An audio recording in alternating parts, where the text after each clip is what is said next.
The story begins in Shanghai City. In a quiet room, a woman with blue-green hair, Zhang Wangshan, is breastfeeding her newborn son. She tells her baby, Chenchen, how lucky he is to just eat and sleep, smiling that while she's losing sleep over him, it's worth it if he grows up healthy. Unknown to her, the baby is not ordinary.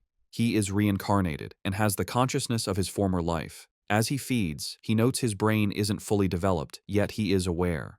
A blue, game-like status screen appears, identifying him as Lin Zichen, 33 days old, with a biological level of ordinary Tier 1. He realizes he has a special cheat ability. At 3 months old, Lin Zichen is in his crib while his parents, Zhang Wanxin and Lin Yansheng, watch him. His father remarks on how physically gifted the baby seems, predicting he will become a mighty gene fuser, or at least a cyborg. As they speak, Lin Zichen is kicking. A system notification announces he has kicked 10,000 times, granting him the biological attribute Use and Advance. This skill allows any part of his body he trains to grow infinitely stronger within carbon-based limits. He feels his strength grow and wonders what his father meant by gene fusers and cyborgs, imagining superheroes. By 4 months old, Lin Zichen has learned to sit up and crawl. To avoid frightening his parents with his unnaturally fast development, he trains only at night. Each time he crawls, his system rewards him with points.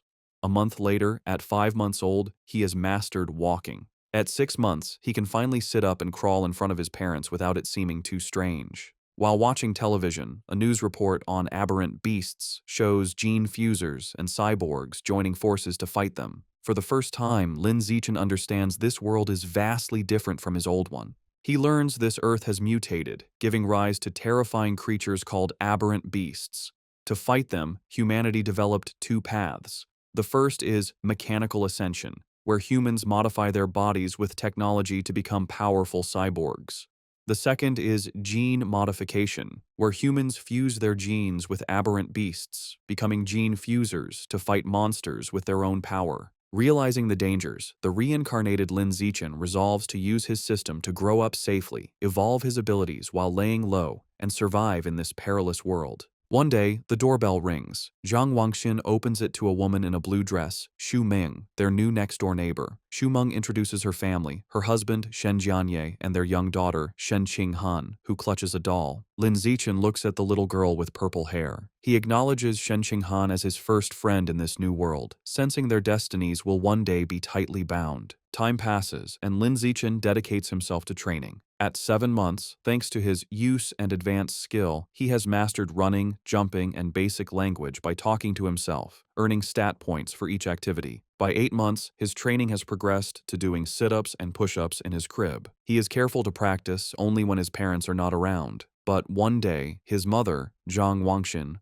walks onto the balcony and is shocked to see her 8-month-old son doing sit-ups. She rubs her eyes in disbelief. However, being a web novel author, she dismisses it as a stress-induced hallucination. Lin Zichen immediately pretends to be asleep, breathing a sigh of relief and making a mental note to be more cautious. A few days later, while giving him a bath, Zhang Wangxian makes another shocking discovery. She screams for her husband, Lin Yansheng. When he rushes in, she points out that their 8-month-old son has defined abs. Lin Yansheng is stunned. He excitedly suggests their son might be a 1-in-a-million prodigy with a bright future as a powerful gene fuser or cyborg. Hearing this genius narrative, Lin Zichen is relieved his secret is safe, realizing how lucky he is to have 2 web novel authors for parents. Lin Zichen reflects that on this mutated Earth, he is not the only genius. He and his mother watch a news report about a 2-year-old from a martial arts family who can lift a 20 kilos dumbbell with one hand. Zhang Wangxin pulls her son close, proudly stating that her Chenchen is just as amazing. Lin Zichen is touched by his mother's confidence and wonders if he'll also be able to lift 20 kilos when he turns 2. By the time Lin Zichen turns 2, his training has paid off. He has kept a low profile while secretly developing his strength, easily lifting a 20 kilos weight with one hand in the storage room. His session is interrupted when his mother calls that Han Han, Shen Qinghan's nickname, is here to play. Startled, he puts the weight down and goes out. He opens the door to find Shen Qinghan, now also 2, offering him a tart. Lin Zichen internally remarks that due to their different mental ages, they don't play conventionally. While Han Han is a typical toddler, he uses every moment to train. He has found a unique way to spend time with her. Since she likes to stick close, she serves as a perfect custom-sized weighted vest for his exercises. There is, however, one recurring problem, which he is reminded of when he feels a warm wetness and cries out that Han has peed on him again. Another year passes. At age 3, Lin Zichen's strength has grown exponentially, and he can lift a 40 kilograms weight with one hand. While watching TV, he sees a report about a 4-year-old prodigy lifting a 30 kilograms dumbbell and notes with satisfaction that he is already stronger. Despite his progress, his system still shows his biological level as ordinary Tier 1. He wonders what it would take to reach Tier 2. With these questions in mind, he steps out of his house for the first time. The world outside is a stunning, futuristic cityscape with beastmen and cyborgs, which he assumes are the gene fusers and cyborgs he's heard about. Accompanied by his mother and their neighbors, Shumeng and Shen Qing'an, he heads to the library. Since his parents don't let him use electronic devices, books are his best source of information. At the library, his mother points him toward the children's section, but Lin Zichen heads for advanced encyclopedias, with a worried Shen Qing'an following. The mothers watch in confusion. Shumeng asks why he likes these books, and Zhang Wangxin guesses it's his genius genes. While Shen Qing'an offers him cookies, Lin Zichen is absorbed in his reading. Through the books, he learns that all life is categorized into 6 biological levels: ordinary, advanced, rare, epic, legendary, and mythical, each divided into 9 tiers. He realizes normal humans like his parents are at the bottom, ordinary Tier 1, as insignificant as ants compared to higher-level beings. This knowledge lights a fire under Lin Zichen. He must accelerate his training while maintaining his cover.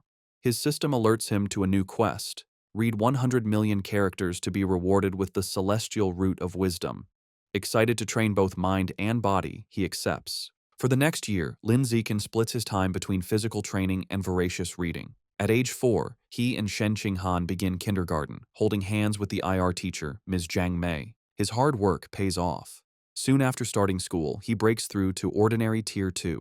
His physical prowess is immense. He can lift an 80 kilograms weight with one hand, high jump 1.2 meters, and sprint 100 meters in under 11 seconds. Outstanding stats for an adult, let alone a kindergartner. One day, he finds children surrounding a crying Shen Qing'an, calling her a bedwetter. Seeing his friend bullied, he knows he must act. He leaps dramatically into the center of the bullies. He glares and unleashes a terrifying threat. If anyone bullies Han again, he will pee on their bed every day. The childish but menacing threat works. The bullies burst into tears, vowing never to return to kindergarten. Shen Qing'an looks at her protector with admiration. This act unlocks a new achievement, the title of Kindergarten Kid King, and a new series of quests. He is delighted he can work on multiple quests at once. Half a year later, he completes his reading quest. Having read 100 million characters, he is awarded the Celestial Root of Wisdom, granting him a perfect eidetic memory and peak human learning ability. Time flies, and soon he and Shen Qing'an are almost 7, posing for their kindergarten graduation photo. Even during vacation, Lin Zichen does not rest, now strong enough to train with a massive 200-kilo barbell. During the vacation, his abilities reached new heights. He could leap over 2 meters high and had broken the 8-second barrier in the 100-meter dash with a time of 7.98 seconds.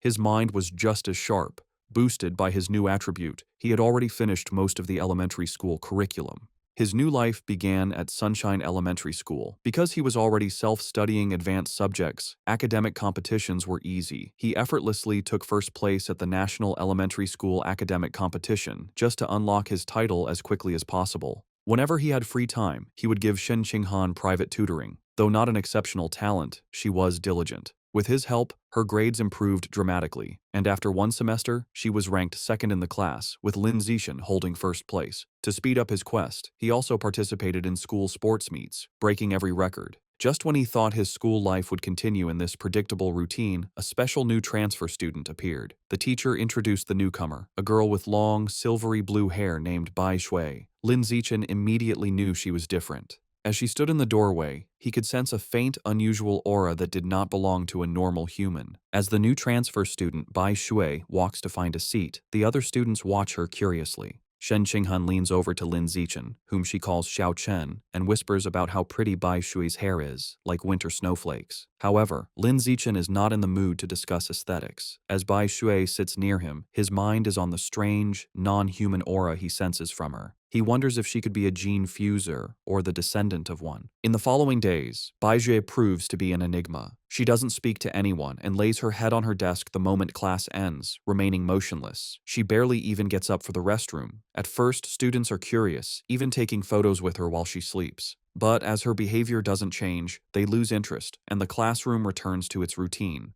This peace is shattered over a month later.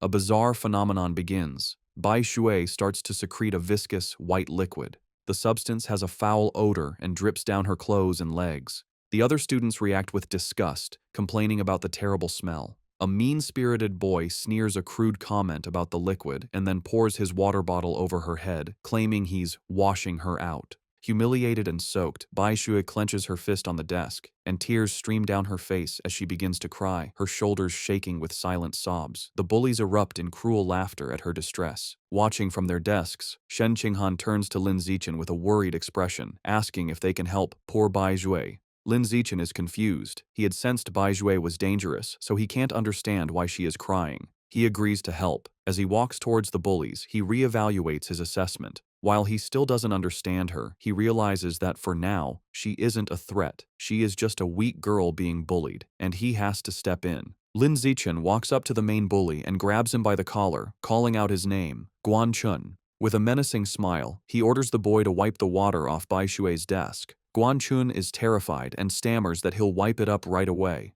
The other bullies know they are in trouble. Lin Zichen is notorious at school for being skilled at both academics and fighting. Not even 6th graders dared to mess with him. Knowing it's better to comply, they quickly grab tissues and clean up the mess. Once the desk is clean, Lin Zichen's gaze sweeps over the group. He commands everyone involved to apologize to her immediately. The bullies, sweating and terrified, quickly comply. They line up before her desk and bow their heads, offering apologies and promising never to bully her again. With the bullies gone, Bai Shui looks up, her eyes still tearful. She gratefully thanks both Lin Zichen and Shen Qinghan. Shen Qinghan puts a comforting hand on Bai Shui's shoulder, telling her that classmates are supposed to help each other. From that day on, Shen Qinghan makes it her mission to befriend the quiet, white-haired girl, always dragging Lin Zichen along. The three begin spending their free time together. Shen Qinghan is especially kind, always sharing her tastiest snacks with Bai Shui first. During one of these moments, as Shen Qinghan offers her a treat, Bai Shui hesitates. She looks at them and asks if they aren't disgusted by her because she smells so bad. She explains she's sorry for not trusting them, but since she was little, she has always been ostracized by everyone. Having someone be nice to her feels so unreal that she thinks she must be dreaming. Bai Shui looks up in surprise when Shen Qinghan tells her firmly that this is not a dream. Shen Qinghan smiles gently and says she knows what it's like, so she would never be disgusted by her. She declares that as long as Bai Shui is willing, they will be friends forever, pulling a slightly exasperated Lin Zichen into the promise.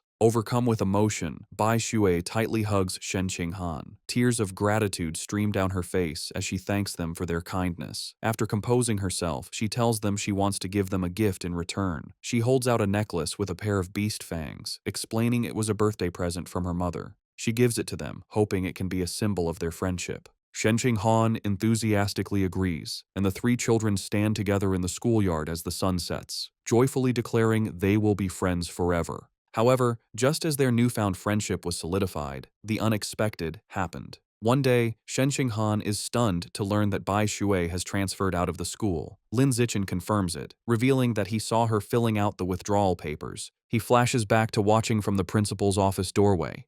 He saw Bai Shui with the principal and a large, intimidating man with cybernetic arms. The principal assured the man that Bai Shui's paperwork was complete and her information would be kept confidential. The encounter confirmed Lin Zichen's suspicions that Bai Shui's identity was not simple. From that day on, he never saw Bai Shui again, left to wonder about her. But he notes that the events that followed were what truly captured his attention. Sometime later, Lin Zichen is at home giving his mother, Zhang Wangxin, a shoulder massage. She sighs in relief, telling him the massage is perfect after a long day of typing. Lin Zichen internally notes that he learned professional massage techniques thanks to his celestial root of wisdom and is surprised by its usefulness. Their quiet evening is interrupted by a major news report. It features another incredible achievement by the Kyoto prodigy. At just 10 years old, the boy has successfully fused with aberrant beast genes and can now lift a 500 kilograms boulder with one hand. Lin Zichen recognizes the boy and realizes with a jolt that his rival has already begun gene fusion.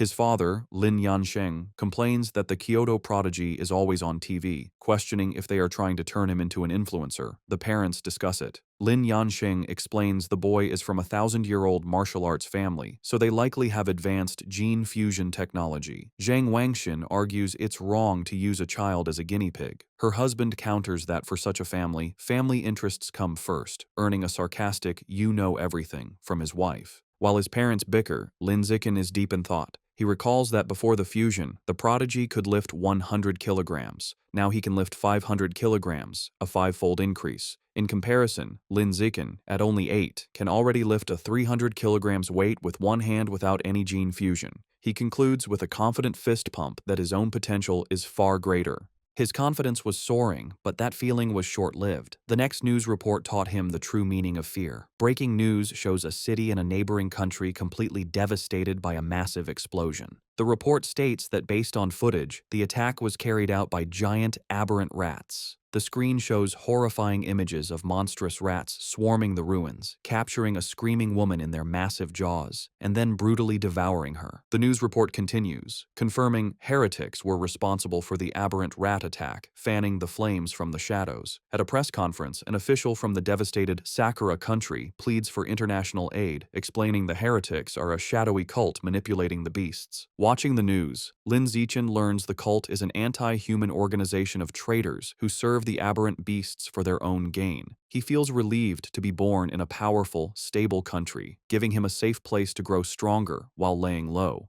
His thoughts are shattered by sonic booms outside. He rushes to the window and pulls back the curtain to see a squadron of heavily armed cyborgs flying through the night sky. He wonders why so many are being deployed, hoping nothing bad is happening. The next morning, everything seems normal.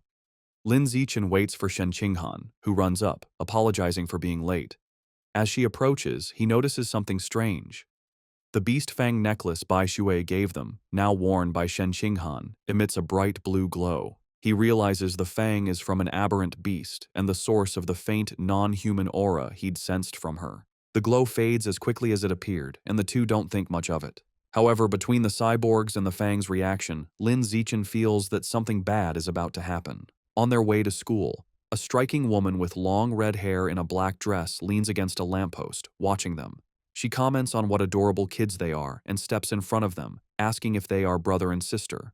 Shen Qinghan proudly corrects her, explaining they are childhood best friends. The woman smiles wistfully, remarking how she wishes she had a childhood friend too. Then, her expression turns sinister. She leans in, eyes glinting, and asks why they're going to school alone and where their parents are. As Shen Qinghan begins to answer, Lin Zichen quickly grabs her hand, cutting her off. He pulls her along, stating they're going to be late, leaving the mysterious woman behind. Once a safe distance away, he gently scolds Shen Qinghan, reminding her not to talk to strangers. She nods. After school, Lin Zichen leads them through a deserted alleyway. Shen Qinghan nervously comments on how creepy it is. Lin Zichen explains the area is scheduled for demolition, and everyone has already moved out. Their walk is interrupted by a familiar voice.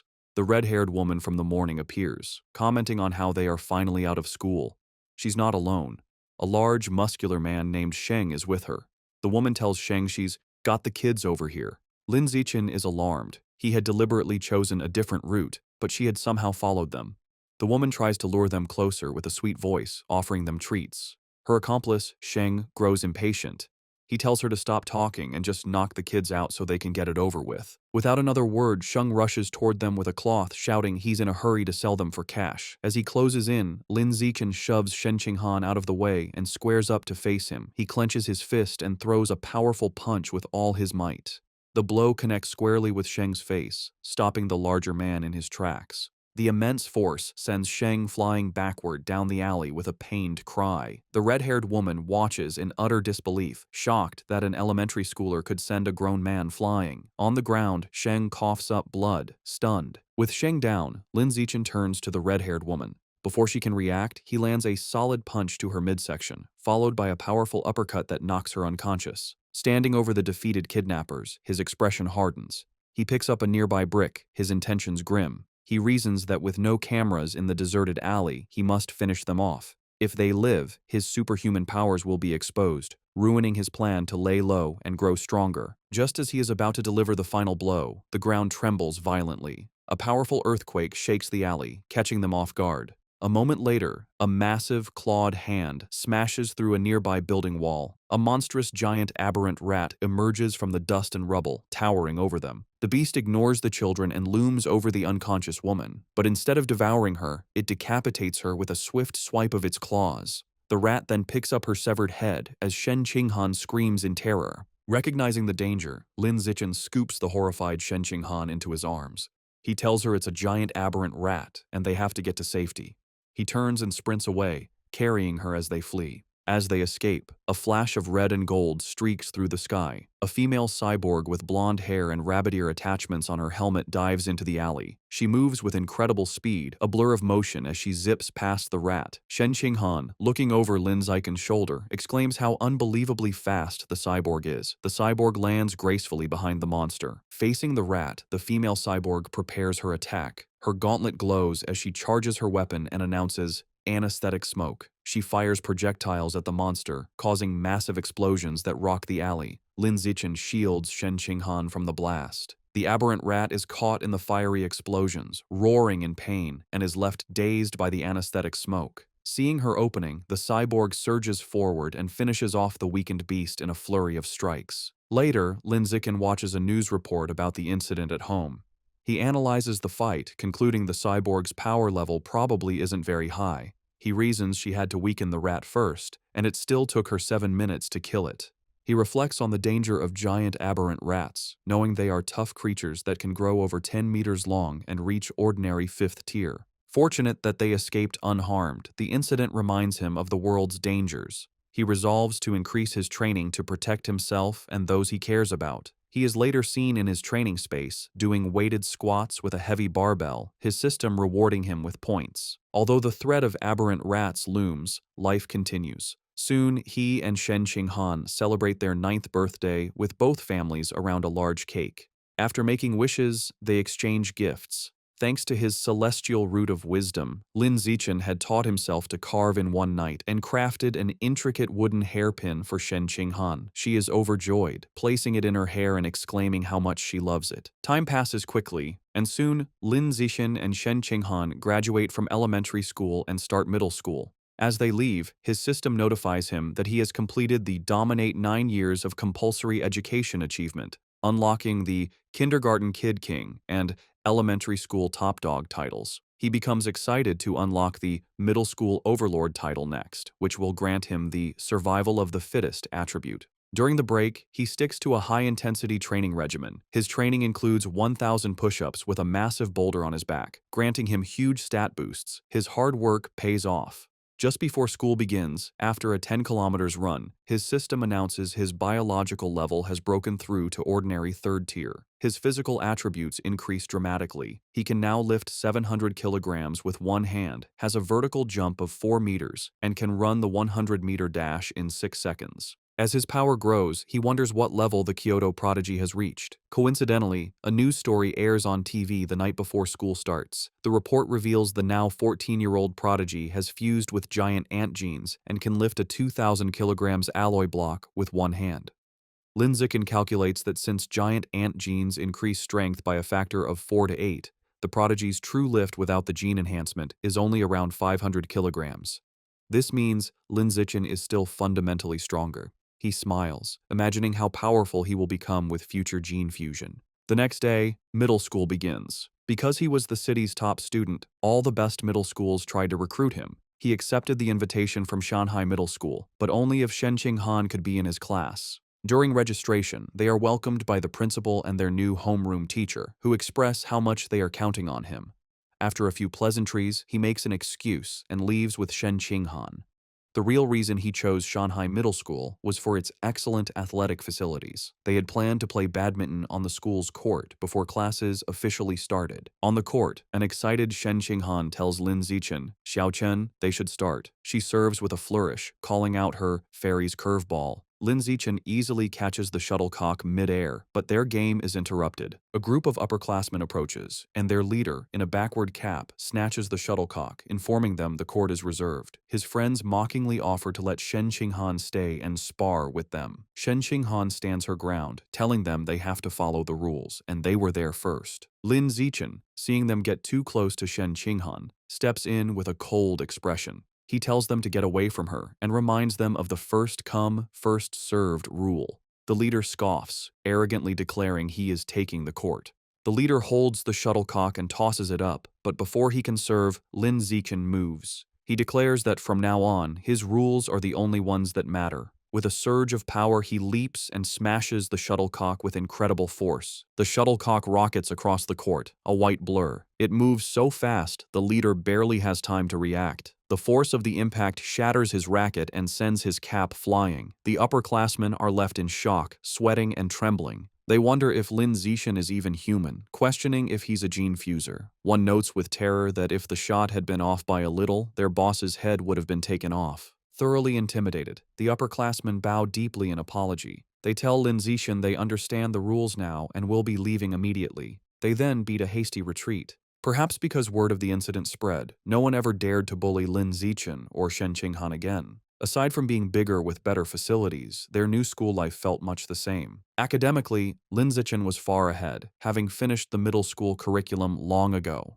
During class, he would read interesting books to pass the time. At night, after workouts, he would use his celestial root of wisdom to learn new skills online, quickly dabbling in cooking, photography, driving, swimming, and various sports. To unlock the middle school overlord title, he didn't just rank first in every subject, he also represented the school in national competitions. He stood amidst a mountain of trophies. To keep a low profile, he was careful not to win first place in every competition. A semester went by, and the title still hadn't unlocked. However, his performances earned him many fangirls who left stacks of love letters on his desk. He ignored them. Aside from tutoring Shen Qinghan, he focused on the upcoming school sports festival. He believed that if he completely dominated it, he should finally unlock the title. For the festival, he entered only 3 events: shot put, high jump, and sprinting, representing strength, jumping, and speed. He achieved an astonishing 201-meter throw in the shot put. Although he held back to avoid seeming too superhuman, he still easily took first place in all his events. Just as he was sitting with Shen Qinghan, admiring his gold medal, he felt a new power surge through his body. A system notification appeared, announcing that because his achievements far surpassed every other student, he had unlocked the middle school overlord title. With all 3 school-age titles unlocked, the Dominate 9 years of compulsory education achievement was complete, and he had obtained the new biological attribute, survival of the fittest. As the power flowed through him, he realized with satisfaction that the title had finally unlocked. As Lin Zichen and Shen Qinghan leave school, he considers his new survival of the fittest attribute. The ability lets a predator devour the life essence of other creatures to evolve. He wonders what life essence is, lost in thought until Shen Qinghan calls for him to wait. Snapping back to reality, he gets an idea. He asks Shen Qinghan if he can borrow her beast fang necklace. She agrees and hands it to him. The moment his fingers touch the fang, a system notification appears. It informs him he has devoured a trace of the abyssal giant butterfly's life essence, unlocking a new guidebook with 1% progress. A spectral image of a massive, dark butterfly with eyes on its wings appears around him. He is stunned to realize the fang is a butterfly's tooth. That night, hoping to learn more, he searches for abyssal giant butterfly online. To his surprise, the search returns no results.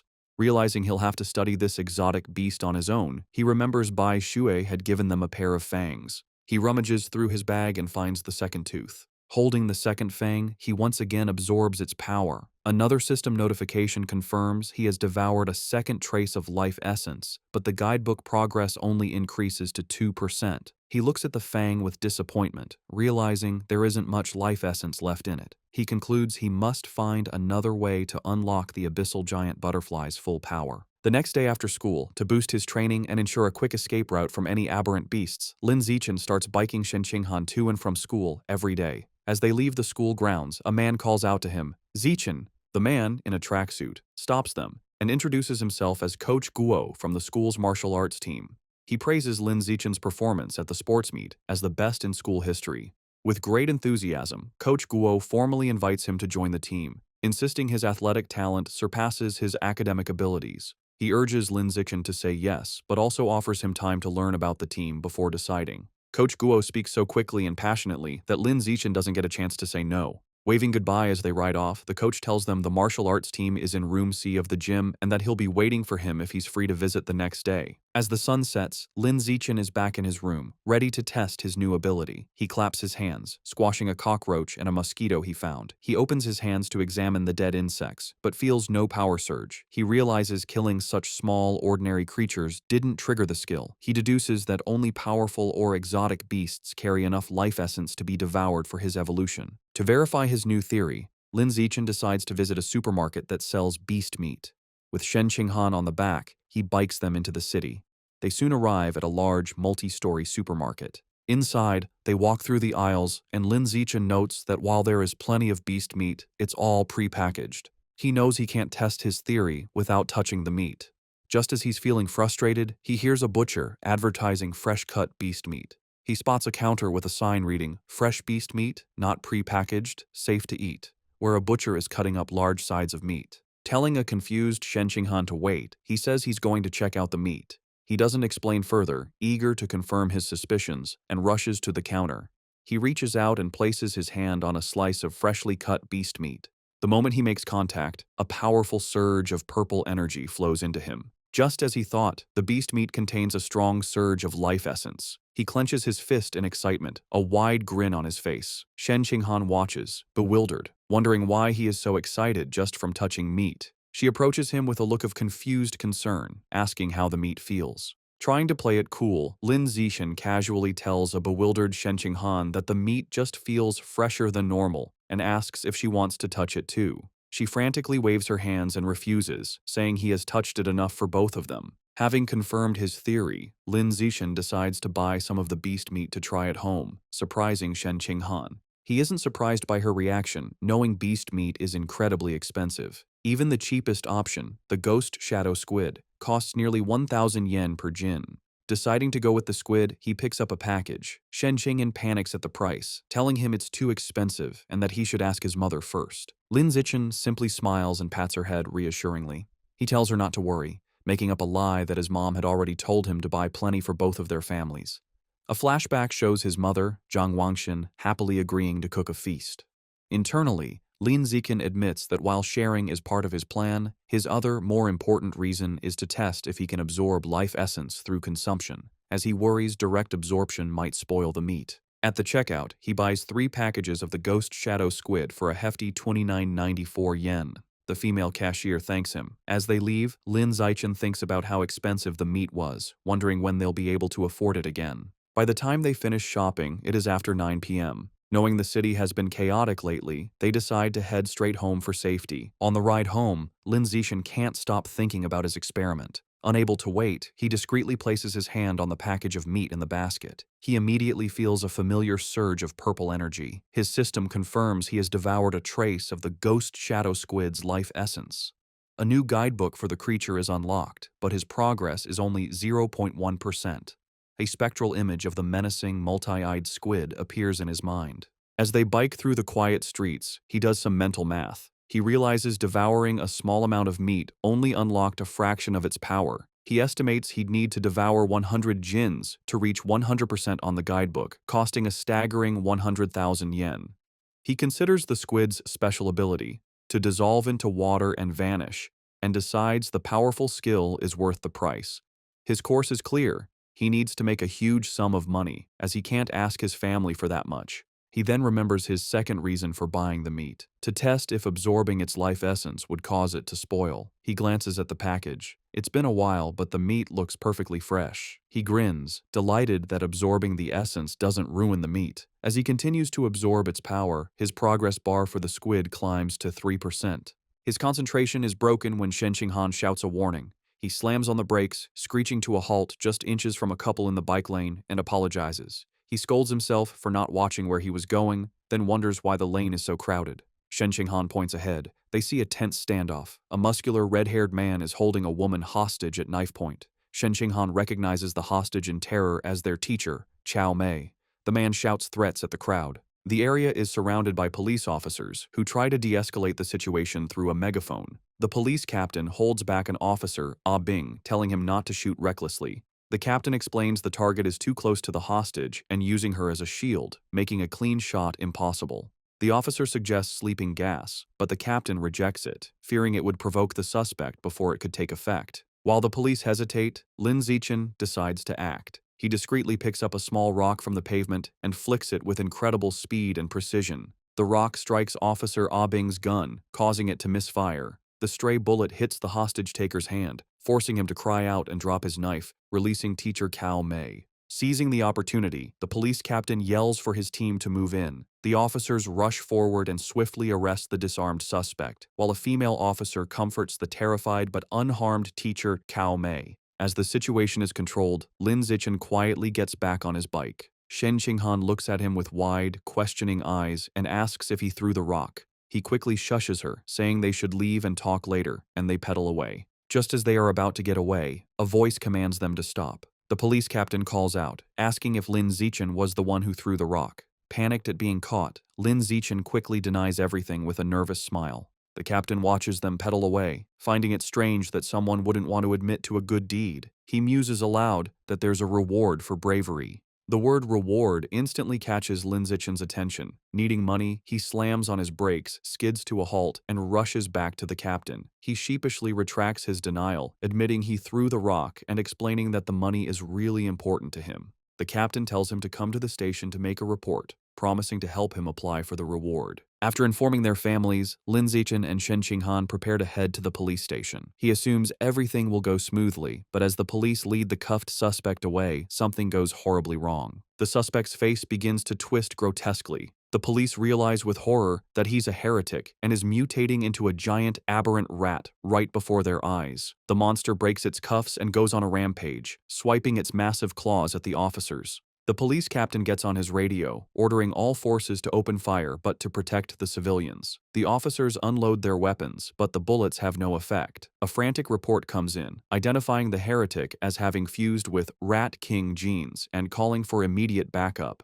Realizing the danger, Lin Zichen apologizes, grabs both of them and pulls them away, urging them to run. He is relieved the monster isn't chasing them, but knows they need to get away fast. As they flee, a new figure streaks down from the sky in a purple aura. It's a female cyborg in sleek, futuristic armor. She lands a powerful blow on the giant rat, sending it staggering backward. Hovering in the air, the cyborg, a woman with short, dark purple hair, begins to charge a laser cannon in her chest. With a command to fire, she unleashes a massive, devastating beam of purple energy that engulfs the mutant rat. The creature roars in agony as it is completely disintegrated, leaving nothing but scorched remains. Lin Zichen watches, stunned by the cyborg's incredible power. With the threat gone, Teacher Cao Mei and Shen Qinghan breathe sighs of relief. Lin Zichen, however, is more concerned about his bike, noting with relief that the blast didn't hit it, which would have been a huge financial loss. Just as the tension subsides, he has a sudden realization. He looks into the bike's basket and sees the expensive ghost shadow squid meat has spoiled, giving off a foul smell. He now understands his initial theory was correct. Absorbing the life essence causes the meat to spoil, but there's a delay. Holding up a limp tentacle, he realizes he needs an excuse and decides to blame the fight and the now deceased heretic. Putting on a dramatic show, he throws the spoiled tentacle down, loudly blaming the heretic and the cyborg's attack for roasting the meat. Teacher Cao Mei comforts him, saying what matters is that they're all safe. Although they plan to go home, at the captain's request, they end up riding with the security team to the station. They didn't expect to be transported in the same van as the heretic's remains.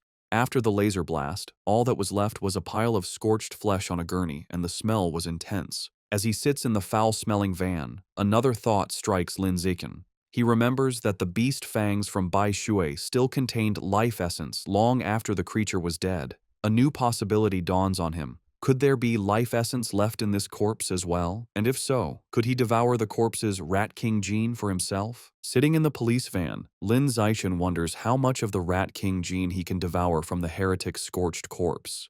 Deciding to find out, he discreetly reaches his hand towards the remains. The moment he makes contact, he feels a powerful surge of red energy. His system confirms he has devoured a trace of the giant mutant rat's life essence, unlocking its guidebook with an impressive 5% progress. He is shocked by how much he absorbed and realizes the freshness of the source is directly proportional to the amount of life essence he can obtain. The escorting officer, Ah Bing, notices his movement and tells him to sit still. Lin Zichen quickly claims he just needed to stretch. Later, at the public security office, he knows that while Ah Bing was easy to fool, the security captain is sharper. The captain informs Lin Zichen that he has applied for his bravery reward, but then questions him more seriously. He asks how a middle schooler, at such a distance and in poor lighting, managed to so precisely hit the heretic's knife hand with a rock. Lin Zichen gives a vague answer, claiming it's because he often trains his right hand. The odd response leaves the captain speechless. Their conversation is interrupted when Shen Qinghan calls out that her auntie is here. Lin Zichen is surprised to see his parents rush into the station. His mother runs towards him in a panic, calling his name with a terrified expression. She throws her arms around him in a tight hug, asking if he's all right and telling him he scared her half to death. He tries to calm her, reassuring her that he's fine and even got a bravery reward. Holding him close, his mother makes him promise that next time there's danger, he will hide somewhere safe first. She tells him with tears in her eyes that all she wants is to see him grow up safe. Lin Zichen is visibly moved by his mother's heartfelt concern. As they leave, Lin Zichen reassures his mother he will always protect himself first. The police captain watches them go, still pondering the boy's strange abilities. On their way out, Lin Zichen passes two female police officers discussing the case. One remarks that perverts are getting more brazen, and her colleague reveals the heretic was a liberal arts student from Guangyuan University, brainwashed by the rat god cult. The first officer curses the cult, but the second points out they need to eliminate the root cause, the self-proclaimed Rat King.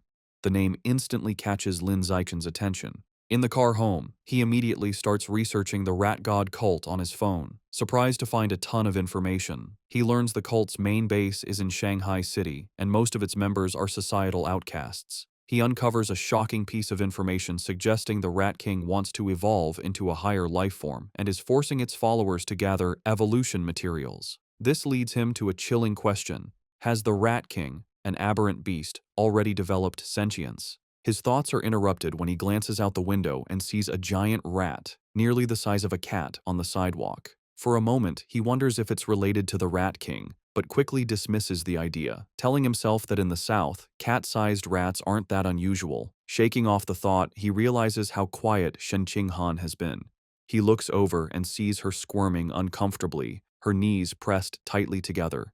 He immediately understands. He recalls that ever since she was a child, whenever she gets nervous or startled, she can't control her bladder. While embarrassing for her, Lin Zichen has always felt this peculiar reaction might be linked to some hidden potential within her. When they get home, Lin Zichen's mother, Zhang Wangxin, is shocked that the nearly 3,000 yen worth of beast meat is gone. Lin Zichen quickly thinks of an excuse, sheepishly claiming that during the emergency, he must have dropped it while running away. His mother immediately puts his safety first, telling him to forget the meat and that all that matters is he is unharmed. Lin Zichen breathes an internal sigh of relief, glad he fooled his mother. However, his father, Lin Yansheng, is more stubborn. He announces he is going back to look for the expensive meat, boasting that a fated wage slave like him is tough. Lin Zichen tries to stop him, arguing it's too dangerous and the meat is already spoiled. His father becomes suspicious, asking how he could know it had gone bad. Sweating nervously, Lin Zichen quickly claims it was an obvious guess. Meanwhile, back at the now empty public security office, the police captain is still pondering the night's strange events. As he smokes a cigarette, he can't shake the question of how an ordinary middle schooler could have thrown a rock with such incredible power and precision. Suddenly, he hears a strange noise from the corner. His eyes widen in shock as he sees a massive rat, far larger than any normal rodent, perched on top of the filing cabinets. Before he can react, the giant rat leaps down. The captain instantly draws his pistol and opens fire. The confrontation is swift and violent, ending in a bloody blur. The next day in class, Lin Zichen sighs at his desk.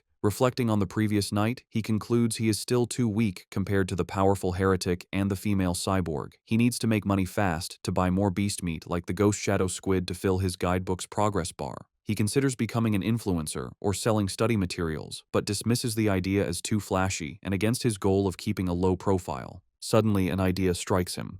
He remembers that in this world, martial arts and gene fusion are more important than academics. He decides it's time to act. Later, he heads to the gym where the martial arts team practices in Building C. He finds Coach Guo drinking from a thermos and greets him. A surprised Coach Guo asks if he is there to join or just to learn more about the team. Instead of answering, Lin Zichen leans in and discreetly asks if joining the team offers a chance to compete in city tournaments and if the prize money is high. The coach smiles, confirming he would have a chance and that prizes are worth tens of thousands. With his main concern addressed, Lin Zichen shakes the coach's hand and announces he is joining the martial arts team today. Coach Guo happily welcomes him. The coach gathers the team to announce their new member. He introduces Lin Zichen, reminding them of his performance as the sports meet champion. The other team members, Zhang Kai, Huang Tianxing, or Ah Xing, Li Shutong, and Han Yiguo, introduce themselves. Finally, Lin Zichen introduces himself. Since Lin Zichen has no formal martial arts training, Coach Guo demonstrates basic fist and leg techniques. The coach explains the moves look simple but are difficult to master, noting that the team's fastest learner, Li Shutong, took a week to perfect them. He then encourages Lin Zichen to try. Lin Zichen assumes a ready stance. Thanks to his celestial root of wisdom attribute, which grants him heaven-sent martial insight, he has already memorized and understood every detail of the demonstration just by watching. As he practices the fist techniques, a system notification awards him points in vitality, strength, dexterity, and proficiency. He executes the hand and fist movements with flawless precision and speed. He transitions seamlessly into the leg techniques, performing powerful, fluid kicks. Another system notification grants him points for his leg muscles, dexterity, and proficiency. The coach and the team watch in stunned silence. The coach's jaw drops, and he almost fumbles his thermos, unable to believe it. He wonders how someone could learn the complex forms perfectly after one look. Staring at the flawless performance, a single thought forms in his mind. He must be a once-in-a-million martial arts prodigy. That evening in Shanghai, Lin Zichen's mother, Jiang Wangxin, calls him for dinner. He rushes out eagerly, spoon in hand, asking what she made. She proudly presents a large platter of the ghost shadow squid he wanted. The aroma is incredible, and he tells his mother how amazing it smells. She urges him to eat while it's hot. He takes a bite and praises her cooking as the best in the world. Pleased, she tells him to eat a lot, as she bought 3 full gins for him. As he eats, a system notification appears. He has devoured a trace of the ghost shadow squid's life essence by consuming it, bringing his guidebook progress to 3.01%. He realizes with frustration that eating the meat works just as well. If he had known, he wouldn't have spoiled the first batch by touching it. While they eat, a news report catches their attention. It's about a 14-year-old genius girl, the youngest cyborg in history after fusing with an energy core. Her energy system grants her superhuman abilities, lifting a 5,000-kilogram SUV with one hand, sprinting 100 meters in 3 seconds, and jumping 8 meters vertically. Watching this, Lin Zichen ponders the debate in his world. Between the Kyoto prodigy's gene fusion and this girl's cybernetics, which path is stronger? His thoughts are interrupted by another breaking news story. It announces that the security captain they met, He Chun-shan, was killed in his office. Surveillance footage showed he was attacked and devoured by a giant mutant rat that infiltrated the station. Medics are shown wheeling his body into an ambulance. Lin Zichen is horrified. He recalls the large rat he saw the night before and wonders if it was connected. He imagines a giant rat rampaging through the city. The captain's death is a grim reminder of the escalating danger. Staring intently, Lin Zichen decides he must intensify his training immediately. Following the police captain's death, Lin Zichen dedicates himself to a grueling training regimen. After intense practice, he can now sprint 100 meters in a blistering 4.61 seconds. His physical power has skyrocketed. His vertical jump is 5.3 meters, and he can lift an astounding 1,200 kilograms with one hand. In addition to his personal training, he continues his martial arts practice with the school team, hoping to boost his strength quickly for the upcoming tournament. The next morning at school, he heads to the gym to practice, with a curious Shen Qinghan tagging along. On their way, a girl with pink hair warmly greets Lin Zichen and offers him a bottle of fresh milk. He politely declines, thanking her, and walks past with Shen Qinghan, leaving the girl disappointed. Watching from a distance is his teammate, Zhang Kai. He clenches his fist in anger, resentful that the person who beat him at the sports meet is rejecting a gift from the girl he admires. Unable to contain his frustration, Zhang Kai rushes forward and blocks their path. He confronts Lin Zichen, scolding him for his poor manners and for hurting the girl's feelings. When Lin Zichen calmly explains he is allergic to milk, Zhang Kai refuses to believe him and calls him a liar. Enraged, Zhang Kai points at Lin Zichen and challenges him to a spar. He sets the terms. If he loses, he will never bother Lin Zichen again, but if Lin Zichen loses, he must drink the whole bottle of milk. Just as the challenge is issued, a new system notification appears. A new achievement mission has been triggered. Defeat 1,000 different opponents in formal competition for the survival of the fittest biological trait. A sly grin spreads across Lin Zichen's face. This is the opportunity he has been waiting for. Surrounded by a menacing purple aura, he accepts the challenge, his eyes glinting with anticipation as he agrees to the spar. Word of the duel spreads quickly through the school. Two students excitedly decide to go watch the fight between the popular junior, Lin Zichen, and a senior. By the time they are ready, the gym is packed with onlookers in a large circle around the sparring area. The crowd is clearly on Lin Zichen's side. Many of his female fans cheer him on, telling him to teach his opponent a lesson, including the pink-haired girl from earlier who gets her phone ready. Zhang Kai scoffs, annoyed that everyone assumes he will lose. He internally admits Lin Zichen's talent has grown incredibly over the past month. He sees this duel as his last chance to put the rising genius in his place and show off his own strength. In contrast to his opponent's intensity, Lin Zichen seems unfazed. He casually states that he needs to go home for dinner and asks if they can make the fight quick.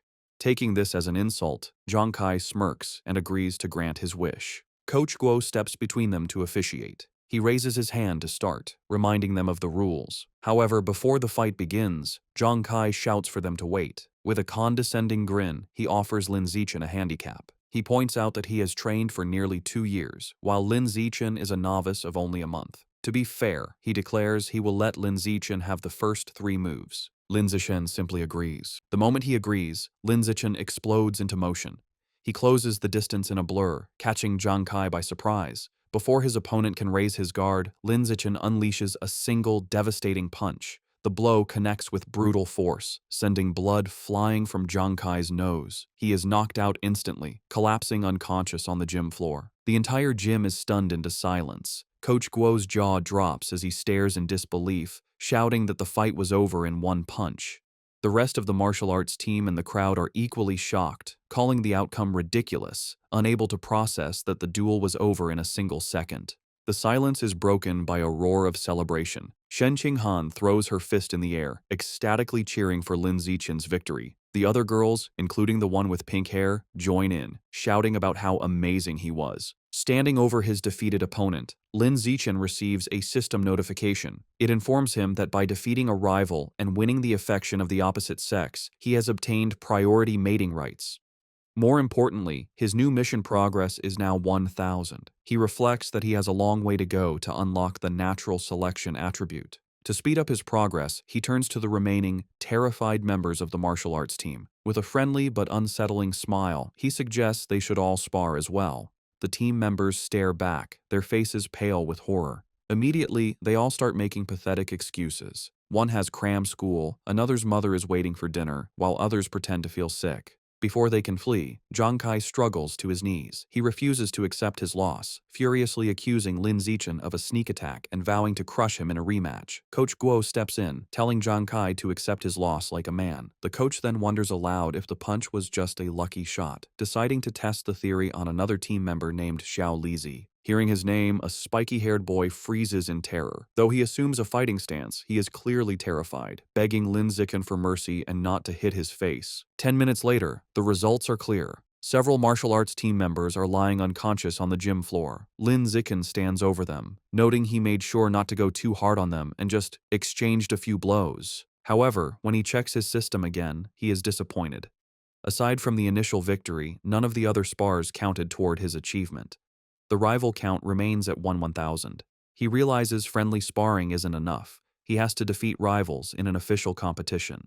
As he thinks about this, a hand claps his shoulder. Coach Guo grins manically, declaring that Lin Zichen is a true genius. He exclaims that in just over a month, the newcomer has become the team's ace. Filled with new confidence, the coach proclaims that with Lin Zichen leading, their school will crush all others and take first place at this year's regional martial arts tournament. As Coach Guo celebrates, Lin Zichen has a moment of clarity. He realizes the coach is right. The upcoming tournament is the perfect opportunity to face many official opponents at once. He becomes determined, understanding that as long as he defeats them in an official competition, each victory should count toward his progress. His thoughts are interrupted when a defeated Zhang Kai calls his name. Having regained consciousness, Zhang Kai stands, points at Lin Zichen, and formally accepts his loss with a bizarre and overly graphic declaration of submission. His strange words leave everyone, including Shen Qinghan, Coach Guo, and Lin Zichen, completely shocked and disturbed. With the duel over, the spectators and coach quickly flee, leaving a bewildered Zhang Kai alone, complaining he hadn't finished his speech. In this world, high schoolers must choose between martial arts or academics. Given the world's dangers, the martial arts class is considered the superior choice. Determined not to be left behind, Shen Qinghan decides to join the martial arts class and begins training rigorously with Lin Zichen. Their daily routine is intense. They start with a 3,000-meter run, followed by an hour of hand-to-hand combat practice. After that, they do sit-ups and push-ups to build strength. To conclude each session, Lin Zichen gives Shen Qinghan a massage to relieve her muscle tension. Of course, Lin Zichen doesn't slack on his own training. He pushes himself to the limit daily, driven by the goal of winning the tournament and unlocking the natural selection attribute as quickly as possible. 1 month later, all their hard work is about to be tested. The day of the regional martial arts tournament has arrived, and a determined Lin Zichen is ready to compete.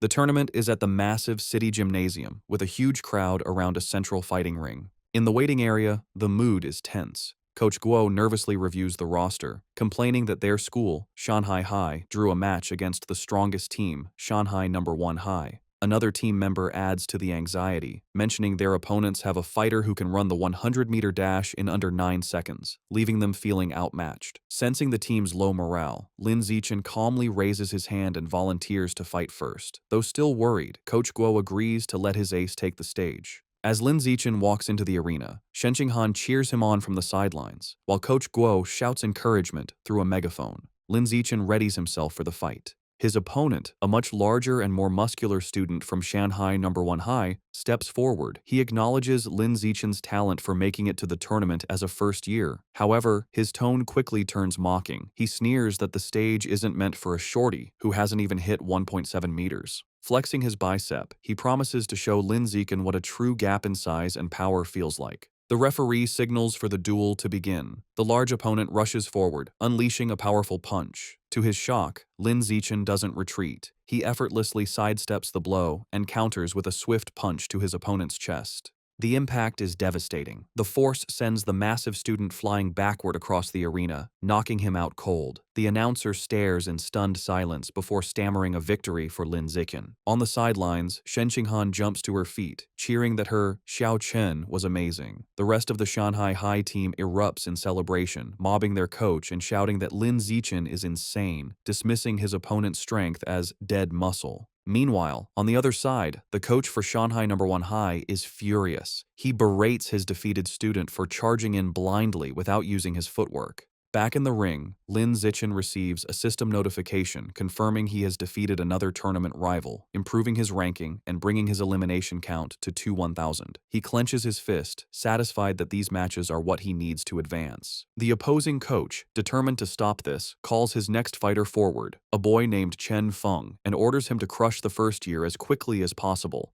Chen Feng calmly agrees. He steps onto the stage and assumes a ready stance, looking far more composed than the last fighter. The announcer signals for the second duel to begin. Chen Feng immediately showcases his superior technique, moving with incredible speed and launching a flurry of attacks. Lin Zichen calmly meets the assault, blocking a powerful kick with one hand. However, the force of his block sends Chen Feng spinning wildly through the air before he crashes hard onto the arena floor, unconscious. Medics rush in with a stretcher and carry Chen Feng away, stating he needs a head scan. The crowd is left bewildered. They murmur among themselves, questioning what just happened and speculating that the student from Shanghai High must be insanely lucky. Some angry spectators shout that the tournament must be rigged, demanding a refund. However, the coach of Shanghai No. 1 High knows better. Clutching his head in despair, he realizes with dawning horror that this isn't luck. The first year from Shanghai High is the real deal. Back in the waiting area, the coach has a new strategy. He calls his next fighter, a spiky-haired boy named Gao Fei, and gives him strict orders to focus entirely on defense, warning him that he cannot afford to lose. Gao Fei, however, is brimming with confidence. He calmly tells his coach not to worry, assuring him he will win. As he walks to the ring, Gao Fei internally dismisses Lin Zichen's victories. He believes his opponent isn't strong and has only won through tricks. With his superior speed, running the 100-meter dash in under 9 seconds, and greater experience, he is certain he can't lose. The crowd is buzzing. Spectators discuss Gao Fei's reputation, marveling at his speed. One person mentions his father is a gene fusion user, explaining his enhanced abilities. The consensus is that Lin Zichen's impressive run is about to end, though they acknowledge his great potential. The announcer signals for the duel to begin. Ignoring his coach's instructions, Gao Fei immediately goes on the offensive, lunging at Lin Zichen with a powerful kick. He follows up with rapid strikes, unleashing his special technique, the flowing water-shattering rock fist.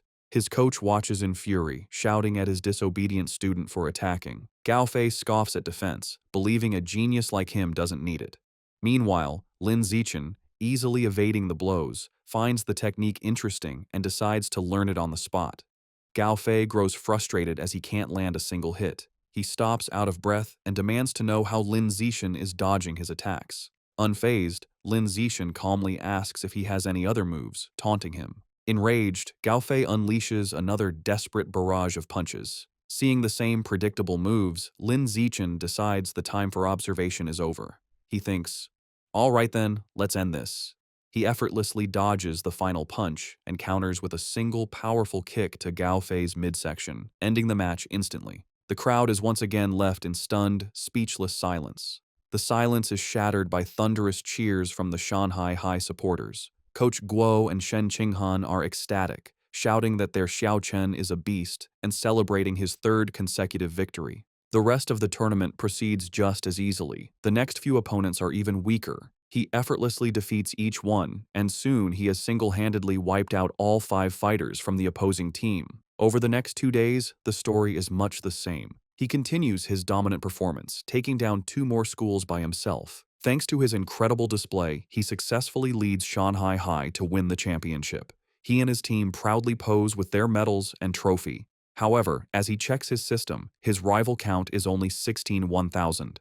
He realizes with disappointment that at this rate, it will take years to unlock the natural selection attribute. Despite his slow quest progress, there is a silver lining. He didn't expect Coach Guo to be so generous, but he gets the bulk of the tournament prize money, a full 20,000 yuan. Combining this with prize money from academic competitions, he now has around 30,000 yuan. That money doesn't last long. He immediately spends it all at the supermarket on a massive supply of ghost shadow squid meat. For the next several weeks, he devours the expensive meat at every meal. After consuming 30 jin, his codex unlock progress for the ghost shadow squid reaches 33%. His intensive training and consumption of beast meat pay off. By his second year of middle school, he breaks through to the next level, advancing from ordinary Tier 3 to Tier 4. His physical abilities reach new heights. He can now effortlessly lift 1890 kilograms with one hand, jump 5.65 meters vertically, and sprint 100 meters in just 4.49 seconds. Time flies, and soon he and Shen Qinghan graduate from Shanghai's middle school division.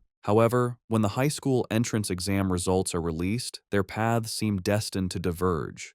A heartbroken Shen Qinghan sits in her room, crying. She asks Lin Zichen why, after all her hard work, they can't go to the same high school anymore. He explains that while he ranked first in both liberal arts and martial arts, and her academic scores were excellent, her martial arts score wasn't high enough for the elite class at Shanghai High. As he comforts the crying Shen Qinghan, she asks what will happen now. He tells her the principal of Shanghai High is coming to his house, likely to recruit him, and asks if she will come. Feeling hopeless, she tearfully replies that it has nothing to do with her, as the principal is obviously only coming for him. Taking her hand, Lin Zichen pulls her up and leads her out of the room. He tells her not to worry. He has a plan. He reveals his one condition for staying at Shanghai High. Shen Qinghan has to be his desk mate. As promised, the principal of Shanghai High visits Lin Zichen's home. She, his mother, and Shen Qing'an discuss his future for several hours, with the principal expressing how much she wants him to stay at her school. As the meeting concludes, the principal stands to leave. As a final offer, she tells Lin Zichen that if he agrees to stay, she will grant any request he has. Taking the opportunity, Lin Zichen states his one condition. Shen Qinghan must be allowed to continue in the same class with him. The principal looks at the nervous Shen Qinghan and confirms her name. Without hesitation, she agrees. With a smile, she tells them both to report to Shanghai High together for the new school year. Overjoyed, Lin Zichen and Shen Qinghan thank her. With their high school future secured, Lin Zichen participates in his final junior high martial arts tournament. As expected, his overwhelming power easily leads his team to another championship. He decides to use the prize money to finally unlock the Ghost Shadow Squid Codex. He was only 20% away, and the new prize money was enough to max out the progress bar. Unsure what might happen, he travels to a secluded forest outside Shanghai for safety. Deciding not to waste time, he begins devouring the life essence from the last of the squid meat. A powerful blue energy surrounds him as a system notification confirms he is absorbing a large amount of essence. His eyes widen as he feels a final surge of power, and the Codex progress bar hits 100%. A new notification announces he has unlocked the Ghost Shadow Squid Codex and obtained a new biological attribute, Blessing of Liquid Affinity.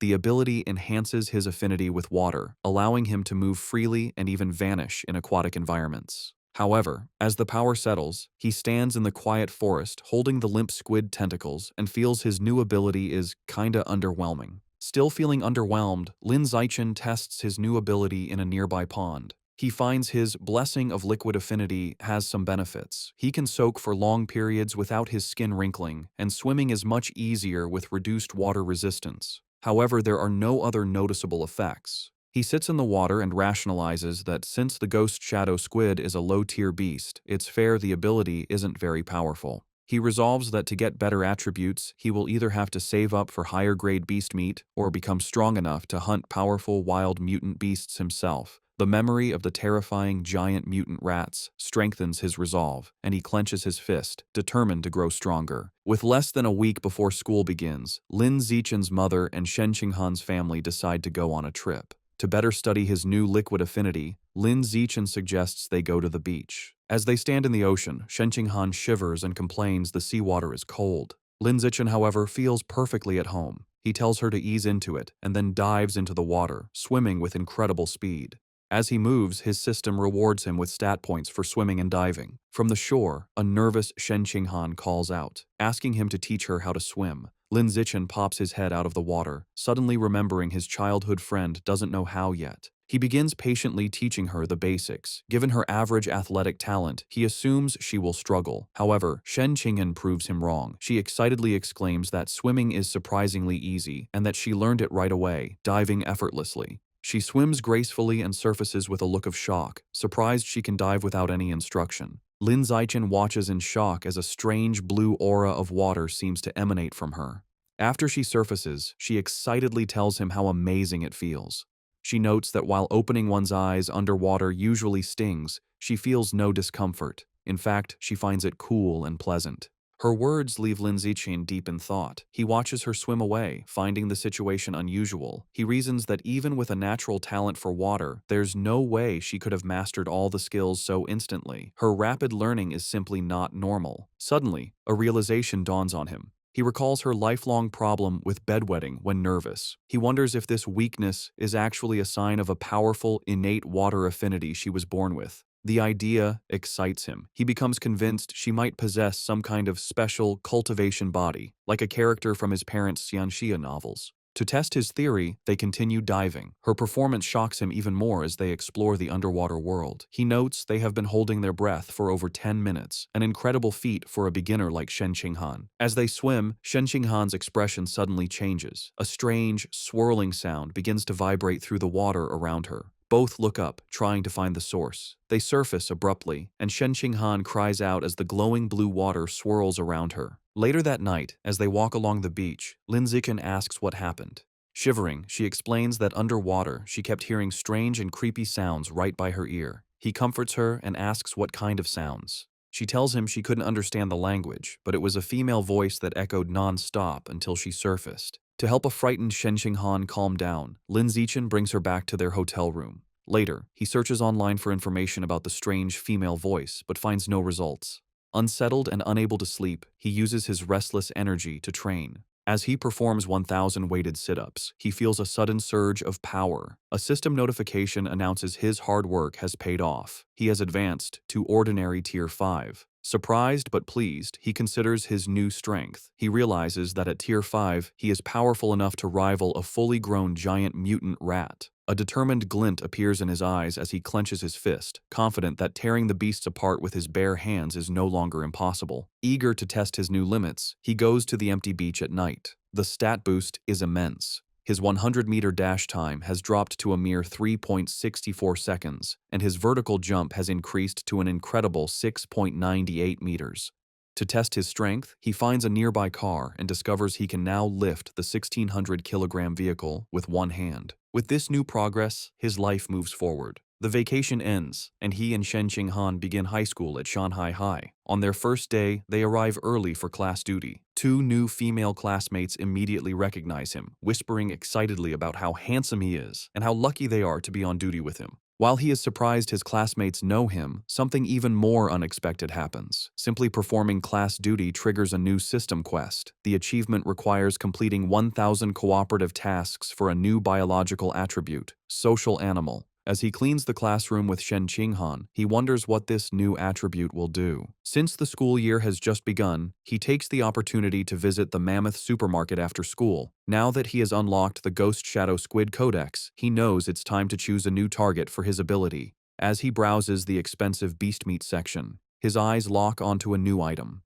In one of the refrigerated cases is the packaged head of a savage giant eagle, priced at 1998 yuan per jin.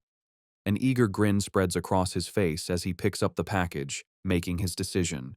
This will be his next target. The savage giant eagle is a higher-tier aberrant beast than the ghost shadow squid. It has incredibly powerful vision, 30 times stronger than a normal human's, making it a formidable hunter that can precisely capture even the fastest prey. Back in his room, Lin Zichen examines the eagle meat. He concludes that unlocking its guidebook is a worthy goal, as its enhanced vision would provide a massive combat advantage. He also notes its price of 1,998 yuan per jin makes it one of the more affordable options. He places his hand on the meat, and a blue energy surrounds him as his system confirms he has devoured a trace of the savage giant eagle's life essence, unlocking 1% of its guidebook. After some calculations, he realizes that since 1 jin of meat provides only 1% progress, he will need to spend over 200,000 yuan to fully unlock the guidebook.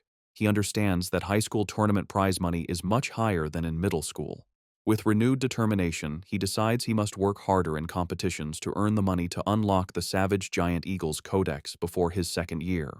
With the end of summer vacation, Lin Zichen's high school life at Shanghai High begins. On the first day, the teachers introduce themselves: the martial arts and homeroom teacher, the mechanical modification teacher, the gene fusion teacher, and the wilderness survival teacher. After their introductions, they ask the students to introduce themselves. Several students go first. A girl with long purple hair, Chu Yutong, says her specialty is in the arts. She is followed by an energetic pink-haired girl, Zhong Yijia, who shares her love for anime, cosplay, and sports. Next, a boy named Peng Huoguang says he likes to play video games at home. Soon, it is Shen Qinghan's turn. Being the center of attention makes her extremely nervous. With a blushing face, she manages to say her name is Shen Qinghan, that she enjoys drawing, and asks everyone for their future guidance. Finally, it is Lin Zichen's turn. His introduction is the shortest and most direct. He simply stands and states his name, asking for everyone's support. After introductions, time passes quickly. A new female classmate with brown hair approaches Shen Qinghan, who looks surprised. The girl asks Shen Qinghan for her entrance exam score. Shen Qinghan nervously replies that she scored 709 points, and then asks the new girl, Chu Rui, for her score.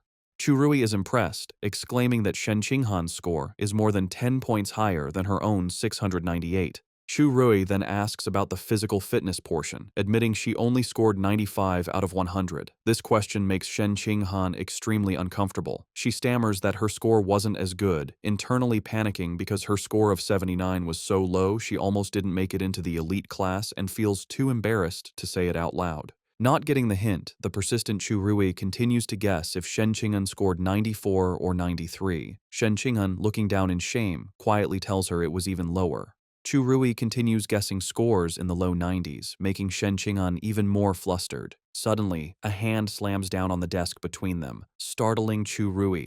It's Lin Zichen. He smoothly leans in and asks the flustered girl if he can add her on WeChat. Surprised and thrilled that a handsome boy is giving her attention, she eagerly agrees. From her seat, Shen Qing'an breathes a sigh of relief, grateful that Lin Zichen saved her from the awkward conversation. Lin Zichen then turns to another male classmate, Hey Yu, and also asks to exchange contact information. After adding them, he creates a 4-person group chat. A system notification immediately confirms he has successfully created a group, completing another cooperative task. His progress for the social animal achievement is now at 2 out of 1,000. He reflects that this quest is surprisingly easy. After creating the group chat, the 4 new friends start to get to know each other. He Yu reveals he is from the neighboring Nanyuan city and comes from a prestigious martial arts family that runs a dojo. He even proudly mentions placing 8th in the Nanyuan City Youth Martial Arts competition. Chu Rui shares that her family owns a chain of clothing stores, making her wealthy.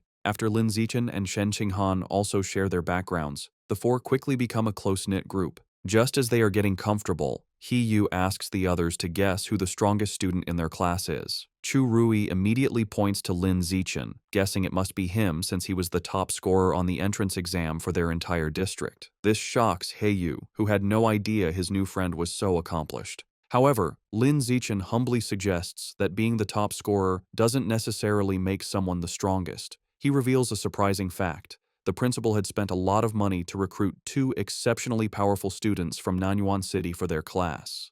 He Yu then points out the 2 students. The first is a boy with blonde hair, Wang Shuojie, the 3rd-ranked student in Nanyuan City, who can run the 100-meter dash in 7.98 seconds. The second is a large, muscular boy, Lu Gang, who has immense natural strength and can easily lift a 300-kilogram barbell with one hand. Shen Xinghan and Chu Rui are both visibly impressed and intimidated. Lin Zichen, on the other hand, remains completely calm. Internally, he scoffs at their achievements, knowing he had surpassed those numbers back in elementary school. Soon, the bell rings again, and the next class is for distributing textbooks. There are 4 main subjects for the semester: martial arts, gene fusion, mechanical modification, and wilderness survival. Since Lin Zichen had already self-studied all the material, he decides to use the free time to find a secluded spot to train. As he trains, his thoughts turn to the larger threats. He remembers the dangerous rat god cult is still active. The police have only captured some lower-level heretics, but the powerful Rat King, their leader, remains at large. This grim reality fuels his determination. He clenches his fist, resolving to increase his power as quickly as possible and reach at least Tier 6, a level he believes will be strong enough to confront even the Rat King. The first practical class is Wilderness Survival. The teacher, Xu Chungbei, gathers the students in a wooded area and asks if any know how to make a fire by drilling wood. He Yu mutters, "It's a useless skill." To everyone's surprise, both Wang Shuojie and Lu Gang step forward and successfully start fires using the primitive method. The teacher is impressed and asks how they learned. Lu Gang explains he learned at a summer camp, while Wang Shuojie says he taught himself by watching videos online. After they are done, Lin Zichen easily teaches the same technique to his own small group, and they quickly master it. Later, in martial arts class, the teacher, Yao Yuanfeng, announces he will teach them a special breathing and cultivation technique. Once again, Wang Shuojie and Lu Gang loudly declare they have already learned it, showing off for the class. Though their demonstration is a bit clumsy, they manage. Lin Zichen, who already knows these skills, decides to maintain his low profile. In this way, over a month passes uneventfully. One day in mechanical modification class, the teacher, Kai Yuanfei, announces a test to check their progress. To motivate them, he reveals cash prizes for the top 3, 888 yuan for first, 666 for second, and 333 for third.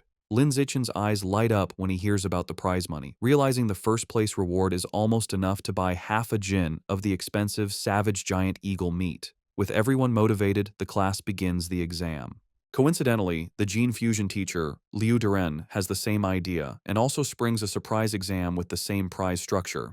After the 2 difficult exams, the students are drained. He Yu collapses onto his desk, groaning. The other students complain about how difficult the questions were. One girl laments that she was hoping for a 90 but would be lucky to get a passing grade of 60. While everyone else complains, Wang Shoujie and Lu Gong begin to casually brag. Lu Gong asks Wang Shoujie how he did. Wang Shoujie confidently replies that he should score a 95, as he only struggled with the last part of the final question. Lu Gong nonchalantly agrees, stating he is in the same boat and also expects a 95. Listening to their arrogant exchange, He Yu glares at them, clenching his fists in fury and thinking about how badly he wants to punch them. The teacher announces the results of the mechanical augmentation test. He reads the scores, revealing that Guo Yunling received 52 points, while Shen Qinghan passed with 61. Shen Qinghan excitedly tells Lin Zichen she passed, and he congratulates her on her hard work.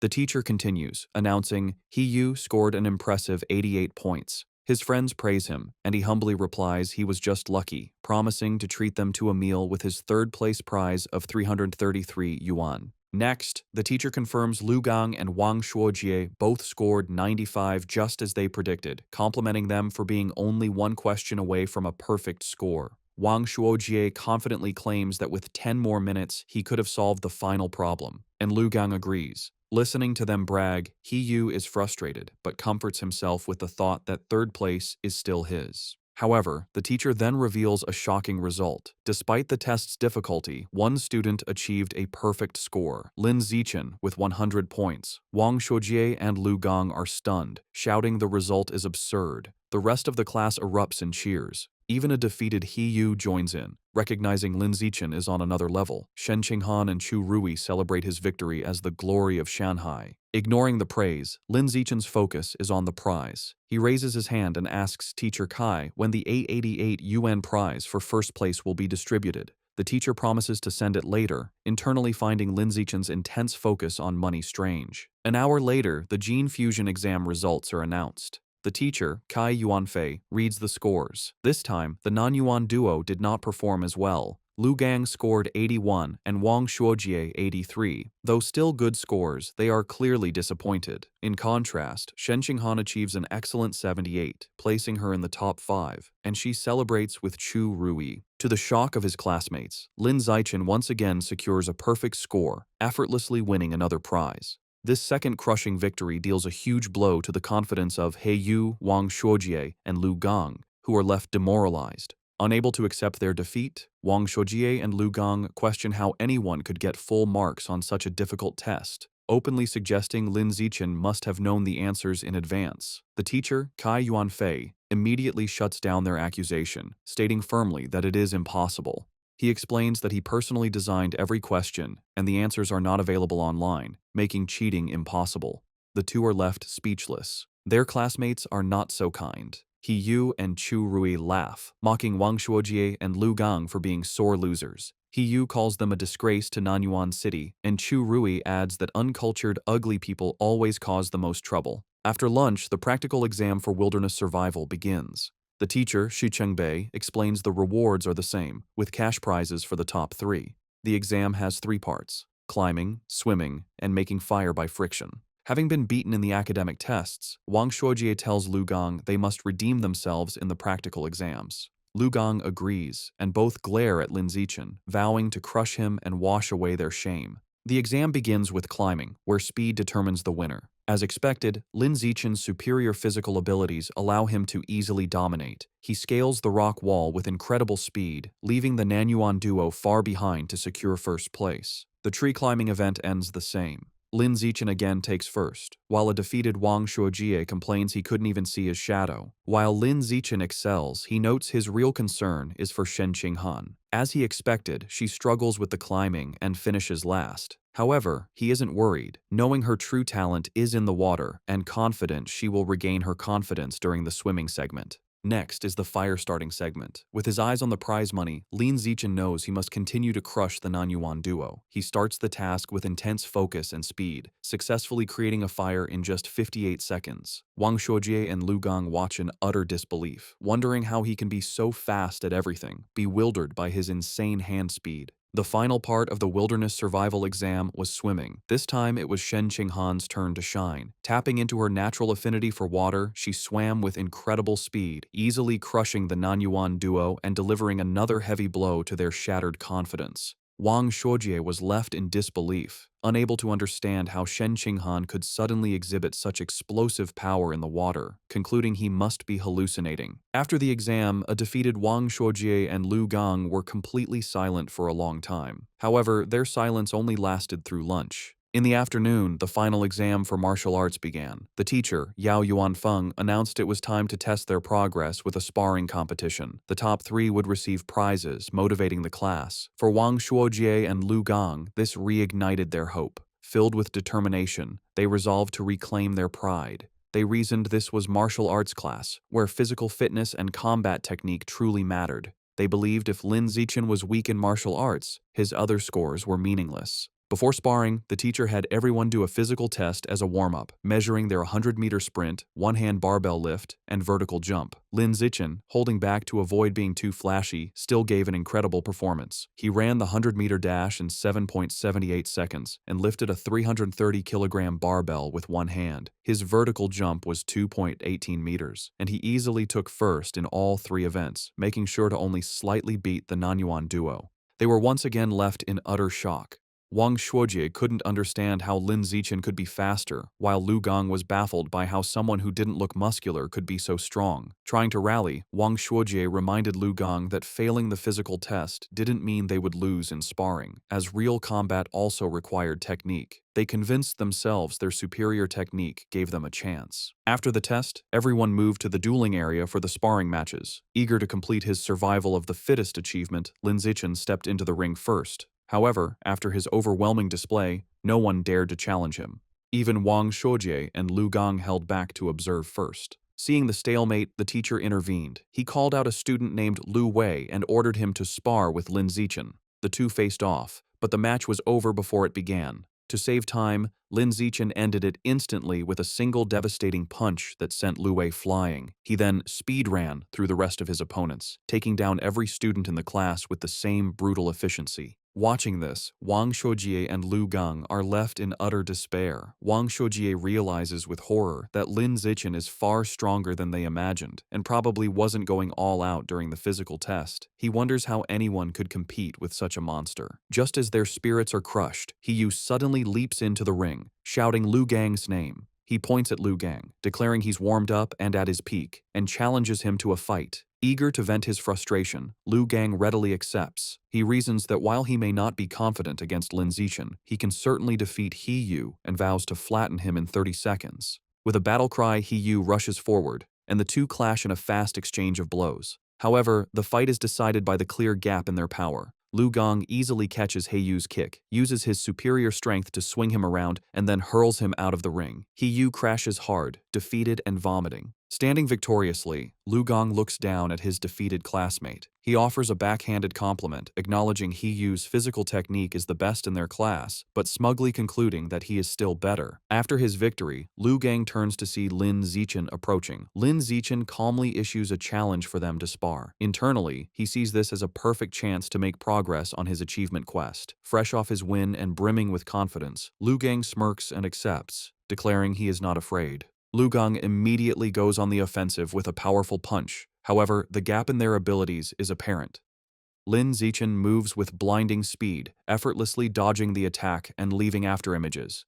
Before Lu Gang can register what happened, Lin Zichen counters with a swift kick. The powerful blow connects squarely with Lu Gang's back, and he is sent flying out of the ring, defeated in a single blow. With both Nanyuan duo members utterly defeated, the other students begin to taunt the last one standing. They shout at Wang Shuojie, asking if he's going to avenge his fallen bro, and telling him the pride of Nanyuan now rests entirely on his shoulders. They jeer, telling him not to chicken out. Annoyed, Wang Shuojie snaps at the crowd to shut up, claiming he was already planning to fight. He rushes into the ring to face Lin Zichen. As he stands before his overwhelmingly powerful opponent, he steels his resolve, telling himself that what is meant to come will come, and he must find a way to defeat him. Determined to win, Wang Shuojie shouts that he's going all out and rushes at Lin Zichen with a furious attack. However, his effort is futile. Lin Zichen effortlessly stops the punch with one hand and counters with a single devastating blow that sends Wang Shuojie flying upside down. He crashes hard onto the gym floor, knocked out and foaming at the mouth, defeated as easily as everyone else. With the Nanyuan duo taken care of, Lin Zishan proceeds to systematically take down the rest of the boys in the class one after another with the same effortless efficiency. After defeating all the male students, he checks his system. He notes that according to the survival of the fittest achievement rules, defeating the same person multiple times only counts once. This means his only remaining opponents in the class are the girls.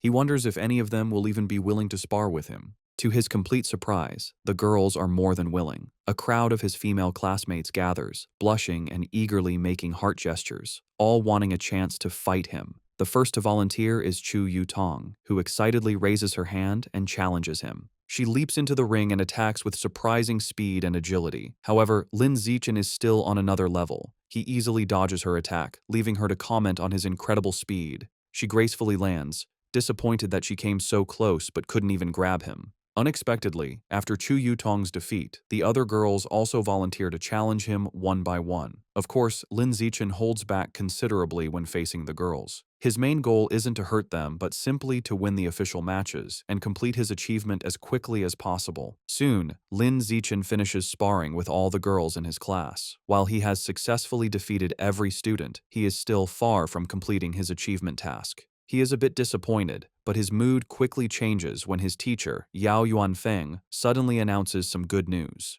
The teacher praises the class and tells them that as elite students, they must learn to challenge those above them. He then announces that in 1 month, their class will challenge the strongest regular class in the second year, and he expects them to be ready. Lin Zichen, who was just feeling frustrated about the lack of opponents to speed up his survival of the fittest achievement, is overjoyed. A new match has been delivered right to his door, a true blessing. After the teacher dismisses the class, a newly humbled Lu Gang approaches Lin Zichen. He admits he had underestimated the school and declares that from now on, he will consider Lin Zichen his rival for the next 3 years. Lin Zichen realizes that with the teacher's plan to constantly challenge other classes, completing his achievement within a year might not be impossible. Wang Shuojie also confronts him, vowing to wash away the humiliation of his defeat before they graduate. Lin Zichen, however, is more focused on the practical benefits. He calculates that he has earned over 3,000 yuan from the exam prizes alone. This excites him, as he can now use this money to buy more beast meat. He clenches his fist, completely ignoring the non-yuan duo, who are left fuming at his arrogant dismissal.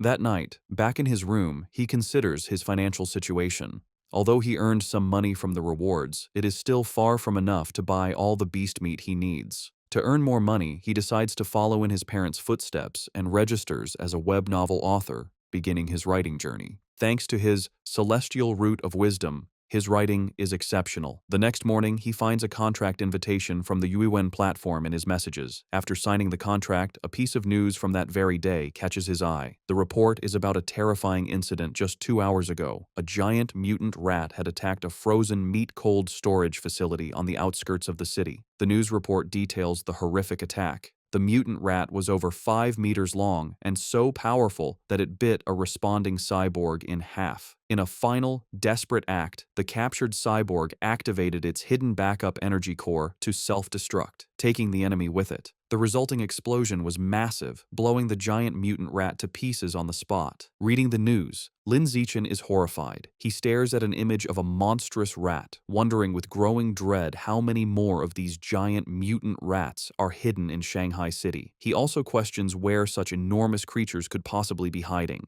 The day of the sparring session against the strongest regular class of the second year arrives, and the students gather at the Shanghai High Gymnasium. Before the match, the teacher, Yao Yuanfeng, holds a strategy meeting with his top fighters. He warns them that while their top fighters are strong, the opposing class is stronger overall and will likely use defensive tactics to wear them down. He orders them to finish their fights as quickly as possible. The moment the meeting is over, Lin Zichen rushes towards the ring, eager to defeat as many new opponents as possible to complete his survival of the fittest achievement. He volunteers to go first. His opponent, a tall girl with long blonde hair from the second-year class, steps into the ring. Seeing who she's up against, she immediately complains to her teacher, pointing out that the elite class has sent their strongest fighter out first. She claims she is the weakest student in her own class, and questions how she is supposed to fight him. Hearing this, teacher Yao Yuanfeng storms over to the opposing teacher, an older man he calls Brother Feng. He angrily accuses him of breaking the unspoken rules of class sparring, which dictate that the weakest students should fight first. He demands to know why the other teacher sent his strongest student to fight in the first match. To settle the dispute, Teacher Yao orders Lin Zichen down from the stage, telling him he can go later and to let the weaker students go first. Lin Zichen reluctantly agrees and steps down. The teacher then points to Zhong Yijia and tells her to go first, but she is caught off guard and protests that she isn't ready. Seeing an opportunity, Shen Qinghan steps forward. She volunteers to fight, telling Teacher Yao that since she is the weakest, she should be the one to go first. Shen Qinghan nervously enters the ring to face the tall blonde girl, clearly intimidated. From the sidelines, her classmates, including Chu Rui and He Yu, begin to cheer loudly, shouting encouragement for their friend, Han Han. However, the sudden pressure only makes Shen Qinghan even more nervous. The match begins, and the blonde girl immediately attacks with a powerful punch, which Shen Qinghan manages to block. Despite being outmatched, Shen Qinghan is determined. She knows she can't win, but resolves to hold on for as long as possible, adopting a purely defensive strategy to drain her opponent's stamina. Her plan proves surprisingly effective. 3 minutes later, the blonde girl is breathing heavily, surprised by Shen Qinghan's endurance. She realizes that if the fight continues, she will run out of stamina and decides she must finish the match quickly. She rushes forward with a final decisive punch. The blow lands, and Shen Qinghan is knocked to the ground, defeated. As she gets back on her feet, she is visibly embarrassed. The teacher, Yao Yuanfeng, praises her performance. He gives her a thumbs up, telling her she did great and that her defensive strategy was very smart. Lin Zichen also comforts her, patting her head gently. He tells her she did well, lasting over 3 minutes against a senior with an extra year of training, and that she has made big progress. Reassured, Shen Qinghan looks up at him with a happy smile. Following Shen Qinghan's defeat, another female classmate with brown hair from the elite class steps into the ring. Seeing that her senior opponent is running out of stamina after the previous match, she sees an opportunity and rushes in to attack. She throws a powerful kick, but the more experienced senior easily dodges the blow and counters with a swift punch to the face. The brown-haired girl is quickly overpowered and pinned to the ground, where she cries out in pain and is forced to surrender. Standing over her defeated opponent, the senior mockingly asks if she was looking down on the regular class by charging in so recklessly. She continues to taunt the girl, telling her that while she may not have her talent, she has trained for a whole year longer. She dismisses her, telling her to come back and fight again after she's trained for another year. Just then, Chu Rui steps forward. Filled with determination, she declares that she will avenge Shen Qinghan and crush the senior. Chu Rui proves to be a formidable fighter. She easily defeats her senior opponent with a single, powerful punch. From the sidelines, Shen Qinghan cheers enthusiastically, calling out how amazing Chu Rui was. Lin Zichen tells Shen Qinghan that she was amazing too, explaining that Chu Rui's victory was easy only because Shen Qinghan had drained the senior's stamina first. Shen Qinghan smiles happily. 2 hours later, the sparring session continues, and the elite class has evened the score. Teacher Yao Yuanfeng approaches the second-year teacher, Brother Feng, and taunts him, pointing out that his class only has 4 fighters left and that he is confident his class will win the bet. However, he then turns to his students and warns them not to get complacent. He declares that the true strength of their class lies with their 4 top fighters, Lin Zichen, Wang Shuojie, Lu Gong, and He Yu. The real showdown is just beginning. Following his teacher's declaration, He Yu is ordered to go up next. He cracks his knuckles with a determined look and enters the ring with a dramatic, ground-pounding pose. He strikes a fighting stance and theatrically asks his senior opponent if he is prepared to face his fists, which he claims are thirsty for battle. The senior, a boy with brown hair, smirks and tells He Yu not to be so childish and overly dramatic. Annoyed, He Yu immediately attacks with a swift kick, sending the senior crashing to the ground in defeat. Standing over his fallen opponent, He Yu mocks him, questioning where he got the confidence to act so tough with such a low skill level and calling him trash. Just as He Yu celebrates his victory, another, more formidable senior with purple-tinged hair stomps into the ring.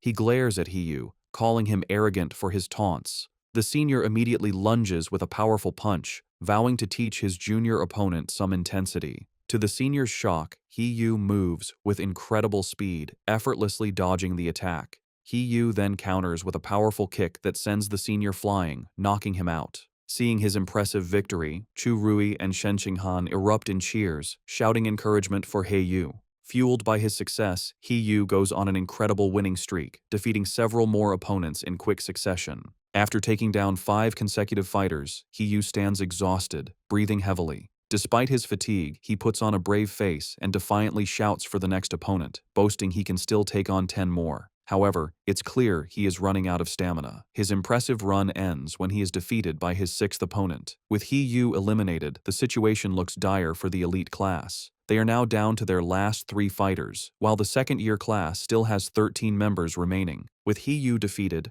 Wang Shuojie is next. He unleashes his full power, going on an incredible winning streak and single-handedly defeating 10 opponents in a flurry of furious kicks and punches. However, the long series of battles takes its toll. During his 11th match, Wang Shuojie finally runs out of stamina and is defeated. Following him is Lu Gang, who quickly dispatches 2 more of the opposing team's top fighters in less than 10 minutes. With their opponents now down to their last fighter, teacher Yao Yuanfeng smugly suggests that the second-year teacher, Brother Feng, should just surrender. Brother Feng, however, remains unfazed. He smirks and calls forth his final student, Wang Jinhei, telling him it is his turn. A new challenger steps forward, an enormous, overweight student who towers over Lu Gang. Despite his opponent's intimidating size, Lu Gang is not impressed. Dismissing him as just a slightly larger fatty, he rushes into attack, confident he can beat him. He lands a powerful punch on Wang Jinhei's massive belly, but to his shock, the blow has no effect. He feels as if he just punched solid rubber. He tries again, unleashing a rapid barrage of punches, but all his attacks are harmlessly absorbed by his opponent's thick layer of fat. Soon, Lu Gang is left panting and exhausted, realizing his attacks are useless.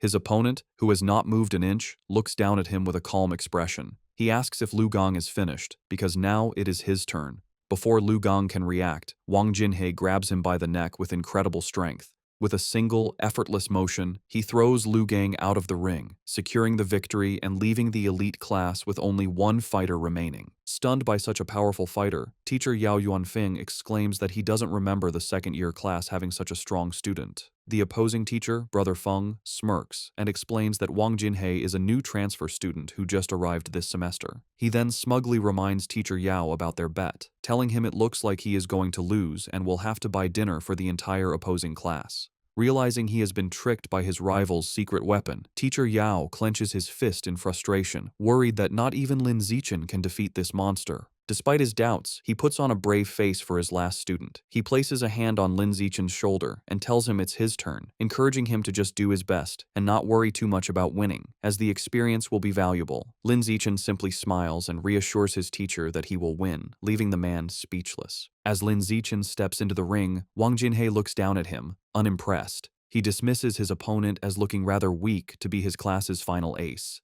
From the sidelines, Shen Qinghan, Chu Rui, and the other girls from the elite class shout insults at Wang Jinhei, calling him an arrogant fatty and cheering for Lin Zichen to teach the dead pig a lesson. Annoyed by the taunts, Wang Jinhei decides to offer a handicap. He tells Lin Zichen he will stand still and allow him 10 free hits. He explains that he doesn't want Lin Zichen and his little fangirls to complain later that he was just bullying a smaller opponent. Lin Zichen happily accepts the offer. Wang Jinhei tells him to come at him with his full power. Without hesitation, Lin Zichen unleashes a single, devastating punch to his opponent's massive stomach. The force of the blow is so immense that it sends the enormous Wang Jinhei spinning through the air before he crashes hard onto the floor, knocked out cold. Both classes are left in stunned silence, which is quickly broken by a massive, tearful cheer from the elite class as they celebrate Lin Zichen's incredible victory. A few moments later, Wang Jinhei slowly begins to regain consciousness, completely disoriented. He groggily wonders where he is and what just happened, muttering that the outcome was completely illogical and unscientific. After Lin Zichen's victory, the second-year teacher approaches Yao Yuanfeng, the elite class's teacher. He remarks on how powerful Lin Zichen was, comparing his one-punch victory over Wang Jinhei to a former prodigy named Wu Tiancheng. Yao Yuanfeng replies that while Lin Zichen is strong, he isn't at Wu Tiancheng's level yet, explaining that Wu Tiancheng was a monster who terrified the principal as a first year. Overhearing the name, Lin Zichen walks over and asks his teachers who Wu Tiancheng is. Yao Yuanfeng excitedly explains that Wu Tiancheng was a legendary student from a few years ago. As a first year, he single-handedly defeated the entire third-year elite class, shocking the school leaders. The teacher continues by listing Wu Tiancheng's incredible stats as a first year, a 100-meter dash in 6.12 seconds, a 3.96-meter vertical jump, and a 650-kilogram one-handed barbell lift. He asks Lin Zichen if he is impressed.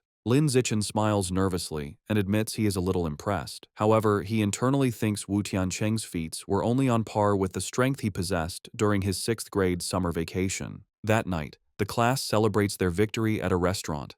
Teacher Yao Yuanfeng holds up a soda for a toast. He joyfully announces that because Lin Zichen secured their win, the second-year teacher had to honor their bet and pay for everyone's feast. The entire class raises their glasses, cheering for Lin Zichen's performance. During dinner, Lin Zichen is surrounded by his classmates, including He Yu and Chu Rui. Now famous in school, they are all eager to know his training secrets and add him on WeChat. Lin Zichen finds this new attention a bit strange. Amidst the chaos, he observes that Shen Qinghan hasn't changed. Worried he won't be able to eat, she quietly puts food on his plate. During the celebration, Shen Qinghan suddenly gets a shocked expression. Looking flustered, she quickly tells Lin Zichen she needs to go to the restroom and rushes away. As she leaves, Lin Zichen notes that while some things change, her urge to pee when nervous or excited has remained the same. In the restroom, 2 of their female classmates are gossiping. One complains about how Shen Qinghan fawns over Lin Zichen like a maid, always pouring his drinks and peeling his shrimp. The other agrees, questioning how someone with Shen Qinghan's lack of strength could have gotten into the elite class if not for being his sycophant. She cruelly adds that their relationship won't last, as the difference in their abilities is destined to drive them apart. Unseen, Shen Qinghan overhears their entire conversation and is visibly hurt. However, instead of hiding, she confronts them. With newfound determination, she firmly tells the startled girls that she is not a sycophant, she is his childhood friend. Later that evening, as they walk home, Lin Zichen notices she seems dejected and asks if something is wrong.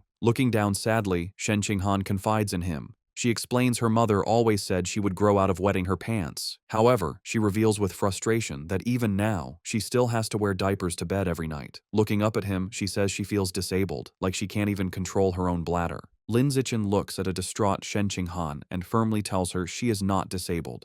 He gently places his hands on her shoulders to comfort her, explaining that her inability to control her bladder is actually a superpower that hasn't fully developed yet. Shen Qinghan looks up with wide, hopeful eyes, questioning if it's really a superpower. Lin Zichen confirms it, telling her that her natural talent in the water is a manifestation of this power. Intrigued, Shen Qinghan asks if his own amazing abilities are also because he has a superpower. Lin Zichen confidently replies that yes, just like her, he also has a superpower. Excited by the idea, Shen Qinghan wonders what kind of power she might have.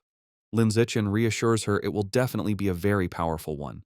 However, their path is blocked. A special team in protective gear is cordoning off a building, and an officer with a megaphone instructs the public to stay back while they exterminate rats. Their attention is drawn to the chaos inside. A man in an apron frantically swings a broom at a swarm of large rats, trying to fend off the exterminators. He screams at the officers to stop, pleading with them not to kill his brothers. His face twists in agony and rage as he continues to scream. Consumed by fury, the man charges at the officers, yelling that he will fight them to the death. Watching the scene, Shen Qinghan asks Lin Zichen if the man has gone crazy. Lin Zichen agrees, suggesting he might be mentally ill, though he finds the situation pitiful. He tells her that's just how some people are and that they should go home. Later that night, at Lin Zichen's house, he and his parents are watching a troubling news report. The anchor announces that a young female teacher went missing last week and is still not found.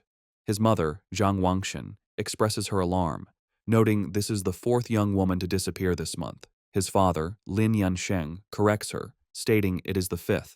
The report continues, showing photos of the missing women, all young and attractive. It issues a public warning for young women to avoid going out alone at night. Worried, Zhang Wangshan tells her son he must not let Shen Qinghan go anywhere by herself. Lin Zichen smiles and promises to look after her. Meanwhile, at a public security office in Shanghai City, the man from the market has been taken into custody. A doctor in a lab coat is speaking with a police officer. The officer asks for the doctor's opinion, wondering if the man is mentally ill. The doctor replies he isn't certain, explaining that he has tried to communicate with the suspect, but the man has remained completely silent. The officer finds this strange, saying the man was screaming non-stop at the market earlier. Suddenly, the officer's eyes widen with a terrifying realization. Both he and the doctor whip their heads around to look at the man, who is now hunched over, surrounded by a dark, menacing aura. Before their horrified eyes, the man begins to transform, mutating into a monstrous, giant, aberrant rat. As the creature grows, the terrified officer screams into his radio, frantically calling for backup and requesting a cyborg team, yelling that the person in the interrogation room is turning into a giant, aberrant beast. The giant, aberrant rat rampages.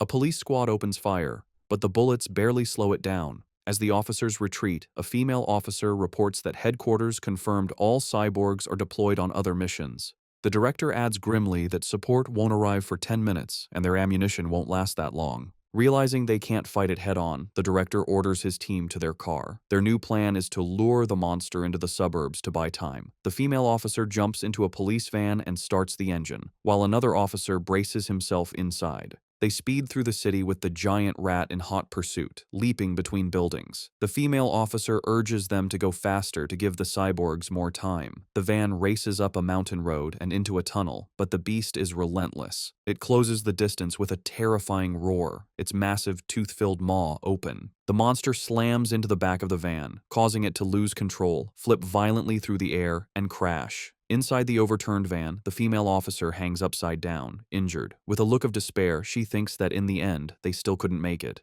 Just as the giant aberrant rat roars in triumph over the wrecked van, a massive explosion engulfs it. Help has arrived. A female cyborg with short purple hair and sleek armor. Hovering in the air, she locks on and unleashes a barrage of powerful purple missiles. The projectiles slam into the monster, creating a series of fiery explosions as she gives the command to kill. After the smoke clears, the cyborg lands on the crater-filled road. She finds a large tunnel and realizes the rat escaped by digging its way out, noting the beasts seem to be getting smarter. However, she sees shredded flesh and blood on the ground and concludes the creature is seriously injured and couldn't have gotten far. She decides she has a good chance to track it down. The scene shifts to the city skyline at 3 a.m. In his room, Lin Zichen is at his computer, not training, but writing. He reflects on his progress as a web novel author. He has written daily for over half a month, and his novel is now nearly 200,000 words.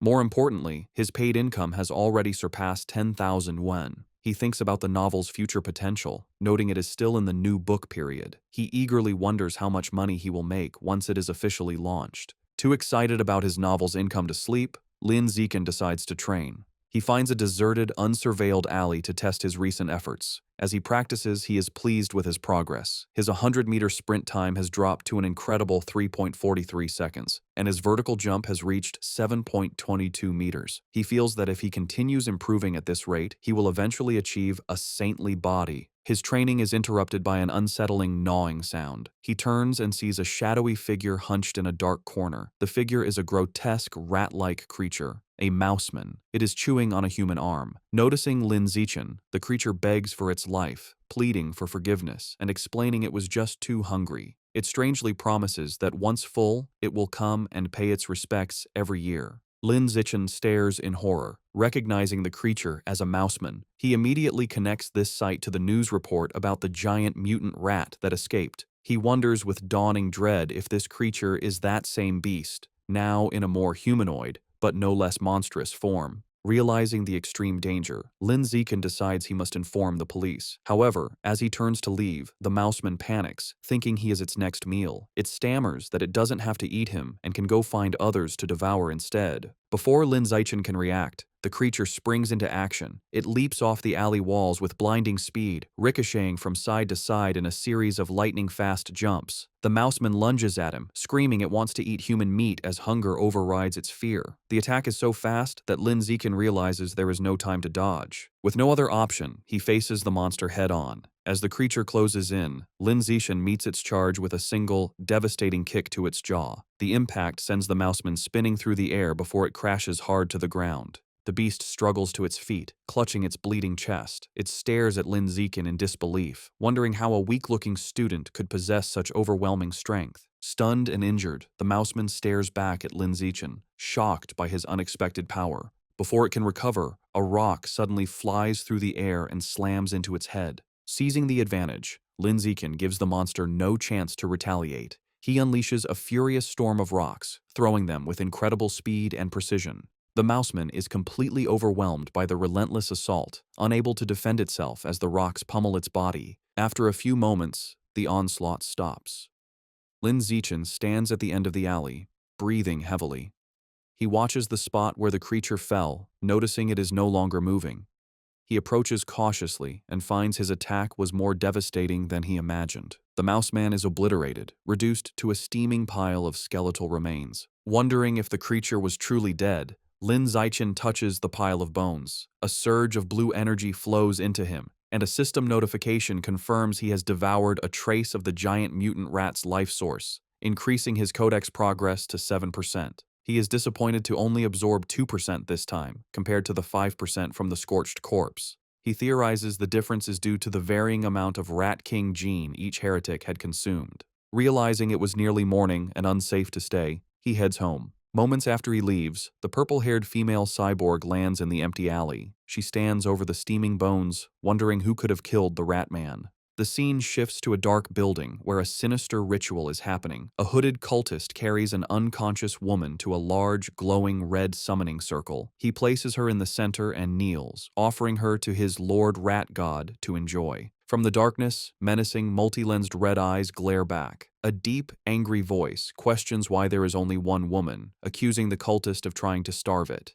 The voice complains the offering isn't even a mouthful and threatens to make the cultist part of the sacrifice. The cultist prostrates himself in terror, desperately begging to explain. Still on the floor, the terrified cultist explains that young women have become cautious lately, rarely going out at night and always traveling in groups, making them hard to capture. The massive, shadowy rat god looms over him, its deep voice commanding that if women are too difficult, he should catch young men instead. The cultist immediately agrees. Suddenly, a large, bloody chunk of raw meat is thrown onto the floor. The cultist greedily grabs it and begins to devour it raw, thanking his Lord Rat God for the blessing. As he eats, the ritual reaches its gruesome climax. Massive red tentacles emerge from the summoning circle, wrapping around the unconscious woman and lifting her into the air. The monstrous, multi-eyed maw of the rat god opens wide and devours her whole. Sounds of chewing and crunching echo through the building. After its meal, the Lord Rat God gives one final, chilling order. It tells the cultist not to capture ordinary people next time, complaining their meat is too bitter. The entity declares it wants to eat nobles who live in luxury, believing their meat will be more tender.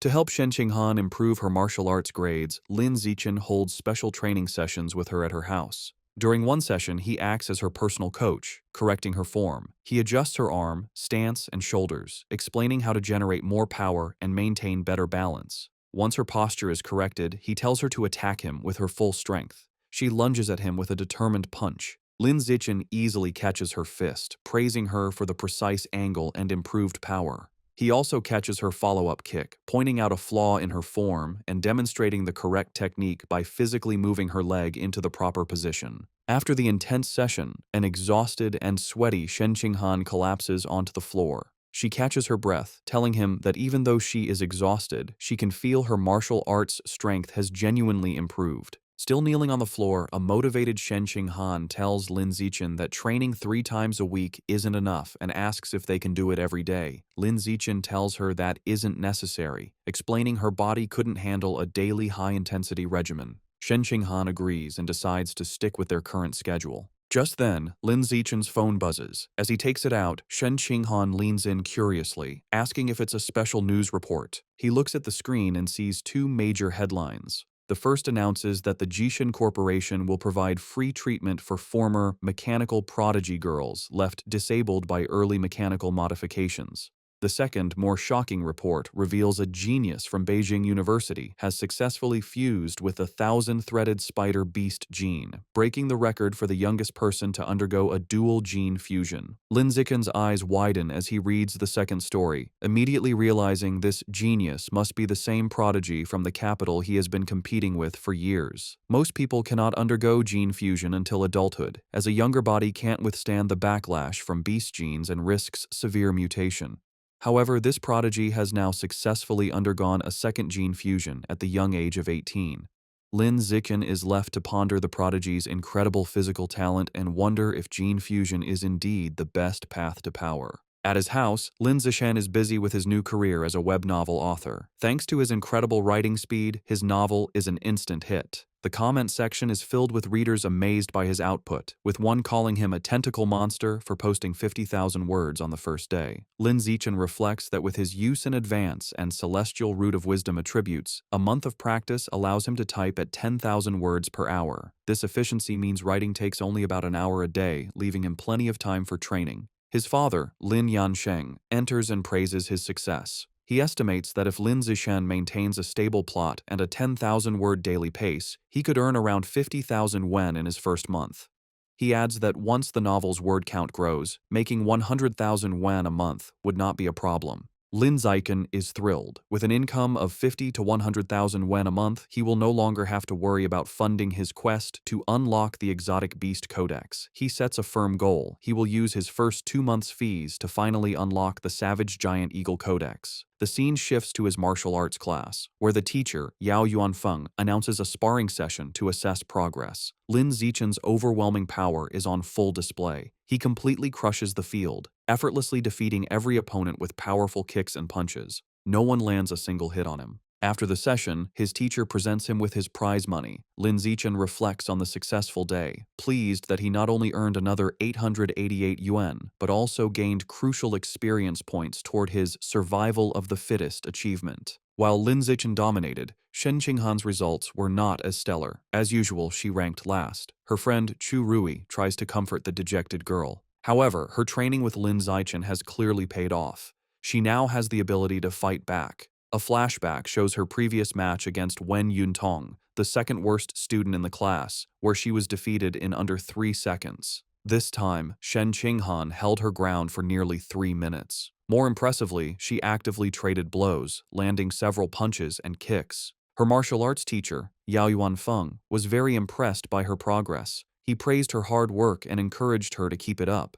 With the sparring session concluded, the teacher gathered the class and made a new announcement. He declared that in 1 month, their class would challenge the elite class of the second years, setting an ambitious goal for them to take down every student except for their top 3 fighters. The class roared back in confident agreement. The teacher was pleased with their fighting spirit. A month passes quickly. Lin Zichen's web novel has been a massive success, and he checks his bank account to see a balance of 89,000 wen. With his new funds, he immediately heads to the supermarket to finally buy the beast meat he needs. He tells the female employee at the counter he would like to purchase some savage giant eagle meat. The employee informs him of a special promotion. If he buys 100 jin all at once, he will receive a 5% discount. After a moment of thought, Lin Zichen decides to hold off on the purchase for now. He concludes it would be more strategic to wait until he has saved up enough to buy all 100 jin at once to take advantage of the discount, figuring he will likely have enough by the following month. The next day at school, Shen Qinghan excitedly tells Lin Zichen the cafeteria has a new stir-fry counter, and she has heard the chef's dishes are delicious. He agrees to go with her. They arrive at the counter, where several chefs are busy, and both are impressed by the amazing aroma. After getting their food, they sit down at a table. Lin Zichen comments that it was a good thing they arrived early, as a long line has already formed.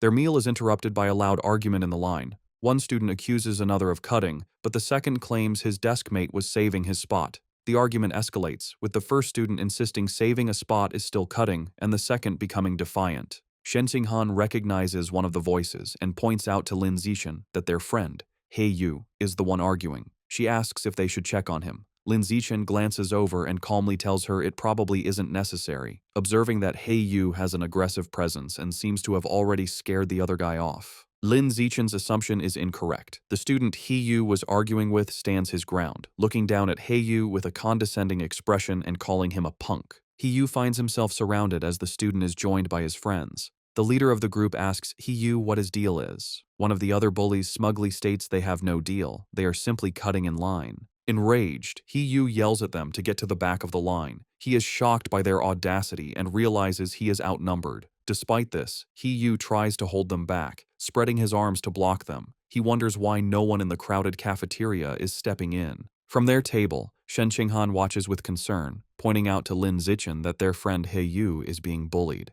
Just as the bullies are about to push past He Yu, a hand clamps down on the leader's shoulder. It is Lin Zichen, his face shadowed and intimidating. He calmly tells the student to please line up properly. The bully turns around and confronts Lin Ziken with a smirk, defiantly asking what he can possibly do about it if he refuses. Instead of escalating the fight physically, Lin Ziken responds with a sly grin. He pulls out his phone and coolly informs the bully that he will report him. The bully leader scoffs at the threat, calling reporting shameful. With He-yu smirking beside him, Lin Zichen coolly retorts that he finds cutting in line even more shameful. Unwilling to be reported, the group of bullies gives up and walks away in frustration. The scene shifts to a luxurious villa in a wealthy district of Shanghai City, where the rat god cult is holding a secret meeting. Their leader, a man in a black hooded robe, sits on a throne-like chair and addresses his followers. He announces that one of their members, Sha Qiang, is dead, explaining that he went crazy at the market and was killed after provoking the security squad. Another cultist mutters that it is good riddance. The leader then introduces a new young man who will be taking Sha Qiang's place. He relays a new, chilling order from their Lord Rat God. From now on, they must only capture and sacrifice noble elites, as their god finds ordinary people to be too bitter. This new directive causes concern. Two members speak up, arguing that capturing nobles is too risky. They reason that while a missing ordinary person might be overlooked, a missing noble would cause serious trouble.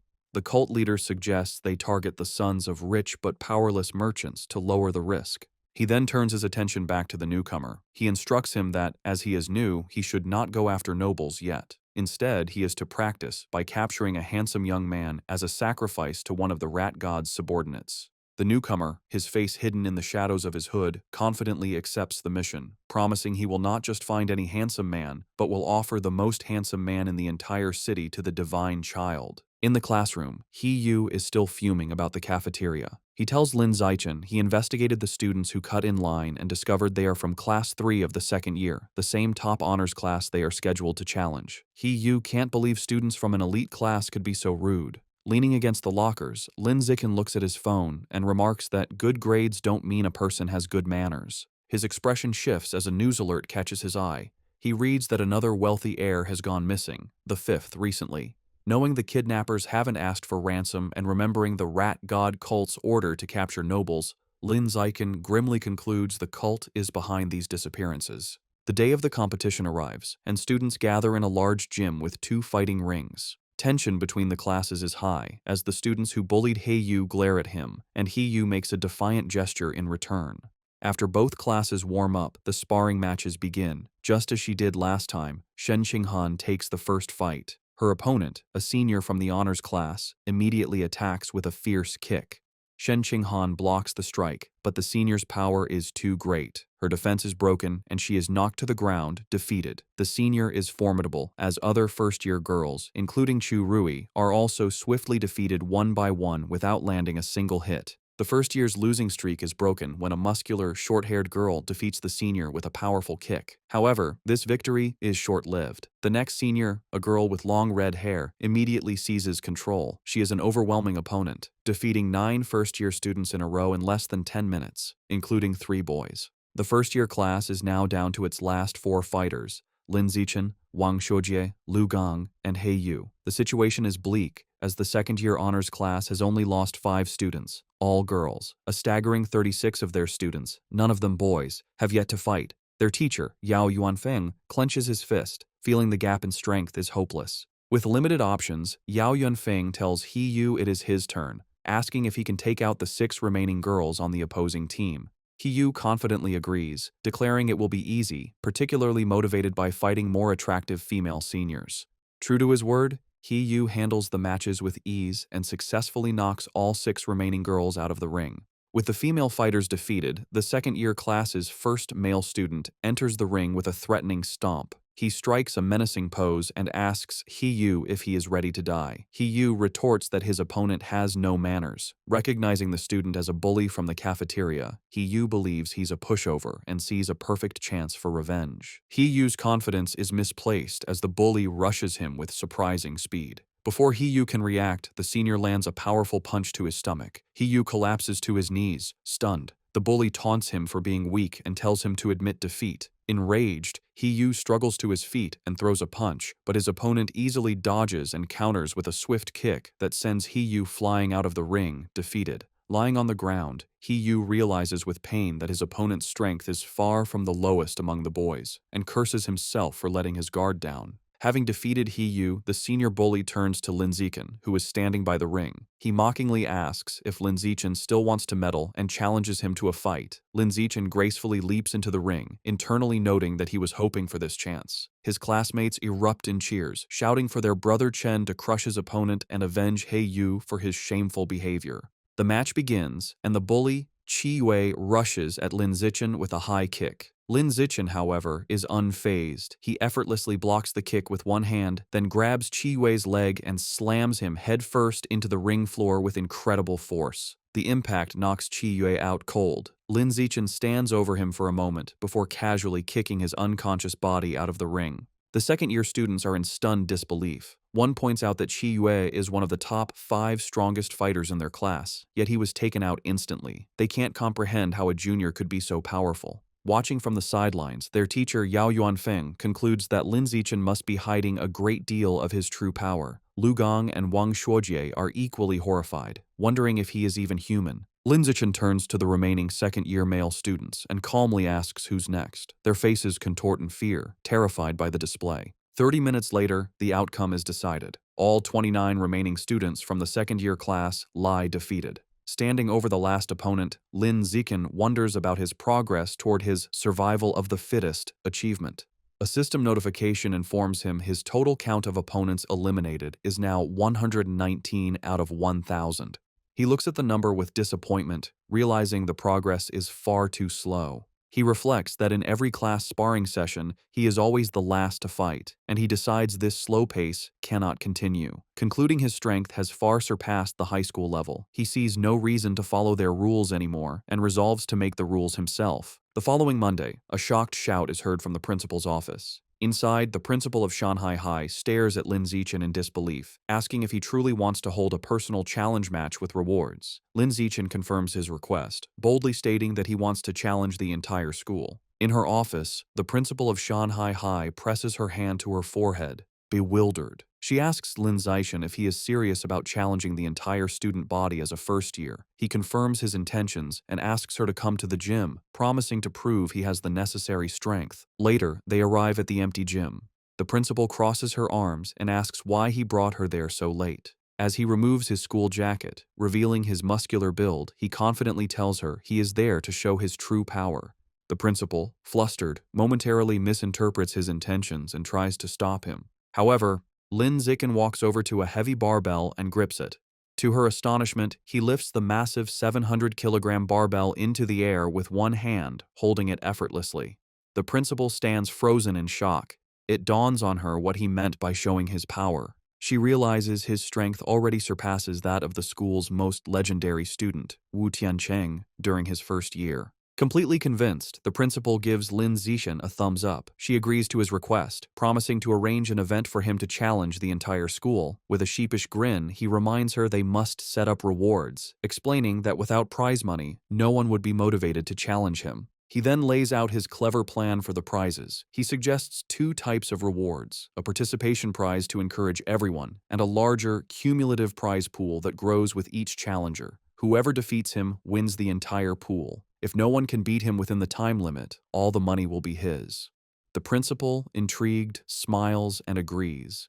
Lin Zichen makes one final request: keep his true strength a secret for now. Otherwise, students might be too intimidated. She playfully pats his shoulder and agrees. Later, in her office, she shows Lin Zichen the finalized plan. He confirms it is perfect, thanking her for her hard work. As they speak, 2 teachers, Yao Yuanfeng and Liu Deren, walk by. They are shocked to see the principal's unusually cheerful demeanor towards Lin Zichen, wondering what is going on. Yao Yuanfeng is bewildered, remarking internally how the principal, usually a stern-faced she-devil, is now smiling so pleasantly, completely misinterpreting the situation. At 2 in the afternoon, the student body gathers in the gym, surrounding 2 large fighting rings where Lin Zichen and the principal stand.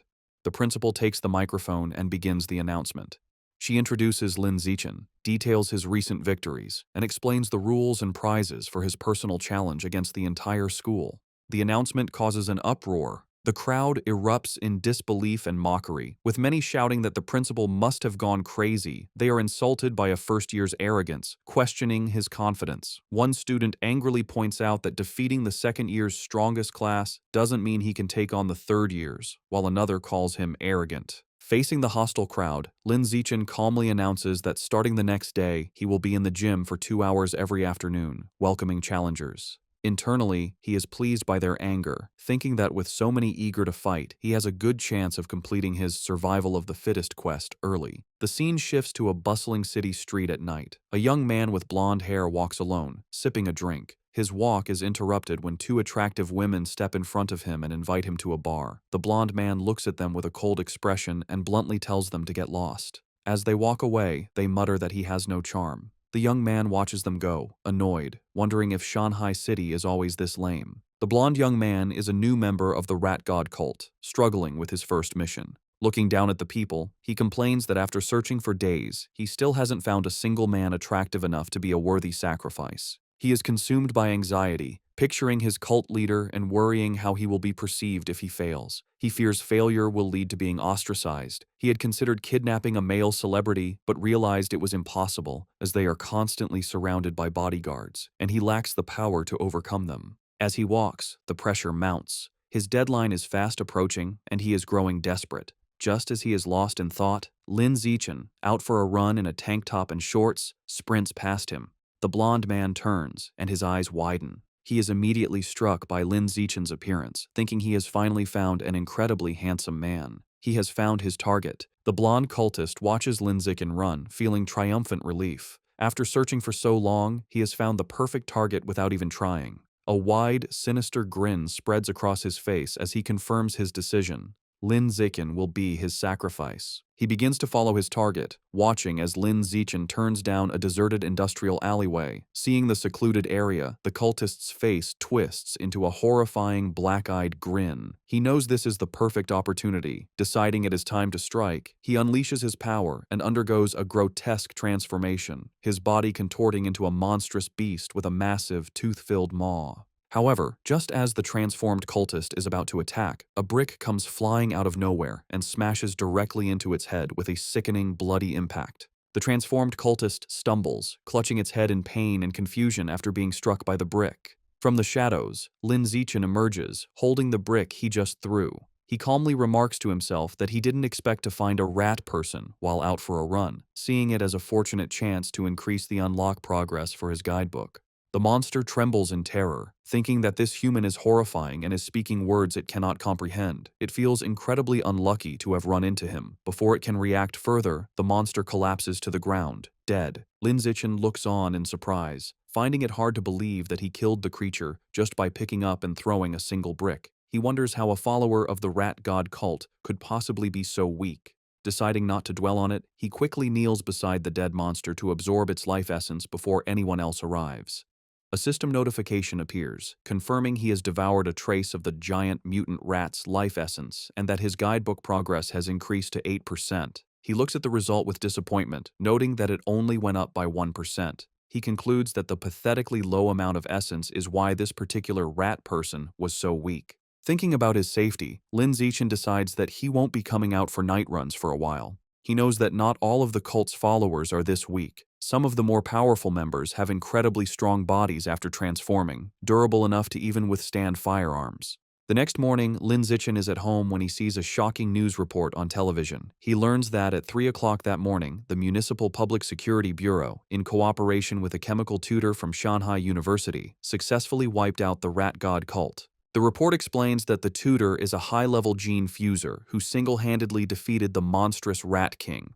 The broadcast shows footage of the incredible battle, where the massive, multi-eyed beast unleashes a terrifying barrage of sharp spikes at the winged, red-haired gene fuser. The tutor endures the powerful attack but ultimately emerges victorious. The entire fight lasted only 30 seconds, ending with the colossal Rat King collapsing in defeat as the gene fuser lands, securing a swift and decisive victory. Watching the display, Lin Zichen is left in deep thought, his expression grim. He contemplates the immense power he just witnessed, wondering if this is the true strength of a high-level being and acknowledging how truly formidable it is. In a modern, well-lit room, two men in tactical gear are having a conversation. A blue-haired man, sipping from a cup, asks his companion, a man with spiky orange hair named Tiancheng, if he has been able to contact their teacher yet. Tiancheng confirms that their teacher is still out of contact. He adds that the entire group of powerful individuals who went to suppress a riot at a place called Source Site 36 remain missing. The blue-haired man then asks about the current situation at the site.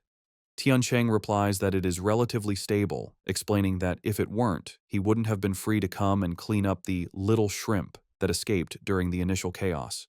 The blue-haired man seems to question his dismissive term. The blue-haired man reflects on the immense power of the Rat King, a monster that the entire Public Security Bureau was helpless against. He then internally acknowledges that in the face of a genius high-level being like Tiancheng, the monstrous Rat King was indeed just a little shrimp. Changing the subject, the blue-haired man playfully puts his arm around Tiancheng's shoulders, suggesting that since he is already there, he should visit their old school to give a lecture. Tiancheng resists, stating that he isn't an idle person and has a real job to do. The blue-haired man playfully insists, telling him that providing some ideological guidance to their cute junior students is also a form of work. Deep within a dark cavern under the light of the full moon, it is revealed that the Rat King survived its battle with Wu Tiancheng. The creature explains its recent actions, stating that at first, it only ate beggars, then it moved on to eating young people. Now, it kneels in submission, admitting that it eventually developed a taste for the pampered elite. The Rat King is not alone.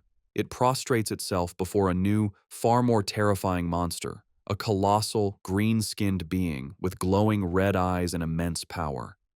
This new monster scolds the Rat King, angrily telling it that it went to great trouble to bring the Rat King there to have its clan dig tunnels. Instead, the Rat King went around eating people and caused a huge commotion that drew unwanted attention. The giant monster glares down and menacingly asks the Rat King if it believes it deserves to die for its failure. Terrified, the Rat King begs its master for another chance. The giant monster considers the plea and agrees that it can give the Rat King another chance, but it clarifies that there will be a price to pay. Without another word, the monster's clawed hand strikes the Rat King, and a spray of blood fills the air.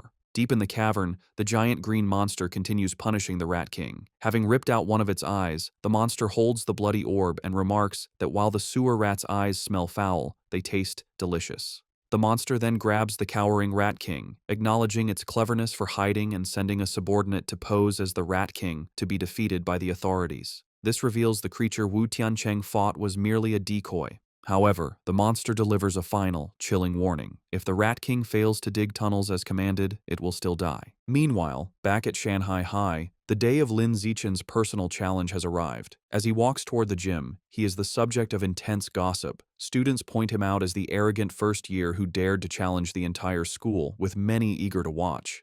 Lin Zichen, however, is focused on his phone, where he is looking at a wanted notice for the 9 fugitive members of the Rat God cult, noting the 500,000 yuan reward for their capture.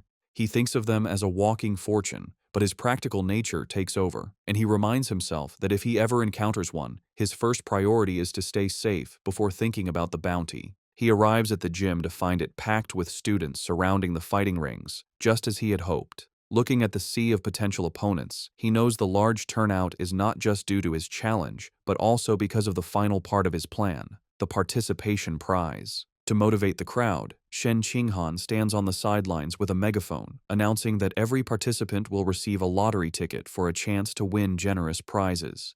The announcement works perfectly, and the male students erupt in excitement. They shout about the amazing prizes, including the latest game consoles and smartphones, though one boy is more interested in the possibility of touching Shen Qinghan's hand during the lottery. This same boy eagerly reaches forward to be the first volunteer. However, before he can finish speaking, a female student leaps over him, stepping on his head as she declares she will go first. This opens the floodgates, and a massive, chaotic crowd of female students rushes forward, trampling the boys as they all clamor for a chance to fight Lin Zichen. Soon, the fighting ring is filled with a large group of girls who have surrounded Lin Zichen, eagerly declaring they want to challenge him. The challenge, however, quickly becomes his female classmates fawning over him. One girl touches his arm, excitedly exclaiming how strong he feels, while another caresses his face, admiring how handsome he is. Completely surrounded, Lin Zixin thinks the situation has taken a strange turn. He feels reluctant to fight girls but steels his resolve. Knowing that to complete his achievement, he has no other choice. He begins to concentrate his power. With a series of gentle but firm pushes, he sends the girls flying out of the ring one by one. Finally, he unleashes a wave of energy that repels them all at once, apologizing as they are cleared from the ring. After the chaos has settled, Lin Zixin checks his system. A notification shows his progress for the survival of the fittest achievement has now reached 309 out of 1,000. Despite being defeated, the female students are undeterred. One girl with pinkish hair eagerly raises her hand, shouting she wants to challenge him again. However, Lin Zixin stands firm and coldly announces that according to the rules, defeated challengers may not re-challenge. The girls are crestfallen, with one complaining about the unfair rule. A large, muscular student and his friends step forward, and their leader cracks his knuckles, angrily declaring it is now his turn to teach the arrogant junior a lesson. This proves to be an empty threat. Lin Zixin effortlessly defeats opponent after opponent with single punches, and his system shows his survival of the fittest progress has climbed to 419 out of 1,000. Soon, he stands triumphantly atop a massive pile of unconscious students and calmly asks who is next. Just then, a new, more formidable challenger steps forward, declaring he is still there to fight. He leaps into the ring, and the other students immediately recognize him as Yan Xiaoxuan, the overlord of the second year's top honors class. They begin to murmur, wondering who will win. The consensus is that Yan Xiaoxuan has the advantage, recalling his legendary reputation for once defeating an entire class single-handedly, though he was eventually put in his place by a third-year instructor. Yan Xiaoxuan lands in the ring and addresses Lin Zixin, telling him he was once arrogant just like him, but was taught a valuable lesson. He explains that he learned there is always someone stronger. He then launches into a condescending monologue, offering to teach Lin Zixin a life lesson. Completely ignoring the speech, Lin Zixin turns to the teacher and simply asks if he can begin. The flustered teacher quickly declares the start of the match. Before Yan Xiaoxuan can finish his advice, Lin Zixin interrupts him with a single, devastating kick that sends him flying across the ring. As Yan Xiaoxuan crashes into the far wall, Lin Zixin casually puts a finger in his ear, remarking with relief that it is finally quiet. The students are left in stunned silence. They shout in disbelief, questioning how their school's formidable overlord could have been defeated so instantly, and wondering just how powerful Lin Zixin truly is. The stunned silence is broken by slow, deliberate clapping. A new challenger, a muscular student with spiky red hair, makes his way through the crowd. The students immediately recognize him as Chen Wuxing, the #1 student in the entire school, and they erupt in excitement, assuming the real show is about to begin. Lin Zixin watches the newcomer approach, thinking this is a classic case of beating the young one brings out the old one. Chen Wuxing lands in the ring with a confident smirk, remarking that he never expected Yan Xiaoxuan to lose to a junior. However, just as he is about to start his own speech, Lin Zixin again cuts him off, turning to the teacher and asking to begin. Over Chen Wuxing's protests, the teacher starts the match. Enraged at being ignored, Chen Wuxing charges forward, surrounded by a blue aura, declaring it seems he will have to beat his opponent to make him listen. Lin Zixin meets the charge, his own fist glowing with a yellow aura. Their powerful blows collide in a massive shockwave. Chen Wuxing apologizes, but Lin Zixin simply states that he is in a hurry and unleashes a powerful punch. The blow is too much for Chen Wuxing. It sends him flying backward, his shirt torn, his face a mask of disbelief as he questions how this is possible. The entire student body watches in absolute shock, their jaws hanging open as they witness the instantaneous defeat of their school's strongest fighter. With the school's strongest fighters defeated, Lin Zixin turns to the still stunned crowd. He points to a random student and tells him to get in the ring to fight. The student points to himself in disbelief, and Lin Zixin confirms it, stating they haven't fought yet. The student nervously asks him to be gentle, but Lin Zixin smiles and reminds him that if he participates, he will get a lottery ticket. Motivated, the student rushes into the ring, and Lin Zixin promises to go easy. His promise is short-lived, as he immediately knocks the student out with a single punch. A system notification confirms that his achievement progress for survival of the fittest has increased by 1. Seeing this, the rest of the student body realizes there is no shame in losing to someone so overwhelmingly powerful, and they still have a chance to win the lottery prizes. Renewed enthusiasm sweeps through the crowd as they all surge forward, motivated by the prospect of winning a new smartphone. What follows is a systematic and effortless series of victories for Lin Zixin. He stands his ground, easily dispatching every student who challenges him, with his system's counter ticking up by 1 with each defeated opponent. After the final student is defeated, a large system notification appears, announcing that by eliminating 1,000 different competitors, he has successfully completed the achievement.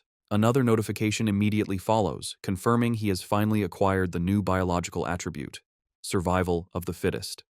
Lin Zixin clenches his fist, a look of pure triumph on his face, ecstatic that his long and arduous challenge has finally paid off. With his quest complete, a system notification details Lin Zixin's new reward. He has acquired the biological attribute, survival of the fittest, which increases the damage he inflicts on other living beings. He strokes his chin thoughtfully, concluding that while it is a simple and practical damage-boosting ability, he is slightly annoyed the system doesn't specify the exact value of the increase. His objective achieved, Lin Zixin leaps down from the ring and announces the challenge is over. The female students are disappointed, complaining it ended too quickly, and they wanted to watch him more. Wasting no time, Lin Zixin grabs Shen Qinghan's hand, leads her through the parting crowd, and they quickly leave the emptying gym. Later, a hearty laugh is heard from the principal's office.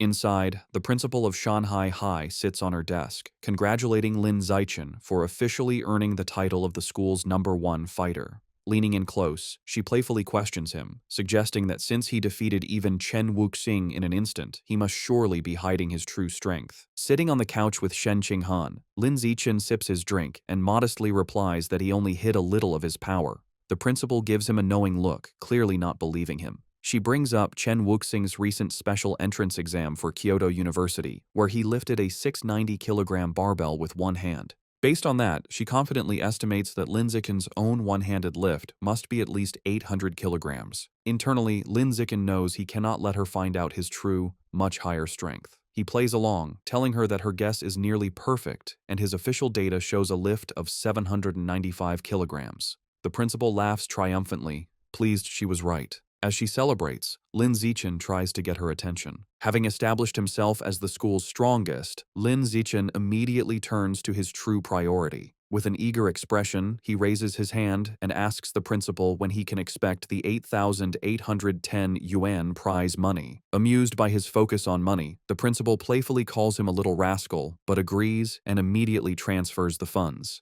Just as the principal begins to discuss his new responsibilities, Lin Zixin interrupts, asking if there is anything else he can do for her. He then makes a special request. Since both he and Shen Qinghan enjoy swimming, he asks for use of the gym's swimming pool. He clarifies that he wants exclusive access, meaning the pool should be closed to everyone else whenever they use it. The principal smiles and readily agrees. Internally surprised at how easily she consented, Lin Zixin adds one more condition. He explains that he dislikes being watched in his swim trunks, so he will be covering the security cameras during their private sessions. This statement causes Shen Qinghan to blush furiously. The principal's mind immediately jumps to a suggestive conclusion. Thinking about the implications of a boy and girl being alone in a pool with the cameras covered, her imagination runs wild, picturing a romantic and steamy encounter between the two of them. Playing along with her own misunderstanding, the principal retrieves a key from her desk, telling Lin Zixin that she will, of course, satisfy all of his requests. She hands him the key, officially designating the pool as their exclusive, private swimming area.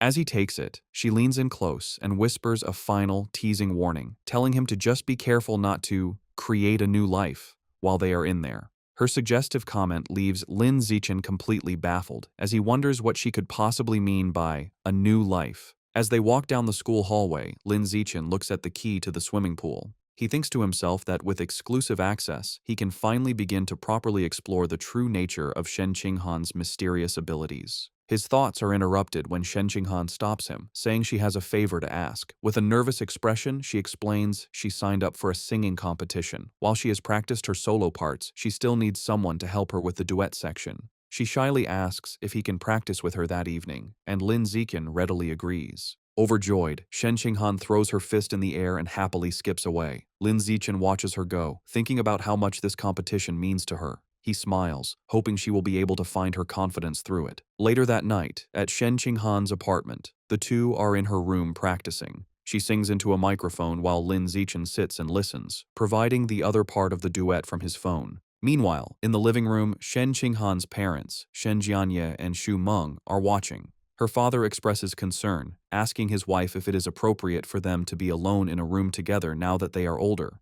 His wife quickly scolds him, retorting that they are childhood friends and questioning what right he has to object. She angrily tells him not to meddle, causing him to quickly back down. After overhearing her parents' conversation, Lin Zixin decides it's a good time to wrap up. He tells Shen Qinghan they've been at it for half an hour and it is time to focus on their studies. As he gets ready to leave, he reminds her about their plan for the next day, to go to the school's private pool so she can get more comfortable with her water abilities. He tells her not to forget her swimsuit and she happily agrees. They say their goodbyes, and Lin Zixin heads home. Once alone, Shen Qinghan's thoughts are consumed by the upcoming trip to the pool, and a deep blush spreads across her face. She nervously goes to her closet, wondering what swimsuit to wear. She lays out two options on her bed, a modest blue one-piece and a more revealing black bikini. She picks up the black bikini, her blush deepening as she worries it might be too revealing. Her imagination runs wild for a moment as she pictures a scene of her and Lin Zixin splashing each other playfully in the water.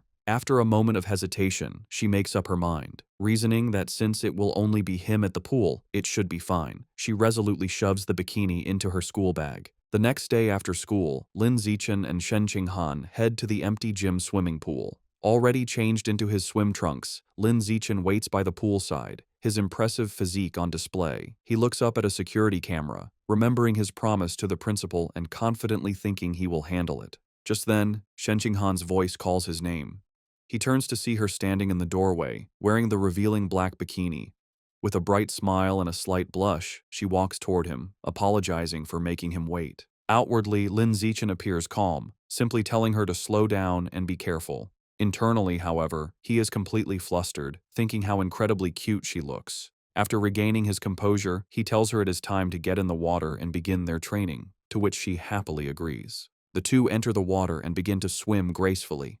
Underwater, Lin Zixin takes Shen Qinghan's hand, and they continue to swim together. Suddenly, her eyes widen in shock as she feels something strange. She quickly gets Lin Zixin's attention, looking startled. She frantically points towards the surface, indicating they need to go up immediately. Understanding, Lin Zixin grabs her and pulls her swiftly towards the air. They break the surface with a splash, and a concerned Lin Zixin holds her close, asking what happened. With a look of utter astonishment and excitement, Shen Qinghan exclaims that the water can pass directly through her body. To demonstrate, she holds out her hands just below the surface and tells him to watch.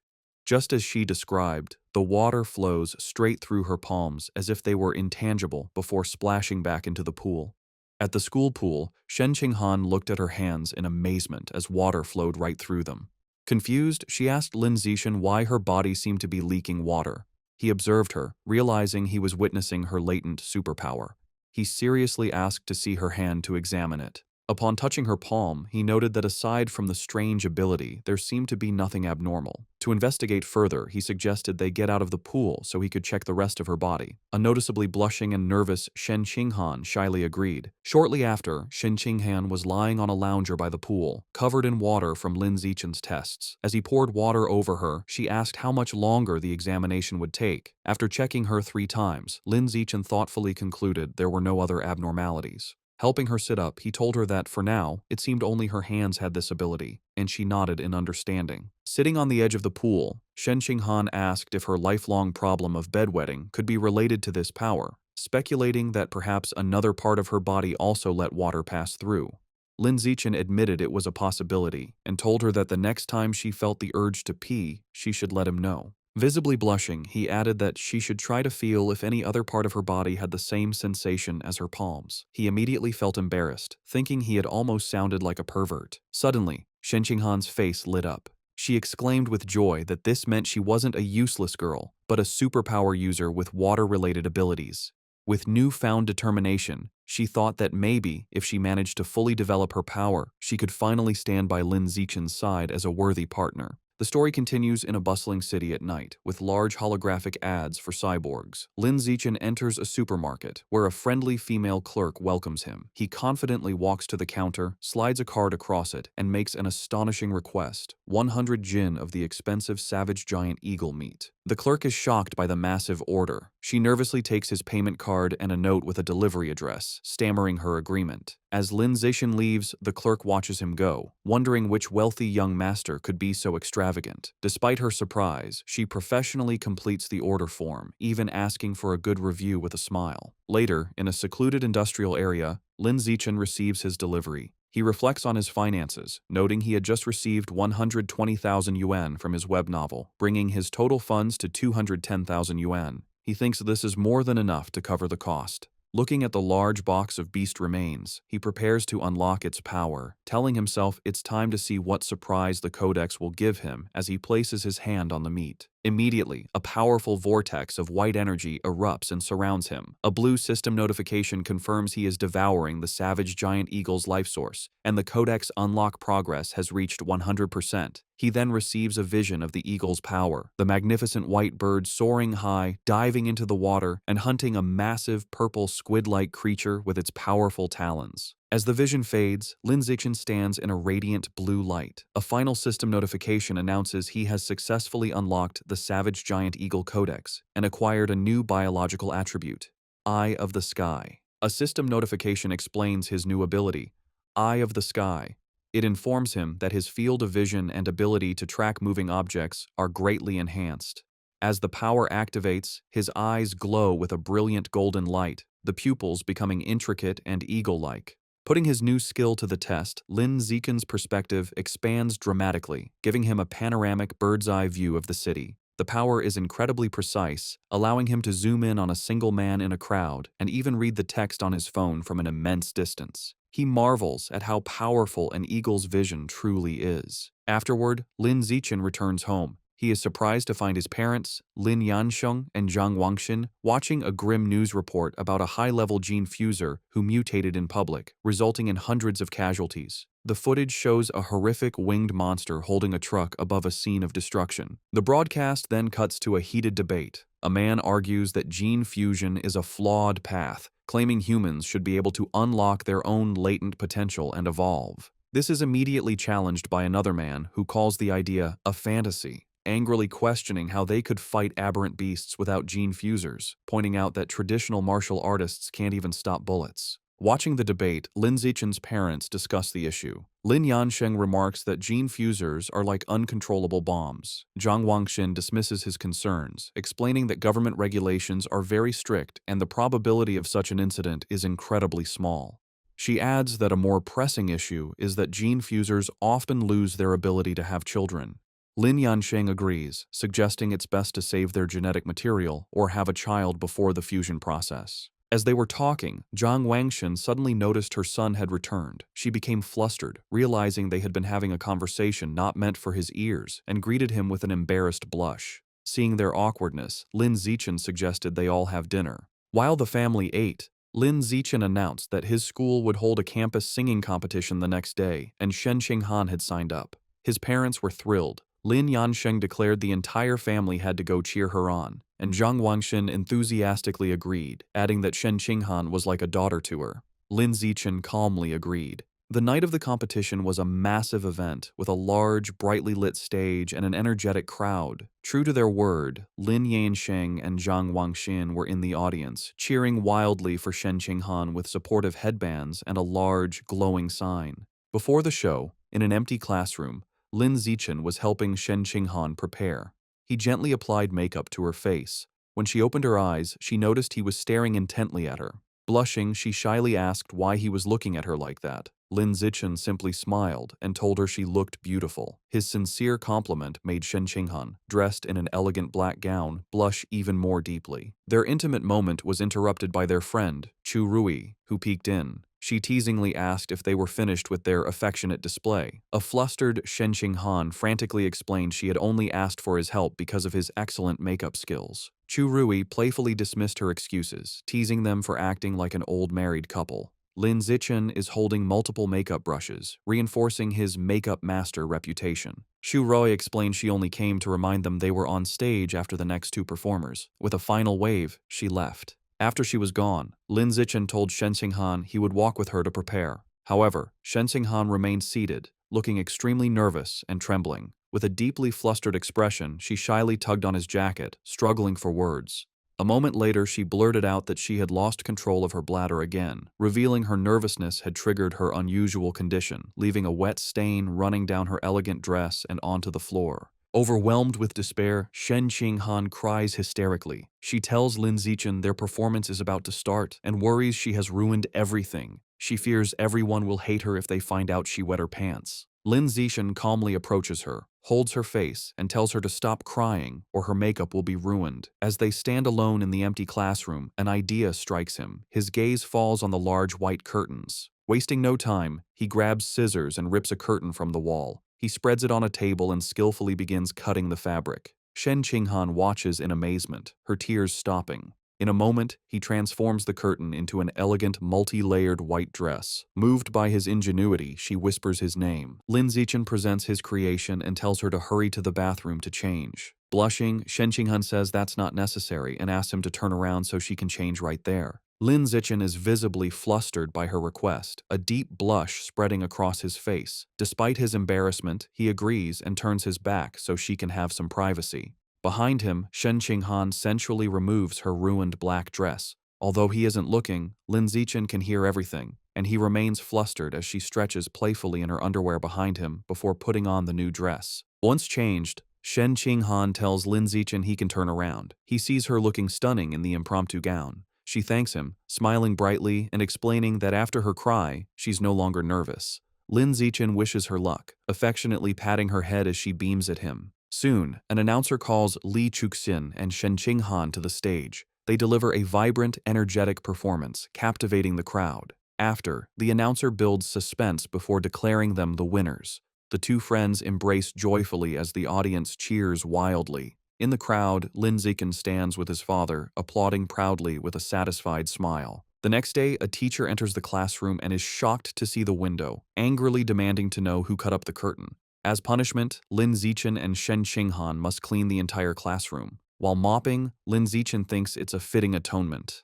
Suddenly, a system notification pops up, announcing he completed an achievement for cooperating 1,000 times. His reward is the Gregarious Animal attribute, which increases his combat power based on nearby allies. A small, satisfied smile crosses his face at this unexpected gain. Meanwhile, Shen Qinghan's life has improved. After her victory, she becomes much more popular. Other girls praise her singing and invite her to karaoke. Beaming with newfound confidence, she happily agrees. Her confidence also helps her martial arts skills improve steadily. Lin Zichen also progresses, winning a major martial arts tournament, the first for Shanghai High in 5 years. He is celebrated by his parents, a joyful Shen Qinghan, and his teammates. Soon his room is filled with trophies. His fame leads to an endorsement deal, making him the spokesperson for the He family's martial arts gym. All his hard work pays off. Between his endorsement deal and his web novel income, Lin Zichen has amassed over 900,000 yuan. Looking at his bank balance, he concludes it's more than enough to unlock the next codex. Lin Zichen goes to a secluded area to pick up his next order from the friendly supermarket clerk. Inside the large box are the remains of a hidden dragon, a large lizard-like creature known for stealth. Placing his hand on the meat, Lin Zichen begins the absorption process, and a powerful blue aura erupts around him. A system notification confirms he is devouring the hidden dragon's life source, and the codex unlock progress reaches 100%. A moment later, another notification announces he has unlocked the hidden dragon codex and acquired the new attribute, natural camouflage. The system explains his new power. The ability allows him to reduce his presence by lowering his internal life signs and lets him hide his true biological level.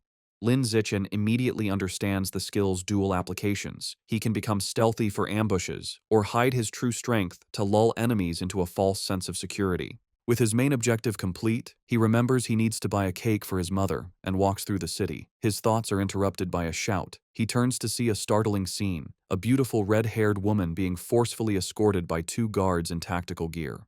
Suddenly, a young man involved in the arrest calls his name in surprise. Lin Zichen recognizes him as Zhang Kai, a senior from his school. His attention is drawn to Zhang Kai's powerful cybernetic legs. Zhang Kai explains nonchalantly that after failing to get into high school, he became a biker and broke his legs so badly in an accident they had to be amputated. Zhang Kai explains he was lucky enough to join a mechanical modification experiment run by the Mechanical God Group, which unexpectedly transformed him from a disabled person into a cyborg. Curious, Lin Zichen asks about the arrested woman. A guard explains she is a remnant of the Rat God cult, the only female among 9 fugitives. Just then, Zhang Kai's colleague calls for him to leave. As he hurries off, he waves goodbye, promising to talk later, and Lin Zichen waves back. Watching them go, Lin Zichen becomes suspicious. The public security department searched for the rat god cult fugitives with all its resources and found nothing, yet the mechanical god group captured one with ease. He concludes this group is not to be underestimated. His thoughts are interrupted by a call from his mother, Jiang Wangxin. She asks if he bought the cake and when he'll be home. He says he's on his way and will be back soon, and she reminds him to be careful. The scene shifts to a lively birthday celebration. Since their birthdays are a day apart, their families always celebrate together. Their parents are gathered singing "Happy Birthday." For their 18th birthday, they stand side by side and blow out the candle on their cake. After, their mothers tell them to exchange presents. As they happily give each other gifts, their happy moment is shattered as the room begins to tremble violently. The families are thrown off balance, someone shouting if it's an earthquake. Lin Zichen instinctively grabs Shen Qinghan to steady her, but Lin Zichen immediately senses this is no ordinary earthquake. Something feels terribly wrong. Deep beneath the city, the true cause is revealed. A massive cavern teeming with an endless swarm of rats, their red eyes glowing as they surge upwards. The next morning, a TV news report dismisses the previous night's event. An anchor explains that Shanghai City is not on a tectonic plate boundary, so a major earthquake is unlikely, and advises citizens not to panic. At breakfast, Lin Zichen finishes his meal and tells his parents he is leaving for school. His father tells him to be careful. Outside, Shen Qinghan is waiting and cheerfully asks to walk to school together, to which he agrees. As they walk, she happily remarks that since they have celebrated their 18th birthday, they are officially adults. Lin Zichen adds that the college entrance exams are also approaching. Shen Qinghan admits she gets nervous just thinking about it. Some time passes, and Lin Zichen finally saves up enough money to unlock his next codex. He begins the absorption process, and a powerful purple energy swirls around him as he targets the void crocodile. A system notification confirms he is devouring the creature's life source, and the codex unlock progress reaches 100%. He receives a vision of a large crocodilian beast with fish-like fins swimming powerfully, trying to escape from the savage giant eagle. A final notification announces he has successfully unlocked the Void Crocodile Codex and acquired a new biological attribute, danger perception. The system explains this ability allows him to sense hostility from other creatures within a certain range and makes it easier to judge their biological level. Lin Zichen thoughtfully concludes this will be a useful skill for preventing sneak attacks. To test his new power, he goes to a busy shopping mall. As he walks through the crowd, he uses his danger perception and can now see the power levels of everyone. He observes most people are ordinary Tier 1 or Tier 2, confirming the vast majority are normal people. While browsing the supermarket, he decides on his next target for the codex. He sees packages of life and death toad meat, which he speculates could grant a self-healing ability. However, his enthusiasm fades when he sees the price, a staggering 100,000 yuan per jin. He realizes his monthly income from his web novel isn't enough to afford it. With a determined look, he concludes he must find a way to increase his income after the exams. The story moves to the Nanjiang Provincial Education Department, inside the minister's office.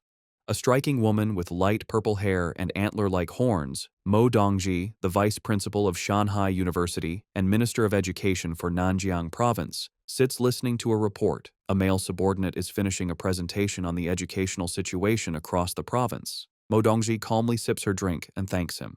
She then asks about the status of Origin Site number 36. Her assistant replies the situation has finally stabilized, expressing great relief. He explains that if it hadn't, the entire province would have been doomed. With nothing else to discuss, Mo Dongji tells him he can go. After he leaves, Mo Dongji is alone with her thoughts. She muses to herself that it has been many years since she last accepted a disciple. She walks to the large window, which looks out onto a beautiful tropical beach, and stares at her own reflection. The martial arts college entrance exam is an intense, 9-day ordeal. The first day consists of a written exam in the morning and a physical fitness assessment in the afternoon. From the second to the 8th day, students are sent into a forest for a week-long practical combat and survival test. The final 9th day is dedicated to an aptitude test for gene fusion and mechanical modification. The story picks up on June 7th, the first day of the exam. Lin Zichen and Shen Qinghan walk together, but she is clearly on edge. She nervously tugs on his sleeve, confessing how tense she is, her primary fear being that she might lose control of her bladder again. Lin Zichen looks at her with a warm smile. He pulls her into a comforting hug, telling her not to be nervous. Holding her close, he reminds her that her theoretical knowledge is solid and she has already taken precautions by wearing a diaper, so she just needs to do her best. His closeness makes her blush. Flustered but comforted, she promises she will do her best and tells him he needs to do his best as well.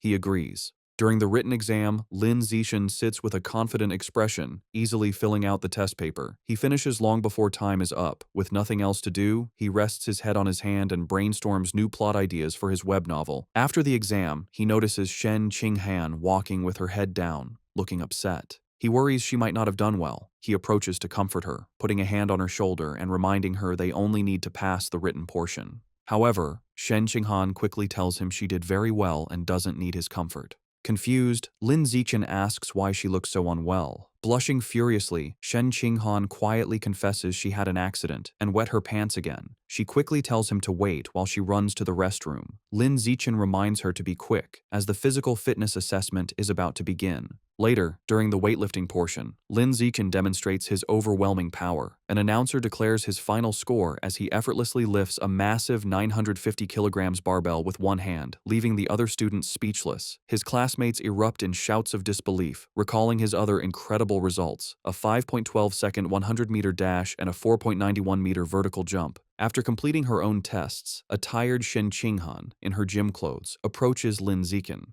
He asks how she did. With a weary but proud smile, she reports her impressive scores: a 9.32-second 100-meter dash, a 1.62-meter vertical jump, and a 125-kilogram lift. She adds with a small sigh that her results are still nothing compared to his. Lin Zixin praises her, telling her that with scores like that, she is a top-tier female student. He gives her an affectionate pat on the head, and she looks up at him with a happy expression. Sometime after, their classmate He Yu runs up, excitedly announcing their written exam scores are available. He tells them he heard Wang Shuojie and Lu Gang scored in the high 80s, and he himself got an 80. As he asks about their scores, a nervous Shen Qinghan checks her phone. Her face lights up with joy as she exclaims she got an 82. He Yu is stunned. They both turn to Lin Zixin. He calmly holds up his phone, showing a perfect score of 100. Shen Qinghan cheers for him, while a dumbfounded He Yu mutters that Lin Zixin is as freakishly talented as ever. Later, as they walk home, Shen Qinghan expresses her nervousness about the next phase, the week-long practical test in the forest. Lin Zixin takes her hand and reassures her, telling her not to worry because he will stay by her side and protect her. Comforted, she agrees to stick close to him. Meanwhile,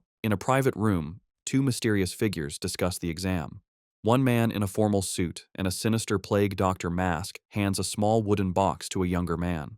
The masked man instructs his subordinate to make good use of his position as a safety officer. The young man takes the box. Inside are 10 dark, seed-like objects, which the masked man calls demon seeds, that will aid him in his mission. The masked man promises that if the young man succeeds, he will be recommended to become a full member of their organization. The young man seems more interested in a different reward, stating he would prefer a rare, different fruit. The masked man scoffs, calling him short-sighted. He explains a single fruit could only help him evolve to a mid-tier rank, whereas joining their organization opens the door to evolving into a truly advanced being. After a moment, the young man is convinced, agreeing that becoming an official member is the more valuable prize. A convoy of buses travels through a dense, foggy forest. An announcement informs students they are about to arrive at the practical exam location. Inside a bus, Shen Qinghan is sleeping on Lin Zixin's shoulder. He gently wakes her, letting her know they have arrived. An automated voice directs students from entrance 9 to get off the bus and proceed to the assembly point.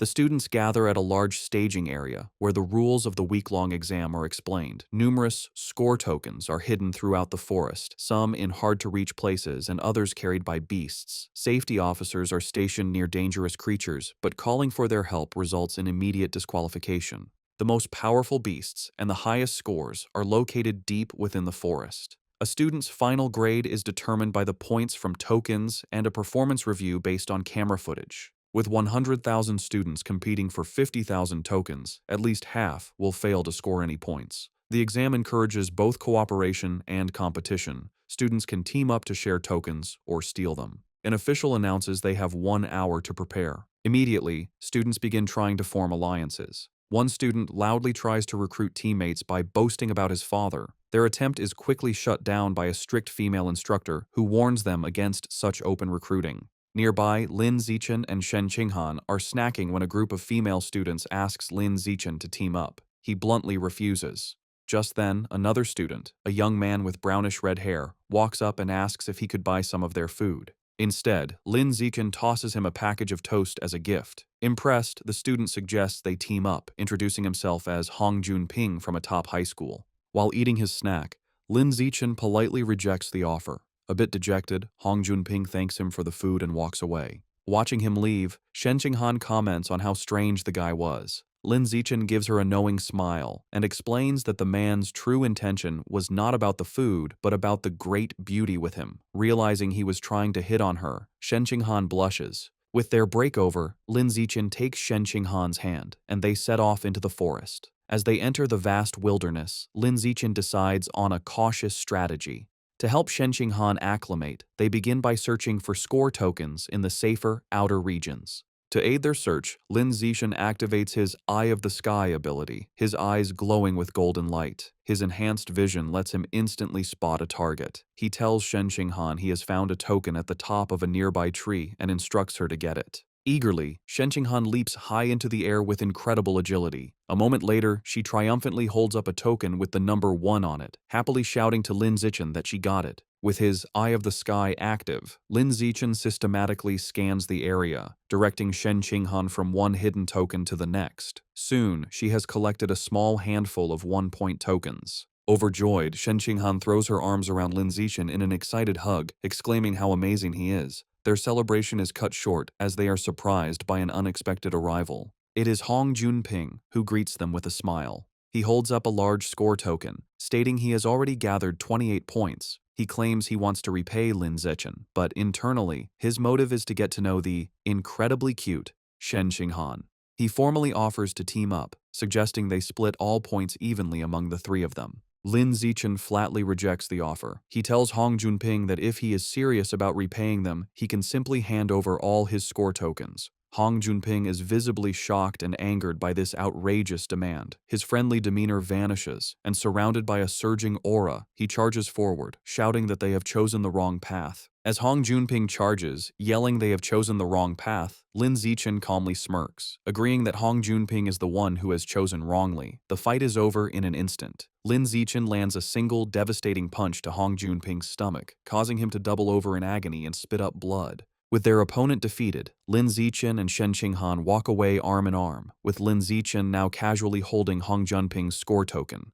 Behind them, their attacker lies unconscious. A concerned Shen Qinghan asks if he will be all right, but Lin Zichen nonchalantly reassures her that he didn't even use any real force. Over the next few days, Lin Zichen continues to guide and train Shen Qinghan. He helps her find more score tokens, pushes her to improve her strength by having her lift massive boulders, and teaches her practical survival skills like hunting wild boars. Their time is not all work. They also enjoy simpler moments, like gathering fresh fruit. They work as a perfect team, easily fending off other students who try to ambush them. When tired, they rest together under a makeshift roof. As Shen Qinghan sleeps on his shoulder, Lin Zichen looks at her fondly, wishing the peaceful moment could last longer. Finally, they arrive at the central area of the forest. Shen Qinghan points out a wooden sign that ominously reads, "Danger, Aberrant Beast Zone." However, as they venture deeper, they find it eerily quiet. Shen Qinghan observes that they might have arrived too late, as there are no aberrant beasts in sight. The only evidence that anything was ever there are large, unsettling bloodstains splattered across the path. As they walk through the forest, Shen Qinghan is disappointed, lamenting that if they'd arrived earlier, she could have earned the genius title by killing aberrant beasts. Lin Zichen comforts her with a pat on the head, telling her the title doesn't mean much, and it's time to go back. He reflects that with cameras everywhere, hunting beasts is impossible, so it's more practical to focus on training Shen Qinghan's survival skills. After the combat assessment, the students are taken to the next phase, the gene fusion compatibility test. They are bused to a high-security facility on an island, the Island Gene Research Institute, where they are told to get in line for the test. Inside the lab, the students wait to have their blood drawn. Shen Qinghan asks Lin Zichen if the reagents in the test tubes are for the test. He confirms they are flowing cloud jellyfish genetic reagents. This jellyfish's genes have a high affinity with the human body and easily cause a special chemical reaction with human blood, making them the ideal reagent. The procedure involves injecting the student's fresh blood into the jellyfish reagent to observe the chemical reaction, which determines if a student is suitable for gene fusion. While waiting, a nervous Hiyu expresses his hope to pass the gene fusion test, not wanting to go through the mechanical modification test. Chu Rui adds that the mechanical test is rumored to be painful, like being burned, as it involves implanting special metal alloys into the body. This thought terrifies Hiyu, who begins praying. After their blood is drawn, the students wait about an hour for the results. As scores come in, a girl celebrates her 8% compatibility, which qualifies her to be a gene fuser, while another is dejected over a 4% score. Another classmate is relieved to have barely passed with 6%. The students discuss the grading scale. 6% is passing, 8% is excellent, and 10% is required for top universities. They also mention the famous Kyoto prodigy has a compatibility of 16%. Hearing this, Lin Zichen silently wonders what his own score will be, thinking that since his physical attributes are superior, perhaps he could reach 20%. Shen Qinghan, growing anxious, grabs Lin Zichen's arm for support. He calmly takes her hand, telling her it's normal to be nervous, while thinking she might not be able to continue with him if her compatibility is too low. Suddenly, their friend Chu Rui exclaims in joy that she scored 10%, high enough for the top universities. Yu, however, seems slightly disappointed with his 11% score, feeling it should have been higher. Seeing that others have results, Lin Zichen turns to check his phone. Shen Qinghan, too scared to look at her own score, asks him to check his first and then hers. He agrees and looks at his phone. The result is an impressive 15%. Overjoyed, Shen Qinghan immediately throws her arms around Lin Zichen in a celebratory hug, exclaiming that with a score like that, he is surely the top scholar in the province. Despite Shen Qinghan's joy, Lin Zichen is internally disappointed his 15% compatibility is lower than the Kyoto prodigies, leading him to conclude that physical strength isn't the only factor determining aptitude for gene fusion. He then gently tells Shen Qinghan it's her turn to check her results, and she nervously agrees. He tries to reassure her, saying that if someone like him can get a good score, she certainly can too. However, as he brings up her results, his expression turns to shock. Shen Qinghan and Chu Rui, looking over his shoulder, mirror his astonishment. The phone screen displays an unbelievable result. Shen Qinghan has a gene fusion compatibility of 21%. The scene shifts to the Nanjiang Provincial Ministry of Education headquarters, where Mo Dongji is in a meeting with other officials, including the principal of Shanghai High. Mo Dongji announces the gene fusion compatibility results are in. First, they see Lin Zichen's profile, noting his impressive 15% score, making him the provincial top scholar. The other officials congratulate the principal of Shanghai High, and while she acts modest, she is inwardly proud. Just as everyone believes the top student has been identified, Shen Qinghan's results are displayed. Her 21% compatibility score sends a shockwave through the room. The officials exclaim in disbelief, questioning if such a high number is possible. The principal is just as surprised, recalling Shen Qinghan as Lin Zichen's seemingly ordinary childhood friend. The extraordinary result piques Mo Dongji's interest, who asks for more information on Shen Qinghan. The principal of Shanghai High nervously suggests to Mo Dongji that Shen Qinghan's result must be a mistake, as her school performance has always been ordinary. With a sigh, Mo Dongji decides there's no other way and that she must go see for herself. Back at the testing facility, students are in an uproar over the 21% result, questioning if the test was wrong. Shen Qinghan herself turns to Lin Zichen in disbelief, asking if there was a mistake. Lin Zichen calmly tells her he doesn't think it's an error. He leans in close, explaining she has a natural high affinity for water, and since the test used a reagent from a water attribute beast, like the flowing cloud jellyfish, her result makes sense. Shen Qinghan's eyes light up with understanding. She excitedly realizes this means her body is highly compatible with water attribute beast genes, making her a natural genius. With newfound confidence, she looks at Lin Zichen, thinking she is finally worthy of standing by his side. Lin Zichen smiles warmly, happy for her. Their moment is suddenly interrupted when someone shouts for everyone to look outside. As they turn, they witness a massive whirlpool of water rising from the ocean, and standing atop it is Mo Dongji. The students watch in awe as she stands powerfully on the surging wave. The other students panic, wondering if she is a heretic and fearing she is about to destroy the entire facility. Mo Dongji lands gracefully, the water receding around her. The Research Institute staff immediately recognize her, bowing and calling her name. They identify her as Mo Dongji, Vice Principal of Shanghai University, from a prestigious martial arts family with a 1,000-year history. Staff members whisper rumors that her family once tamed dragons and fused with their genes, which would explain her incredible ability to manipulate water. Ignoring the staff, Mo Dongji walks directly to Shen Qinghan and asks if she is the one. To verify the extraordinary test result, she orders a scientist to draw Shen Qinghan's blood and retest it 3 more times. Afterward, a drained Shen Qinghan sits with her friends. Yu expresses his concern, and she admits her arm is a bit numb after the repeated blood draws. Soon, a scientist calls for Shen Qinghan to follow him, and she complies. She is led to a private office where Mo Dongji is waiting. Mo Dongji smiles, announcing the results are in. She leans close to the nervous girl, exclaiming that all 3 tests consistently showed 21% compatibility. Getting straight to the point, Mo Dongji makes a life-changing offer. She wants to take Shen Qinghan as her disciple. Shen Qinghan is completely stunned, stammering at the sudden request. To demonstrate the power she could learn, Mo Dongji effortlessly levitates water from a glass on her desk, swirling it in a controlled vortex. She tells Shen Qinghan that as her student, she will easily be able to perform such feats. Overwhelmed, Shen Qinghan asks for time to think, wanting to consult Lin Zichen first. Mo Dongji dismisses her hesitation, stating there is nothing to consider, as becoming her disciple offers only advantages, while continuing her impressive display of water manipulation. Mo Dongji asserts her authority, stating that as Provincial Minister of Education and Vice Principal of Shanghai University, she has decided Shen Qinghan will attend her university now that they have a master-disciple relationship. She leans in close, asking the nervous Shen Qinghan if she has anything to say. Overwhelmed and intimidated, Shen Qinghan meekly replies that she has nothing to add. Feeling completely railroaded, she nervously adds Mo Dongji's contact info to her phone. Mo Dongji then informs her that she has another disciple, who will be Shen Qinghan's senior sister. She explains this student is of a similar age, but began her training over 10 years ago. Mo Dongji sends a photo to her phone, saying she'll introduce them when the time is right. Shen Qinghan is shocked when she sees the picture of a white-haired girl with a spear, surrounded by skeletal remains and standing over a monstrous carnivorous plant.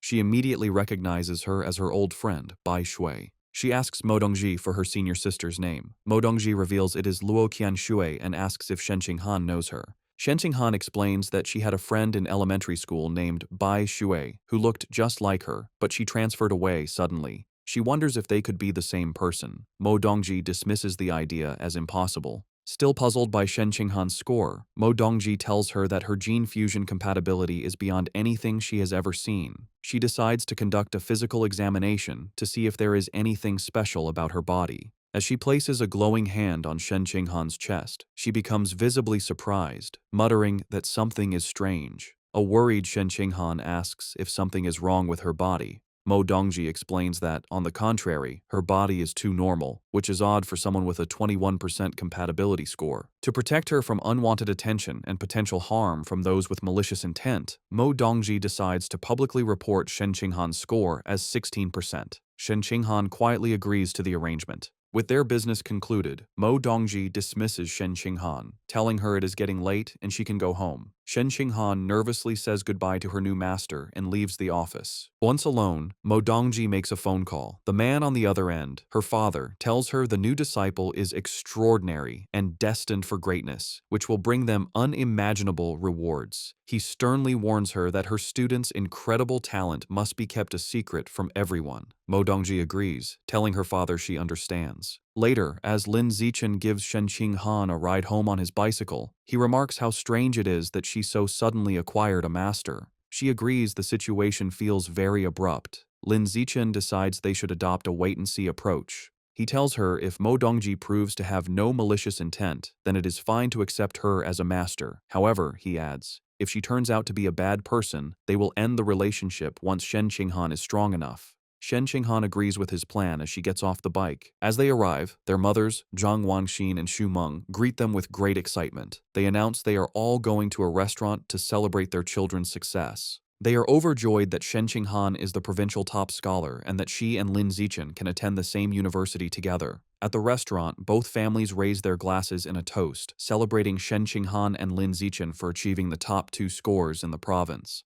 After the joyful dinner, the families part ways, wishing each other a safe trip home. That night, under a full moon, there is a knock at Lin Zichen's door. His mother, Zhang Wangxin, opens it to find Shen Qinghan standing there in her pink pajamas, looking flustered. Zhang Wangshan smiles and teasingly asks if she has come to sleep with Lin Zichen again. Flustered by Zhang Wangshan's teasing, Shen Qinghan quickly denies any romantic intentions, insisting she has something very important to discuss with Lin Zichen in person. She tells Zhang Wangshan she's going to find him and rushes into his room. Amused, Zhang Wangshan watches her go, wondering to herself if the important matter is a love confession. Shen Qinghan knocks on Lin Zichen's door, telling him she has something important to say. When he opens the door and asks what's wrong, she explains it is about the matter with her new master from earlier that day. Inside his room, she sits on his bed, hugging a pillow for comfort. She tells him that her master, Mo Dongji, performed a full physical examination on her, but found nothing out of the ordinary, concluding that her body was no different from a normal person's. Shen Qinghan reveals the crucial detail. Even with her power, Mo Dongji was unable to detect her strange ability to let water pass through her body.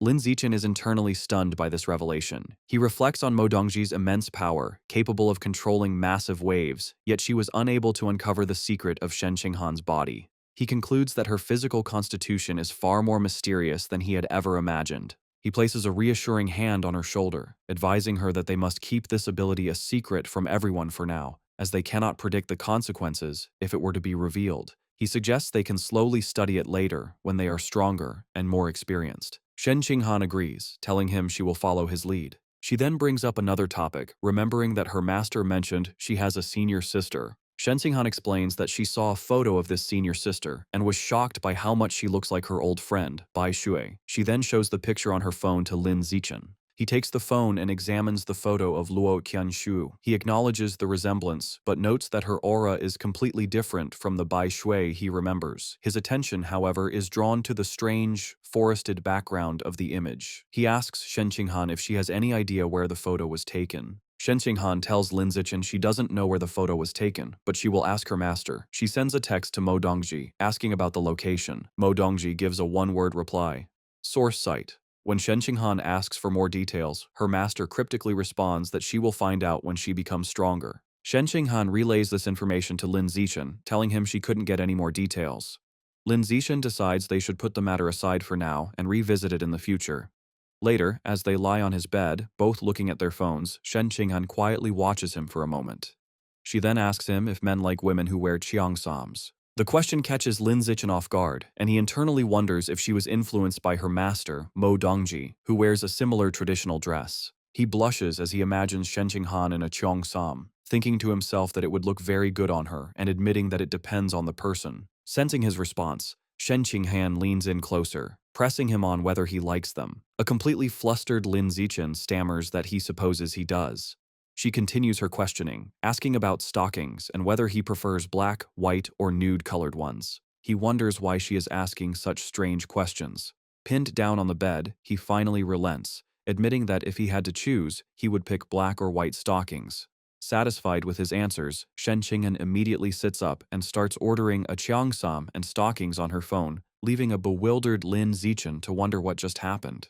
Their conversation is interrupted by a knock at the door. It is Zhang Wangshan who has brought a bag for Shen Qinghan. She explains that Shen Qinghan's mother sent over some toiletries and told her to just sleep over for the night. A completely flustered Shen Qinghan takes the bag, stammering that she never asked her mother to send anything, and wondering why she would act on her own. As she leaves, Zhang Wangshan cheerfully tells them not to worry, as they are both adults now, so it is perfectly fine for them to sleep over together before closing the door. An awkward silence fills the room as both Shen Qinghan and Lin Zichen blush, unsure of what to do next. Resigning herself to the situation, Shen Qinghan sits on the bed and opens the bag, stating that she will just change her diaper and go to sleep. However, as she looks inside, she pulls out an object with a surprised expression, asking what it is. To her absolute horror, she realizes she is holding a box of those things for safety. Utterly mortified, she wonders what on earth her mother was thinking by packing such an item in her bag. In a complete panic, she stammers that she is going to change her diaper and scrambles off the bed, tripping over her own feet and falling face first onto the floor in her haste to escape. Lin Zichen is left sitting on the bed, completely bewildered by the chaotic scene and wondering what is going on. Lin Zichen and Shen Qinghan have been accepted into the Evolution Academy of Shanghai University. Lin Zichen tells Shen Qinghan, who is sitting on the back of his bicycle, to hold on tight because they're about to get going. She obliges, wrapping her arms around his waist. They have both also signed up for the He family's martial arts gym and are on their way to a promotional event today. As they ride through the bustling city streets, Lin Zichen suddenly notices that a strange group of people is blocking their path. A man in black and gold robes, accompanied by several men in white karate uniforms, stands before them and asks if he is Lin Zichen. Surprised, Lin Zichen stops the bike and asks them who they are. The man introduces himself as Liu Chuanwu, the dean of Shanghai University's Budo Academy. However, he clarifies that he is not there in his official capacity, but as a representative of an organization called Tianren-ge. Tianren-ge is a conservative organization that opposes gene fusion and mechanical modification, preferring to fight threats with traditional martial arts. Lin Zichen recalls hearing about them, but internally dismisses them, thinking their ideology is misguided and deludes its followers. Liu Chuanwu formally invites Lin Zichen to join Tianren-ge. Ignoring him, Lin Zichen simply asks them to get out of his way. As Lin Zichen tries to pass, Liu Chuanwu places a hand on his shoulder to stop him, asking for a moment to talk. Attempting to persuade him, Liu Chuanwu offers him a new phone as a gift, but Lin Zichen is clearly made uncomfortable by the insistence. Later, Lin Zichen, Shen Qinghan, and Liu Chuanwu are sitting in a cafe. Liu Chuanwu explains that his organization, Tianren-ge, researches how to unlock the potential of pure-blooded humans without gene fusion or mechanical modifications. He passionately claims that their goal is to help humans break through the ordinary biological barriers and evolve into advanced, rare, or even epic beings. To prove his point, he tells Lin Zichen that they have already achieved some results and shows him a video on his phone. In the video, Liu Chuanwu, who states his own biological level is ordinary tier 9, is seen facing a formidable opponent. He explains that the video shows him defeating a high-level gene fuser. Lin Zichen is shocked to recognize the winged man in the video as Wu Tiancheng, the powerful prodigy who had single-handedly taken down the rat god cult. The fight in the video unfolds, showing Wu Tiancheng leaping high into the air and unleashing a deadly shower of sharp feathers down on Liu Chuanwu. The feathers pierce Liu Chuanwu's body, leaving him bloodied, while Wu Tiancheng lands gracefully back on the fighting stage. Despite his injuries, Liu Chuanwu charges forward with incredible force and lands a devastating punch on Wu Tiancheng, sending the powerful gene fuser flying out of the ring. As the video ends, Liu Chuanwu passionately argues that the human lineage is already invincible and does not need to borrow power from other species, proclaiming that pure-blooded humans who follow their path of cultivation are the true future. Lin Zichen looks at the phone, his expression a mixture of shock and disbelief. He wonders if the video could be fake, questioning if it was edited or if Wu Tiancheng was paid to lose on purpose. Liu Chuanwu dismisses his doubts, stating firmly that the video is completely unedited. He adds that he will continue to challenge other high-level gene fusers and invites Lin Zichen to come and watch anytime. Lin Zichen then asks why they don't just post the video online to better promote Tianren-ge. Liu Chuanwu explains that they would like to, but those in power do not allow it. With a surge of anger, he elaborates that the authorities believe that as long as a method doesn't raise a person's biological level, it has no future and is not worth promoting. He slams his fists on the table in frustration, arguing that without wider promotion, they cannot attract more people to their research, which makes achieving a breakthrough incredibly difficult. After all, he says, qualitative change requires quantitative change. He then looks at Lin Zichen with hope, telling him that if a genius like him joined them, he wouldn't get stuck at ordinary tier 9 for 50 years like he has. Liu Chuanwu is certain that Lin Zichen would be able to evolve into a high-level being. Lin Zichen is taken aback by this information, internally noting that Liu Chuanwu has been stuck for 50 years, but only looks about 50 years old himself. Seemingly reading his thoughts, Liu Chuanwu reveals a startling secret. He tells Lin Zichen not to be fooled by his appearance, as he is actually almost 100 years old. He explains that he has been able to maintain his youthful appearance thanks to their special cultivation methods. Skeptical, Lin Zichen searches online for the dean of Shanghai University's Budo Academy. The results confirm Liu Chuanwu's story. An encyclopedia entry lists his birth date as March 1929.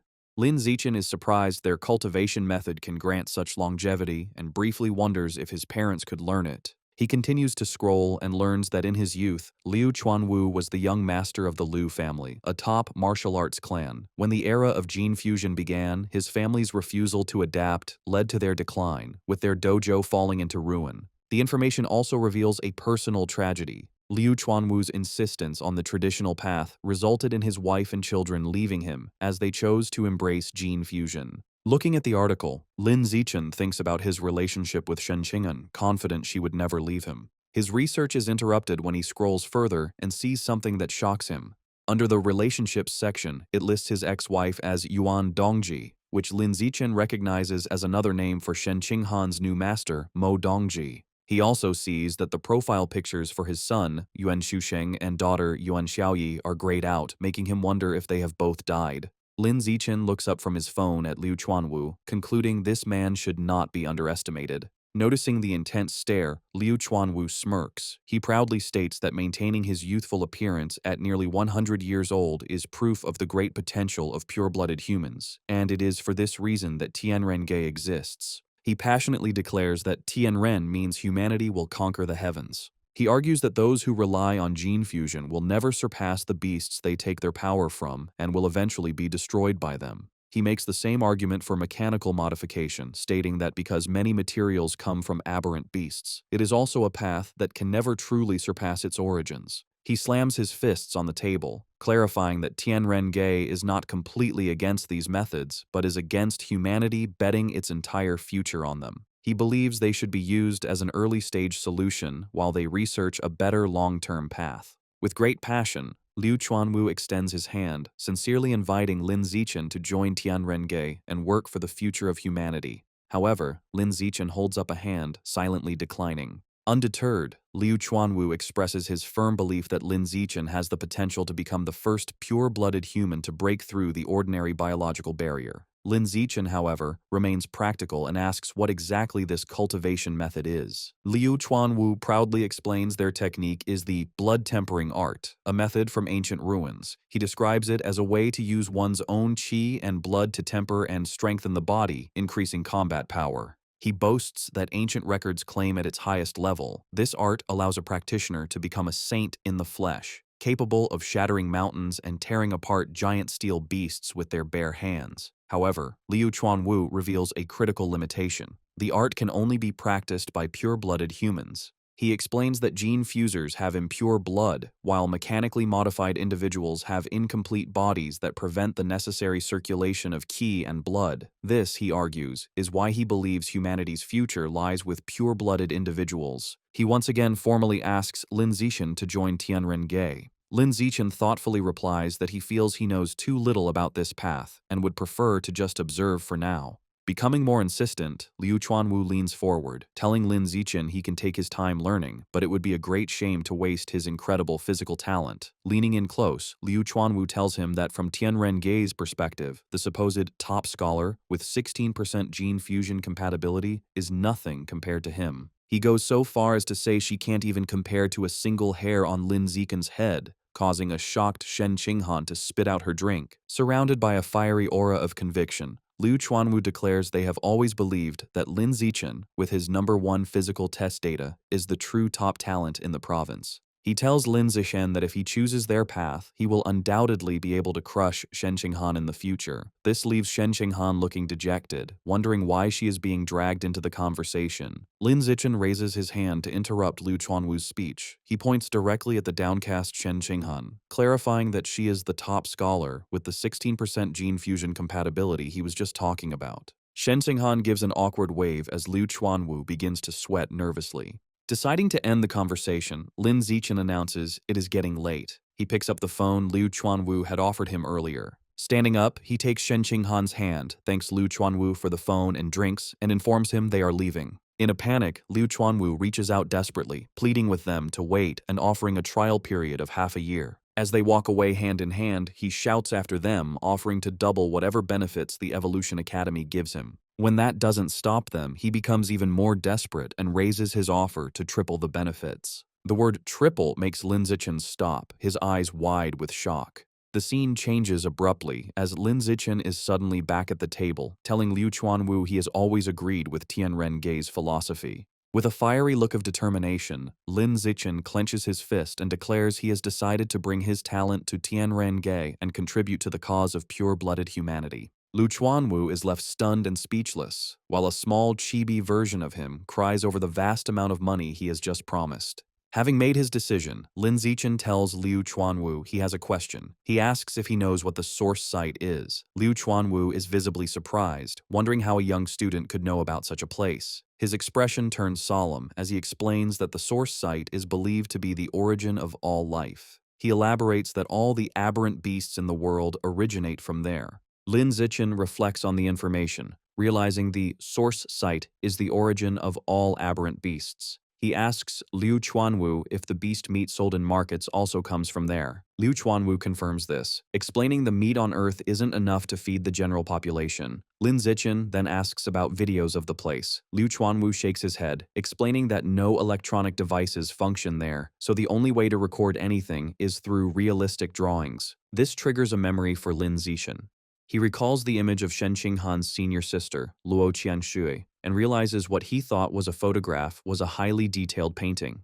Their conversation is interrupted by Lin Zichen's phone ringing. It is their friend He Yu asking where they are, as the promotional event at the gym is about to start. Lin Zichen assures him they are on their way. He stands, puts on his backpack, and tells Liu Chuanwu they have matters to attend to and must leave. Before they go, Liu Chuanwu hands Lin Zichen a blue book titled Blood Tempering Art, explaining it contains the detailed cultivation methods. However, he offers a caution, stating there's a threshold for practicing it. One must reach ordinary Tier 4 and have sufficient qi and blood. He suggests that since Lin Zichen's physical test data is close to Tier 4, he should study the book over the summer and begin practicing once he advances. Lin Zichen takes the book and casually stuffs it into his bag. To Liu Chuanwu's surprise, Lin Zichen reveals that he has already reached ordinary Tier 6, so he plans to start practicing as soon as he gets back. The scene shifts to a high-rise building. Inside, a young woman with a ponytail is training intensely, delivering a powerful kick to a heavy bag that sends it swinging. She stops when she hears someone whistling happily. Turning, she sees Liu Chuanwu walking in with a spring in his step. Curious, she asks the dean what has made him so happy. Liu Chuanwu boasts to the young woman with a proud expression. He claims that thanks to his charisma, he recruited the student with the top physical test scores in the province into Tianren-ge. The young woman is shocked and asks if it is true. Liu Chuanwu shows her his phone with Lin Zichen's contact information, claiming it was all his personality, but she demands the truth. Under pressure, Liu Chuanwu nervously admits he had to offer Lin Zichen triple the benefits the Evolution Academy was offering. The young woman screams in horror, reminding him their organization is already heavily in debt. Liu Chuanwu tries to calm her by massaging her shoulders, reassuring her he has set up dates with 3 wealthy women to cover the costs, while she looks annoyed. Changing the subject, Liu Chuanwu asks how long it took her to sense her qi and blood when she first practiced the blood tempering art. She recalls it was 10 years ago and says it took about a week. He then asks how long it took to master blood control, and she replies, 2 months. Liu Chuanwu strokes his chin, praising her talent as expected of the former Kyoto exam runner-up. He admits that even he, a self-proclaimed genius, took 2 weeks to sense his qi and blood. The young woman looks sad, asking him not to mention her past title. She laments that since giving up gene fusion to join Tianren-ge, she hasn't evolved into a high-level being in years and feels people mock her for fading into obscurity. Liu Chuanwu places a comforting hand on her shoulder, telling her to let them laugh. He assures her that in a few years, when she evolves, she will be the one beating them up. The young woman sighs, noting she has tempered her body twice, but still hasn't opened an acupoint. She asks about Lin Zichen, wondering how long it will take him to sense his qi and blood. Liu Chuanwu estimates that since Lin Zichen's physical data is exceptional, it should take him about 10 days. Hearing this, the young woman gets a mischievous look, declaring she will have to properly teach this new genius junior. Later that night, the city is quiet. In his room, Lin Zichen sits cross-legged on his bed, meditating with the blood-tempering art book open. He thinks to himself that sensing qi and blood was simple, noting he did it in just 3 seconds. Reading the book, he decides the next step is to control the qi and blood to temper his body, starting with his right arm. He focuses his energy, and his right arm becomes engulfed in a flame-like aura. A system notification confirms he is using qi and blood to temper his skin, increasing his skin strength and proficiency. Half an hour later, Lin Zichen tests the results. He takes a knife and swings it forcefully against his arm. To his satisfaction, the blade bounces off without a scratch. He realizes one session of tempering has made his skin impervious to blades, understanding now how Liu Chuanwu withstood Wu Tiancheng's attacks. Wondering how strong he will become after 5 sessions, he continues his cultivation. 3 hours later, an exhausted Lin Zichen sits on his bed, sweating. He calculates that at this speed, he can finish tempering all the skin on his body within a week, noting that while his arms are done, it consumed a third of his qi and blood. His rest is interrupted by a phone notification late at night. He checks it and sees a message from Shen Qinghan. She asks if he is asleep and says she has a surprise, inviting him to her room. Curious, he agrees to go over immediately. As he leaves, he wonders what kind of surprise this could be. In the hallway, he runs into his mother, Zhang Wangxin. She knowingly asks if he is going to see Shen Qinghan, explaining the girl had messaged her about the surprise. With a teasing smile, she tells him to hurry up so Shen Qinghan doesn't get anxious. Lin Zichen knocks on Shen Qinghan's door and announces his arrival. She invites him in. He opens the door and is stunned to find Shen Qinghan on her bed, completely wrapped in a thick duvet, her face flushed red. When he asks what is going on, she shyly replies that this is the surprise. His imagination runs wild, and he wonders if the surprise is that she intends to offer herself to him, visualizing a scandalous scene involved with caution tape. Shaking off inappropriate thoughts, he nervously jokes to himself that she surely just wants to show him a glow-in-the-dark watch. However, Shen Qinghan insists he just needs to come over and look. Still blushing, Lin Zichen walks over and sits on the edge of the bed. She softly tells him to lift the cover and see. He looks down and sees her face is a deep red, her eyes looking up at him with a shy, almost seductive expression. Lin Zichen feels his heart racing, his face equally hot as the atmosphere becomes tense and ambiguous. Unable to wait, he reaches out and lifts the white duvet to reveal the surprise underneath. When he lifts the quilt, Lin Zichen is left completely stunned by the surprise waiting for him.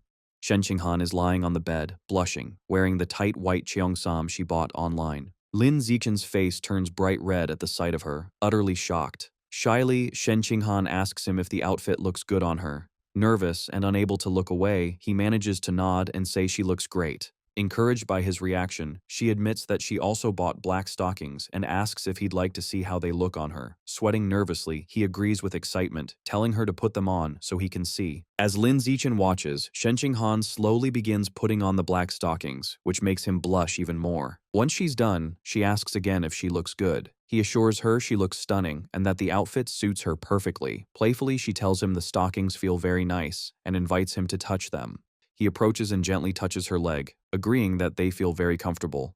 Lying down on the bed, Shen Qinghan moves closer to him and asks which feels better to the touch, her legs or the stockings.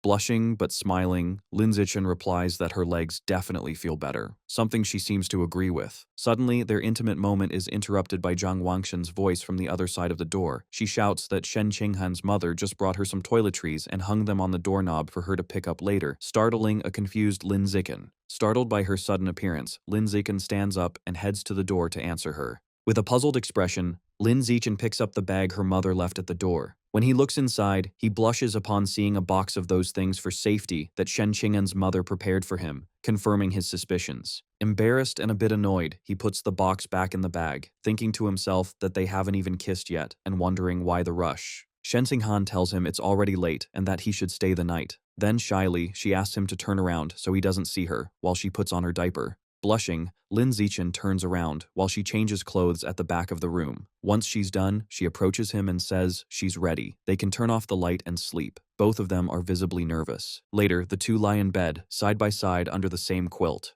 Unable to sleep, Lin Zichen asks Shen Qinghan if she used any perfume, since he notices a pleasant scent in the bed. With her eyes closed and a playful smile, she replies that it's her natural scent that perfumed the bed and invites him to smell if he doesn't believe her. Skeptical, he murmurs that that's impossible. Opening her eyes, Shen Qinghan gives him a seductive smile, leaving him speechless. He blushes intensely, captivated by the moment. Slowly, she moves closer to him and kisses him passionately.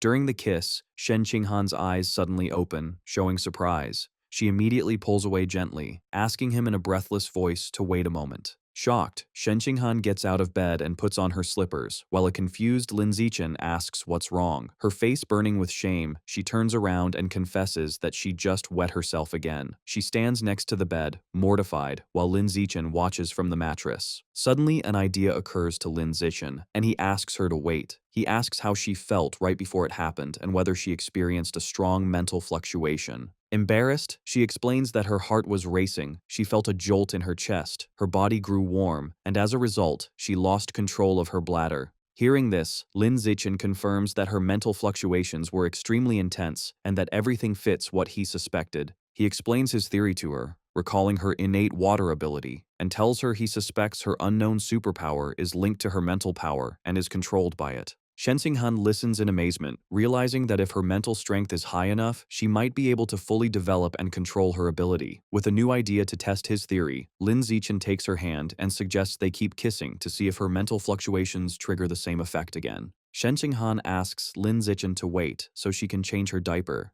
but he tells her not to worry, arguing that she'll end up wetting herself again in a moment anyway, so they might as well continue their experiment. She agrees, and they resume kissing passionately on the bed. After the kiss, Lin Zichen gently holds her face and asks how she felt this time. Completely red, she confirms that it was exactly like before. An intense surge of mental fluctuation followed immediately by the loss of bladder control. Having tested it several times, Lin Zichen tells her he's now convinced that her superpower is activated through her mental power. Shen Xinghan, drenched and embarrassed, says she has sweated a lot and is going to take a shower as she gets out of the bed. From the bathroom, she shouts that she forgot her pajamas and asks him to bring her a set. He agrees without hesitation. Lin Zichen goes to Shen Xinghan's wardrobe and opens it, looking through her neatly folded clothes. While searching, he finds a cute pair of underwear with a pink bow and is surprised, thinking to himself how pretty it is. He quickly puts it back, blushing and reasoning that she probably doesn't wear underwear when she sleeps with a diaper. Finally, he grabs a light blue pajama set and decides it will do. Later, the two are in bed, ready to sleep. Lin Zichen lies awake with a thoughtful expression and turns to look at Shen Xinghan, who is already fast asleep, even drooling a little. He smiles tenderly and gently strokes her cheek. The next morning, Lin Zichen quietly leaves her room, closing the door carefully so as not to wake her. Just as he's about to leave, he runs into her mother, Xu Meng, in the kitchen. She tells him that breakfast is almost ready and suggests he stay and eat before going home, and he gladly agrees. Lin Zichen has breakfast with Shen Xinghan's parents, Shen Jianye and Xu Meng. Her father asks if Shen Xinghan is awake yet, and Lin Zichen replies that she is not, and that they should let her sleep a little longer. Xu Meng comments that she wishes her daughter were as disciplined as Lin Zichen, but Shen Jianye defends her, saying that after becoming the top student in the province, she deserves to rest during the holidays. After breakfast, Lin Zichen says goodbye to Xu Meng at the door, telling her there's no need to walk him out. Once he leaves, she closes the door with a sly and satisfied smile. Xu Meng goes to her husband and tells him that last night she got up to use the bathroom and heard the shower running upstairs, hinting that their daughter and Lin Zichen were together. Shen Jianye, thoughtful, agrees with her conclusion. Excited by this major progress in their relationship, Xu Meng grabs her phone to immediately share the good news with Zhang Wanxin. Meanwhile, Lin Zichen arrives home and gets ready to wash the clothes he wore the previous day. Just as he's changing, his mother, Zhang Wanxin, appears. Seeing him, she gives him a knowing smile and a thumbs up, telling him he's very capable, leaving Lin Zichen completely confused by her sudden praise. The scene shifts to a building that appears to be a university. A muscular man with sunglasses and long hair, followed by a group of equally strong men, bursts into a dojo shouting Liu Chuanwu's name and demanding an explanation regarding Lin Zichen. Calmly, Liu Chuanwu pretends not to know what he's talking about. Furious, the man yells that Lin Zichen had already enrolled in his Evolution Academy and accuses Liu Chuanwu of using dirty tactics to steal the student for his martial academy. Liu Chuanwu angrily retorts, asking why only the Evolution Academy should have the right to recruit students. The argument intensifies, with both deans shouting at each other about recruitment principles and prior agreements, which Liu Chuanwu brazenly disregards. With an air of superiority, Liu Chuanwu states that his recruitment method was completely reasonable and part of fair competition. He challenges the other dean, telling him that if he's dissatisfied, he's free to try recruiting Lin Zichen back. Enraged, the Evolution Academy dean shouts at him, questioning how someone as contemptible as him can talk about fair competition, and challenges him to a fight on the spot as the true measure of justice. Liu Chuanwu scoffs at the idea, asking if he thinks he's an idiot. The argument escalates further. Liu Chuanwu points out the massive difference in their power levels, explaining that the dean is a level 5 advanced, while he is only a level 9 ordinary, which would make the fight unfair. The dean counters that he is 48 years old, while Liu Chuanwu is 95, accusing him of taking advantage of his youth. Liu Chuanwu fires back, accusing him of trying to bully an old man, leaving the dean speechless with rage. Defeated in the argument, the dean turns around and leaves with his group, shouting that as long as Liu Chuanwu refuses genetic fusion, he'll remain weak forever and can continue playing with his pure-blood humans who are no better than insects. Later, the dean is in an office speaking with Mo Dongji. She advises him not to worry, assuring him that in time, Lin Zichen will see how his classmates surpass him through genetic fusion and mechanical modification, and then he will naturally want to switch majors. He insists the real problem isn't that, but that Liu Chuanwu broke the rules and must be punished for it. Calmly, Mo Dongji suggests that if he feels so wronged, he should repay him in kind by stealing his best student. Nervous but convinced, the dean agrees to follow her advice. Once the dean leaves, Mo Dongji closes the office door. Holding her cup, she reflects that although Ma Zhenhe is usually a calm person, he always loses his composure and becomes irrational when dealing with Liu Chuanwu.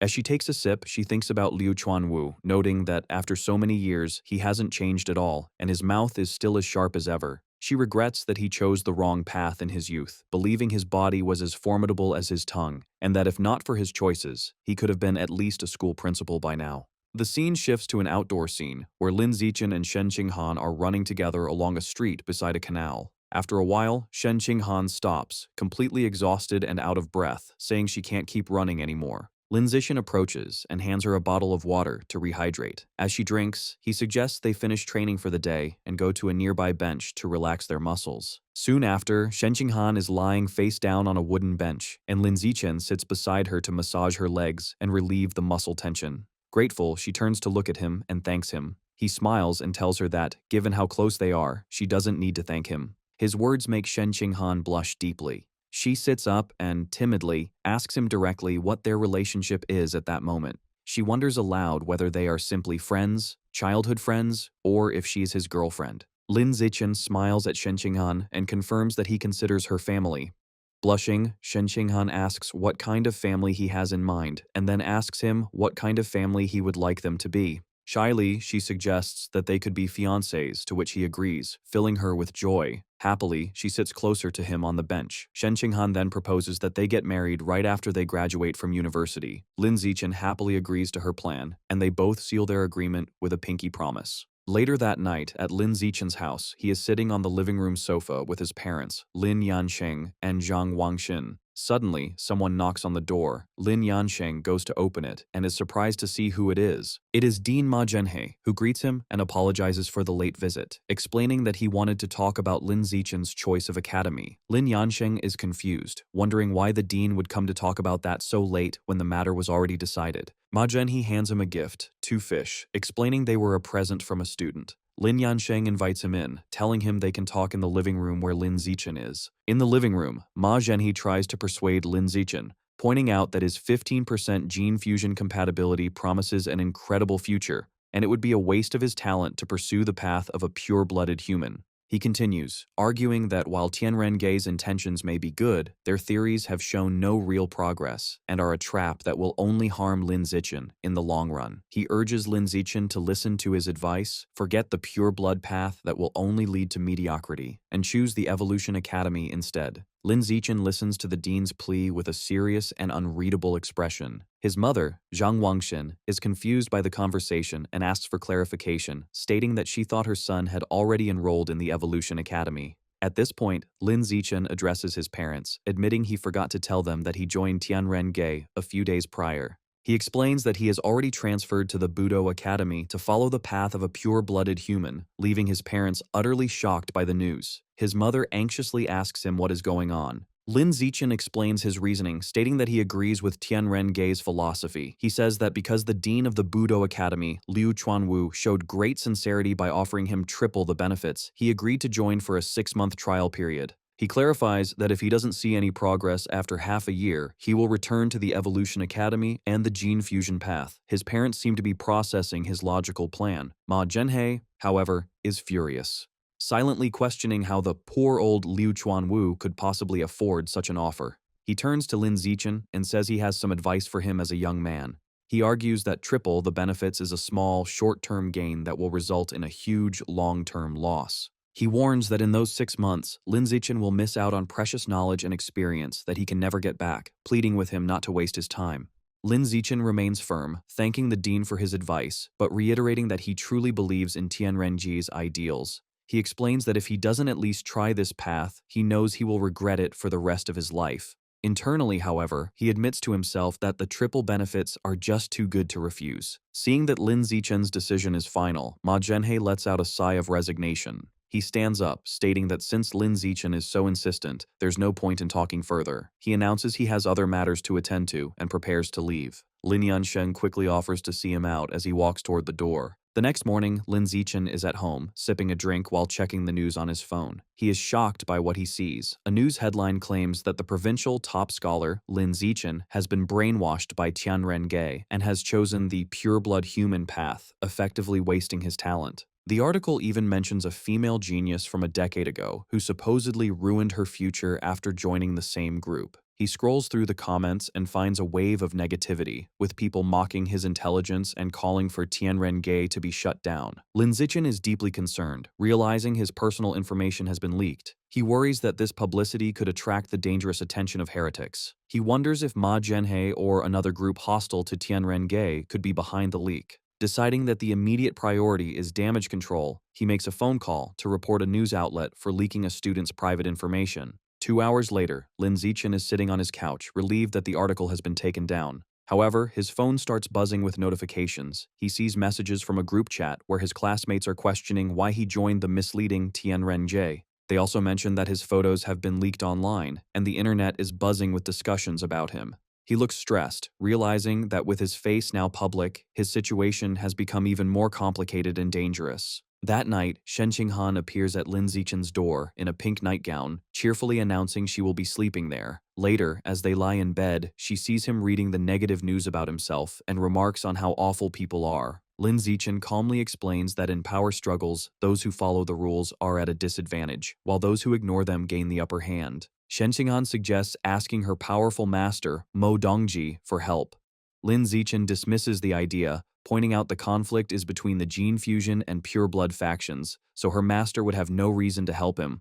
Undeterred, Shen Qinghan insists on trying and messages her master. A short while later, she shows her phone to Lin Zichen. Mo Dongji has replied that the problem is solved. Shen Qinghan is amazed it was handled in just half an hour, and Lin Zichen is equally shocked. A quick online search confirms all news related to him has been completely erased. Lin Zichen is left wondering why Mo Dongji would help him, speculating if it's because she's doting on her new disciple, or due to some sentiment for her ex-husband. Regardless, he acknowledges he has benefited. He asks Shen Qinghan to thank her master for him. Playfully, she leans in close and asks how he plans to thank her. When he asks what she wants, she tells him to kiss her. The two lean in for a kiss, both blushing. Later, Lin Zichen sits cross-legged on his bed, meditating as a white, misty energy swirls around him. He takes a deep, controlled breath. A system notification announces his biological level has increased to ordinary tier 7. He opens his eyes, powerful and covered in sweat, exclaiming he has finally finished tempering his entire skin. After his training, Lin Zichen checks his updated status. It confirms he is 18 and at ordinary tier 7 with a long list of 9 biological attributes. The screen also notes he has completed the first stage of body tempering for his skin. He feels confident, thinking that having 9 attributes must be equivalent to 10 gene fusions. With a confident smirk, he believes he is now strong enough to overpower the famous Kyoto prodigy. His thoughts are interrupted by a message from Shen Qinghan, asking him to accompany her and their friend Chu Rui to retrieve their eggs next Monday. He understands that since she plans to follow the gene fusion path, which often leads to infertility, she is preserving her eggs so they can have a test tube baby in the future. He quickly replies, agreeing to go. The following Monday, they arrive at a large modern hospital. Inside a room, Shen Qinghan lies on a hospital bed in her underwear, school shirt, and stockings. A nurse gives her an ovulation induction shot and tells her to return the next day for the retrieval procedure. Shen Qinghan thanks her. Later, as they walk down the hospital corridor, Lin Zichen comments on how troublesome the process is. Shen Qinghan admits she still feels a bit nervous. Hearing this, Chu Rui puts an arm around her shoulder and suggests they go shopping to take her mind off things. Shen Qinghan happily agrees. The girls ask Lin Zichen if he wants to join them, but he declines, explaining he has other things to do. Chu Rui is thrilled to have a fun day alone with Shen Qinghan. The two girls wave goodbye and walk off happily. Back in his room, Lin Zixin decides it's time for the next stage of his training, tempering his muscles. As he meditates, system notifications confirm his muscle strength, and blood tempering art proficiency are increasing. He notes the burning sensation is more intense than when he tempered his skin, but it's a pain he can endure. After an entire afternoon focused on tempering just his right arm, he lies on his bed, exhausted. To recover, he eats a large amount of bread to replenish the qi and blood he consumed. Afterward, he tests his new strength with a hand gripper and is amazed to find tempering just one arm increased his power by 50%. Suddenly, there is a knock on his door. Shen Qinghan enters and explains that Chu Rui suggested they all hang out with He Yu before school starts, and she has already accepted on his behalf. Lin Zixin takes her hand and assures her that if she is going, he will definitely go too. However, Shen Qinghan looks worried and explains that Chu Rui wants to go to the beach. She doesn't want to go but feels bad for wanting to refuse. She reminds him of her past trauma, recalling the terrifying, mysterious voice she heard in the ocean, and admits she is scared. Lin Zixin comforts her, promising to protect her. He suggests that if she's too afraid, they won't go in the water. Reassured, she agrees. The scene shifts to a dark, fiery cavern, with a large circular platform covered in glowing runes floating above lava. On this platform, a secret meeting is taking place. The giant green monster is reporting to an enigmatic figure, a man in a fine suit and a sinister plague doctor mask.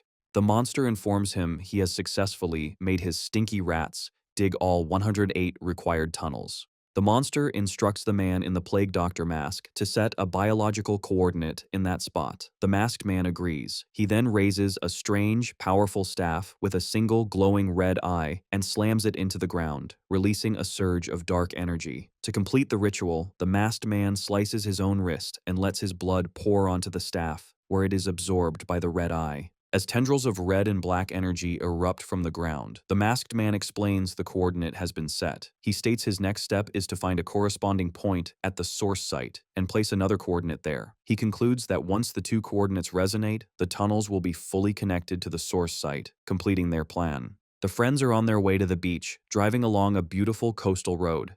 Inside the car, Chu Rui asks He Yu when he got his driver's license.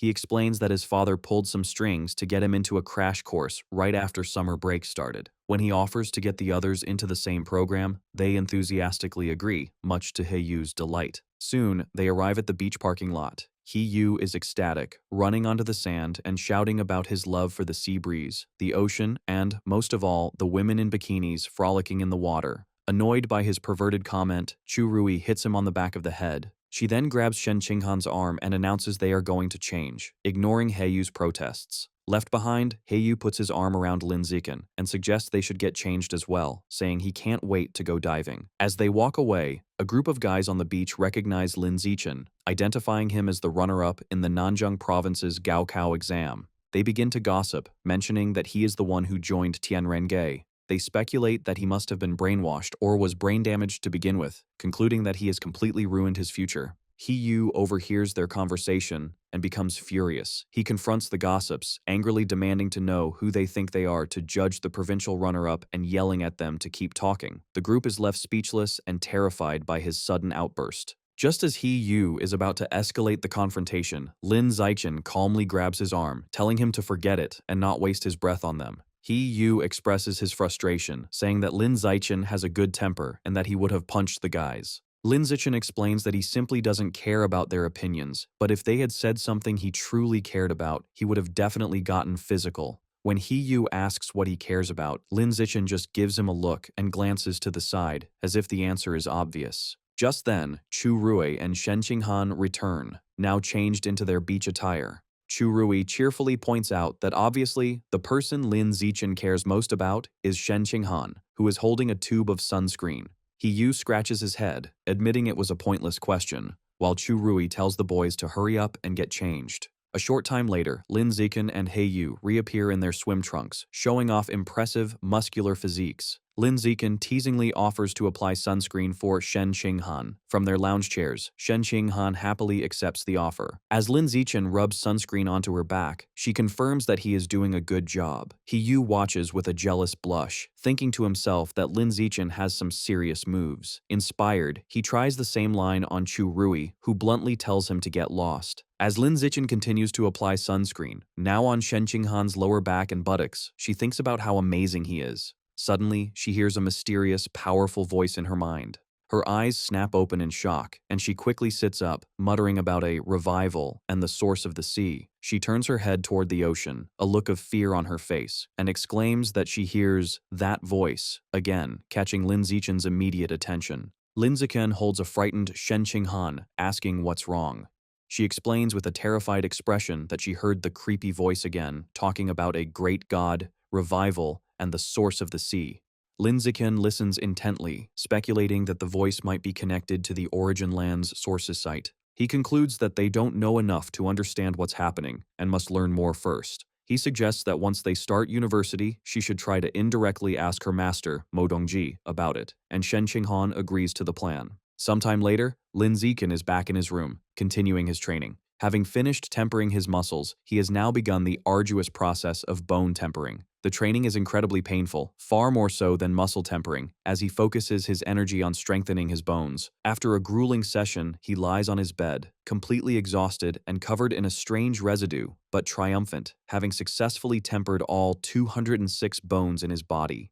His hard work is rewarded with a system notification congratulating him on evolving to Ordinary Creature Rank 9, leaving him just one step away from becoming an advanced creature. Lying on his bed, he studies the blood-tempering art book, understanding that he now needs to open the apertures in his body to achieve the next evolution. However, he finds the instructions in the book to be vague. With a determined look, he closes the book, resolving to figure out the method on his own. The scene shifts to the impressive campus of Shanghai University, where Lin Zichen and Shen Qinghan have finally arrived to begin their college life. One of their parents calls out to them, announcing they are here. As they walk through the campus with Lin Zichen's parents, Shen Qinghan, now dressed in a stylish new outfit, excitedly points out an old ice cream shop that is still there. As they walk through the bustling university town, Lin Zichen confirms Shen Qinghan's nostalgic observation that the ice cream shop is indeed the same one they used to visit when they were children.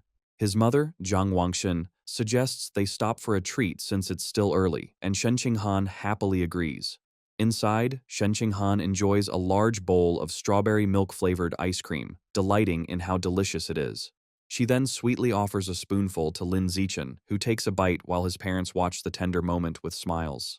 Their peaceful outing is interrupted by a commotion from a nearby bar, which catches Lin Zichen's attention. He looks through the window and overhears a man complaining to a woman named Jiaxin that her skirt is too long, making it difficult for him to grope her. Inside the bar, Brother Yang has Jiaxin sitting flirtatiously on his lap. She suggests he can just slide his hand underneath her skirt, as she wouldn't mind. Another man at their table urges Brother Yang to stop touching the woman and focus on their game. Outside the ice cream shop, two other men are talking about a girl named Huang Jiaxin. One of them mentions that she acts like a goddess at the art academy, but is now letting men from the Evolution Academy get close to her. The other man comments that students from the Evolution Academy have bright futures, making them attractive to women. This conversation makes Lin Zichen think about the university's structure. Shanghai University is divided into two distinct areas, an outer campus for arts and culture students, and a heavily guarded inner campus for those studying evolution, mechanical modification, and martial arts. The inner campus is a high-security zone, closed to the public and even students from the outer campus, due to the sensitive nature of gene fusion and mechanical modification research. It is constantly patrolled by armed guards and surveillance drones. Back at the table, Lin Zichen's mother, Zhang Wangshen, advises him and Shen Qinghan that even though university life offers more freedom, they must remain focused on their studies and not get distracted. Her husband, Lin Yansheng, reassures her that their children are responsible. He tells Lin Zichen and Shen Qinghan it is time for them to head to the inner campus. Since the parents cannot enter the restricted area, Lin Yansheng reminds his son to take good care of Shen Qinghan, and Lin Zichen promises he will. At the heavily guarded entrance to the inner campus, a guard asks them to present their admission notices. Lin Zichen hands his over, but as Shen Qinghan searches for hers, the guard stops her. He recognizes Lin Zichen as the top student from the provincial exams who recently made news for joining Tianrenge and allows them to pass without further checks. Inside, the campus is bustling with gene fusers and cyborgs, a common sight in this specialized area. After they both complete their registration paperwork, it is time to go to their separate dormitories. Shen Qinghan waves goodbye to Lin Zichen, promising to see him that evening before heading to her dorm in the Evolution Academy.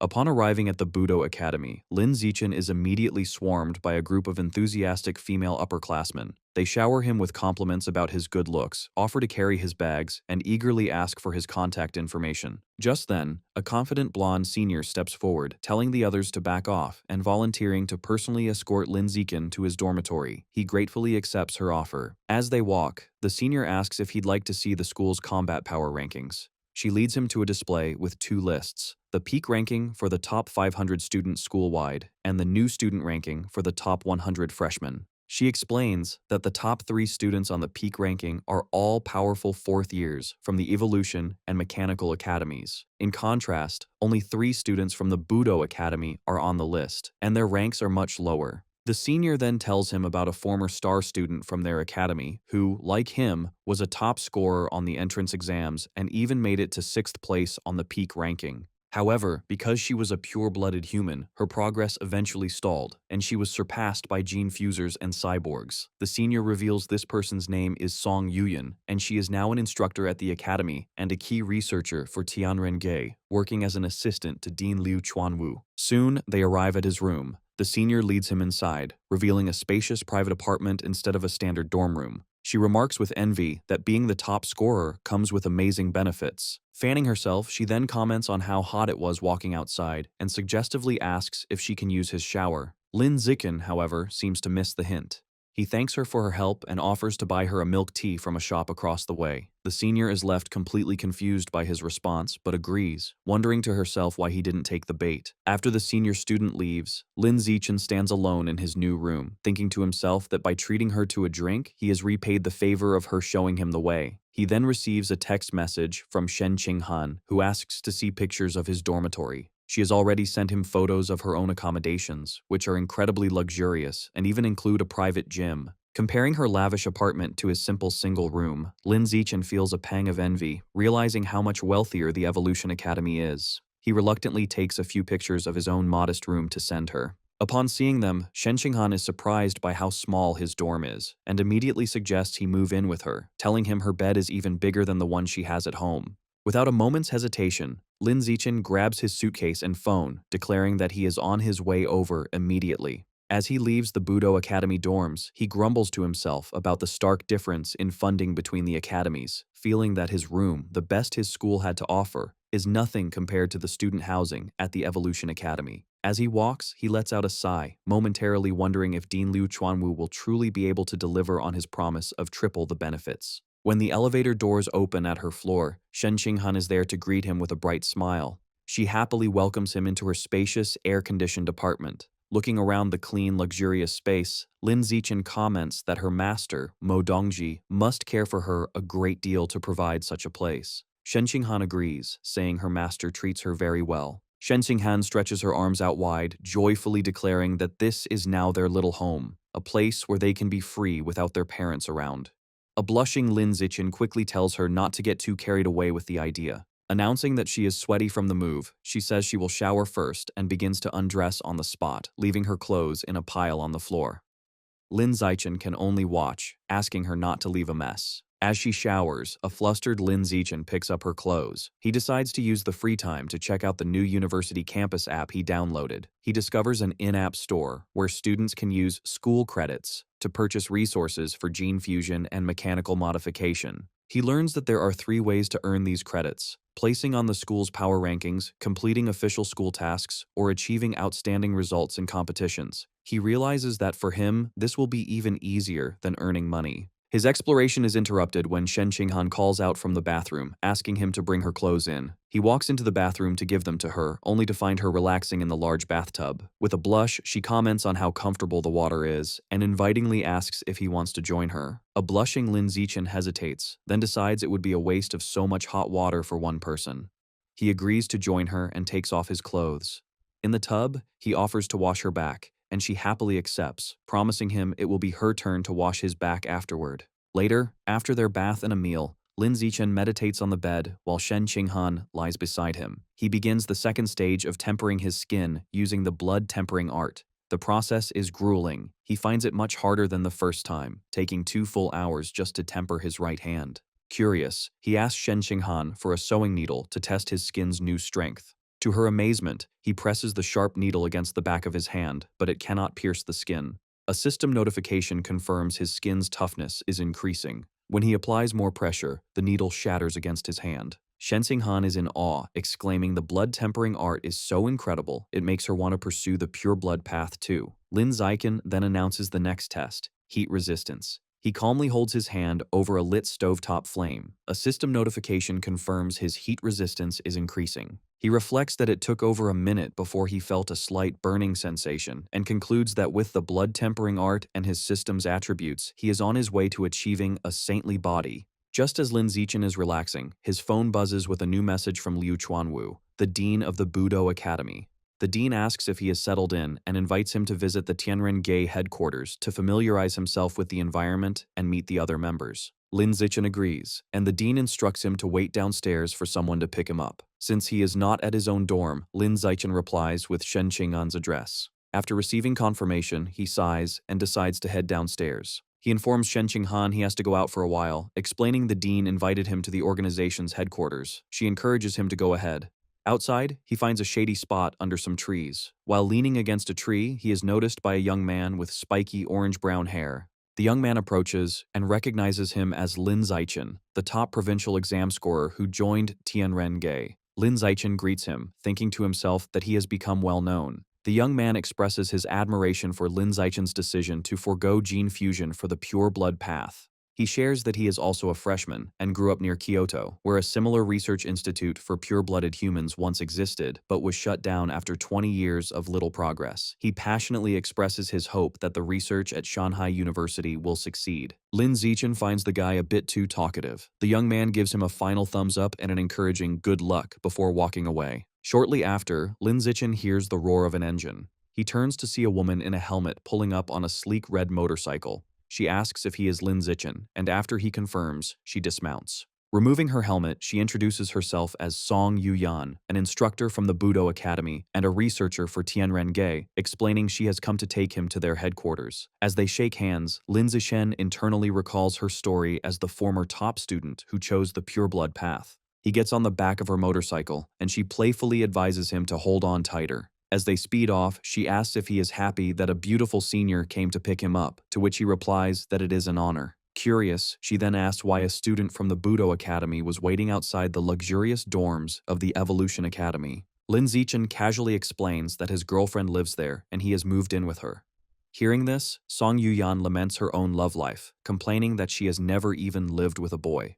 Soon, they arrive at a large, modern building. Song Yuyan leads Lin Zichen to a building with a sign that reads Pure Human Research Institute. She beckons him inside, and he asks if it's an abbreviation for the Pure-Blooded Human Research Institute. She shows him a common area for researchers to relax and offers him free drinks from a stocked refrigerator. As they walk through an empty hallway, Lin Zichen asks why no one else is around. Song Yuyan explains with a sigh that Tianren-Ge is not well regarded by the university, so their funding is limited, and they can't afford a large staff. She reveals the entire organization consists of only Dean Liu Chuanwu, herself, Lin Zichen, and 3 fourth-year martial arts students. This shocks Lin Zichen, who now understands the large group of men in karate uniforms with the dean when they first met were just hired actors. Feeling a bit let down, he thinks that as long as he gets the promised triple benefits, nothing else matters. Song Yuyan then calls out to the dean, announcing she has brought Lin Zichen. A disheveled and exhausted-looking Liu Chuanwu appears and invites them into his cluttered office.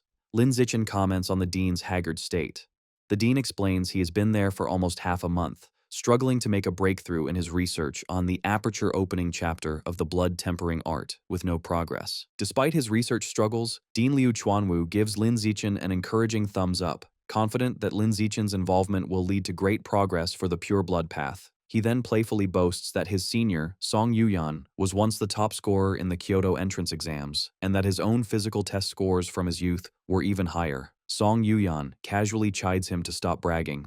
The dean's tone turns serious as he explains that with Song Yuyan's help, he finally broke through a decades-long plateau and completed his third body tempering. This breakthrough gave him the power, as an ordinary Tier 9 human, to defeat a high-level gene fuser. Putting his hands on both their shoulders, he assures Lin Zichen that with time, he has the potential to surpass even Song Yuyan. Changing the subject, Liu Chuanwu asks about Lin Zichen's progress with the blood tempering art. He questions if Lin Zichen has managed to learn blood control and reach the required ordinary Tier 4 to begin skin tempering. Lin Zichen calmly confirms he has. Pleased, the dean assigns Song Yuyan as his mentor, explaining that with her guidance, he should be able to complete his first skin tempering by the end of the semester. He notes that she herself accomplished this in just 3 months. Song Yuyan confidently accepts. However, Lin Zichen interrupts, plainly stating a mentor won't be necessary. He reveals that he already completed the first round of skin tempering during his summer vacation. This shocking announcement leaves both Liu Chuanwu and Song Yuyan completely stunned and speechless, wondering if they heard him correctly. Song Yuyan finds it impossible that Lin Zichen could have mastered the complex art of skin tempering on his own over the summer.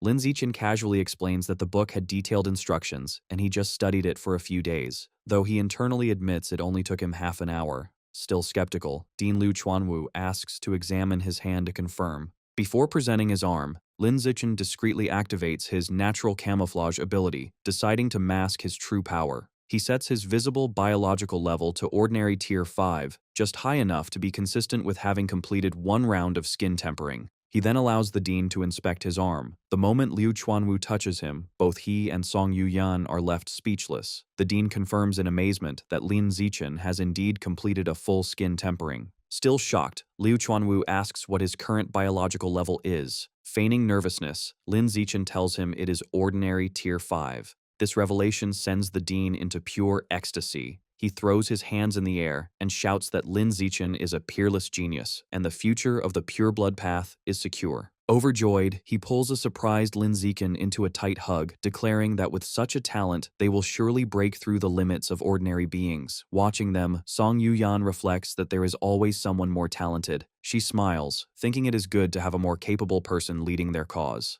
Filled with renewed hope, she excitedly suggests to the dean that they should immediately publicize Lin Zichen's potential to attract more talented individuals and secure more funding. However, Liu Chuanwu immediately rejects the idea. He sternly explains that Lin Zichen's abilities must be kept a secret for now, as suddenly revealing his progress on the pure blood path could expose him to danger. The dean elaborates that their strategy should be quality, not quantity. Now that they have a prodigy like Lin Zichen, they must concentrate all their resources on helping him break through the ordinary biological barrier. When Song Yuyan raises concerns about finances, the dean reassures her. He promises to use all his connections to gather the necessary evolution resources. His plan is to wait until Lin Zichen's power is undeniable, find him a powerful backer, and only then begin to promote the ideals of Tianren-ge. Song Yuyan praises the dean's thoughtful planning, and he proudly accepts the compliment. Lin Zichen listens quietly, thinking how shocked they would be if they knew his true power, that he is already at ordinary Tier 9, has completed tempering his flesh and bones, and is in the middle of his second tempering cycle.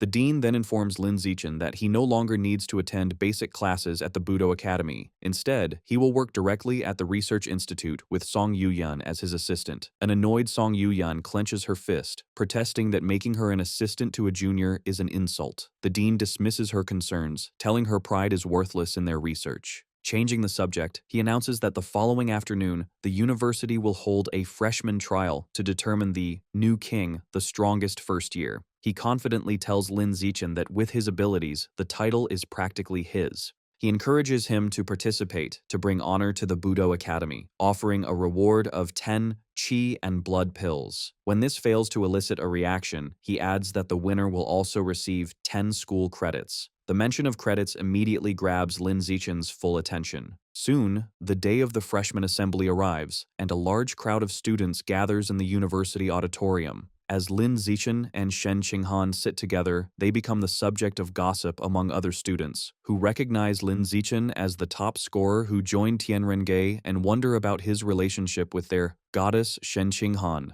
Their conversation is interrupted by a familiar face. The talkative, spiky-haired freshman from before approaches and asks if Lin Zichen remembers him. Lin Zichen confirms he does. Leaning in, the freshman points at both of them and bluntly asks what their relationship is. Holding a blushing Shen Qinghan's hand, Lin Zichen plainly tells him they are engaged childhood sweethearts who plan to marry after graduation. This news seems to disappoint the freshman, who can only manage a forced smile. As the assembly continues, the auditorium fills with other first-year students. In the crowd, a girl with dark hair, purple tips, and cat-like ears sits quietly. She turns and gives Lin Zichen an intense, somber stare. He notices her gaze, feeling a slight sense of unease. Meanwhile, the talkative freshman has returned to his seat and is chatting animatedly with his neighbors. Soon, a man at a podium announces the start of the ceremony and calls for the freshman representative to come to the stage. To everyone's surprise, it is the talkative, spiky-haired freshman who stands up. As he confidently walks toward the stage, other students murmur in disbelief. They question why he, with his dyed hair and chatty personality, was chosen as the representative, a role usually reserved for the strongest student, whom they had assumed would be a gene fuser. The freshman is pleased by their reaction. He thinks this is the perfect opportunity to make a big impression.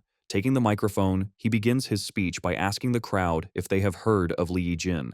Lin Zichen internally scoffs, thinking that everyone knows about the famous genius from Kyoto. Continuing his speech, the freshman reveals that the famous prodigy Li Yijin has an equally talented younger brother. He explains this brother was the top scorer in the Kyoto entrance exams, boasting a 16% gene fusion compatibility and the highest national physical test scores, tying with the top scorer from Nanjing province. With a confident smile, he then dramatically reveals that he is that very brother, Li Moyu. He goes on to declare that he and his older brother made a pact to dominate the records at Shanghai and Kyoto universities. To demonstrate his power, Li Moyu unleashes the full force of his biological pressure, announcing that this is the power of an ordinary Tier 5 being. The entire auditorium is overwhelmed by the immense aura, and the other students gasp in shock, realizing the vast gap between their own abilities and those of a true genius. Pleased with their reaction, Li Moyu smugly tells everyone to remember his name. Back in the audience, Shen Qinghan whispers to Lin Zichen, mocking Li Moyu's arrogance and commenting that he has no idea Lin Zichen could defeat him with a single finger. Lin Zichen simply tells her to keep a low profile, and she playfully agrees. After Li Moyu's speech, the announcer invites the next speaker to the stage. Zhou Hong, the president of the student council. A young man with dark blue hair walks to the podium, where the announcer hands him a script. Addressing the crowd, Zhou Hong introduces himself and states he has 3 important things to share. First, he explains that student discipline is managed by the student council, which holds significant authority. Second, he announces the student council will recruit 10 new members from the freshman class next semester, with the sole requirement being strength. He advises them to use the next few months to prove their abilities. Finally, he issues a stark warning. Shanghai University's inner campus is a ruthless environment where strength is everything. Bullying of lower-classmen by upperclassmen is common. He tells everyone to be mentally prepared. After delivering his main points, Zhou Hong's expression darkens. He declares that before he leaves the stage, he wants to give everyone a taste of the power of an advanced being. He then unleashes an overwhelming wave of biological pressure that crushes the entire auditorium. The freshmen are immediately overwhelmed, gasping for air and crying out in pain under the immense force. Lin Zichen sits beside Shen Qinghan as the oppressive pressure from the student council president, Zhou Hong, lifts. Lin Zichen notes that while the pressure from an advanced being is powerful, from this distance, it's no threat to him, as he has reached ordinary Tier 9. Meanwhile, the other freshmen recover, expressing relief that the display only lasted for 5 seconds and remarking on how terrifying the strength of an advanced being is. Once Zhou Hong leaves the stage, Mo Dongji addresses the students. She announces a freshman trial will begin after the assembly. The rules are simple. In the center of the gym is a large stage, and the first student to remain on it alone for over 1 minute will be crowned this year's new king. The reward is 100 school credits, 10 times more than the previous year. In the stands, a couple of upperclassmen arrogantly comment that the top 10 spots are always taken by their genius class, and this year will be no different. This sparks a murmur among the ordinary class students. A special rule is then revealed. If a single student from outside the genius class places in the top 10, all non-genius freshmen will receive 1 school credit. The students get excited as they calculate that 1 credit is worth 10,000 yuan, realizing if they work together, they all stand to gain. Seizing the moment, He Yu gets on stage and takes the microphone. He introduces himself and reminds everyone that his classmate, Lin Zichen, is the province's top scorer and the strongest among the ordinary students. He proposes that all ordinary students join forces to attack the genius class, clearing a path to help Lin Zichen secure a top 10 spot. All eyes turn to Lin Zichen, who remains seated and composed. Inspired, the ordinary students rise with determination, shouting their support and vowing to clear a path for him. Meanwhile, a group of faculty, including Liu Chuanwu, Mo Dongji, and Ma Zhenhe, watch from a distance. Liu Chuanwu remarks to Zhou Hong that he was being too petty with his earlier display. Ma Zhenhe interjects, asking Liu Chuanwu if it was necessary to take his anger out on Li Moyu's younger brother just because Wu Tiancheng defeated him. He adds sarcastically that when it comes to being petty, no one at the university can compare to Liu Chuanwu. Liu Chuanwu calmly replies that his pettiness is directed only at the person involved, never their family. Liu Chuanwu taunts Dean Ma Zhenhe, asking if he heard his daughter performed exceptionally well on her entrance exams. Ma Zhenhe replies, she was the third highest scorer in Kyoto. Standing beside them, Zhou Hong suggests Ma Zhenhe's daughter should join the student council, promising to personally cultivate her as a future leader. Ma Zhenhe agrees, asking Zhou Hong to look after his daughter, to which Zhou Hong replies he takes care of any student with genius potential. Down in the arena, students speculate on who will become the new king, with most considering the two top freshmen, Li Moyu and Ma Weiwei, as the main contenders. One student argues Li Moyu is the clear favorite, as his biological level is already ordinary tier 5. However, another points out that while Ma Weiwei's scores were slightly lower, she successfully fused with Shadow Cat genes during the summer, so her actual combat strength might not be less than Li Moyu's. A third student dismisses this, believing her fusion was only partial and her power increase is limited. Their debate is cut short when Liu Chuanwu's voice booms, declaring that neither Li Moyu nor Ma Weiwei will become the new king. As the others look on in shock, Liu Chuanwu continues with a confident grin, proclaiming that the true new king will be a member of his Tianren Ge, Lin Zichen. Ma Zhenhe immediately fires back in anger, questioning how that could be possible. He points out that Lin Zichen's physical test data didn't even place him in the top 10. He scoffs at the idea, accusing Liu Chuanwu of making baseless boasts. Liu Chuanwu calmly asks if Ma Zhenhe does not believe him, and challenges him to a bet. Furious, Ma Zhenhe immediately accepts, shouting that he's not afraid. They agree to wager 100 school credits, with Ma Zhenhe warning Liu Chuanwu not to go back on his word. Hearing the challenge, Liu Chuanwu invites the other staff to place bets. A powerful-looking gene fuser asks a senior professor, School Director Qin, if he's willing to wager 1,000 credits, and the director agrees. Watching this, Ma Zhenhe grows suspicious. He wonders how the old man can be so confident, speculating if he's trying to get Li Moyu to throw the match. He quickly dismisses the thought, remembering his own daughter is also competing. His face contorts in fury as he tries to understand Liu Chuanwu's strategy. A final, unsettling thought crosses his mind. Could Lin Zichen actually become the new king? He immediately dismisses the notion as impossible. A figure in a sleek red and black cyborg suit, the dean of the Mechanical Academy, approaches Dean Ma Zhenhe. She remarks that the provincial top scorer, Lin Zichen, was originally his student in the Evolution Academy and asks if he isn't upset that Dean Liu Chuanwu poached him. Ma Zhenhe replies dismissively, stating his academy has many students like that. The cyborg dean smiles knowingly. She points out that she heard Ma Zhenhe also poached the only 3 senior students from Tianren Ge, suggesting his claim of not caring is just a front for his planned revenge. Meanwhile, on the balcony, Liu Chuanwu thinks with glee about the bets. He calculates that with 9 people betting 100 credits and 1 betting 1,000, he is about to make a massive profit. As the faculty watches, the trial begins. A huge crowd of ordinary students rushes onto the main stage, shouting their intent to defeat the genius class. The floor erupts into a chaotic brawl. Lin Zichen stands apart, calmly observing. He internally notes many genius class students rely on their high gene fusion compatibility scores rather than actual skill. Suddenly, Lin Zichen is surprised as his danger perception attribute activates, allowing him to see the students' power levels. He assesses that the strongest 2, Li Moyu and Ma Weiwei, are both at ordinary tier 5, while the other top 10 members of the genius class are at least ordinary tier 4. After the initial clash, the ordinary students cheer, having defeated several members of the genius class, who now lie on the floor. One student shouts that the genius class wasn't so tough after all. Fueled by their success, the remaining ordinary students charge forward, shouting at the genius class members still in the stands to come down and fight. In response, a very large and muscular student with white hair leaps down. He lands powerfully on the stage, arrogantly telling the mob to come at him so he can make them understand how weak they are. The ordinary students don't hesitate and charge at him as a group, shouting that with their numbers, they can overwhelm him if they each land one punch. However, the muscular student meets their charge with a single, powerful, sweeping kick. The attack sends a wave of students flying backward in shock, knocking them all out as they crash onto the floor. The muscular student remarks that ants will always be ants, and no matter how many, they can't harm an elephant. The remaining ordinary students are stunned.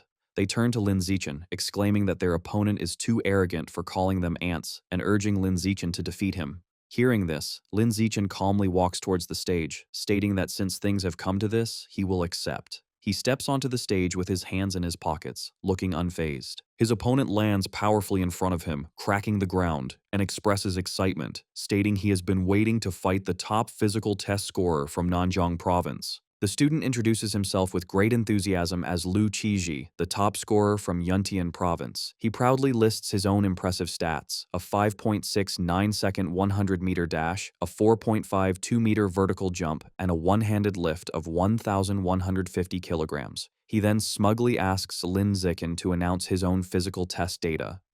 Lin Zichen calmly tells his opponent, Lu Qiji, there's no need to report his stats, saying he will feel it himself soon enough. Before Lu Qiji can react, Lin Zichen unleashes a single, fast kick that sends the muscular student flying across the stage. Lu Qiji crashes to the ground, defeated instantly. In the background, the ordinary class students erupt in cheers for his victory. On the viewing balcony, the faculty members are stunned. They expected a strategic fight, but instead witnessed a victory of sheer, overwhelming power. They wonder about Lin Zichen's true strength, noting that despite his gentle appearance, he is ruthless. Before the cheers fade, another challenger leaps onto the stage. He introduces himself as Luo Yongjian, the top scorer from Dajiang province, and lists his accomplishments. His speech is cut short when Lin Zichen meets him with a powerful knee to the face, ending the match instantly. Standing over his opponent, Lin Zichen looks at the remaining genius class students, declaring this victory shows the ordinary class has its own geniuses too. His dominance prompts a voice to shout in alarm, calling for Li Moyu and Ma Weiwei to get on stage before the new king title is taken by an ordinary student. In response, a girl with cat-like ears lands on the stage. The genius class students recognize her and cheer for Miss Weiwei to defeat him. From the crowd, He Yu and the ordinary class students shout their support for Lin Zichen, telling him not to hold back just because she's pretty. As he faces his new opponent, Lin Zichen thinks this is a good opportunity to observe a gene fuser up close. The fight begins as Ma Weiwei charges Lin Zichen with blinding speed. She follows up with a powerful high kick, but Lin Zichen effortlessly dodges by leaning back. He wonders if her agility is from her Shadow Cat gene fusion. Ma Weiwei is shocked he dodged her attack so easily. Realizing the massive gap in their abilities, she knows continuing the attack is meaningless. She gracefully leaps backward, putting distance between them. She looks at him with determination and requests half a minute, explaining she needs time to fully activate the Shadow Cat genes within her before they can truly compete. Lin Zichen, unfazed, calmly agrees, telling her to take her time. He thinks this is a rare opportunity to witness gene activation firsthand. As she prepares, Ma Weiwei undergoes a dramatic transformation. Crouching on all fours, a long furry tail sprouts from her back, and her fingernails elongate into sharp claws as a powerful aura envelops her. Watching from the stands, the faculty is impressed. One comments to Ma Zhenhe on his daughter's incredible gene integration, praising her immense talent. Ma Zhenhe proudly agrees, stating her talent surpasses even the top scorers from other provinces. However, his expression shifts to concern. He worries that since her fusion was recent, pushing her body this far could cause a backlash. He sighs, noting she is just as headstrong as ever. With her transformation complete, Ma Weiwei lunges at Lin Zichen, shouting he is too arrogant for waiting. She declares he will pay the price and attacks with newfound ferocity. She throws a powerful kick, which Lin Zichen narrowly dodges. As he evades, he analyzes her new power, noting it jumped from mid-ordinary tier 5 to nearly ordinary tier 6. Ma Weiwei is shocked that even with enhanced power, she still can't land a hit. She unleashes a furious barrage of claw strikes and kicks, but Lin Zichen effortlessly dodges every attack with fluid movements. After observing her, Lin Zichen's expression turns serious. Surrounded by a blue aura, he thinks he has gathered enough data on Shadow Cat gene fusers. Deciding not to waste more time, he prepares to counterattack. As she lunges again, Lin Zichen meets her with a single devastating punch to the face.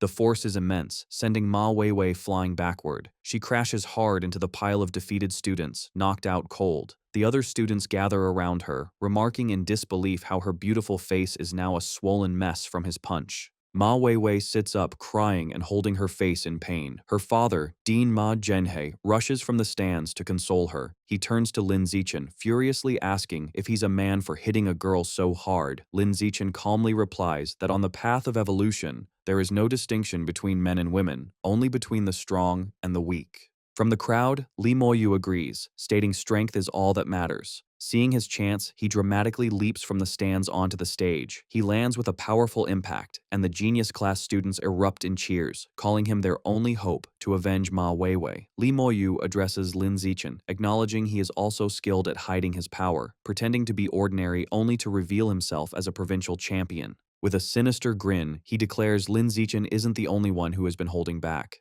Li Moyu unleashes his power, and his body begins to transform, growing larger and more muscular as a powerful aura surrounds him. The faculty on the balcony are shocked, realizing Li Moyu is also a gene fuser. The Dean of Mechanical Engineering identifies the genes as those of a demon-eye giant ape, which require immense physical strength for fusion. His biological pressure surges to ordinary Tier 6. As the transformation completes, Liu Chuanwu freezes in horror, realizing he is about to lose his bet of 1900 school credits, worth 19 million yuan. The scene shifts to a separate location, where Wang Shuojie and Lu Gang are given a mission by another student. He instructs them to retrieve a high-level demon seed from a nearby park and make Li Moyu consume it. Lu Gang is concerned about the risk of targeting someone from the powerful Kyoto Li family. However, their superior assures them their organization is far more powerful and could easily destroy the Li family. When asked if they will carry out the mission, a resigned Wang Shuojie tells Lu Gang they have no other choice.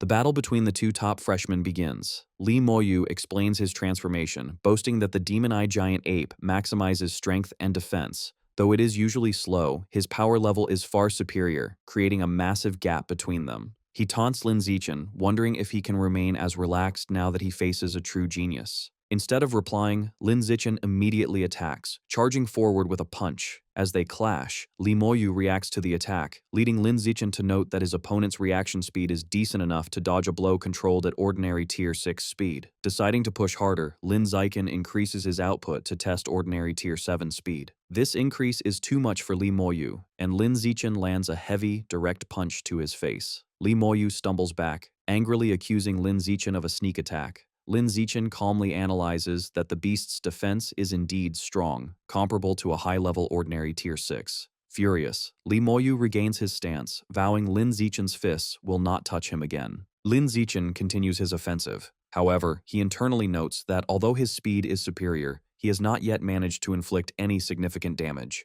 The battle intensifies as Li Moyu blocks a barrage of attacks. Lin Zichen analyzes that while Li Moyu is slower, his high defense gives him a large margin for error, whereas Lin Zichen cannot afford a single hit, making it seem the winner is already decided. Testing his limits, Lin Zichen engages in a rapid exchange, dodging Li Moyu's heavy punches. He decides the test of reaction speed is sufficient. Lin Zichen leaps backward to create distance. He prepares himself, deciding it is time to test the final attribute, strength. Li Moyu smiles menacingly, admitting he underestimated Lin Zichen's speed, but mocking his strength as too weak to cause harm, declaring that Lin Zichen is destined to lose. Li Moyu announces it is his turn and winds up a massive, energized punch. As the giant fist descends, onlookers scream for Lin Zichen to dodge, but he stands completely still, ready to receive the blow. On the viewing balcony, the deans place their hands on Liu Chuanwu's shoulders in pity. Convinced Lin Zichen is about to be crushed, the dean reminds a weeping Liu Chuanwu not to forget the 100 school credits he wagered. Back in the ring, a massive impact creates a shockwave as Li Moyu punches Lin Zichen's face directly. The result is shocking. The bones in Li Moyu's hand shatter instantly on impact. He collapses to the ground in agony, clutching his hand and screaming that it has been broken. The audience is left in absolute shock, unable to process that Lin Zichen has apparently won. They mutter in disbelief, finding the outcome too bizarre to be real. Standing over his defeated opponent, Lin Zichen analyzes the situation. He realizes that while the demon-eye giant ape fusion granted Li Moyu immense strength, his body wasn't durable enough to handle the recoil. Essentially, Li Moyu hit Lin Zichen so hard that the impact shattered his own hand, because Lin Zichen's defense was superior. Lin Zichen calmly calls out to the medical team, informing them that Lee Moyu has likely suffered a comminuted fracture and needs immediate attention. The stunned medics awkwardly agree and rush onto the stage. Suddenly, a figure descends from the balcony. It is Mo Dongji. She lands gracefully and orders Lin Zichen to step aside. She examines Lee Moyu's arm and confirms the diagnosis. The entire right hand is shattered. She deduces with shock that this was caused by the rebound force of hitting Lin Zichen's face. She takes out a glowing golden pill and feeds it to Lee Moyu. As she does, she can't help but wonder just how hard Lin Zichen's face must be to cause such damage. Suspecting there is more to him, Mo Dongji unleashes mental power to probe Lin Zichen's strength. Sensing the intrusion, Lin Zichen immediately activates his skill, Natural Camouflage, hoping to hide his true level. Mo Dongji analyzes him closely. Because of his skill, she perceives him as having a biological level of ordinary tier 6. She notes his skin, bones, and muscles possess a density far exceeding that tier, but finds nothing else unusual. She wonders if that physical toughness is his only secret. The other faculty members gather around her, eager for her assessment. Mo Dongji reports her findings. Lin Zichen is simply at ordinary tier 6 with exceptionally high physical durability, and there are no other abnormalities. Hearing this, Lin Zichen maintains a stoic expression, but internally breathes a sigh of relief, glad his camouflage successfully deceived them. Meanwhile, the pill Mo Dongji administered takes effect instantly. Lee Moyu sits up, amazed. He exclaims the medicine was miraculous as he has recovered safely. He flexes his hand and smiles, confirming his injury is completely healed. With the battle concluded, Lin Zichen decides Lee Moyu no longer needs to be on stage. He calmly tells him he can go down now and delivers a casual kick that sends the newly healed Lee Moyu flying out of the ring. Humiliated, Lee Moyu shouts from the floor below, vowing that once his gene fusion progresses, he will return to defeat Lin Zichen. In the stands, a heated argument erupts between the ordinary and genius students. The ordinary students mock the elites for having losers act so self-righteous. The genius students retort that Lee Moyu lost to Lin Zichen, not them, but the ordinary students drown them out, claiming Lin Zichen's victory as a triumph for their entire class. On stage, the timer completes its countdown. A notification declares that 1 minute has passed. The announcer officially proclaims Lin Zichen of Martial Arts Class 1 as this year's new king. The ordinary students cheer wildly for Brother Chen, celebrating the glory he has brought them.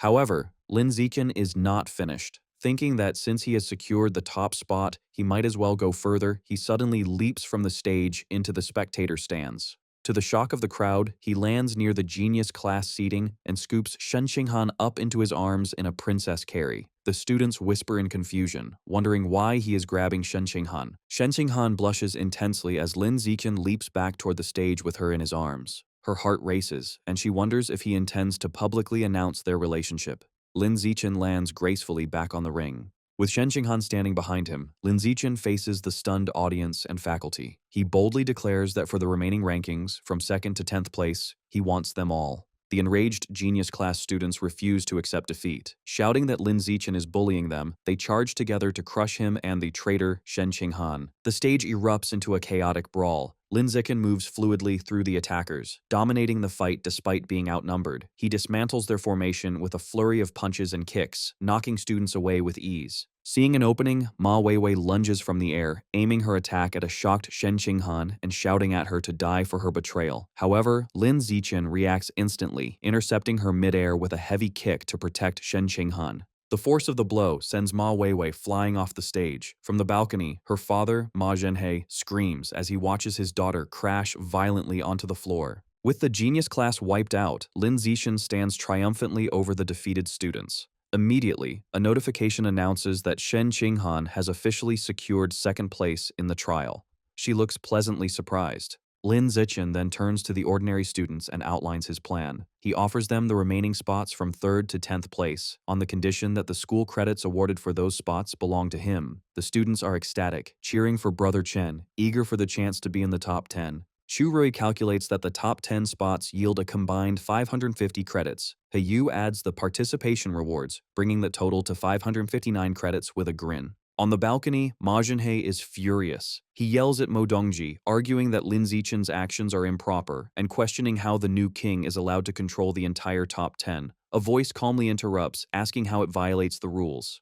Liu Chuanwu steps forward to defend his student, challenging Ma Zhenhe to point out where the regulations forbid such a strategy. Ma Zhenhe is left speechless, forced to admit there is no rule against it, though he angrily insists Lin Zichen is exploiting a loophole. Ma Zhenhe stands sweating and defeated. Meanwhile, the plans of hidden conspirators shift. Wang Shuojie urgently grabs Lu Gang, informing him the plan has changed and they should no longer target Li Moyu. As they watch the celebrating students toss Lin Zichen in the air, Wang Shuojie declares their new target is Lin Zichen. Their goal is now to make him eat the high-level demon seed, so he joins their organization. After the trial, Liu Chuanwu runs excitedly toward Lin Zichen with open arms, but is coolly dodged. Lin Zichen simply asks if the dean has forgotten his promises. Liu Chuanwu immediately produces a bottle, explaining it contains 10 qi and blood pills, along with the triple benefits for the semester. He adds that he has transferred 300 credits to Lin Zichen, happily noting the boy just helped him win 1,900 credits from other faculty members.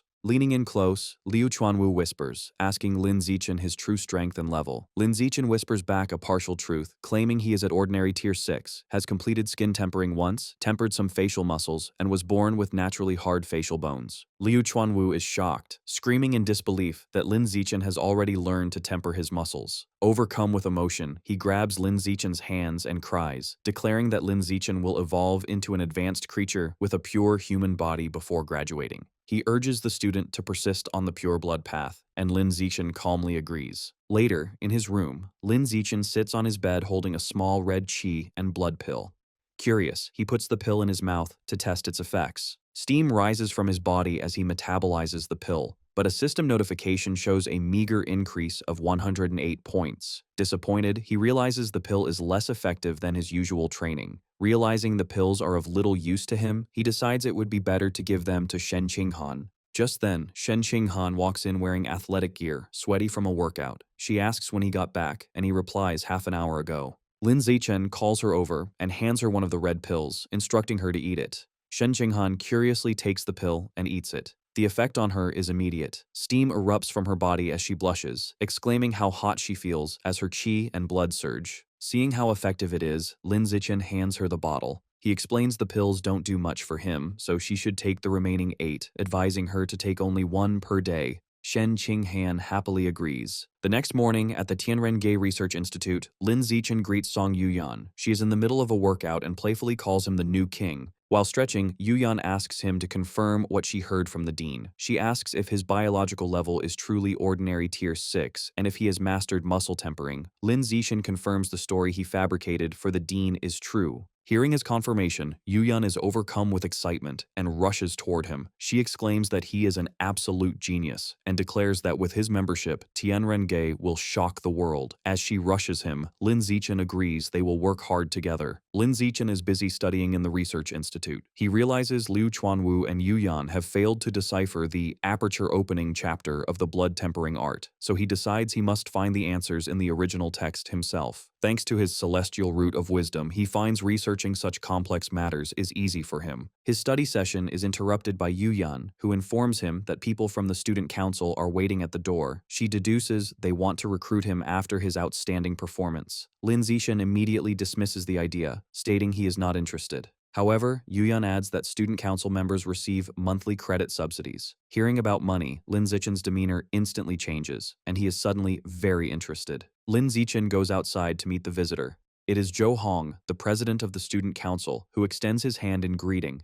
They shake hands, and Zhou Hong explains that he has come to invite Lin Zichen to join, offering to groom him as a candidate to become the future president. Zhou Hong elaborates on the benefits, painting a picture of wealth and luxury. He explains that besides special meals and the power to participate in school decisions, members enjoy monthly credit subsidies. Motivated by the rewards, Lin Zichen smiles and agrees immediately. However, Zhou Hong stops him, stating there is one condition. Zhou Hong demands that Lin Zichen must give up the path of the pure-blooded human and choose gene fusion instead. Lin Zichen looks confused and asks why. Zhou Hong arrogantly explains that the student council only accepts future geniuses. He declares the pure-blood path has no future, calling Dean Liu Chuanwu and Yuyan failures. He warns that without gene fusion, even Lin Zichen's talent will fade into mediocrity. Lin Zichen asks Zhou Hong, the president of the student council, if joining their organization requires gene fusion. After Zhou Hong confirms it does, Lin Zichen calmly says he will not be joining and turns his back, surprising them. Internally, he weighs the student council's benefits against what he gets from Tianren-ge. Behind him, student council members mock his decision, questioning if the new king is wrong in the head for insisting on the pure blood path and predicting he will regret it.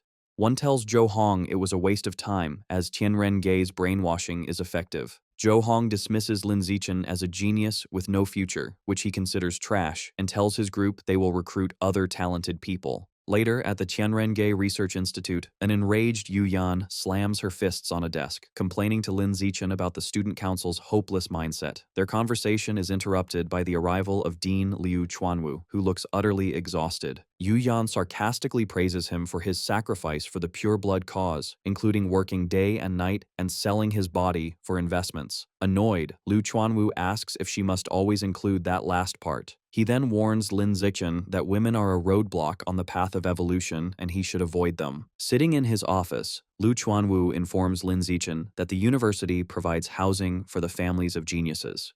He offers to arrange jobs for Lin Zichen's parents and asks if he wants to bring them to the city. Lin Zichen says he will discuss it with his parents over the weekend. Finally, Liu Chuanwu tells Lin Zichen he has granted him early access to school missions, explaining that with his current strength, there's no need to wait until next semester. Yu Yan explains to Lin Zichen that she takes off-campus missions weekly for school credits. She suggests he could join her in the future to gain experience and offers to take him on an aberrant beast extermination mission.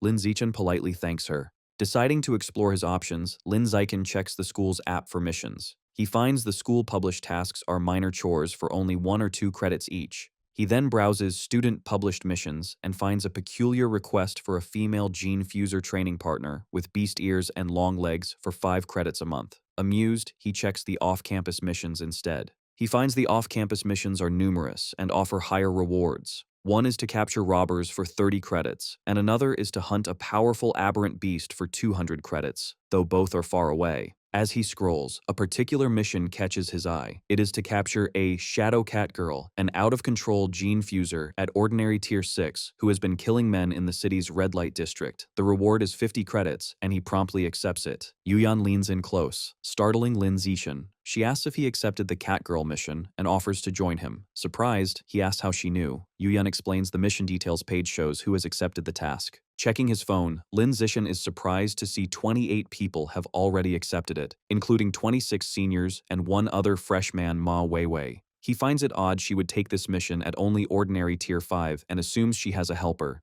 Telling Yu Yan it's getting late, Lin Zichen announces he is heading home for lunch and waves goodbye. As Lin Zichen walks through campus, he feels he is being followed. His danger perception activates, and he senses a hostile presence at ordinary tier 7. Suddenly, a muscular guy in a blue tracksuit emerges and calls out his name. The guy confronts Lin Zichen, angrily accusing him of targeting Ma Weiwei. He furiously lists Lin Zichen's offenses, from slapping her during the trial to now competing with her for a mission, and questions if Dean Liu Chuanwu put him up to it. The guy continues his tirade, challenging Lin Zichen to a fight and calling him a bully. Lin Zichen looks on, annoyed. He asks if Ma Weiwei or her father sent him, but the guy insists he came on his own. When the guy repeats his challenge, Lin Zichen simply asks, "So what?" Knowing he's dealing with a foolish simp, Lin Zichen turns to walk away, but the guy grabs his sleeve, yelling at him to stay put. Fed up, Lin Zichen turns and swiftly punches him in the face. The muscular guy is knocked unconscious. Standing over him, Lin Zichen thinks to himself if he is satisfied now. Lin Zichen arrives back at the apartment. From the kitchen, Shen Qinghan welcomes him home and says dinner is ready. She mentions that the 10 pounds of life and death toad meat he ordered were delivered. He takes the bag from the fridge, thinking he initially wanted to buy more to unlock the codex, but decided against it to avoid attention. He places his hands over the package, and a surge of blue energy flows from it as a system notification confirms he has devoured a large amount of the toad's life essence, bringing his codex progress to 10%. Later, a confused Shen Qinghan finds Lin Zichen putting the now spoiled-looking meat in a garbage bag. He explains it has gone bad. She finds this strange, as it looked fresh on delivery. He clarifies that he has already absorbed all its essence, which causes it to spoil rapidly. Shen Qinghan is surprised and asks if this is his superpower.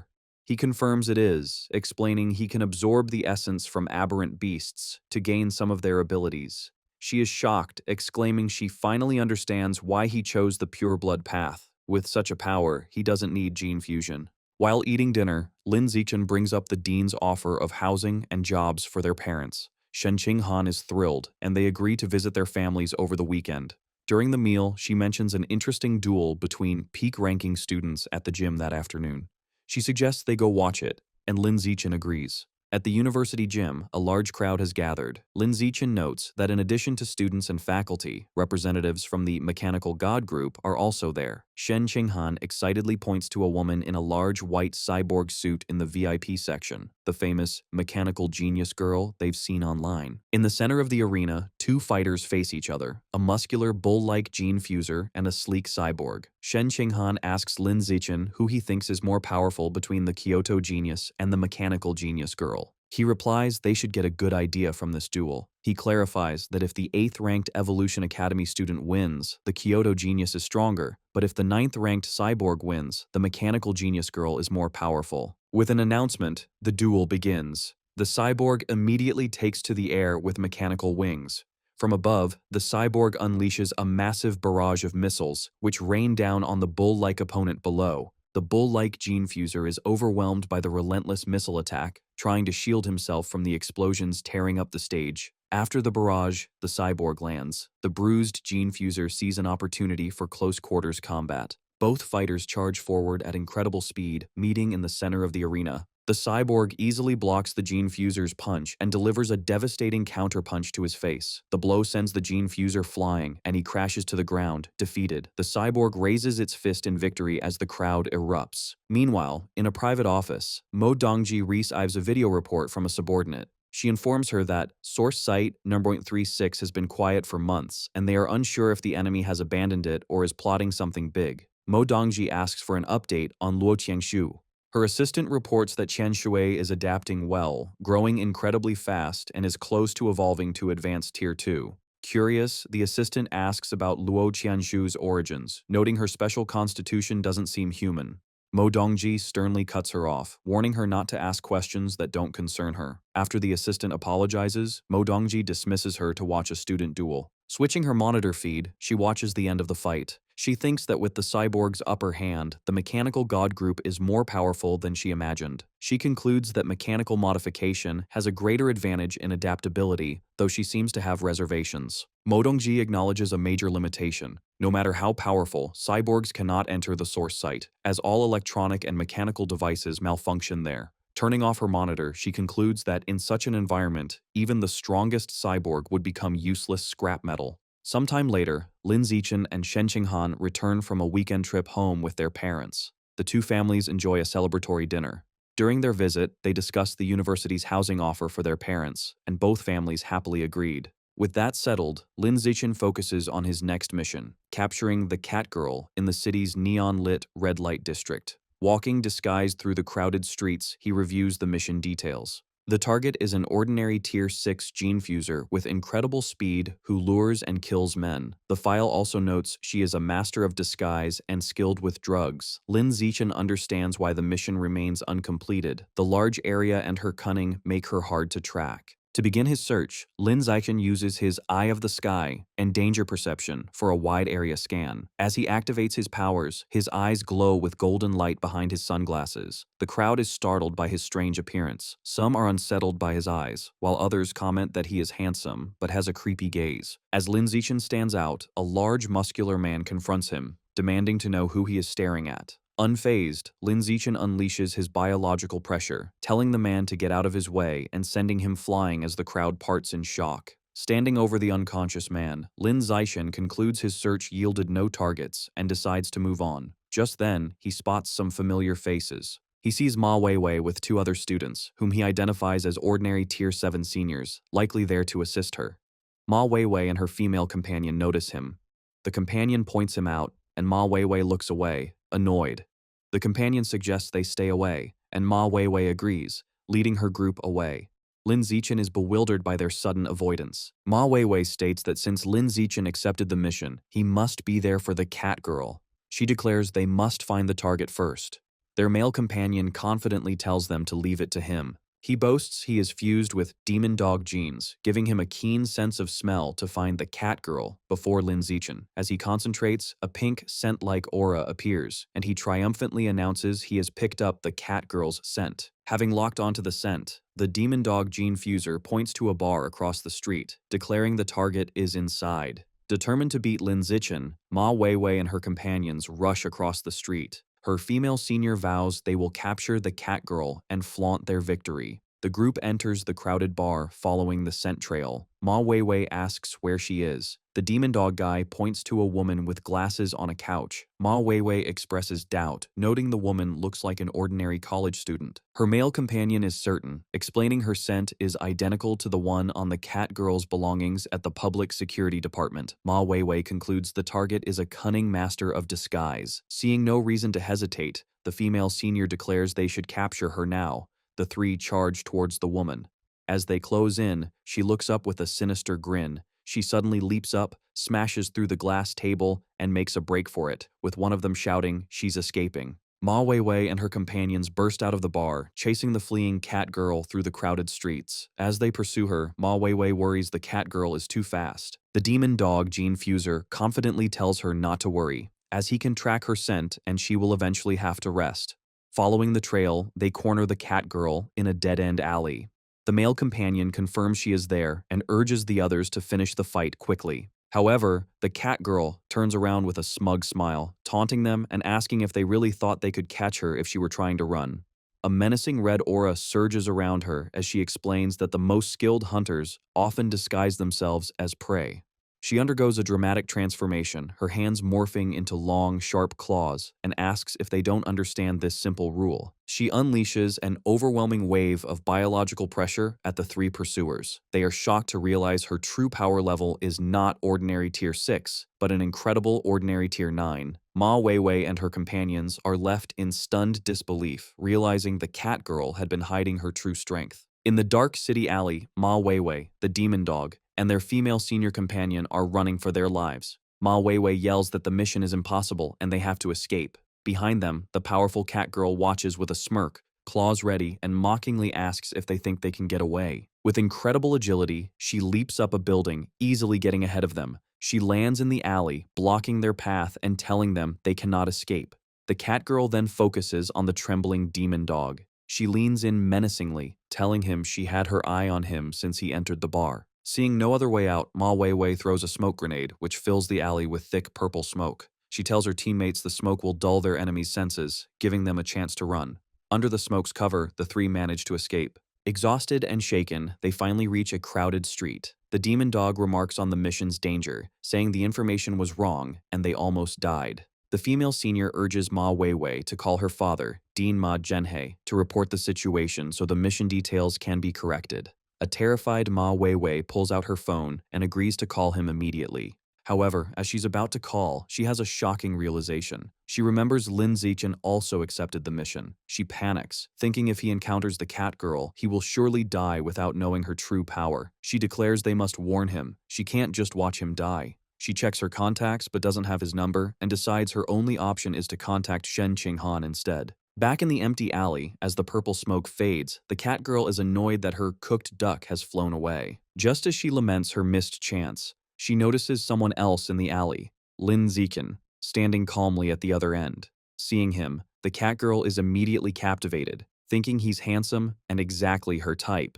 Believing it's his bad luck, she decides he's her new prey and charges at him, claws extended. Lin Zichen is unfazed. He notes her power level is an impressive ordinary tier 9 as he concentrates his energy and rushes to meet her attack. The cat girl is shocked, wondering how he could be faster than her. Before she can react, Lin Zichen unleashes a powerful glowing punch that connects with her face. The force sends her flying backward, crashing hard into a wall at the end of the alley. Kneeling injured in the rubble, she is amazed by his power. Staring at him, she is completely bewildered, wondering how a young man who isn't a gene fuser could possess such incredible strength. Realizing she is outmatched, the cat girl decides fighting is suicide, and her priority is to escape.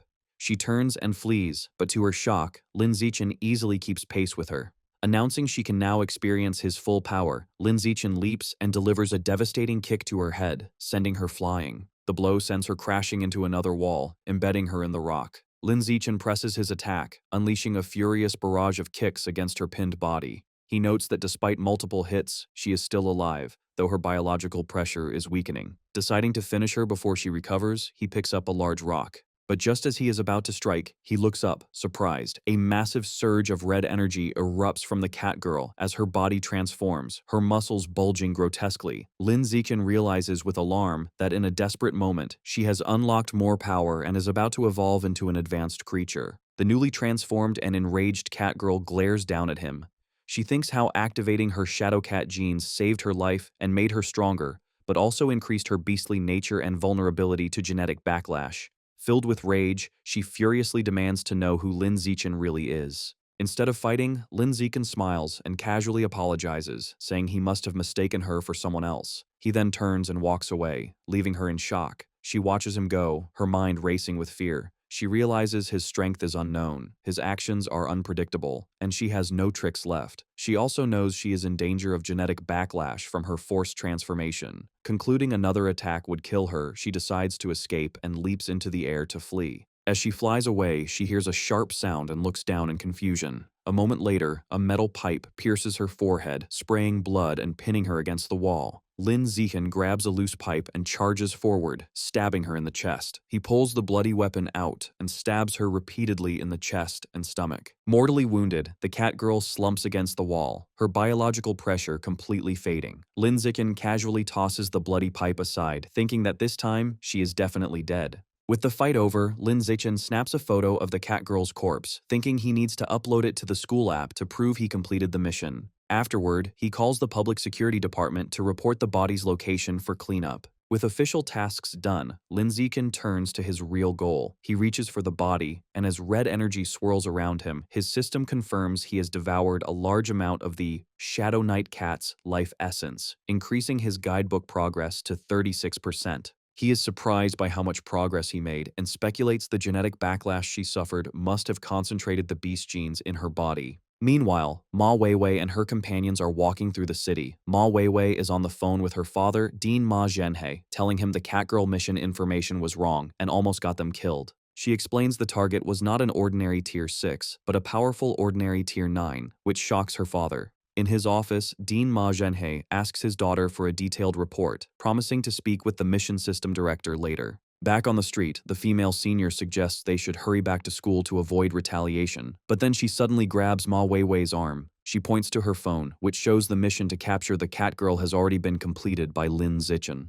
Ma Weiwei is left in complete shock, wondering how a freshman could defeat an ordinary Tier 9 creature on his own. After the weekend, Lin Zichen and Shen Qinghan are walking on the university campus. Lin Zichen checks his phone and sees a notification that 300 school credits have been deposited into his account. He thinks the reward for the Catgirl mission has arrived, but is confused why the amount is so much higher than the original 50 credits. While walking, Lin Zichen shows Shen Qinghan a notification explaining the increased reward. The message states that due to incorrect information, the Cat Girl mission was reclassified from ordinary Tier 6 to Tier 9. The reward was increased from 50 to 200 credits, with an additional 100 as compensation. Shen Qinghan complains that the school's mission system is unreliable and tells Lin Zichen he is lucky to be so strong. Otherwise, he could have been killed. Lin Zichen agrees the system is a problem and says he'll be more careful accepting missions. He then tells Shen Qinghan that when suitable missions come up, he will take her with him so she can get used to real combat. Overjoyed, Shen Qinghan exclaims that it's great she can finally go on missions with him. As they continue, Lin Zichen looks at his phone, deciding to use his new credits to order the 90 jin of life and death toad meat he needs.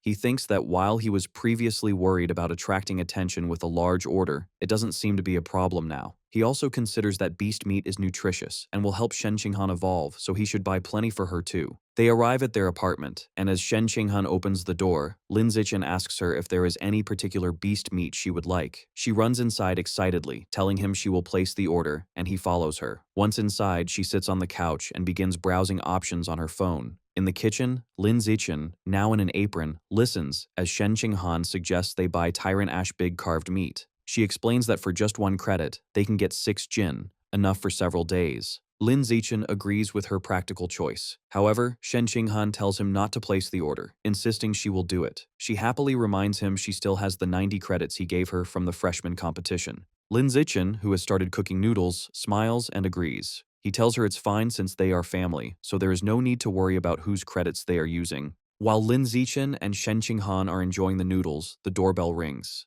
Lin Zichen gets up to answer it. He returns with a large cardboard box, surprised their beast meat delivery arrived so quickly. He opens the box and hands a package of the Tyrant Ash big carved meat to Shen Qinghan, telling her to put it in the fridge. With that taken care of, Lin Zichen turns his attention to the 90 pounds of life and death toad meat. Thinking it is time to begin the absorption, he places his hand on the meat. Immediately, a powerful blue energy surges from the box and surrounds him. A system notification confirms he has devoured a large amount of the life and death toad's life source, and that its guidebook is now 100% complete. Lin Zichen then receives a vision. He sees a massive beetle-like creature, the life and death toad, torn to pieces by a large eagle-like beast. He then witnesses the creature's incredible power as its severed body parts regenerate at incredible speed. The creature becomes whole again, and a new system notification announces he has unlocked the Life and Death Toad guidebook and acquired the new attribute, Rapid Self-Healing. Back in his apartment, Lin Zichen looks at his new power's description with a shocked expression.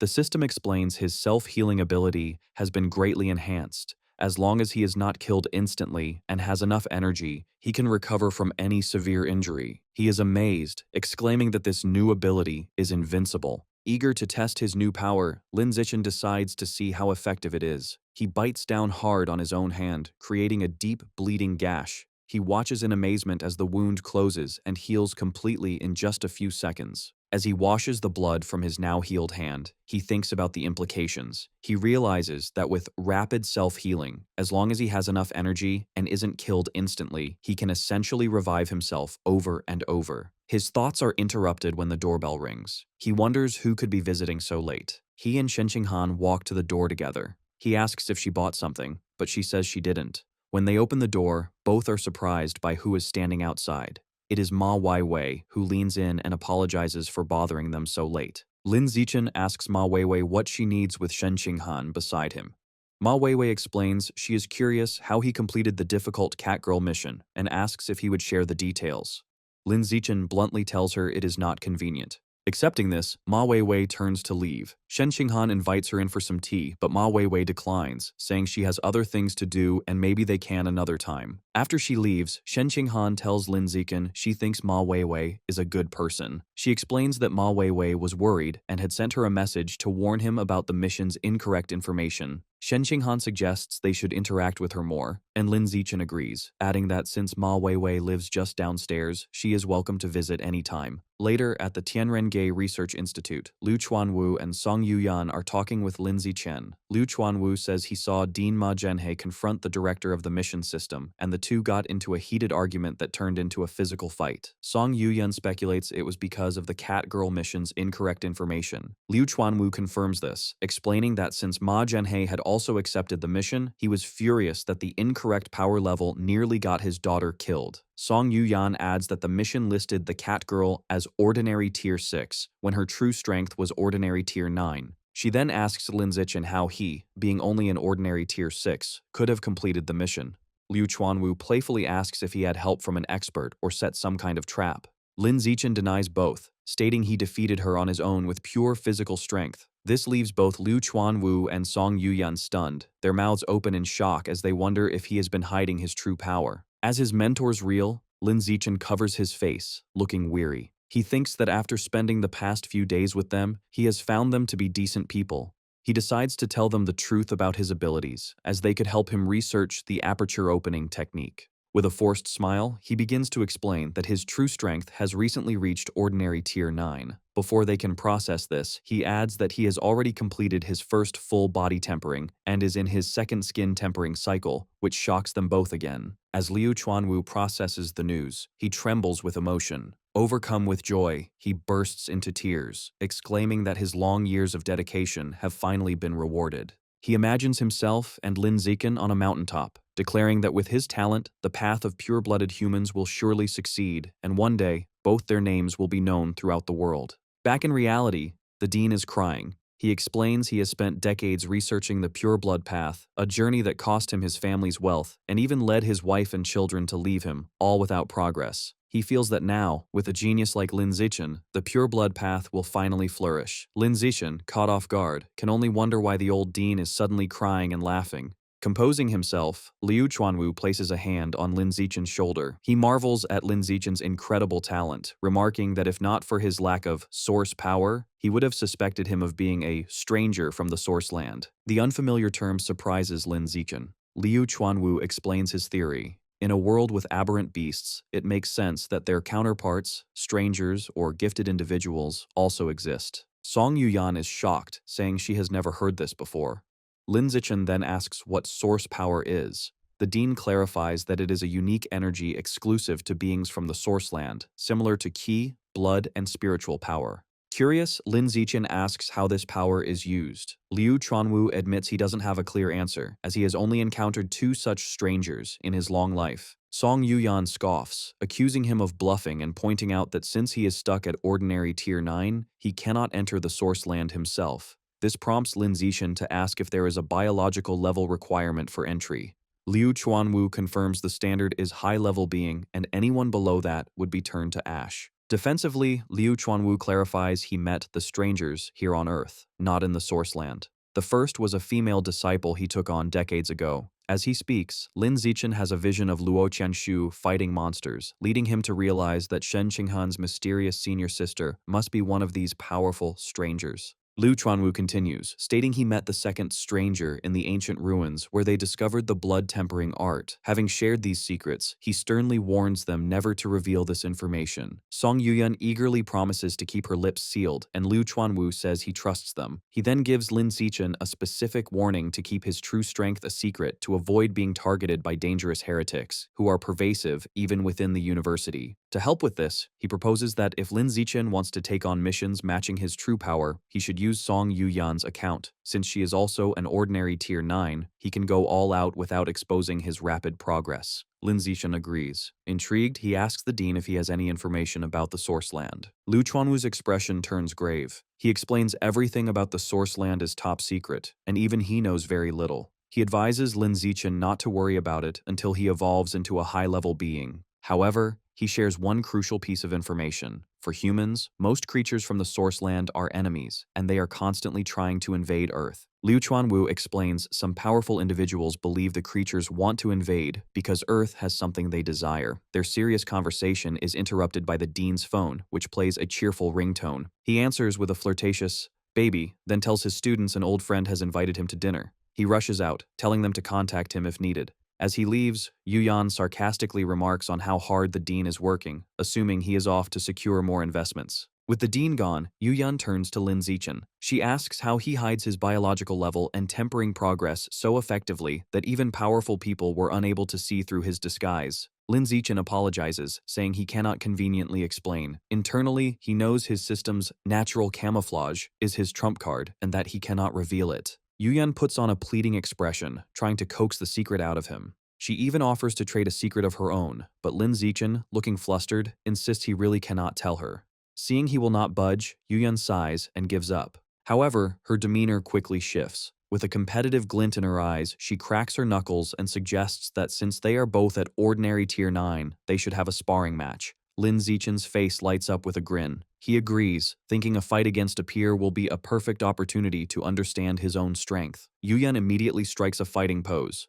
She details her own progress. She is in her second skin tempering, has completed her second muscle tempering, and is 1/5 of the way through her second bone tempering. She then tells him to come at her with everything he has. Inside the Tianrenge Research Institute, Song Yuyan and Lin Zichen prepare to spar. Song Yuyan asks if he is ready and tells him to attack first so she can test his power while she defends. She takes a defensive stance, inviting him to strike. Lin Zichen charges forward and delivers a powerful high kick. The impact sends her sliding backward. Internally, she is shocked that despite him supposedly only having completed the first skin tempering, he is strong enough to hurt her, even though she has undergone secondary muscle tempering. She realizes his strength is absurd and fears he will soon surpass her. However, she decides she must show off her seniority while she is still stronger. Coughing in pain, Song Yuyan tries to act tough. She lectures Lin Zixin, claiming she is dissatisfied with his kick because he didn't aim for a vital point, preaching that real combat is about life and death. Lin Zixin, seeing she is hurting, plays along with a deadpan expression and agrees. Recovering her composure, Song Yuyan declares the official exchange will now begin and challenges him to last 5 minutes against her as she charges forward. Lin Zixin accepts and meets her attack.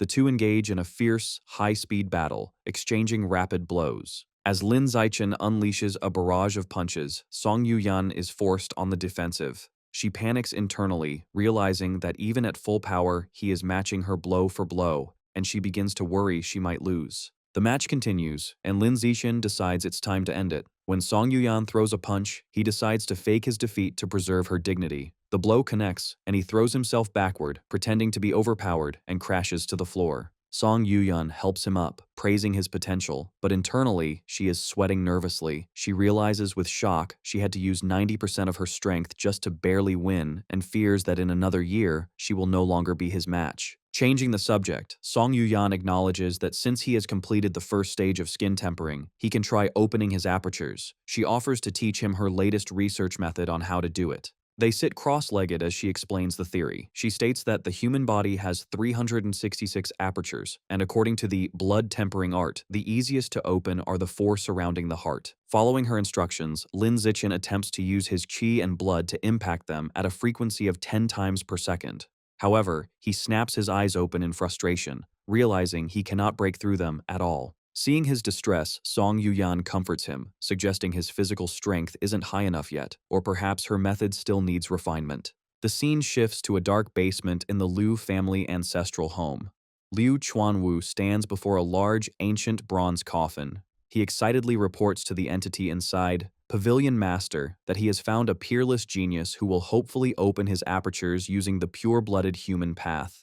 Liu Chuanwu promises that the master will be able to rely on this student's daily delivery of qi and blood to sustain her life, so she won't have to suffer inside the cramped coffin anymore. After a long pause, a weak sound finally emanates from the coffin. Liu Chuanwu looks concerned, realizing it took her that long just to respond, indicating she used up a whole day's energy. As he walks away, he worries the pavilion master is getting weaker and hopes Lin Zixin can evolve into a high-level creature before she falls completely. Lin Zixin arrives at their apartment with groceries, announcing he has returned to cook. Shen Qinghan stops him at the door with a serious expression, saying she has something important to discuss. She explains her master, Mo Dongji, wants her to undergo gene fusion earlier than expected. Her master has selected the dark blue jellyfish gene, stating it is suitable for her at this stage. Lin Zixin processes this, visualizing the creature. He knows that while the standard dark blue jellyfish is a low-tier beast, the jellyfish king variant can evolve to a high level. Its advantage is a mental strength that far exceeds other creatures of the same rank. Lin Zixin tells her it sounds like a good plan. However, Shen Qinghan confesses her fear. Her master isn't using a normal gene, but the jellyfish king gene. She worries her weak body might not withstand the high-level genetic material and could mutate. Hearing this, Lin Zixin is shocked. He realizes a jellyfish king gene is incredibly rare and expensive. He imagines Mo Dongji carelessly throwing money around and feels a pang of envy. Pushing it aside, he comforts Shen Qinghan by patting her head. He reassures her that jellyfish-type beasts have a high natural affinity with the human body, and her incredible 21% compatibility score means she can fuse with a high-level beast gene without risk. Shen Qinghan then asks about side effects. Lin Zixin explains the standard consequences: loss of natural reproductive ability, and some physical beast characteristics. He reminds her she has already preserved her eggs, so if they want children, they can use those. As they hold hands, he explains that beast traits can usually be hidden if the genes are forced into dormancy. He then tries to cheer her up, noting many beast traits, like cat ears or foxtails, are considered attractive. His words work, and her mood lifts. She looks at him cheerfully, wondering what traits a jellyfish king will give her, and if she'll be more beautiful. She excitedly holds up her phone to show Lin Zixin a picture of the dark blue jellyfish, asking if he thinks it's beautiful. He leans very close, causing her to blush, and replies that while the jellyfish is pretty, it's not nearly as beautiful as she is. The conversation shifts. Shen Qinghan explains her master filmed the video by diving thousands of meters into the deep sea without protective equipment. Lin Zixin estimates that to withstand such pressure, her master's body must be at least at the rare level. Shen Qinghan wonders if she will ever evolve to such a high level herself. Lin Zixin reassures her with confidence pointing out that with her 21% gene compatibility, reaching the rare or even epic level is within her grasp.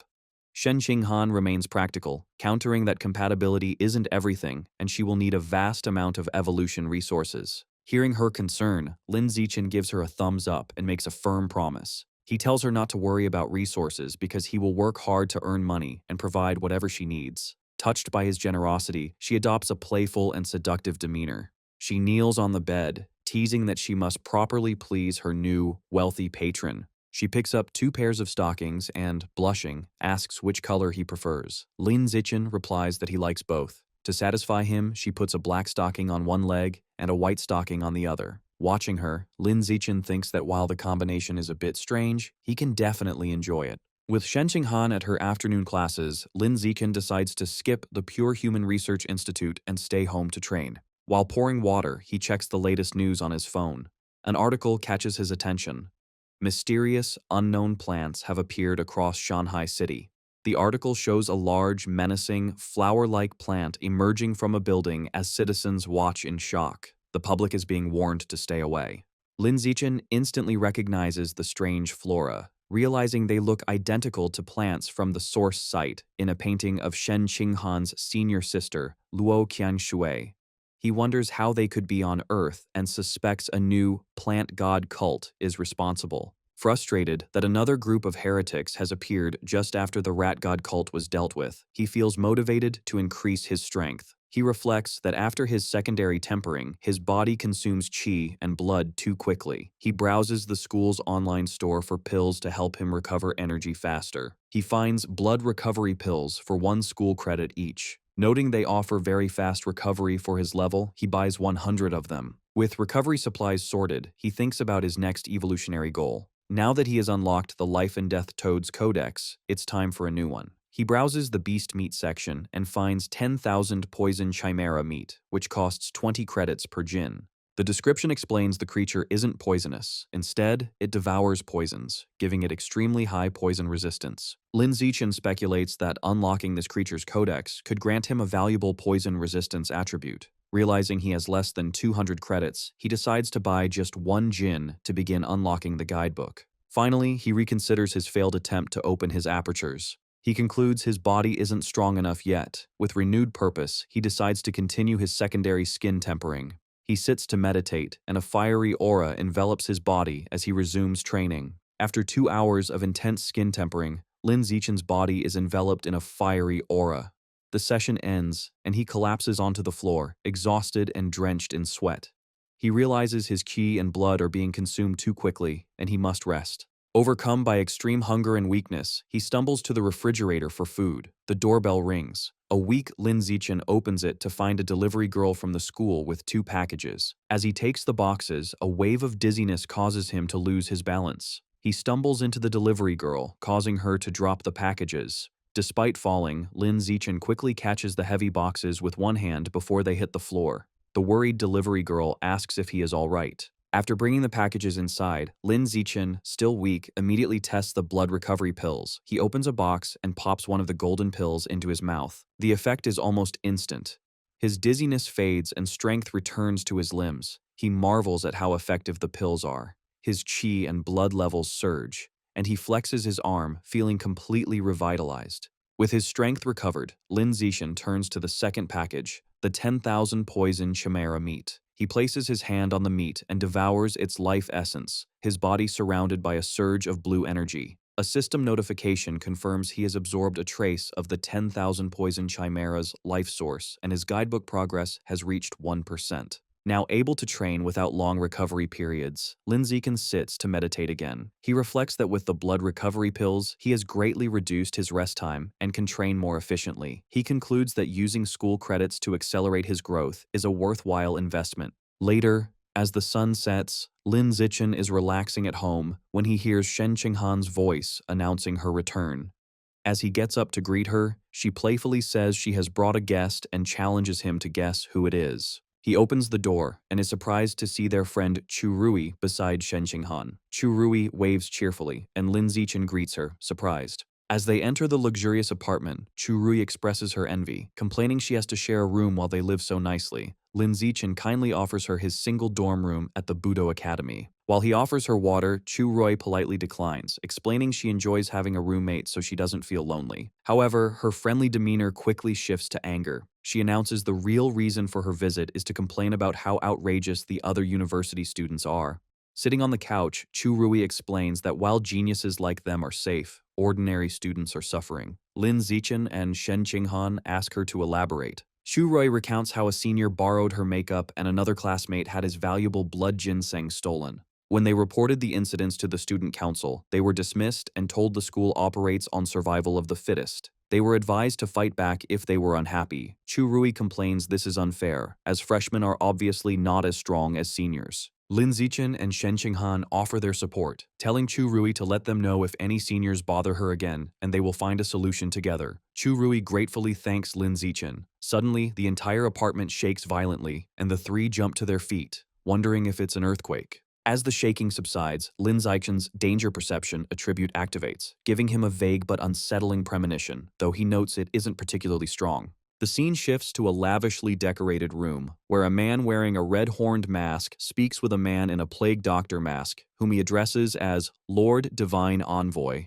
The masked man asks for evolution resources to break through to a higher biological level. In recognition of his performance, the Divine Envoy gifts him a strange, demonic-looking flower. He explains the flower has a strong aphrodisiac effect and advises him to have a woman nearby when he consumes it. Grateful, the masked man thanks the Divine Envoy and reports that a gifted genius has appeared among the new students at Shanghai University. He mentions a plan to make this genius consume a high-level demon seed to recruit him. However, the Divine Envoy dismisses this, stating the true geniuses are all in the source site. The masked man grows frustrated, knowing he can't reach the geniuses in the source site. The Divine Envoy interrupts, revealing he has received a message from there. They have found a corresponding boundary point and set up biological coordinates. Now, someone needs to activate the connection. Announcing he will go immediately, the Divine Envoy's body is engulfed in a purple aura, and he vanishes. Before he disappears, he gives the masked man a final, chilling order. If they fail to make Lin Zichen consume the demon seed within 3 days, he will be replaced.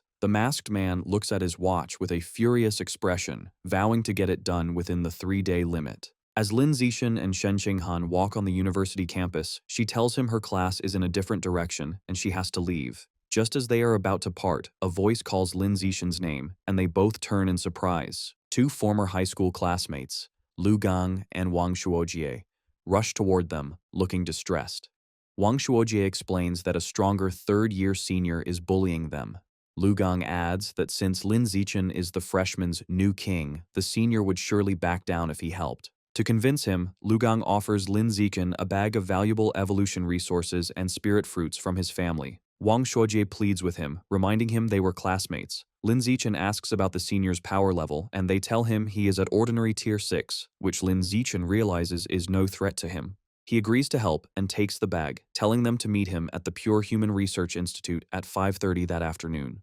Overjoyed, Lu Gang and Wang Shuojie promise to help him in the future. They thank him and leave, saying they will see him later. Once they are gone, a curious Shen Qinghan urges Lin Zichen to open the bag so they can see the spirit fruits, admitting she has never tried one. Lin Zichen holds the bag of spirit fruits out to Shen Qinghan, suggesting she take one. After picking a small one, Shen Qinghan examines it with a disgusted expression, telling Lin Zichen it looks gross and asking if it might be rotten. Taking the fruit to inspect it, Lin Zichen wonders aloud if it has gone bad. As he examines the small, seed-like object, his danger perception ability suddenly activates, shocking him. Realizing the danger, Lin Zichen quickly gets in front of the departing Lu Gang and Wang Shuojie, startling them by shouting for them to stop. He then urgently tells Shen Qinghan to contact her master, Mo Dongji, and ask her to come at once.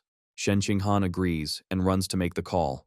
A moment later, Mo Dongji gracefully descends from the sky, asking what has happened. Lin Zichen holds up the strange red seed and explains that Lu Gang and Wang Shuojie gave him a bag of what they claimed were spirit fruits, but he found these suspicious seeds inside and suspects they are connected to the plant god cult, causing the two former classmates to tremble. Mo Dongji recognizes the object immediately, explaining it is a seed from a strange tree that controls anyone who eats it. She states this is a common method the plant god cult uses to recruit members. Lin Zichen is horrified, wondering if Lu Gong and Wang Shuojie were already under the cult's control. As Mo Dongji uses her power to lift the two into the air, they cry out that they were forced to do it. Mo Dongji tells Lin Zichen she will take them for questioning and inform him of the results. As they are carried away, Lu Gang and Wang Shuojie are terrified to find they can no longer speak.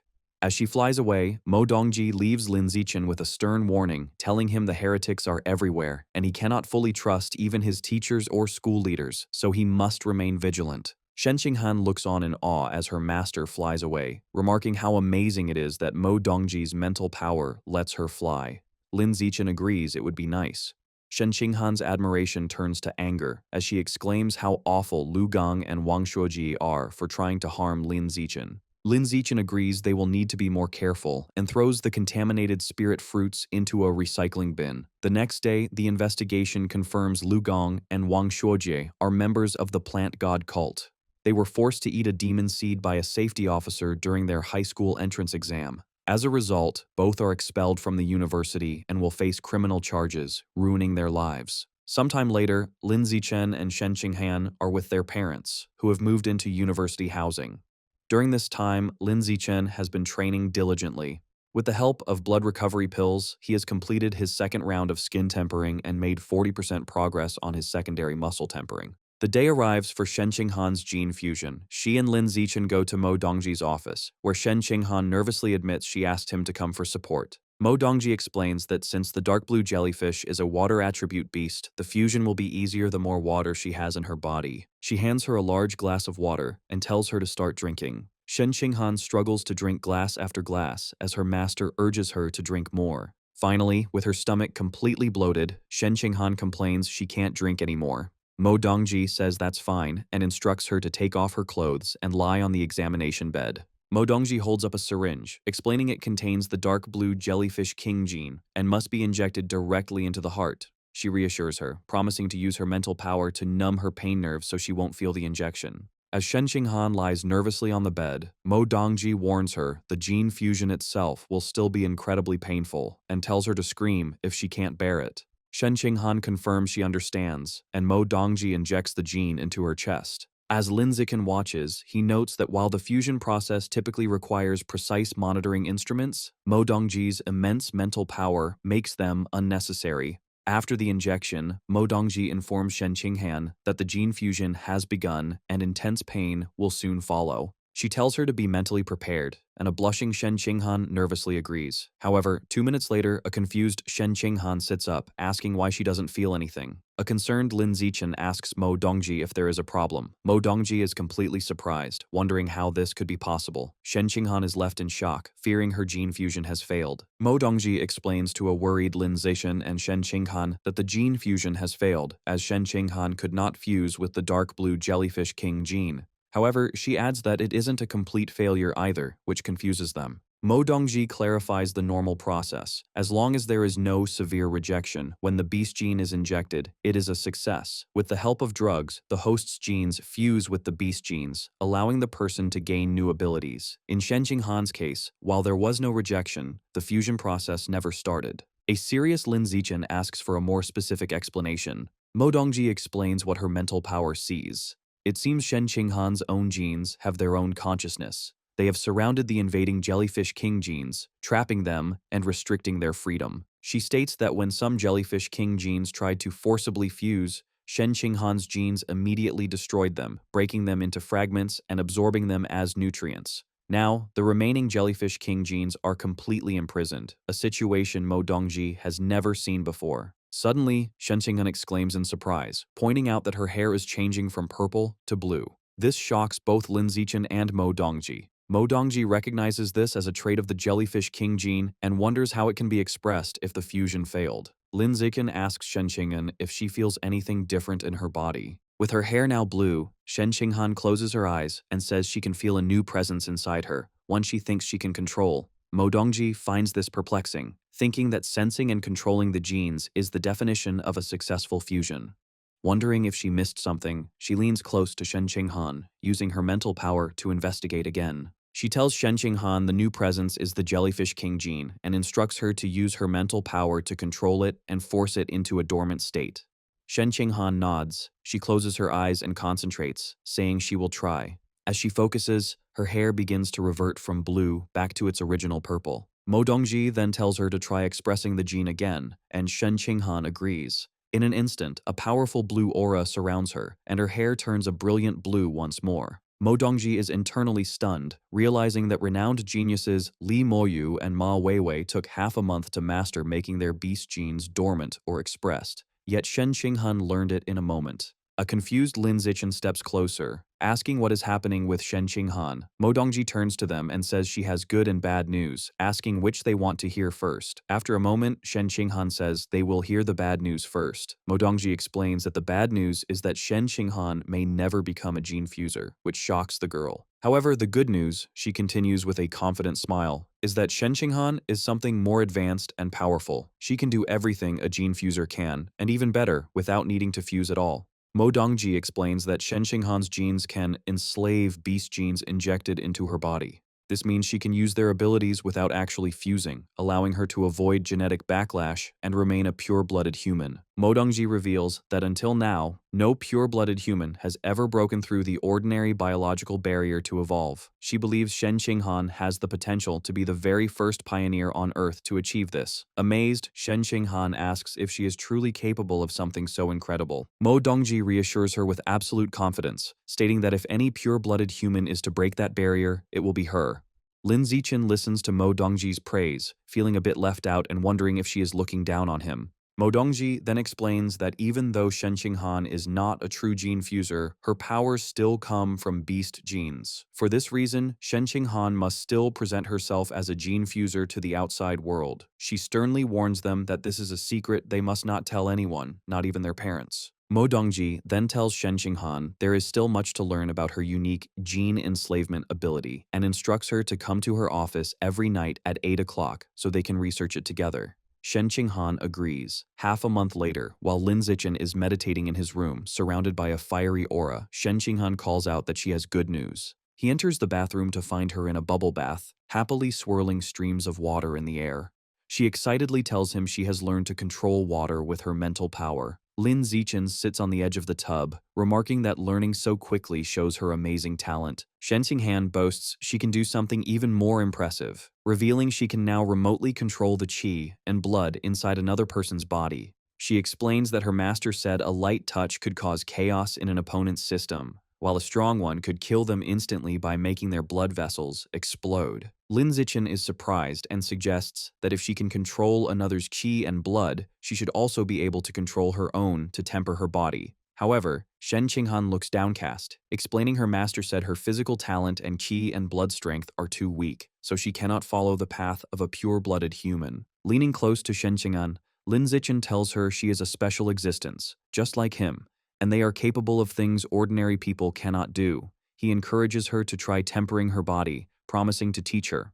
Flustered by his closeness, Shen Qinghan blushes, wondering if he is confessing his feelings. Filled with determination, she agrees she is special and declares she will be able to temper her body with her qi and blood. As she speaks, a powerful blue aura swirls around her. For the next while, Lin Zichen patiently teaches Shen Qinghan how to control her qi and blood to temper her body, with both of them meditating surrounded by fiery auras. After some time, a sweaty but triumphant Shen Qinghan exclaims she has succeeded and mastered the blood-tempering art, looking at her reddened, powerful hands in amazement. Lin Zichen smiles, pleased and surprised she succeeded on her first try. He reflects on how remarkable her achievement is, noting that while her biological level is only ordinary Tier 2, she learned a technique that should require the strength of someone at ordinary Tier 4. Overjoyed, Shen Qinghan throws her arms around Lin Zichen, exclaiming that now they are truly a perfect match. She can enslave beast genes, and he can devour beast meat for the same purpose, while both can follow the path of a pure-blooded human. Lin Zichen agrees, holding her close. In less than half a month of training together, Shen Qinghan completes her first full skin tempering, and her biological level evolves from ordinary Tier 2 to ordinary Tier 3. Later, as Shen Qinghan sleeps beside him, Lin Zichen lies awake, thinking it is time for her to experience real combat to temper her mind. He picks up his phone and browses the school's off-campus missions, settling on one to capture 21 armed drug dealers, noting the reward of 50 school credits. At 9 o'clock at night, Lin Zichen and Shen Qinghan arrive at the Shanghai City Public Security Headquarters. A friendly officer with a goatee introduces them to the team, explaining they are students from Shanghai University assisting with a case. He points out that Lin Zichen is the famous top scorer from Nanjiang Province. The other officers recognize him, welcoming him and commenting on his talent and good looks. The friendly officer mentions that his godson is also a freshman in the elite genius class. He tells Lin Zichen it's a shame he joined Tianrenge, as his talent would have surely gotten him into the genius class with his godson. He advises Lin Zichen to transfer, but Lin Zichen is silent. The officer adds that he invited his godson to help with the operation, suggesting he could be a powerful friend to protect them from seniors at school. Just then, a voice announces his arrival. A young man with long blue-green hair and a confident air leans in the doorway. The other officers are impressed by his presence, commenting on how lucky the officer is to have such a remarkable godson. The officer proudly greets his godson, Xiaojian, and mentions that he heard he recently evolved to ordinary Tier 5. Xiaojian replies modestly that his progress is normal. The officer then tells him that 2 other freshmen are on the mission, including a very pretty girl, and offers to introduce them. The godson seems intrigued by the chance to impress her. However, when the officer leads him over for the introduction, the godson is shocked to see Lin Zichen and Shen Qinghan. His confidence vanishes, replaced by horror as he realizes his chance to show off is ruined. Oblivious to his godson's distress, the officer begins the introduction. Noticing his godson's pale face, the officer asks if he is unwell. Lin Zichen internally recognizes the young man as Luo Yongjian, the top scorer from Dajiang Province, whom he defeated instantly during the freshman trial. Luo Yongjian stammers that it's nothing, he was just surprised to see people he knew. The confused officer asks if he knows them. Luo Yongjian introduces Shen Qinghan as the top scorer from Nanjiang and Lin Zichen as the runner-up and the university's new king. Luo Yongjian adds that Lin Zichen single-handedly defeated the entire genius class during the trial, calling him the strongest in history. An embarrassed Lin Zichen tells him to be more low-key, and Luo Yongjian agrees. The officer is left completely shocked, realizing he has severely underestimated Lin Zichen. Later, at 11 o'clock, a convoy of armored vehicles drives through a dark wooded area toward the drug dealer's den. Inside, the officer hands out bulletproof vests. Lin Zichen politely refuses the gear. Luo Yongjian also refuses, boasting that mere guns cannot harm him. He thinks that while he may not be the new king, he is still a top scorer and intends to show these ordinary officers the power of a genius student. Soon, the convoy arrives at an abandoned factory. The police team storms the building. Inside, they are spotted by armed men, who shout that the police are there and they need to escape. Realizing that being caught means a death sentence, the criminals fight back, opening fire. As bullets fly, the police and the 3 students dive for cover behind wooden crates. As the firefight continues, Lin Zichen gets up and charges forward. Panicked that he can't wait any longer, Luo Yongjian bursts from cover and runs into the hail of bullets. To a nearby officer's shock, the bullets simply bounce off his body as he charges forward. Lin Zichen follows, and the criminals are stunned as their bullets have no effect on him either. Lin Zichen unleashes a flurry of powerful punches, taking down the criminals one by one and ignoring their pleas to surrender. Seeing their comrades defeated, a desperate criminal throws a grenade, vowing to take Lin Zichen down with him. The grenade goes off in a massive explosion. Lin Zichen emerges from the smoke unharmed. Seeing the few remaining criminals trying to flee, he decides this is a good opportunity for Shen Qinghan to practice. He calls out to her, telling her it is her turn. Shen Qinghan steps forward and closes her eyes, concentrating on controlling the qi and blood in their bodies. The fleeing criminals suddenly freeze, their bodies contorting as they scream in confusion. With a final command from Shen Qinghan, all remaining criminals collapse, unconscious. With the fight over, an officer reports finding a box of strange seeds inside the factory. The lead officer gathers Lin Zichen to examine the contents. He confirms they are demon tree seeds and must be related to the plant god cult. The other officer explains that according to the criminals, who were also human traffickers, a mysterious masked person paid them a large sum 2 months ago to spread these seeds. Now that the mission is complete, Lin Zichen tells the officer that he and his girlfriend will be leaving. The officer offers them a ride back. As they sit in the police car, Lin Zichen thinks that for safety's sake, it is best to avoid getting involved with dangerous heretic cults. However, his attention is suddenly caught by something on the ground. He notices a rat next to a pile of white powder, holding one of the red seeds. He realizes with a jolt that the rat is planting a demon tree seed and suspects a connection to the rat god cult. Turning to Shen Qinghan, he urgently tells her to inform her master, Mo Dongji, that the rat god cult may be colluding with the plant god cult to spread the seeds. A surprised Shen Qinghan agrees. At the same time, Lin Zichen calls the lead officer to report his findings, thinking matters involving heretics are best left to the public security team. Time passes. Half a month later, Shen Qinghan is on a mission capturing arms smugglers, while 3 days after that, Lin Zichen and Song Yuyan team up to fight robbers in advanced mechanical suits. As their first semester at university ends, life goes on. In their apartment, Lin Zichen sits on the bed, realizing he has completed the second stage of his body tempering. Just then, Shen Qinghan, who now has blue hair, hugs him from behind, excitedly announcing she has completed her first stage of body tempering. Lin Zichen is surprised she did it so quickly. Shen Qinghan praises him, noting that her own talent is extraordinary, but asks why she only reached ordinary tier 6 when he said she should reach tier 9. Lin Zichen theorizes it's because her innate physical talent is weak. Even though her control of qi and blood is strong, the physical enhancement she gets is limited. Dejected, Shen Qinghan cries, worried she will never catch up to him. Lin Zichen is taken aback. It would be strange if she could catch up, given his special system. Later, at the research institute, both Lin Zichen and Song Yuyan are frustrated with their studies. Lin Zichen wonders aloud how to open his body's apertures. To cheer him up, Song Yuyan offers some gossip about the messy private lives of the university's leaders. Lin Zichen then asks Song Yuyan how many school credits he has. She informs him that by using her account to complete high-level missions, he has earned 2,400 credits. A satisfied smile appears on Lin Zichen's face. He calculates that he has enough to buy the 99 jin of 10,000 poison chimera meat required to unlock its guidebook.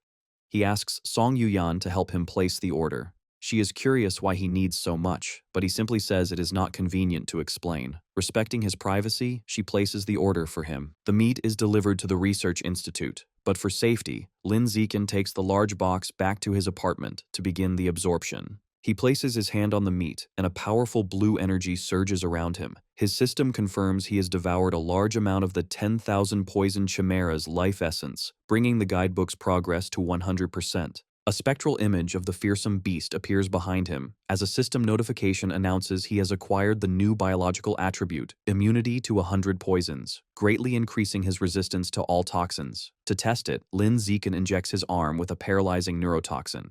2 hours later, he flexes his muscle, completely unaffected. He concludes with satisfaction that the immunity had completely neutralized the neurotoxin. Soon after, Lin Zichen accompanies Shen Qinghan to a medical building for her second gene injection with her master. Inside a sterile room, Shen Qinghan lies on an examination table. Mo Dongji explains that before injecting a second gene, she must first examine the status of the Jellyfish King gene within her. However, as she places her hand on Shen Qinghan's chest, Mo Dongji's expression turns to utter shock. She asks in disbelief how Shen Qinghan's biological level could have evolved so rapidly from ordinary tier 2 to ordinary tier 6. A shy Shen Qinghan explains to her master that she has been practicing the blood tempering art and completed her first full body tempering a few days ago. Mo Dongji is amazed and asks how she achieved this. Shen Qinghan explains she used the water control ability from the Jellyfish King gene to help manipulate her own qi and blood. Overcome with pride, Mo Dongji caresses Shen Qinghan's shoulder. She calls her a true genius and predicts she will become one of humanity's strongest fighters. With this, Mo Dongji decides to test her students' limits. She holds up 5 syringes with different aberrant beast genes, explaining she will inject all of them to see the limits of the genes Shen Qinghan can enslave.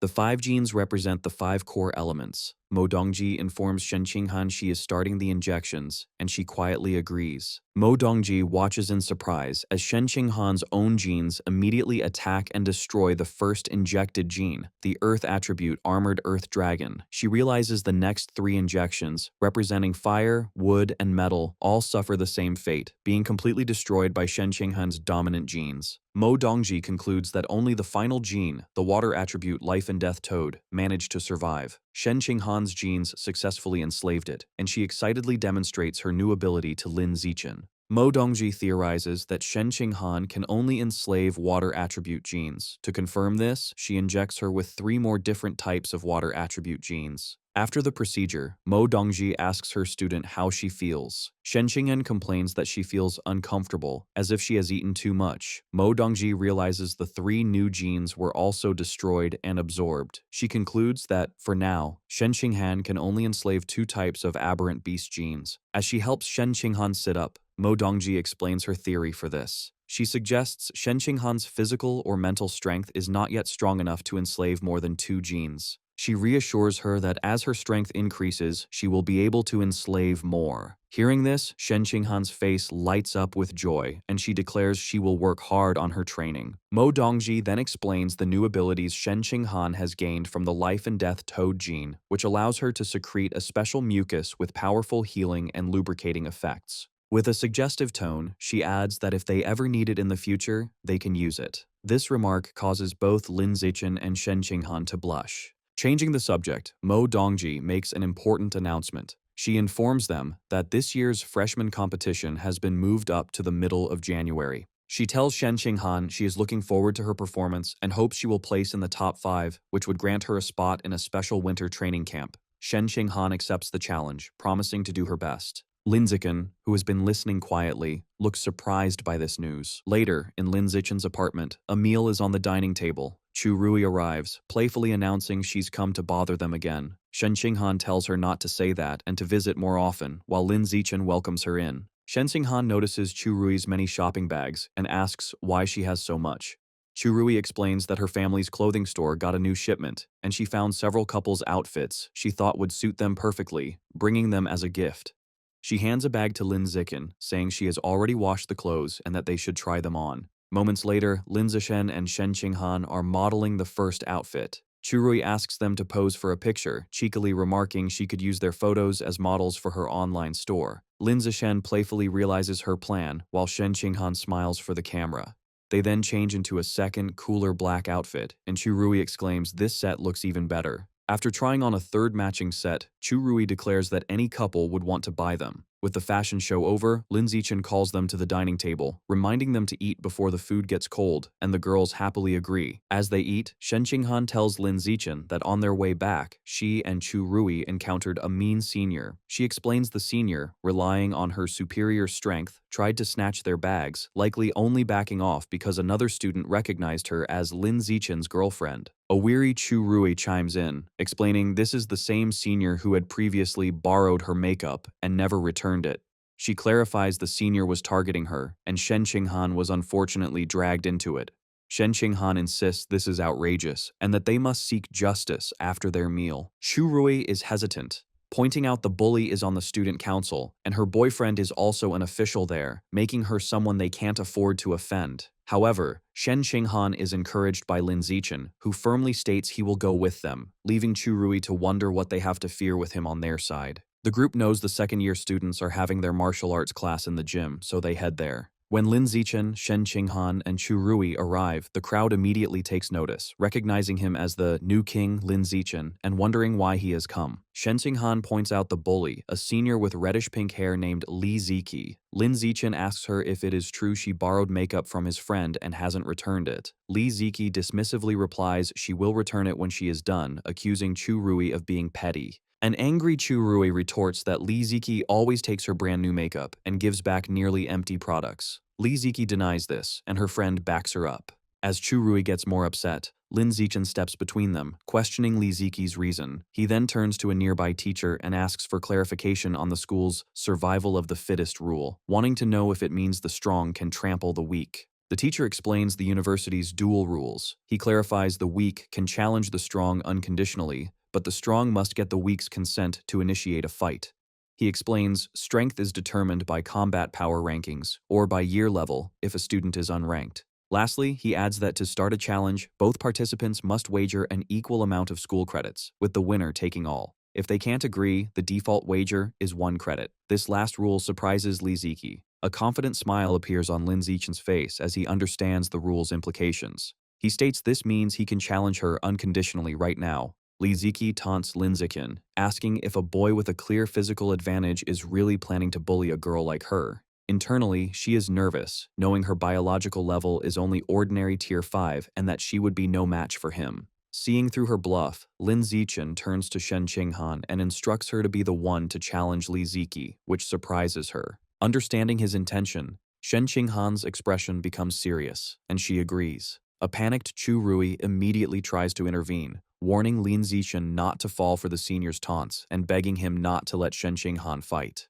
She internally frets, recalling how Shen Qinghan had always been at the bottom of their class with her, and thinks sending her to fight now would be sending her to get beaten up. Shen Qinghan calmly places a reassuring hand on her friend's shoulder and tells her not to worry. With a confident look, she declares that she can win. A blushing Chu Rui is moved by her friend's sudden coolness and can only watch in admiration. Shen Qinghan then leaps forward, landing gracefully on the dueling floor. She introduces herself as Shen Qinghan from the first-year Genius class and formally challenges Li Ziki from the second-year Evolution class 2. Annoyed, Li Ziki wonders where this freshman gets the confidence to win, while the students in the crowd comment on how beautiful and cool Shen Qinghan looks. Dismissing her opponent as just a pretty face, Li Ziki lands on the dueling floor and proposes they make the stakes higher. She confidently wagers 10 school credits. A teacher confirms both parties have agreed. Shen Qinghan accepts the wager, also risking 10 school credits. The two fighters take their stances, confirm they are ready, and the teacher officially starts the match. The moment the fight begins, Shen Qinghan's hair flashes from purple to a brilliant blue as she charges forward with incredible speed. Li Ziki is shocked, exclaiming at how fast her opponent is. Before she can react, Li Ziki suddenly freezes, her body trembling uncontrollably. She wonders what is happening, feeling dizzy and unable to move. Seizing the opportunity, Shen Qinghan delivers a single, powerful high kick to Li Ziki's face. The force sends the senior flying backward across the gymnasium, crashing hard onto the floor. In the crowd, Chu Rui and the other students are left in utter shock, with Chu Rui wondering aloud when her friend became so powerful. Li Ziki's friend cries out her name in concern. She rushes to the side of the unconscious Li Ziki and makes a frantic phone call to a man named Jin Mingyu, telling him his girlfriend has been kicked and might have a concussion and that he needs to come to the gym immediately. The person on the other end confirms he is on his way. Holding her defeated friend, the girl glares at Shen Qinghan's group, furiously telling them they are in big trouble now. In a high-tech facility, students from the Genius class train inside large, transparent pods filled with energy. Onlookers are impressed, as top students like Li Moyu and Luo Yongjian perform exceptionally well, and Ma Weiwei also achieves a high score. After the session, a teacher tells the class the training was demanding and that they should rest. He then announces that the freshman competition has been moved up to January 18th, surprising the students. The news energizes Li Moyu, who declares he can't wait to finally defeat Lin Zichen. He confidently states he has undergone multiple gene fusions and is now close to ordinary Tier 7, believing Lin Zichen, who has none, is now far weaker. Other students agree, calling Lin Zichen's decision to remain a pure-blooded human a waste of his talent. Hearing this, Ma Weiwei gives them a stern look, telling them not to judge others' choices, which makes them quickly apologize. Ma Weiwei then looks around and realizes Shen Qinghan, usually a model student, is absent from their first advanced training session, which she finds strange. She asks the second-year teacher about Shen Qinghan's whereabouts, and he informs her that Shen Qinghan requested leave for an urgent personal matter.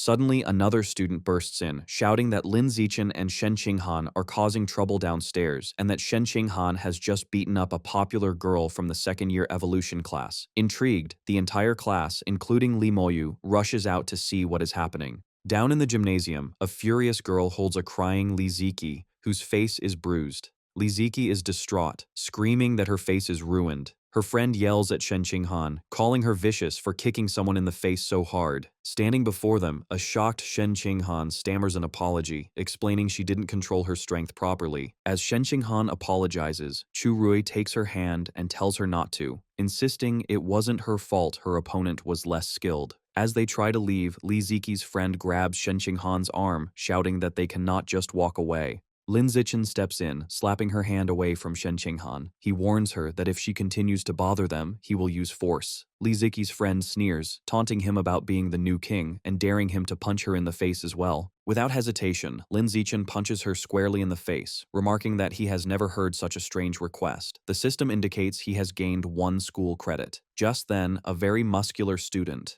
council discipline officer Jin Mingyu, arrives on the scene. He is Li Ziqi's boyfriend. Seeing both girls on the floor crying with bruised faces, a furious Jin Mingyu confronts Lin Zichen, questioning if it was necessary to hit girls so hard. Lin Zichen calmly replies that he finds his girlfriend bullying freshmen to be far more excessive, but Jin Mingyu dismisses the accusation, telling him not to speak without proof. At that moment, Luo Yongjian steps forward, telling Jin Mingyu he has seen his girlfriend bully ordinary freshmen on many occasions. Tired of arguing, Lin Zichen tells Jin Mingyu that if he wants justice, he should challenge him to a fight now, because he doesn't have time to waste talking. Jin Mingyu angrily accepts. He then proposes a wager of 300 school credits on the match, asking if a mere freshman can afford it. To everyone's surprise, Lin Zichen calmly confirms that he can. From the sidelines, Ma Weiwei expresses her shock, wondering how Lin Zichen dares to fight Jin Mingyu, a powerful, ordinary Tier 7.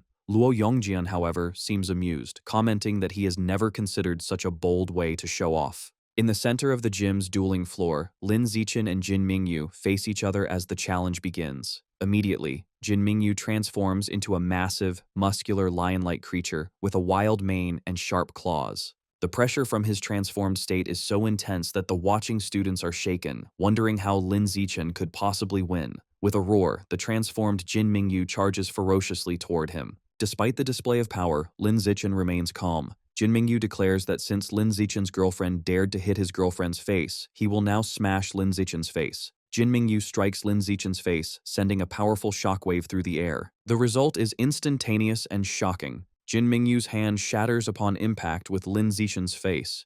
The beastly senior collapses to his knees, clutching his mangled hand and screaming in agony. Standing over his defeated opponent, Lin Zichen casually announces the match is over. He then delivers a powerful kick, sending Jin Mingyu's massive body flying across the gym into the empty spectator seats. The crowd of students is left in stunned silence. Luo Yongjian remarks with a wry smile that this scene feels incredibly familiar, while Li Moyu stands completely mortified with a red face. Witnessing this overwhelming power, a furious Li Moyu immediately calls his grandfather. He says he needs to fuse with a second beast gene the very next day, determined to become stronger. Lin Zichen then addresses the entire student body. He announces that from now on, he will accept paid requests to fight on behalf of others. He clarifies that it doesn't matter if the client is a freshman or a senior. As long as they pay him in school credits, he will help them challenge anyone. Hearing this, Luo Yongjian's eyes sparkle, and he exclaims that Lin Zichen is a true king, and that he wants to become his disciple. Meanwhile, the student council is holding a meeting, its members furious about the incident.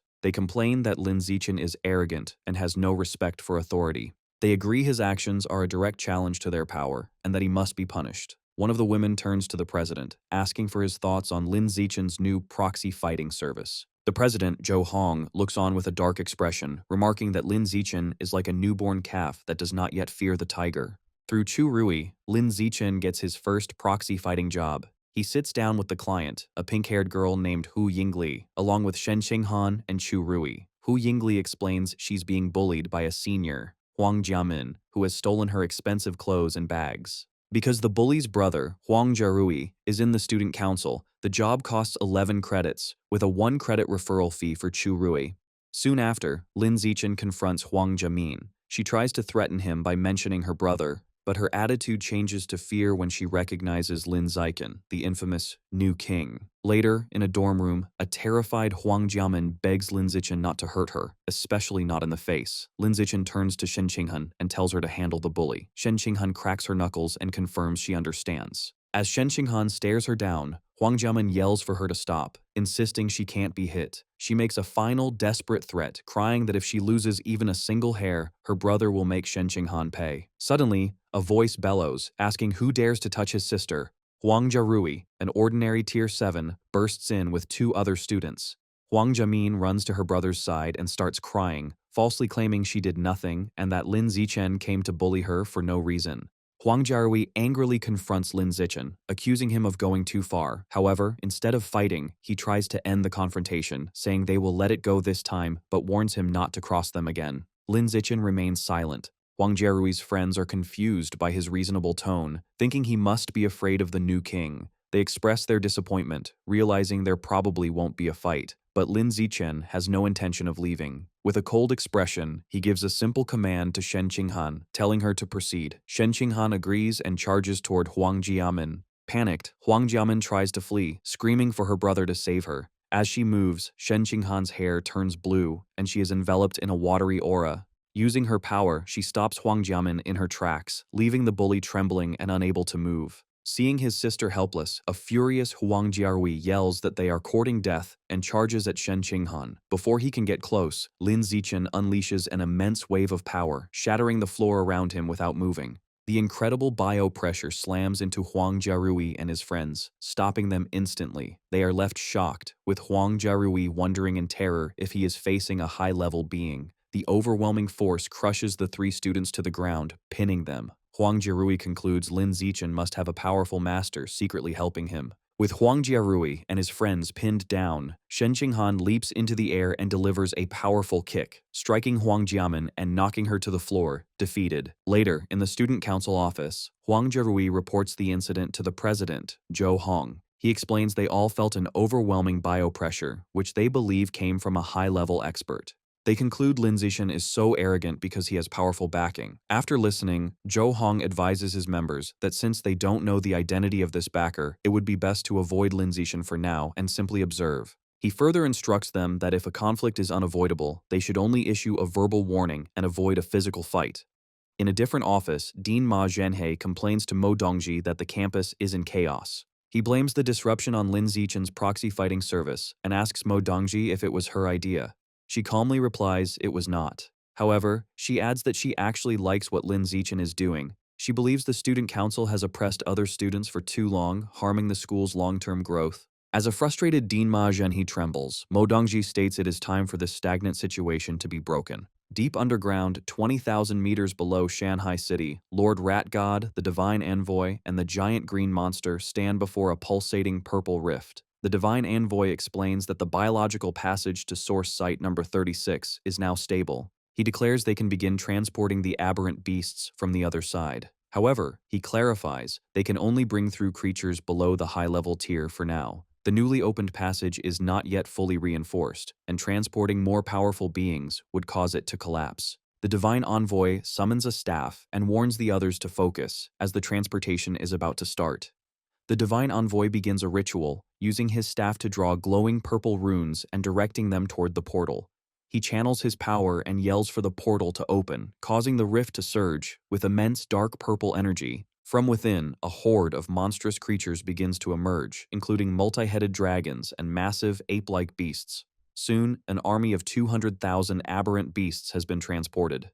The Divine Envoy asks if they should continue the transport. As the army stands assembled, the purple portal begins to rumble and collapse. The Divine Envoy declares the passage is unstable and must be closed immediately. He gestures with his hands, commanding the portal to shut down. Suddenly, just as the rift is about to seal, a clawed hand rips it back open, surprising everyone. The giant green monster and the Lord Rat God ask the Divine Envoy what is happening. As a white-haired figure begins to emerge, the Divine Envoy grimly states they must prepare for a fierce battle. From the reopened portal, a beautiful woman with 9 flowing white tails and fox ears lands gracefully.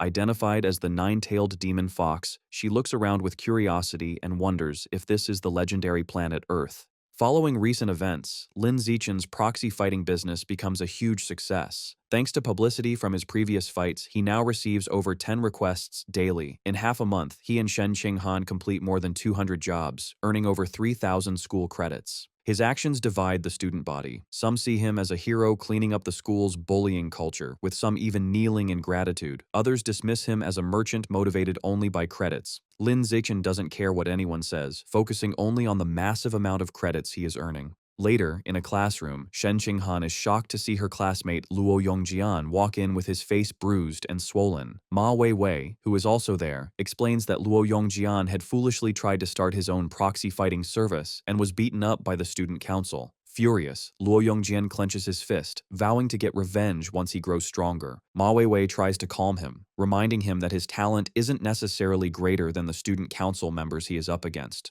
Her words seem to make him reconsider, and he grows dejected. She then begins to apply medicine to his bruised face, telling him to focus on healing for the upcoming freshman competition. Luo Yongjian complains that the medicine stings. On the day of the freshman competition, a massive crowd fills the stadium. Lin Zichen and Shen Qing'an both fight easily through the early rounds, successfully advancing to the top 8. In the audience, the school's deans, including Ma Zhenhe and Mo Dongji, watch the matches. The dean of mechanical engineering comments on Shen Qing'an's shocking progress. Ma Zhenhe agrees her growth is almost unbelievable, but adds that it is a shame, as she is now facing his daughter, Ma Weiwei, and will likely not make it to the semi-finals. Down in the arena, the match between Shen Qinghan and Ma Weiwei begins. Both girls immediately transform. Ma Weiwei sprouts cat ears and sharp claws, while Shen Qinghan is enveloped in a powerful blue aura. Ma Weiwei lunges forward with incredible speed. Instead of dodging, Shen Qinghan simply extends her hand, unleashing her ability to control qi and blood. Ma Weiwei freezes mid-charge, her body trembling uncontrollably. She is shocked to feel the energy inside her own body thrown into disarray by an external force and looks up in terror, wondering how Shen Qinghan can do such a thing. Seizing the opportunity, Shen Qinghan delivers a single high kick to Ma Weiwei's side, sending her flying across the arena and knocking her out of the fight. Watching from the stands, Dean Ma Zhenhe leaps to his feet in disbelief, shouting his daughter's name. Liu Chuanwu wonders aloud how this pair of childhood friends from simple backgrounds can possess such extraordinary talent. In the arena, Shen Qinghan herself is thrilled, barely able to believe she has defeated the powerful Ma Weiwei so easily. 10 minutes later, the semifinals begin, with the first match between Lin Zichen and Shen Qinghan. As they face each other, Shen Qinghan remarks that this is the first time they have ever competed against each other. Lin Zichen agrees, and they both prepare for the fight. Shen Qinghan attacks first with a kick, which Lin Zichen easily blocks. As he does, he critiques her move, explaining she should have used a punch instead. She then throws a punch, which he dodges, while noting that her angle leaves her open for a counter. The fight continues like a public training session, with Lin Zichen easily defending against Shen Qinghan's attacks while teaching her. Spectators remark how envious they are that Shen Qinghan has a boyfriend who spars with her like this. Soon after, an exhausted Shen Qinghan gives up, admitting defeat. Lin Zichen is declared the winner. The final match is against Li Moyu. Before the fight, Li Moyu calls out to Lin Zichen, acknowledging he might not be as strong, but warning that he won't be defeated easily. He declares he will fight with everything he has. Instantly, Li Moyu transforms into a massive, muscular, ape-like creature. Despite his opponent's intimidating new form, Lin Zichen charges straight at him and delivers a single, powerful kick. The audience erupts in shock, marveling at his incredible power and that he has won with another one-hit knockout. The force sends the transformed Li Moyu flying out of the ring, defeated. Lin Zichen is declared the winner of the freshman competition. Afterward, Mo Dongji addresses the crowd, officially concluding the event. She states that besides school credits for the top 8, the top 5 finishers will be invited to a special winter training camp. This surprises Lin Zichen, Shen Qinghan, Li Moyu, Ma Weiwei, and Luo Yongjian. Mo Dongji explains the camp will be at the military headquarters in Nanjiang Province, the same district responsible for guarding source site number 36. She tells them it begins in 10 days and that she will personally drive them there. Lin Zichen thoughtfully considers this, specifically the connection to the military base guarding a source site. Meanwhile, on a rooftop overlooking the city, the nine-tailed demon fox speaks with the divine envoy. She tells him that since his plant god cult is well established on Earth, they must know of some handsome men. She reveals her main reason for coming to Earth was to find a partner. The divine envoy respectfully replies that he knows a young man who fits her requirements perfectly, explaining he is not only handsome, but also possesses an unbelievably powerful physical body. He then shows her a photo of Lin Zichen on his phone. A seductive smile spreads across the nine-tailed demon fox's face as she looks at the picture, and she instructs the divine envoy to tell her everything about him. A short time later, the day for the special training arrives. Mo Dongji transports the 5 students by helicopter to the military headquarters in Nanjiang Province. As they land, they see several figures in advanced mechanical suits waiting for them. It is explained that this special training is a large-scale event. In addition to the top 5 students from Shanghai University, the top 5 from Kyoto University are also participating, along with elite young members from both the military and an organization known as the Mecha God Group. On the ground, Luo Yongjian excitedly points to a massive red mech, telling the others that its combat power is said to be on par with a rare level expert and that these mechs were built by the Mecha God Group. Suddenly, a voice calls out to Lin Zichen and Shen Qinghan, causing them to turn in surprise. A young man in a sleek black mechanical suit approaches them. He is Zhang Kai and asks if they are the representatives from Shanghai University, which Lin Zichen confirms. Zhang Kai expresses his shock at seeing Shen Qinghan. He recalls that back in middle school, she used to get tired after just a few laps and can't believe she is now one of the top 5 freshmen. Lin Zichen explains that Shen Qinghan has a very high compatibility for gene fusion and became much more powerful after the procedure, having been the top scorer in the province. Impressed, Zhang Kai remarks on how strong Shen Qinghan has become. Shen Qinghan compliments him in return, saying that for Zhang Kai to be representing the powerful Mecha God group, he must have also grown much stronger. Zhang Kai explains that his high compatibility with mechanical modifications has allowed him to undergo various experiments, greatly enhancing his strength as he shows off a glowing mechanical gauntlet. He then says he has other business and will see them tomorrow at the training ground before leaving. As it's getting late, Luo Yongjian suggests that the group should go to the cafeteria to eat. Inside the spacious dining hall, Shen Qinghan excitedly tells Lin Zichen how delicious the food is, much better than their school's cafeteria. She then picks up a piece of food and offers it to Lin Zichen, telling him to try it. He accepts the bite and agrees that it tastes good, while Li Moyu and Luo Yongjian watch their public display of affection with annoyance. Trying to join in, Li Moyu playfully asks Ma Weiwei to feed him a piece of tofu. Ma Weiwei bluntly tells him to get lost. Suddenly, a voice calls out Li Moyu's name, causing him to turn around with an annoyed expression. He looks surprised to see who has approached them. 2 young men stand before their table. The blonde guy smugly addresses Li Moyu as a traitor from Kyoto. The purple-haired guy mocks Li Moyu, calling him the trash he used to easily beat. Enraged, Li Moyu stands up and retorts that things are different. The blonde guy dismisses this, claiming that the moment Li Moyu chose to attend Shanghai University, his strength was destined to be surpassed by him and another person named Qin Chuan. He then challenges Li Moyu to a fight outside. Li Moyu grins and readily accepts. The confrontation quickly draws the attention of everyone else in the cafeteria. The other diners stop eating and rush outside, excited to witness a showdown between a genius from Kyoto University and a genius from Shanghai University. Outside, Li Moyu confidently tells his 2 opponents to come at him at the same time, stating it would be a waste of time to beat them one by one. The blonde young man, Gao Mu, retorts that it won't be necessary, claiming he alone is more than enough to crush Li Moyu. He then leaps forward, landing directly in front of his rival. Li Moyu scoffs, mocking Gao Mu as a perennial loser, and immediately transforms into his powerful white ape form. Internally, he feels confident, thinking about how he fused with a Shadow Knight cat gene the previous week. He believes this new fusion has compensated for his previous lack of speed and that there is no way Gao Mu can possibly defeat him now. In response, Gao Mu also transforms. His body becomes covered in tough, purple, feather-like armor. Watching from the crowd, Lin Zichen analyzes the transformation. He recognizes that Gao Mu has fused with the gene of an armored earth dragon, an earth attribute beast renowned for its incredibly strong defense. Lin Zichen reflects that even a standard Tier 9 armored earth dragon is durable enough to withstand a full-powered punch from a high-level Tier 1 demonic eye giant ape. The fight begins with Li Moyu throwing a massive punch, which Gao Mu easily blocks with his armored arm, the impact creating a shockwave. Li Moyu follows up with a furious barrage of punches, but Gao Mu stands firm, his incredible defense absorbing every blow without him moving an inch. Frustration turns to panic as Li Moyu realizes his opponent is unbelievably tough, and his attacks are having no effect. Watching the stalemate from the crowd, Shen Qinghan remarks to Lin Zichen that it looks like neither of them can harm the other and that the fight will likely end in a draw. Lin Zichen, however, disagrees. He confidently states that it won't be a draw and that Gao Mu will win. He explains that Gao Mu is holding back his true strength, as he has another beast gene within him that he hasn't even activated yet. As if to confirm this, Gao Mu grins confidently, knowing that while he is still conserving his power, Li Moyu is already fighting with everything he's got. Furious and unable to break through his opponent's ironclad defense, Li Moyu grits his teeth in frustration. He yells out, accusing Gao Mu of being a coward who can only hide inside his shell like a turtle to drag the fight out into a boring draw. Hearing this, Gao Mu reveals a sharp-toothed, sinister grin. He decides that he is done playing around and announces that it is time to show Li Moyu his true, full power. As he speaks, the air around him seems to vibrate. His body begins to swell, his muscles bulging and tearing through his clothes as he transforms even further. He takes on the terrifying muscular characteristics of a demonic eye giant ape. The crowd watches in stunned silence, suddenly realizing that Gao Mu has fused with the very same beast gene that Li Moyu possesses.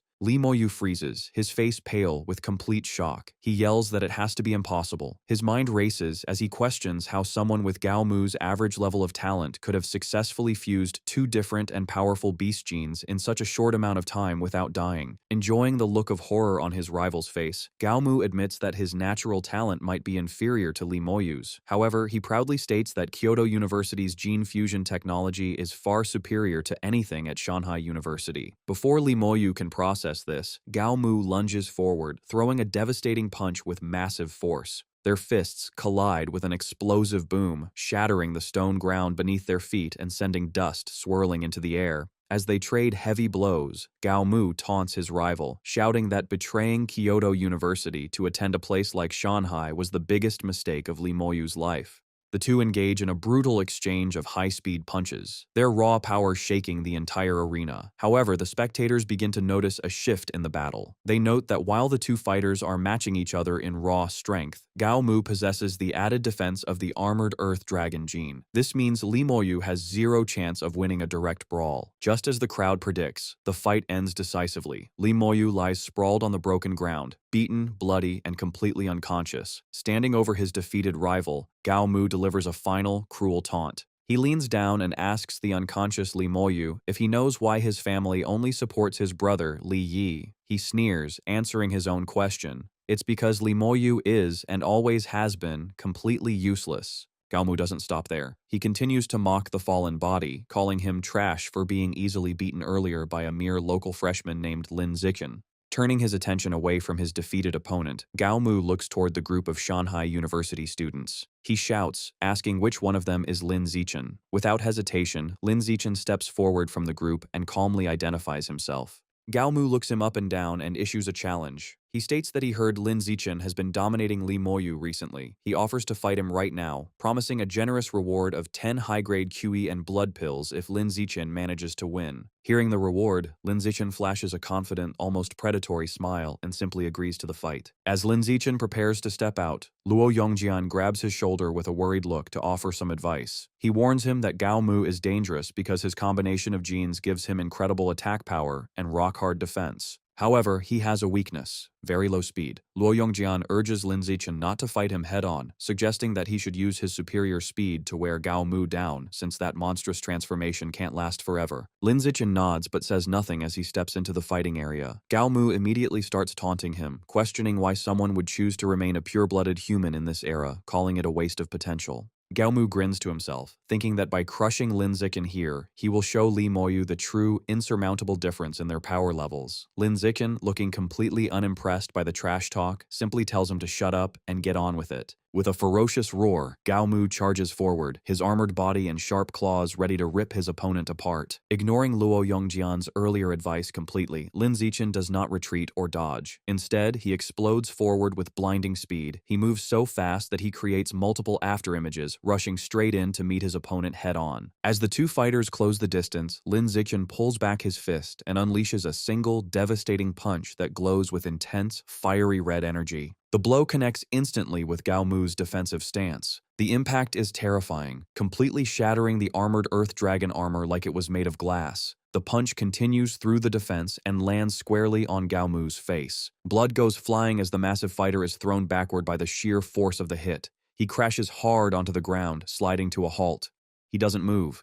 He has been defeated in an instant. The entire arena falls silent before the Shanghai University students erupt. Shen Qinghan cheers joyfully, while Luo Yongjian and Ma Weiwei stare with their mouths open in complete shock. Luo Yongjian exclaims that Lin Zichen is simply unbelievable for winning such a hard fight with a single move. Meanwhile, standing in the crowd, Gao Mu's companion from Kyoto University is trembling with terror. He thinks to himself that his own strength isn't much greater than Gao Mu's. If he were to fight a monster like Lin Zichen, he likely wouldn't last more than 2 punches. Just then, a new figure leaps over the heads of the crowd, drawing everyone's attention. He is a soldier who comments aloud that he had expected this year's competition to be a contest between the military and the Mecha God group. However, he admits he is surprised to see a genius like Lin Zichen emerge from Shanghai University. The soldier lands gracefully in the arena and introduces himself as Zhao Yuanzhong, a 19-year-old representing the military. With a serious expression, he formally challenges Lin Zichen to a match. Lin Zichen calmly responds to Zhao Yuanzhong's sudden challenge. He looks the soldier up and down and states that while he is willing to spar, he isn't going to waste his precious time and energy without a prize on the line. Understanding the condition, Zhao Yuanzhong immediately offers a valuable spirit fruit. He explains that it is worth 1.5 million and is excellent for improving one's qi and blood. Hearing the value, Lin Zichen's interest is piqued. He internally dismisses his opponent, noting that Zhao is only at ordinary rank 8. A weakling he could easily defeat with a single, well-placed kick. Seeing an opportunity for an easy prize, he flashes a faint smile and accepts the challenge. However, just as the tension rises and the fight is about to begin, a military officer steps in. He shouts strictly that while sparring is permitted, wagering material rewards is a direct violation of military district discipline. The moment Lin Zichen hears this, his motivation vanishes. He immediately loses interest, waves his hand, and says to forget the whole thing. He turns around and walks away, leaving a frustrated Zhao Yuanzhong standing there with no opponent. Sometime later, having left the crowd, Lin Zichen tracks down Gao Mu. He stands over the defeated rival, who is now bruised and looking pathetic, and asks when he will receive the 10 advanced vitality pills that were promised. A battered and shirtless Gao Mu, terrified of another beating, stammers nervously. He promises that he will go to his dorm and retrieve them for him right away. That night, inside his single dormitory room at the military base, Lin Zichen focuses entirely on his training. He is determined not to let his progress fall behind, even for a day. He sits cross-legged on his bed, his skin glowing with a faint red light from the intense heat and exertion of body tempering. A system notification pops up, revealing that he has begun his 4th round of skin tempering and is already at 12% completion. He sighs, reflecting that the progress feels a bit slower than it did during his 3rd tempering cycle. His focus is interrupted when Shen Qinghan, wrapped only in a towel, peeks through his door and asks if she can come in. She walks in and sits on the edge of the bed next to him. She explains that the dorms don't have hair dryers, so she asks him to use his control over his qi and blood to generate heat and dry her damp hair. Lin Zichen smiles and tells her she arrived at the perfect time because he actually has something for her. While he helps dry her hair, he hands her a small jar containing the 10 advanced vitality pills he collected from Gao Mu earlier. He explains that at his current level, they aren't much help to him, so he wants her to have them. Shen Qinghan is surprised to receive such a valuable gift, but Lin Zichen quickly reassures her. He tells her not to feel indebted because they are family, and her safety and well-being are the most important things to him. Touching the jar, Shen Qinghan smiles softly and accepts his gift. Immediately afterward, blushing, she leans over him as he lies on the bed and tells him that now it's her turn. She positions herself over him, and while massaging his chest, whispers that she will let him thank her properly. The next morning, the sun rises over the base as all the training participants gather outside. Zhao Yuanzhong spots Lin Zichen and greets him cheerfully, no longer upset about the cancelled match. Lin Zichen returns the greeting. Standing together, Lin Zichen asks Zhao Yuanzhong if the rumors are true that the younger generation of his military district has all entered the source land for training. Zhao Yuanzhong shakes his head and replies that it barely counts as having truly entered. This confuses Lin Zichen, so Zhao explains further. He says the military has established fortified cities just inside the source land. However, young soldiers who are only at the ordinary creature level are trapped in these cities doing menial chores. They are strictly forbidden from going out into the true wilderness, which is filled with dangerous, primitive competition. He adds that it is impossible to truly explore the source land until one's biological level reaches the advanced stage. He explains that just as exotic beasts are repelled by the world power when they try to enter Earth, Earthlings experience a similar repulsion force when they enter the source land. This invisible force tries to drive them out and mainly affects those below the advanced level. However, Zhao clarifies that the repulsion is much stronger for beasts invading Earth. In fact, the power of many exotic beasts is significantly weakened by Earth's world power. Hearing this, Lin Zichen has a moment of realization. He finally understands why gene fusers on Earth are able to defeat the very creatures their powers come from. The beasts are fighting at a disadvantage. Their conversation is suddenly interrupted as a powerful figure leaps from the sky and lands in front of the group. The impact is so heavy it cracks the pavement. The man asks loudly if everyone is present. Zhao Yuanzhong immediately snaps to attention and reports that everyone has arrived. The man is a large, muscular instructor in tactical gear. He introduces himself as Lu Tianrong, the head instructor for the special training. He states bluntly that he won't waste time with long speeches because they are here to improve, not talk. Observing instructor Lu, Lin Zichen mentally assesses his power. He notes that the instructor has a biological level as high as advanced rank 6, which is strong enough to be a dean at either of the two major universities. Instructor Liu announces that he will now assign the participants to temporary teams, creating 4 teams in total. He explains that an entrance assessment will begin immediately, and the real special training will only start once this test is passed. The groups are formed quickly. Lin Zichen is relieved to find that he and Shen Qinghan have been placed in the same group.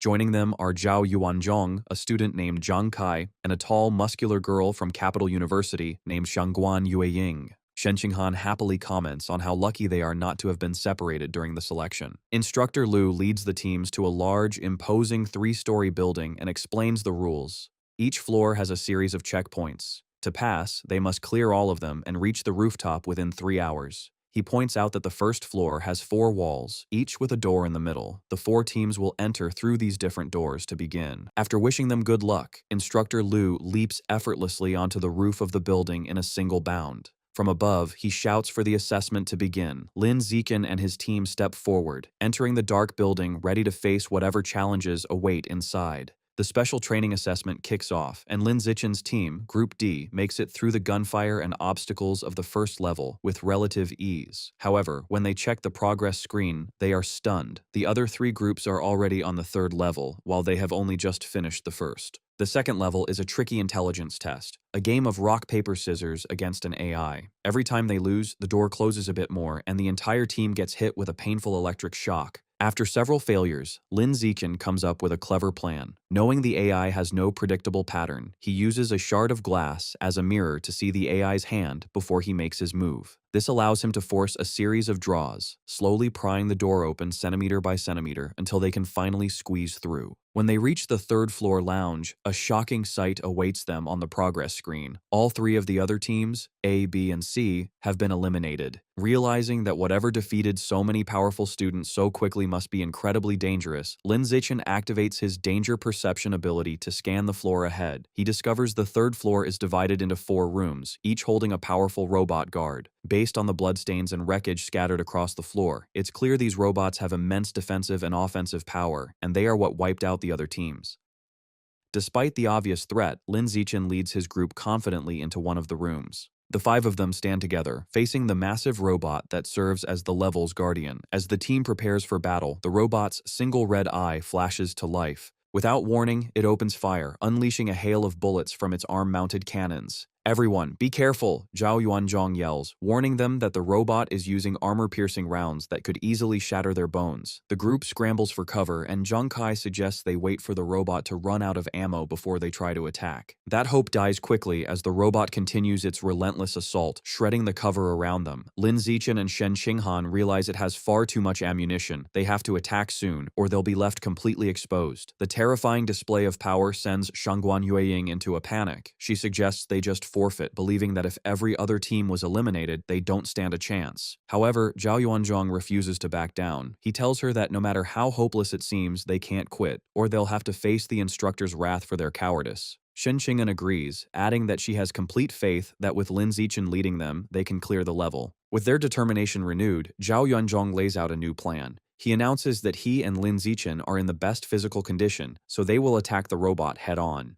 Meanwhile, Zhang Kai, Shen Qinghan, and Shangguan Yueying will provide support from a distance. With the plan set, Zhao Yuanzhong and Lin Zichen burst from their cover, charging the robot from different sides as it continues to fire. As they charge, Zhang Kai lobs 2 thermal-sensing smoke grenades to buy them time. He tells them to hide in the purple smoke, which will block the robot's thermal sensors and hide their positions. At the same time, Shen Qinghan unleashes her power, declaring, "I'll slow it down." She uses her mental abilities to manipulate the fluids inside the robot's systems, causing it to malfunction and slowing its reaction time. With the robot's sensors and speed now compromised, Shangguan Yueying steps up as a decoy, skillfully dodging its gunfire to draw its attention. Seeing an opening, Zhao Yuanzhong transforms his arm, encasing it in sharp, stone-like armor. He leaps forward and smashes his fist directly into the robot's head. However, the robot's defense is unbelievable. Zhao Yuanzhong stumbles back in shock and pain, his armored fist cracking from the force of the blow as he feels the bones in his arm break.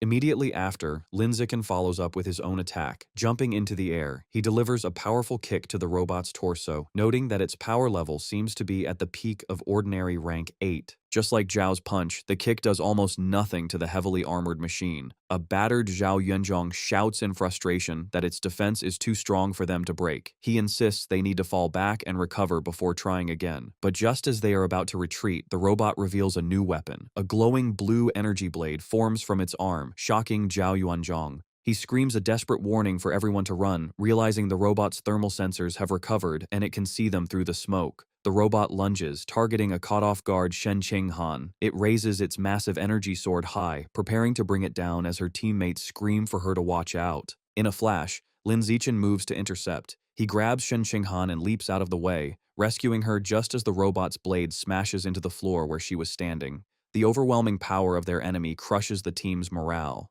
Shangguan Yueying collapses to the floor in tears, convinced there is no way for them to win. The robot continues its pursuit, stalking Lin Zichen as he carries Shen Qinghan to safety. After setting her down, he calmly assesses the situation. He thinks to himself that everyone should be at their physical limit and that Shen Qinghan's practice is over, revealing that he had been using this deadly fight as a training exercise for her. Having decided enough is enough, he declares it's time to clear the level. He confidently charges forward to meet the robot's next attack, ready to end the fight himself. Meanwhile, on the rooftop of the training building, the students from the first 3 teams are having their injuries treated. They complain among themselves about how ridiculously strong the robot on the 3rd level was, wondering how anyone could possibly pass.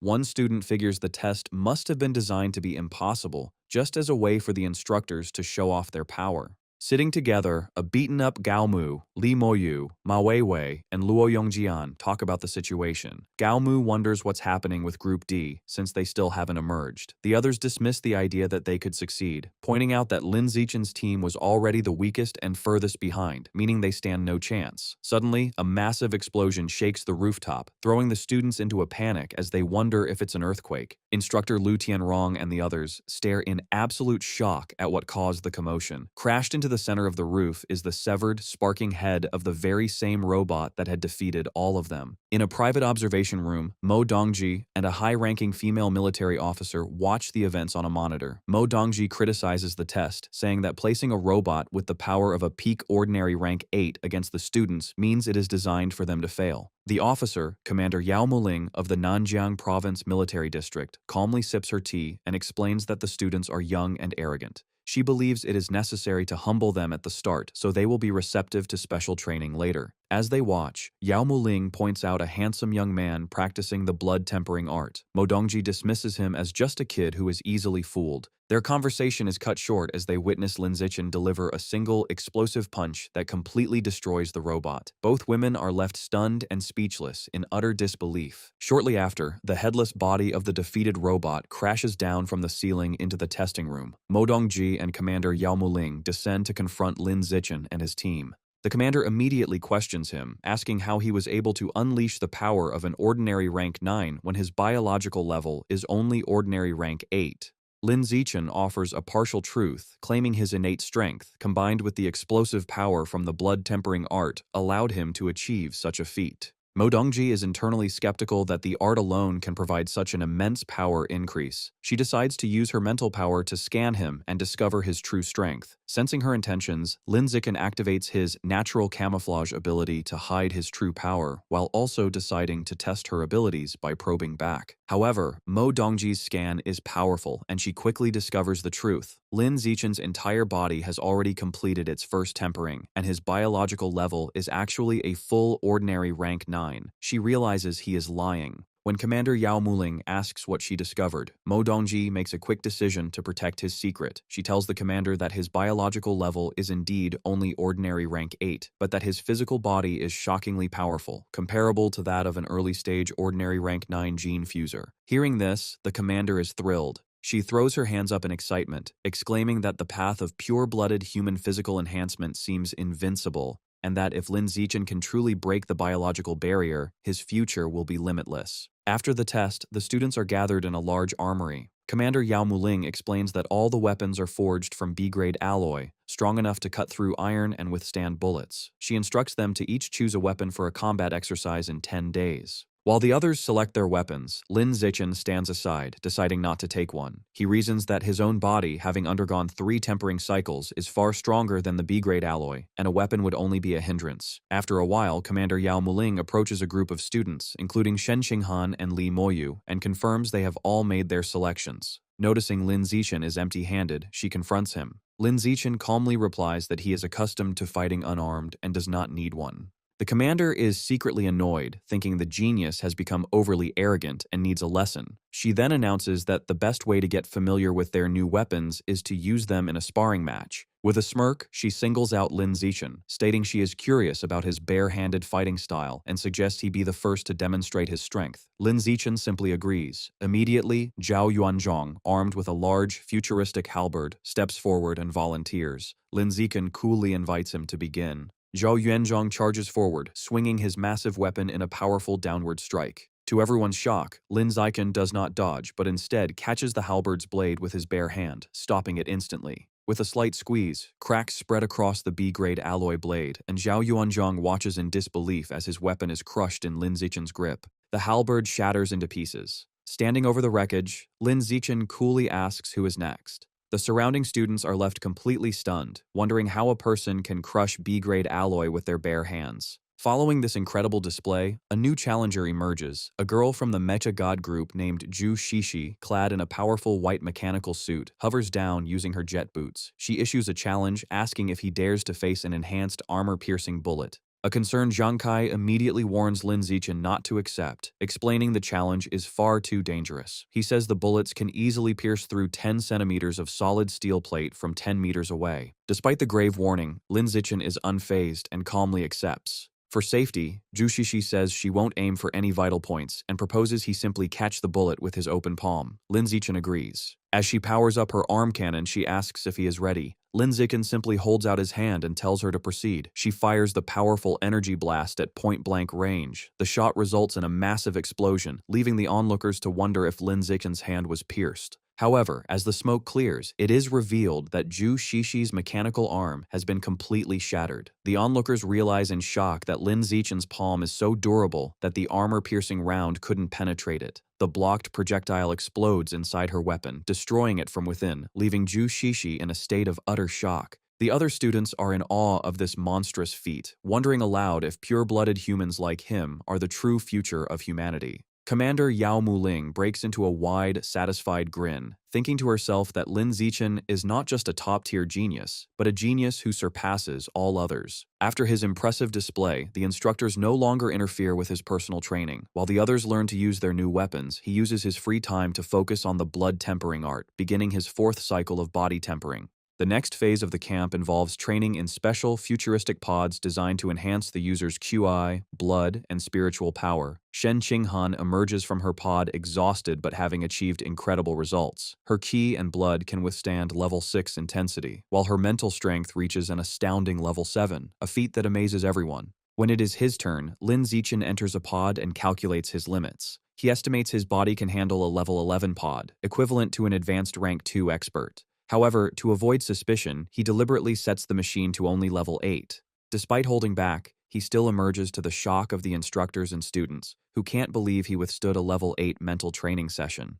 Lin Zichen thinks to himself that he was right to conceal his true abilities. He makes a plan to sneak back to the training room with Shen Qinghan later that night to test his true limits, which he hopes will also give him a clearer idea of his current biological level. Meanwhile, at the Pure Human Research Institute at Shanghai University, Song Yuyan sits alone in the library, surrounded by stacks of books. She complains to herself that with both Lin Zichen and Dean Liu Chuanwu away, she is left to do all the work. Suddenly, a voice greets her from behind, causing her to turn in surprise. She is confronted by the 9-tailed demon fox. The powerful creature puts her arm around Song Yuyan and, with a sly smile, asks if she knows where to find Lin Zichen. The 9-tailed demon fox forcefully grabs Yuyan by the face, pulling her intimately close to demand Lin Zichen's whereabouts. Under the fox's terrifying power, Yuyan's eyes glow a bright purple as she is completely hypnotized, mindlessly revealing that he is at the military headquarters. Later that night at the massive, heavily fortified military base, Lin Zichen and Shen Qinghan sneak up to a secured door. Shen Qinghan nervously asks if it is a bad idea to trespass, but Lin Zichen confidently hacks the electronic password lock, assuring her that a simple lock cannot stop him. The heavy doors slide open to reveal the advanced training pods.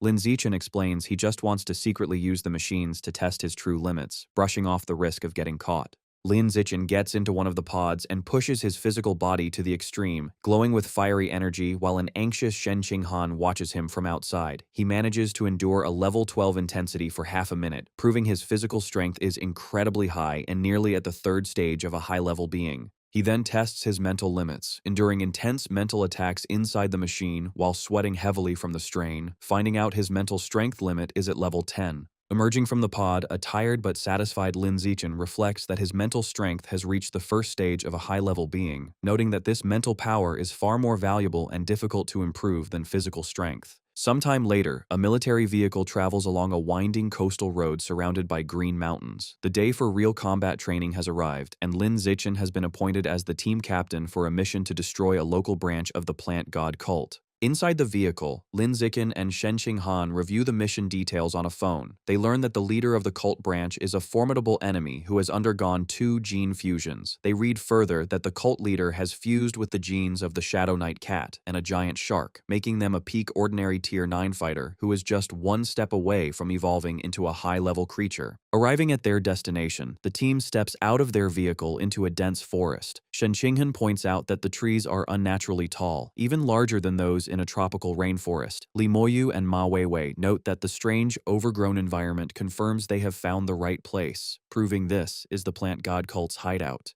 To investigate safely, Zhu Shishi deploys a surveillance drone to scout the path ahead, and Lin Zichen instructs the rest of the team to follow behind it. Looking at the drone's video feed on her tablet, Zhu Shishi spots a massive, vine-covered bamboo building about 300 meters away, identifying it as the enemy's main base. Stepping into his role as the team captain, Lin Zichen begins issuing tactical orders. He instructs Zhao Yunzhong and Gao Mu to use their armored beast genes to lead the vanguard and clear the way for the others. Next, he assigns Zhu Shishi and Zhang Kai to provide long-range fire support, relying on their advanced technology to shoot down enemies from a distance. With the plan set, Lin Zichen commands the rest of the team to charge forward, and they all sprint deep into the forest. As they advance, Zhao Yuanzhong advises the group not to worry about capturing enemies alive, emphasizing that their own safety is the most important thing, to which Lin Zichen firmly agrees. Suddenly, a guy wearing a black suit and a mask with glowing red eyes springs from the shadows, attempting to ambush them while shouting an alert to his comrades.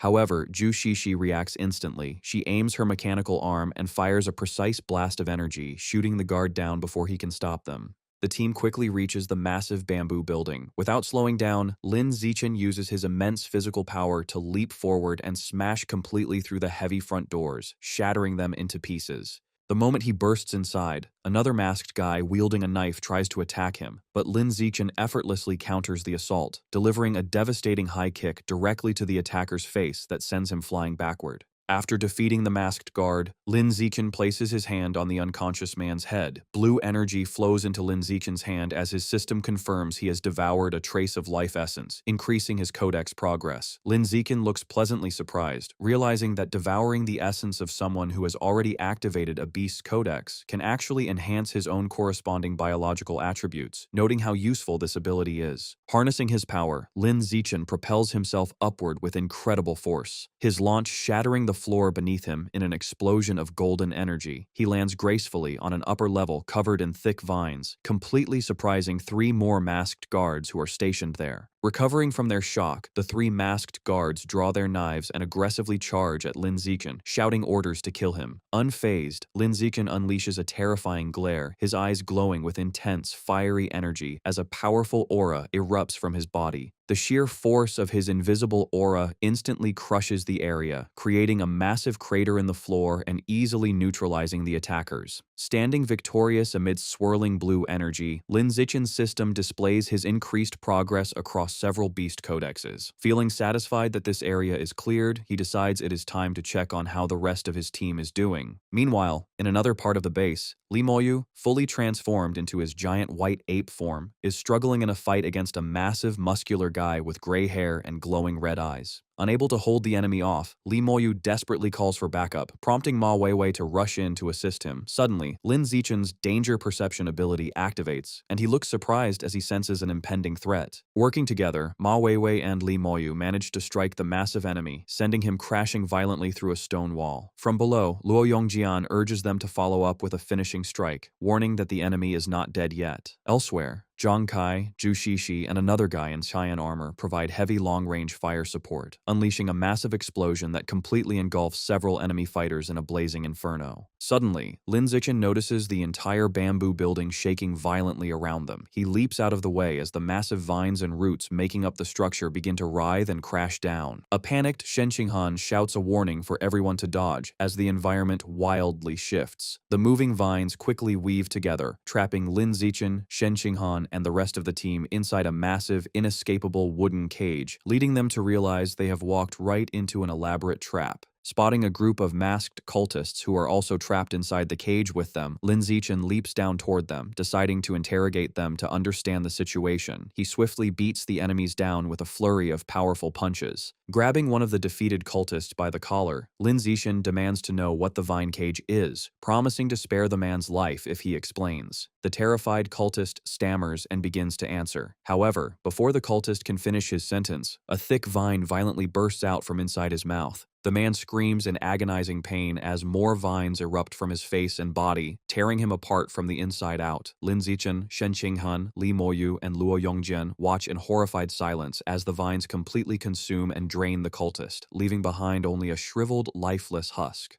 Lin Zichen grimly realizes this horrifying parasite is how the plant god cult controls its followers. The sound of slow clapping echoes through the cage as two figures appear standing on the vines above. It is a man with a red-horned mask who possesses a terrifying biological level of high-level Tier 6, accompanied by a woman wearing a spiked red mask who is at peak ordinary Tier 9. The masked man praises Lin Zichen as a peerless genius and invites him to join the plant god cult to achieve a higher state of evolution. Looking up at them with a serious, sweating face, Lin Zichen realizes with dread that these two powerful enemies and the entire trap were set up specifically to target him. Looking up at the two imposing figures on the vines, instructor Lu Tianrong breaks into a cold sweat, realizing that the masked man is incredibly powerful and that their situation has become extremely dangerous. He quickly turns to the group and orders them to evacuate immediately, stating that he will stay behind to hold off the two enemies. Taking the lead, Lin Zichen shouts for everyone to follow him, and the entire team sprints away in a desperate attempt to escape the trap. However, the man with the red-horned mask watches them flee with a mocking smile. With a simple gesture of his finger, he summons massive, dark purple thorny vines that rapidly shoot out from the surrounding structure. The sharp vines violently pursue the running students, quickly closing the distance from all sides. Before she can react, Shangguan Yueying is caught by the thick vines, hoisted upside down, and cries out for help as she is tightly wrapped. Moments later, Ma Weiwei and Luo Yongjian are also ensnared by the thorny vines, both shouting desperately for the instructor to save them as they are dragged into the air. Instructor Lu Tianrong stands on the ground, surrounded by the massive vines holding his trapped students, and realizes that they are in a hopeless defensive position. Concluding that the only way to free everyone is to eliminate the enemy controlling the trap, the instructor undergoes a powerful transformation, turning into a massive, muscular tiger beast. Using his enhanced beastly strength, instructor Lu Tianrong leaps high into the air, aggressively scaling the thorny vines to launch a direct attack on the man with the red-horned mask. Despite the imposing charge, the masked man simply smiles sinisterly and raises his hand to easily counter the attack, mockingly noting that the instructor's power is no match for him on his own home ground. Instructor Lu Tianrong, fully transformed into a tiger beast, clashes fiercely against the dense thicket of dark thorny vines, growing frustrated as he struggles to break through the massive trap. Determined to overcome the obstacle, he fully activates his beast genes, causing his body to surge with a blazing, fiery aura that drastically enhances his raw strength. Empowered by this new energy, the instructor violently tears through the barrier, slicing the thick vines to pieces as he descends to attack the masked enemy below. Meanwhile, Shen Qinghan looks up in shock as she watches Luo Yongjian and her other teammates being overwhelmed by the thorns, urgently shouting for everyone to retreat immediately. Springing into action to cover their escape, Lin Zichen leaps into the air and delivers a powerful punch, shattering a barrage of incoming vines.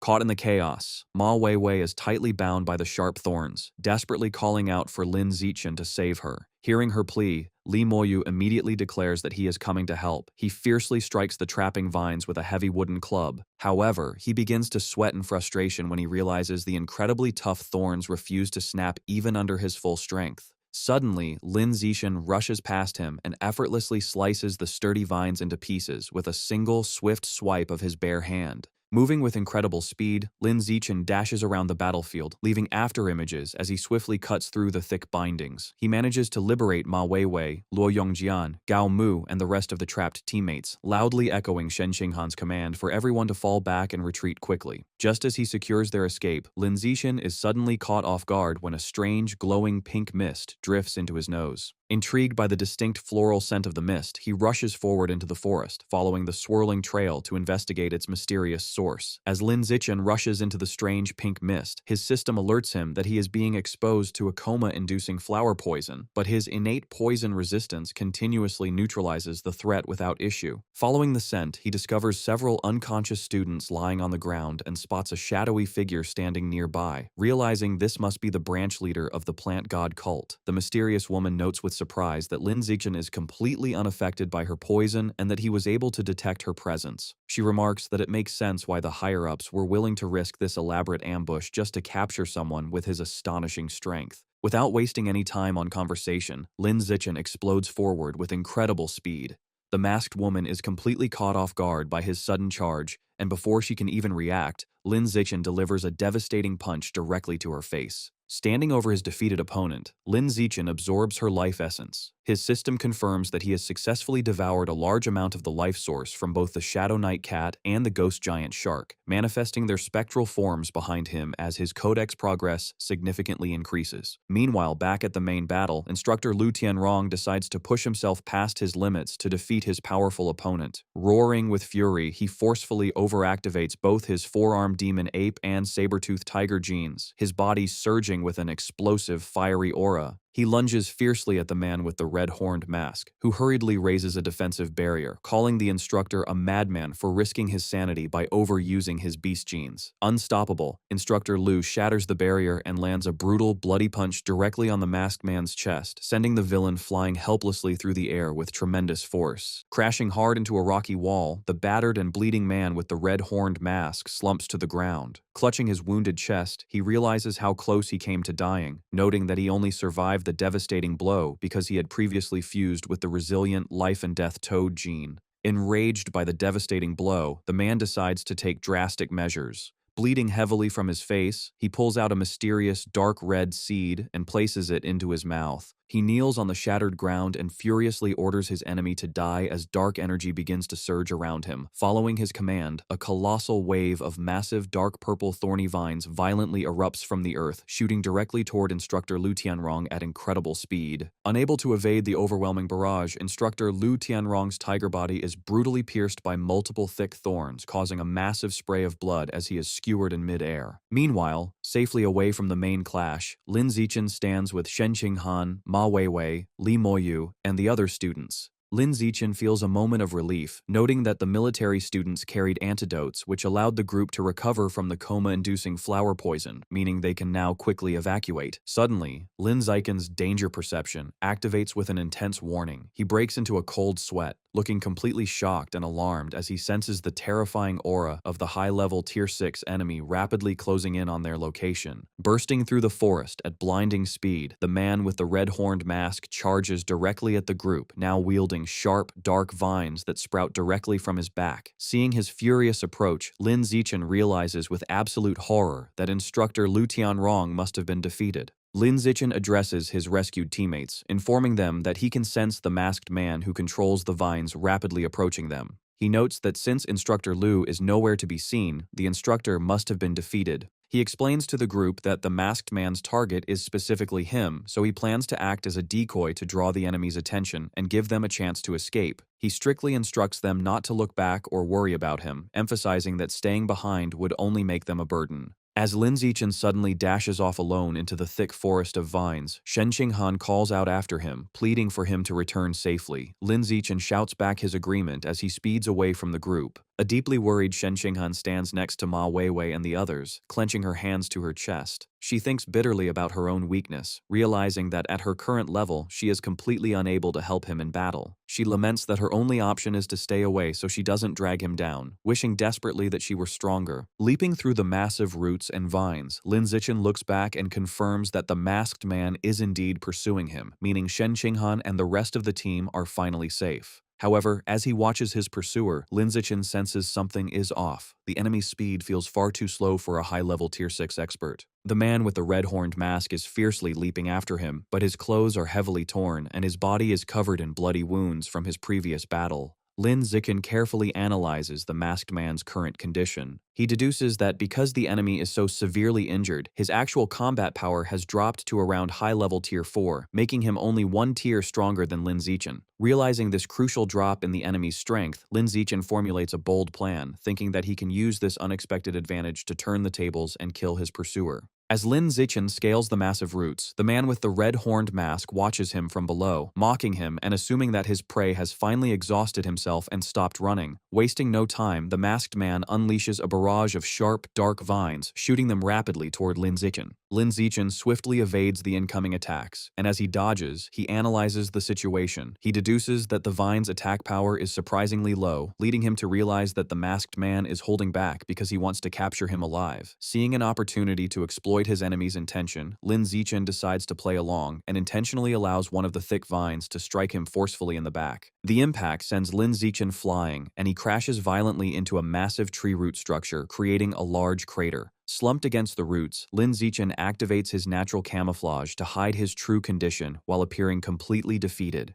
The masked man approaches his fallen prey, cursing him but acknowledging how fast he ran. He assumes Lin Zichen must have used some newly developed military stimulant to achieve a speed that far exceeded his biological level. Standing over Lin Zichen, the masked man angrily brings up the woman with the spiked mask that Lin Zichen had defeated earlier. He reveals that she was just one step away from evolving into a high-level creature and served as his personal servant. He expresses his fury that Lin Zichen killed her after he had spent 5 long years training her, still believing Lin Zichen only won because of a stimulant. Playing the part of a battered victim with his eyes closed, Lin Zichen internally pieces the information together, realizing the woman the masked man is referring to was the peak ordinary Tier 9 branch leader of the cult. The masked man's thoughts then turn to Shen Qinghan. He remarks that the blue-haired girl who was with Lin Zichen is incredibly beautiful, even more so than movie stars. With a sinister smile, he declares his dark intention to capture her and force her to be his new servant once he has recovered from his own injuries. Smirking confidently, the masked man reaches his large hand out to grab Lin Zichen, stating that for now, he will just take him back to complete his mission. However, seeing his powerful enemy completely off guard and within striking distance, Lin Zichen secretly prepares to make his move, knowing the perfect moment to execute his counterattack has finally arrived. Just as the masked man reaches out, Lin Zichen's eyes suddenly snap wide open. Seizing the perfect opportunity, Lin Zichen springs into action and delivers a ruthless, devastating punch directly to the masked man's groin. The masked man's eyes bulge with bloodshot agony behind his disguise, and he cries out in excruciating pain from the unexpected low blow. As the injured villain stumbles backward, realizing with horror that his prey was faking his defeat the entire time, Lin Zichen calmly stands back up, completely unfazed. Wasting no time, Lin Zichen lunges forward and winds up his fist for another heavy attack, while the panicked masked man desperately tries to raise his guard to cover himself. However, Lin Zichen swiftly changes his angle and delivers a brutal upward kick, striking the masked man in the groin yet again and causing him to scream out in absolute agony as blood flies. The masked man is left in utter shock, desperately wondering how Lin Zichen can still unleash such immense strength and theorizing that the effects of his supposed military stimulant must still be active. Taking full advantage of his opponent's weakened state, Lin Zichen unleashes a relentless high-speed barrage of punches. The masked man tries to brace himself against the storm of fists, hoping that if he can just survive this wave of attacks, Lin Zichen will eventually exhaust himself and weaken. However, the villain quickly realizes with mounting terror that Lin Zichen's power is not fading at all.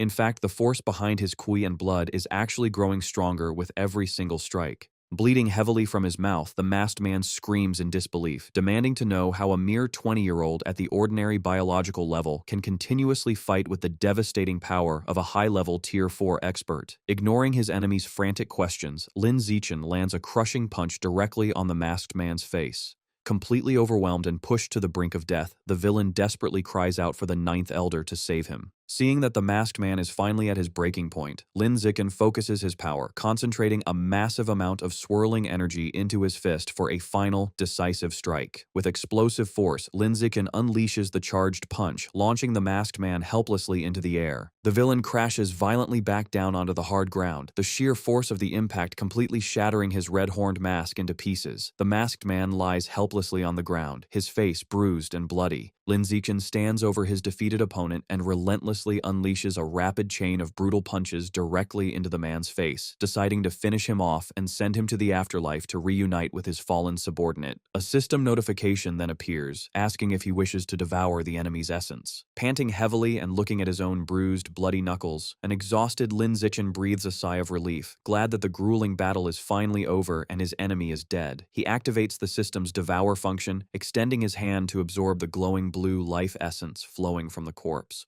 The system confirms that he has unlocked 2 new codexes, granting him new attributes that allow him to control nearby plants using his mind and significantly boost his own mental strength. Looking down at the lifeless body, Lin Zichen realizes that his opponent's powers were entirely focused on mental energy. He concludes that the man was essentially a mage with a fragile physical body, which explains exactly how Lin Zichen was able to exploit that weakness and kill someone at a much higher biological level. Suddenly, the sound of slow clapping breaks the silence, and a surprised Lin Zichen turns his head in shock as an unfamiliar voice praises his incredible feat of defeating a high-level Tier 6 expert while only being at the ordinary Tier 9 level. Looking up, Lin Zichen spots the man in the Plague Doctor mask standing high above on a thick vine. The imposing figure remarks that their elaborate scheme was completely worth it to find a genius like him, leaving Lin Zichen to nervously wonder if this newcomer is the mysterious Ninth Elder the masked man had desperately called out for moments ago. Standing high above the battlefield, the Divine Envoy expresses his genuine surprise at discovering someone with Lin Zichen's exceptional talent existing on Earth.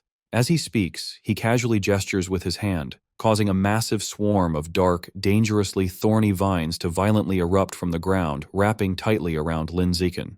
Completely trapped, Lin Zichen realizes with overwhelming dread that he cannot possibly break free, acutely aware that his opponent is a truly formidable rare-level expert. However, Lin Zichen is suddenly and unexpectedly freed as a barrage of sharp, intensely glowing projectiles shoots past him, cleanly slicing the thick vines into pieces and leaving him completely surprised by the sudden rescue. The source of the devastating attack is revealed to be Mo Dongji, who gracefully floats in the air while summoning a massive, swirling storm of icy projectiles around her. Her breathtaking presence completely shocks the arrogant masked man with her sudden appearance. Floating calmly amidst her swirling powers, Mo Dongji confidently explains to the Plague Doctor masked man that she fully anticipated the plant god cult would target Lin Zichen after his outstanding performance. Thus, she had been secretly guarding him, waiting in the shadows for them to finally make their move. The masked man simply chuckles, finding her clever trap amusing, but he remains confident, arrogantly claiming that he is more than capable of dealing with her alone. Deeply angered by his blatant arrogance, Mo Dongji sharply retorts that she is certainly no longer the weak opponent she once was, and without warning, she forcefully launches her massive barrage of glowing projectiles directly at him.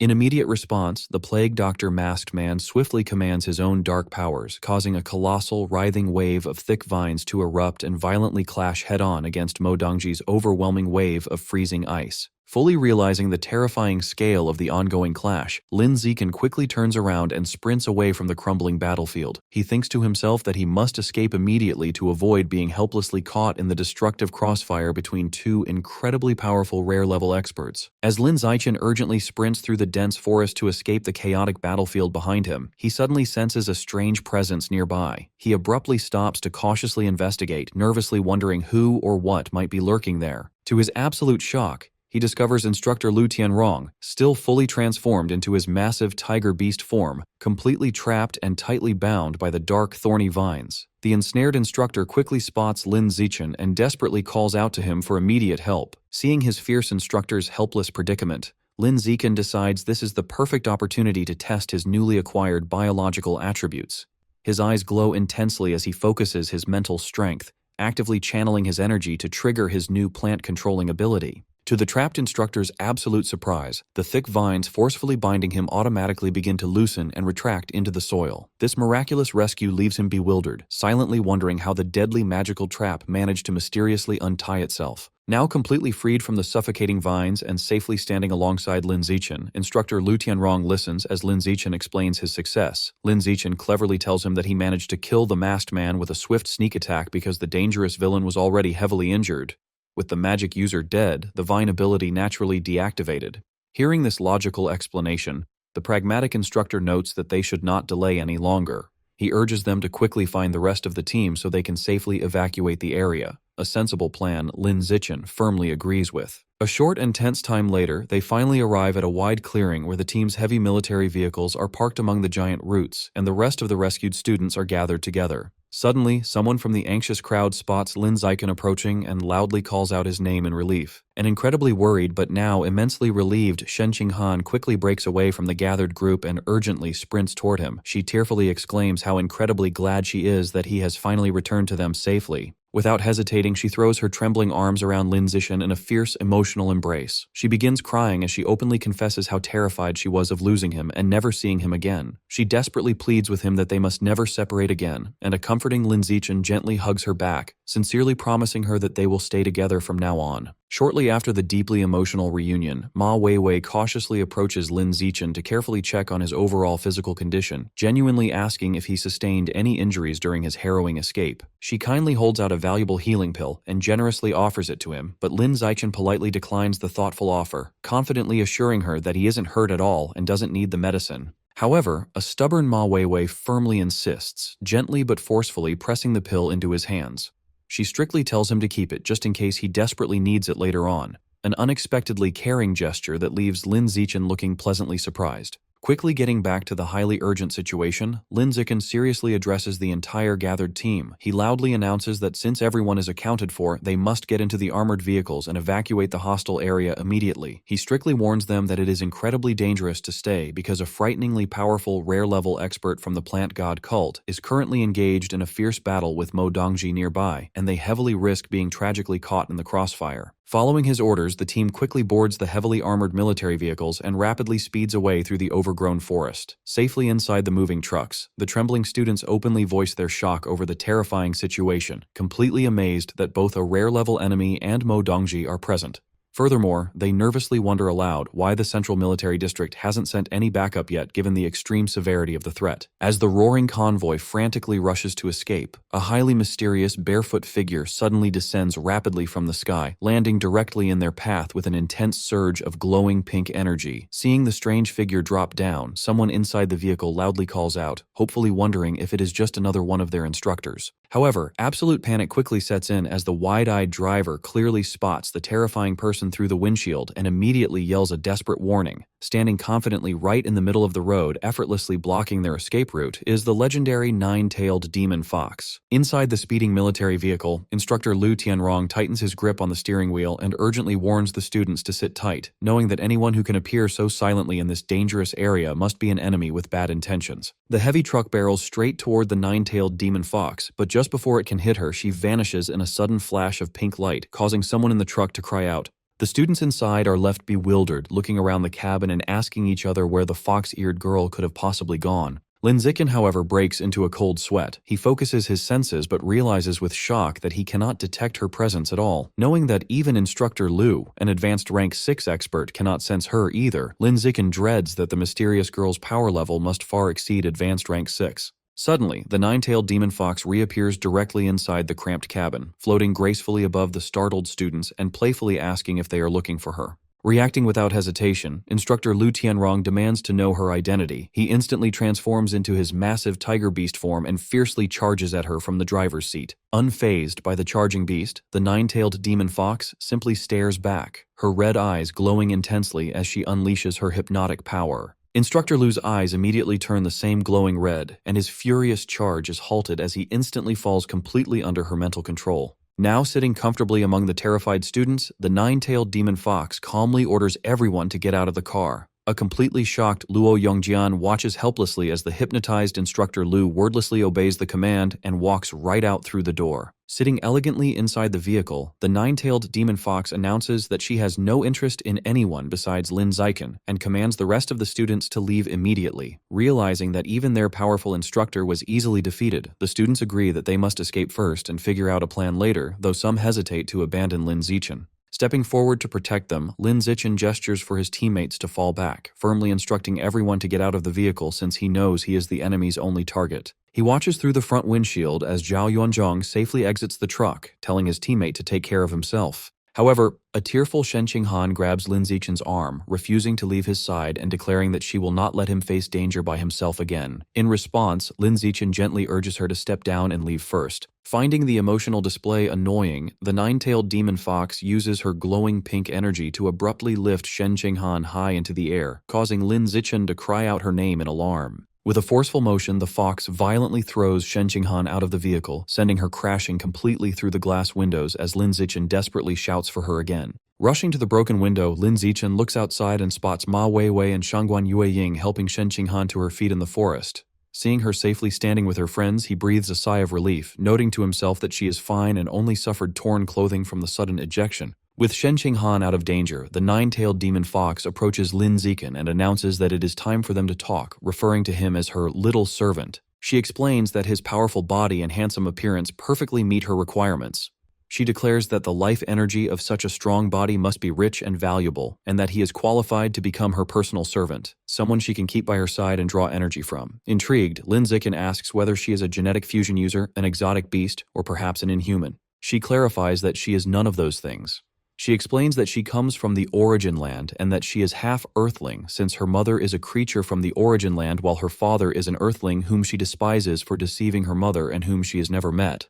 Holding up a collar glowing with pink energy, she states that, to her, men are only fit to serve her, bound by a collar. She presents the collar to Lin Zichen and asks if he is willing to wear it and become her personal servant, claiming that she has been completely honest with him. Lin Zichen asks what would happen if he refused. She tells him that he has no reason to refuse and even less the right to do so. Instead of giving a direct answer, Lin Zichen says that he needs time to think about it. Internally, his true plan is to stall for time, hoping that the military district or President Yuan will arrive to rescue him. Trying to persuade him, she asks him to admire her beauty and figure, mentioning that countless creatures in the Origin Land desire her. She asks if he is sure he does not want to become her servant, but Lin Zichen insists that he needs time to think about it. Her patience runs out, and with a threatening expression, she asks if the reason for his refusal is the little sister outside the vehicle. Before Lin Zichen can react, she instantly appears outside the truck, grabbing a terrified Shen Qinghan by the face and coldly declaring that she will kill her instead. Inside the speeding military vehicle, Instructor Lu Tianrong tightens his grip on the steering wheel and urgently warns the students to sit tight, knowing that anyone who can appear so silently in this dangerous area must be an enemy with bad intentions. The heavy truck barrels straight toward the nine-tailed demon fox, the engine roaring as it charges forward across the rough terrain, but just before it can hit her, she vanishes in a sudden flash of pink light, disappearing without leaving the slightest trace and causing someone in the truck to cry out in shock. The students inside are left completely bewildered by what they just witnessed, nervously looking around the cramped cabin and asking each other where the fox-eared girl could have possibly gone. Lin Zichen, however, breaks into a cold sweat.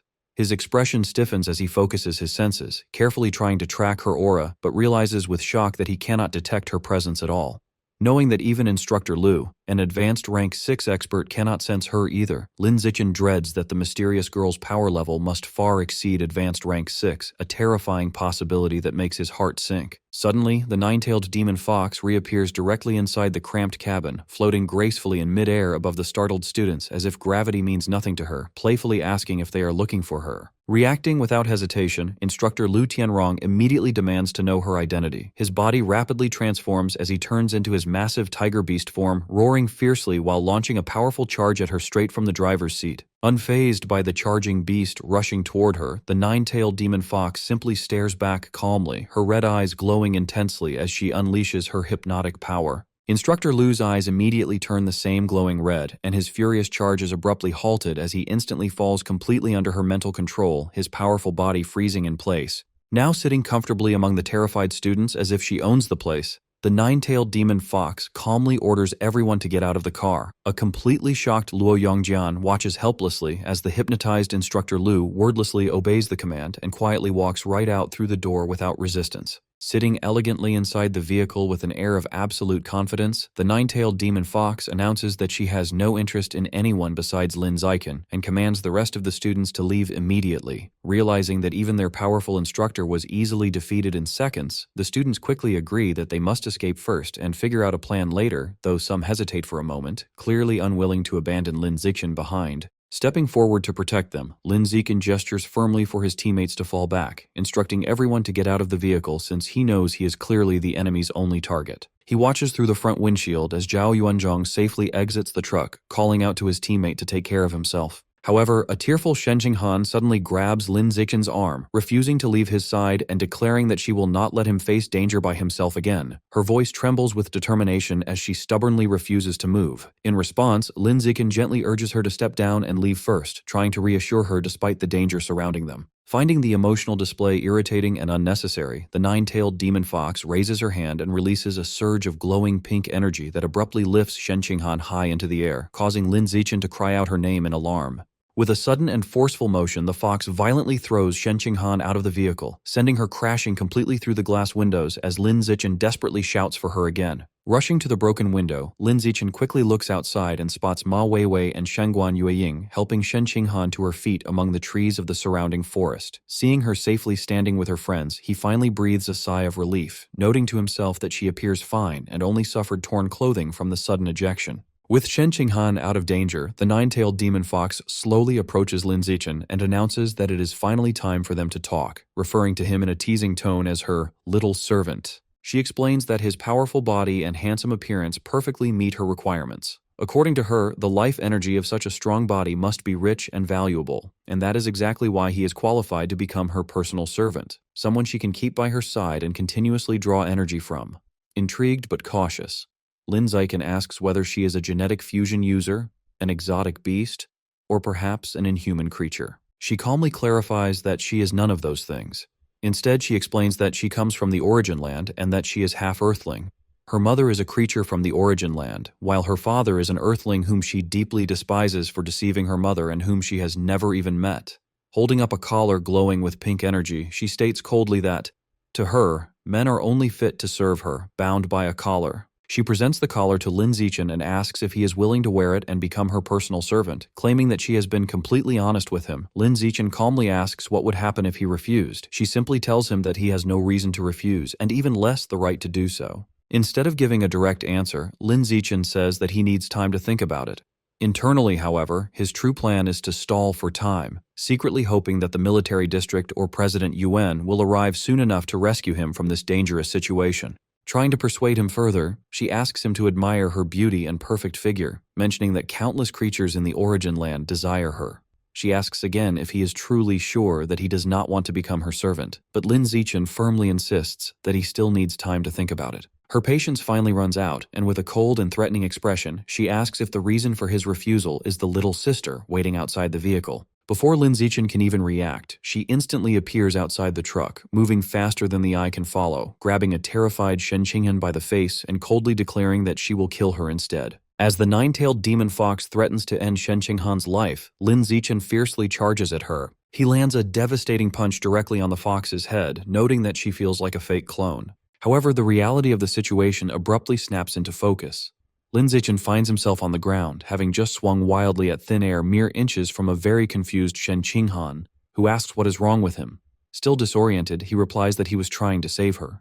His bewildered teammates look on, and Li Moyu questions why he suddenly leaped from the safety of the vehicle just to throw a punch at nothing, as if he were fighting a ghost. A deeply shocked Lin Ziken breaks into a cold sweat, realizing how ruthless his misdirected strike was. Sitting casually in the broken window of their armored truck, the nine-tailed demon fox gloats that her physical body is only at the ordinary rank 9 level and would have never survived such a heavy blow, confirming Lin Zichen's suspicions. Lin Ziken grimly concludes that his previous attack was entirely against an illusion. He realizes that her ability to effortlessly manipulate people's senses with just a fraction of her spiritual power makes her an incredibly troublesome opponent. Dropping gracefully down from the truck, the fox states that she is done toying with him. she suddenly summons a horde of glowing pink clones that charge forward, declaring her genuine intent to murder his sweetheart this time. Surrounded by the charging illusions, Lin Zichen acknowledges that physical strikes are useless if his mental strength is inferior. Closing his eyes, he decides to gamble on a new, untested ability. Activating his advanced spirit, Lin Zichen's eyes glow with intense blue energy, allowing him to clearly see that the attacking foxes are indeed just illusions.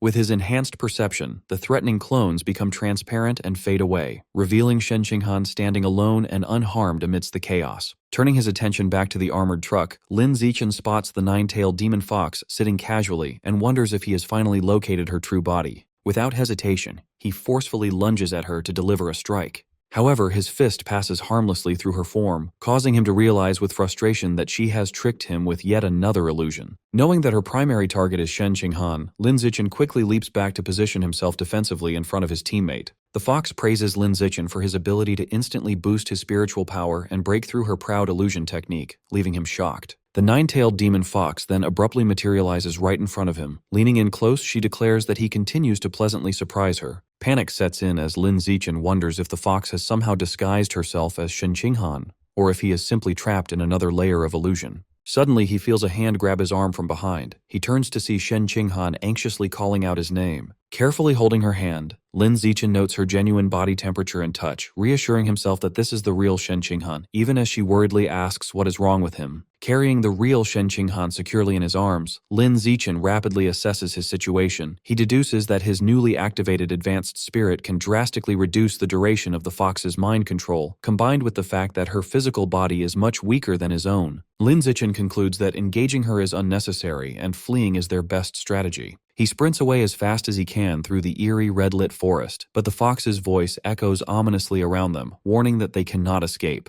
A colossal, glowing red eye suddenly manifests in the sky directly above them. The fox taunts Lin Zichen from the heavens, challenging him to see if he can break through this massive illusion, leaving him shocked. Meanwhile, a fiery explosion violently erupts elsewhere in the overgrown forest, marking the ongoing clash between the two rare-level experts. Floating high in the air, Mo Dongji relentlessly unleashes a devastating high-speed barrage of sharp ice crystals down upon her enemy. On the ground, the Plague Doctor-masked Divine Envoy calmly raises his hand, summoning a massive, dense barrier of thick, thorny vines to absorb the heavy, icy onslaught. Unfazed by her attack, the Divine Envoy taunts Mo Dongji, noting that her combat strength will severely drop once her available water source depletes. With a commanding gesture, he causes colossal spiked vines to violently erupt from the ground toward her. He confidently declares that she has no chance of winning because the heavily overgrown forest is his home turf. Forced on the defensive, Mo Dongji summons a swirling barrier of water to block the towering spikes crashing toward her. Mo Dongji retaliates by unleashing fierce, high-pressure blasts of water that cleanly slice the massive vines into pieces. Despite his attacks being shredded, the Divine Envoy continues to boast, proclaiming that the Divine Plant Cult holds immense power in the Source Land due to their inexhaustible resources of spiritual plants in the southern region. The masked Divine Envoy then summons another massive wave of thick vines toward Mo Dongji.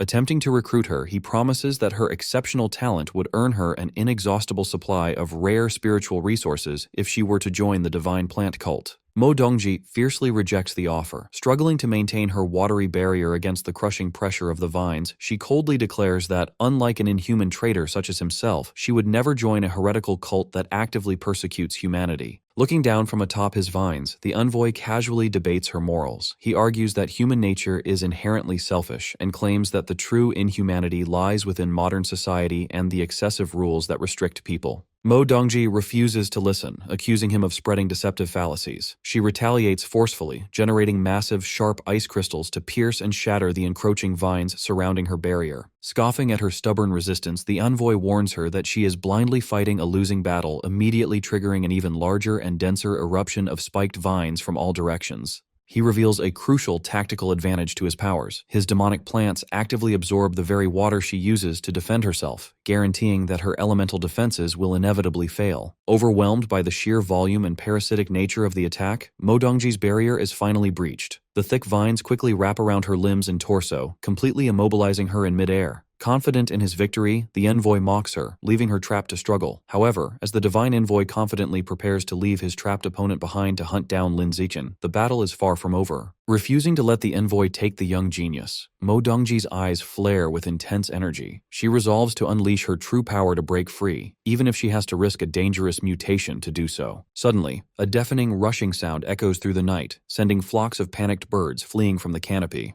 The divine envoy turns around in utter confusion, shocked to see a colossal glowing blue tsunami crashing directly over the dense forest. High in the sky, an unbelievable volume of water gathers and swirls into a massive dragon. Mo Dongji calls out, directly addressing his earlier boast about the forest being his territory. Having completely broken free from the vines, she stands powerfully amidst the surging waves. Pointing forward as the gigantic, terrifying water dragon materializes behind her, she declares that she will simply turn the entire area into an ocean, forcefully making it her own home turf. The area darkens as Lin Zichen holds a dazed Shen Qinghan, confused by the sudden change. The environment shifts into an illusion of swirling blue currents and flying fish.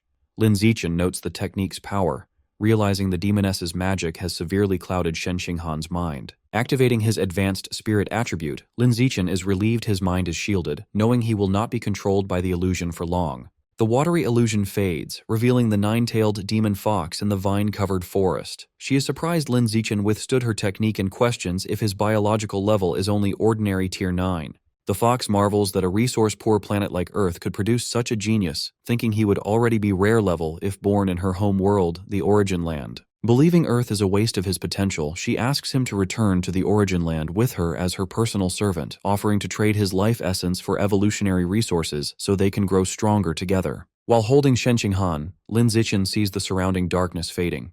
He deduces that maintaining the massive illusion has drained the fox's mental energy, leaving her struggling. Sensing an opening, Lin Zichen's expression hardens as he activates his plant-controlling ability, Lord of the Forest. As thorny vines slither across the ground, the fox warns Lin Zichen that her patience is running out. He challenges her, pointing out that she is still hiding in an illusion instead of revealing her true body. The fox smiles wickedly and teasingly asks her little servant if he has considered that she might actually be in her true form right now. To test her bold claim, Lin Zichen declares there is only one way to find out. At his command, multiple thick, thorny vines erupt from the ground surrounding the fox. The sharp vines swiftly wrap around the fox's limbs, immobilizing her in midair. She cries out in shock, astounded that Lin Zichen can manipulate vines. Certain the vines have secured her true body, Lin Zichen realizes this is his chance to strike and lunges forward with his fist. He lands a devastating full-force punch on the trapped fox's head, creating a massive impact. However, as the dust settles, Lin Zichen is left completely shocked and confused by the outcome.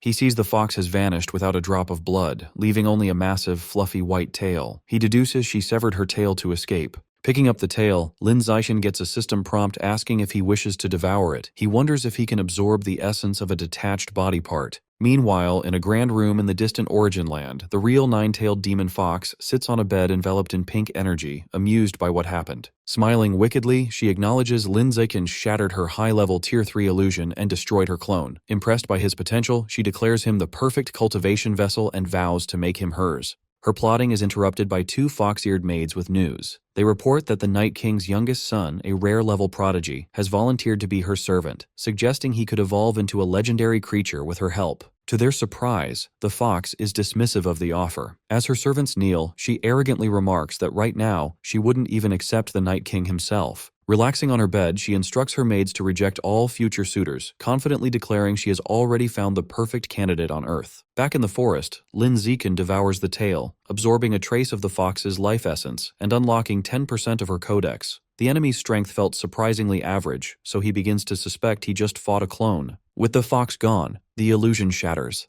Lin Zichen lands on the grass with Shen Qing'an, as Li Moyu and the team break free from the mind control, confusedly asking where the fox girl went. Approaching his bewildered team and instructor Lu Tianrong, Lin Zichen calmly informs them that he drove the enemy away. A shocked instructor Lu asks how he managed it. Lin Zichen explains a half-truth. The fox's body was fragile, and maintaining the illusions depleted her mental energy, weakening her enough for him to repel her. Instructor Lu accepts this logical explanation and thanks him for saving the team. Lin Zichen breathes a sigh of relief, glad his bluff successfully hid his true abilities. The calm is shattered by a deafening roar that echoes through the area. Massive flocks of birds flee the forest in panic as the team nervously wonders what is happening. Sensing danger, Lin Zichen activates his Eye of the Sky perception ability, looking past the giant trees to investigate the approaching threat. His eyes widen in shock as he spots a colossal wall of water on the horizon. He urgently screams a warning to his team that a massive tsunami is heading toward them. Acting quickly, Lin Zichen orders everyone to higher ground, pointing to a tree over 100 meters tall. He scoops Shen Qinghan into his arms, and the group leaps into the massive branches to escape the flood. Perched high on a sturdy branch, the team watches in terror as the sky fills with water. Seeing the wave's height, some students question if the tree will actually keep them safe. As the violent waters reach them, Instructor Lu shouts a firm command for everyone to brace themselves and hold on tight. The massive tsunami crashes through the forest, surging against the giant trunks and turning the entire area into a raging ocean. As the initial surge passes, Luo Yongjian and Li Moyu sigh with relief.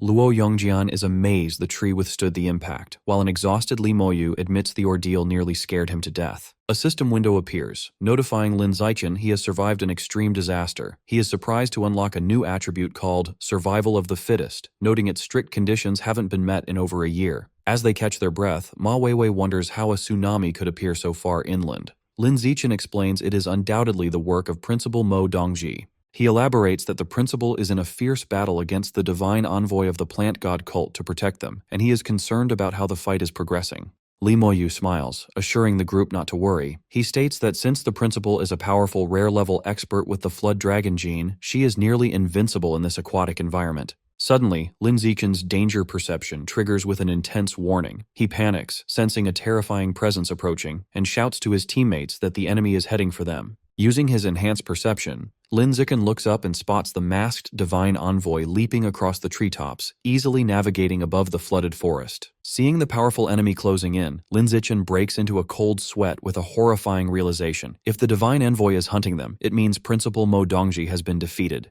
10 minutes earlier, the battle between Principal Mo Dongji and the masked divine envoy reaches its climax. Standing atop a wave, Mo Dongji commands her colossal, glowing blue water dragon to fiercely lunge at the envoy. The watery beast crashes into the envoy, striking him with a powerful claw and sending him tumbling backward. Grievously wounded, the masked man expresses shock, realizing Mo Dongji has recklessly sacrificed her life essence blood to fuel such a devastating technique. As the gigantic water dragon prepares to crush him, the cornered envoy realizes he must also resort to extreme measures. A massive barrage of thick dark red vines violently erupts from beneath the surging waters, catching Mo Dongji off guard. Shocked by the counterattack, Mo Dongji desperately attempts to evade the dense onslaught of thorny red vines. Floating safely above the waters, the envoy reveals he too can sacrifice his essence blood for power. Below, his empowered red vines rapidly coil together, completely trapping Mo Dongji within a dense, spiky, spherical cage. Taunting the trapped principal, the masked envoy abandons the fight and leaves while Mo Dongji forcefully punches the thick vines from the inside to break free. Leaving his opponent contained, the divine envoy swiftly leaps away across the flooded canopy toward his true objective. Back in the present, Lin Zichen informs his worried teammates that the principal has been defeated.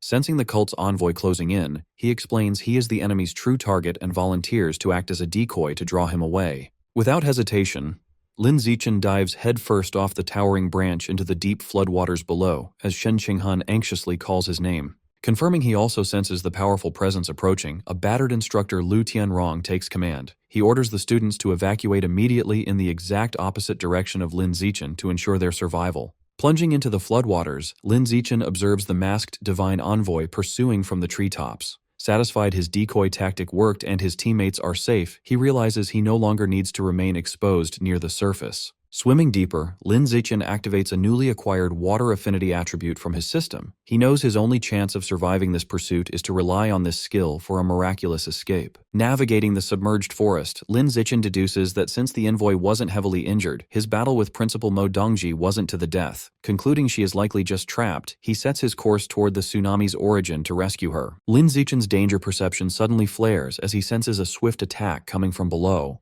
He swiftly twists his body, narrowly evading a massive, spiked red vine shooting through the water past him. Standing atop a towering cluster of demonic red vines above the surface, the divine envoy is shocked by the ordinary-level human's underwater speed. Deciding not to underestimate the boy, he resolves to end the chase quickly. With a commanding gesture, the envoy sends the colossal mass of red vines plunging deep into the water, relentlessly chasing Lin Zichen as he desperately dives deeper. However, the sheer scale of the attack is too much to evade. Lin Zichen acknowledges the massive power gap as the thorny red vines catch up, wrapping tightly around his limbs and torso, completely immobilizing him. Feeling his vines secure their target, the divine envoy clenches his fist in triumph, declaring he has finally caught his prey. But as he prepares to reel Lin Zichen in, the envoy's confidence turns to sudden confusion. He is surprised when he feels the tension on his vines vanish. Deep underwater, Lin Zichen swims away freely. The bewildered envoy wonders how his magically bound vines suddenly lost control, unaware that Lin Zichen is secretly using his own newly acquired plant-controlling abilities to counter the trap. Refusing to believe his eyes, the angry envoy assumes his technique misfired. Determined not to let his prey slip away, he unleashes an even larger, denser swarm of red vines to secure the capture. The massive thicket of spiked vines surges through the water, rapidly engulfing Lin Zichen again.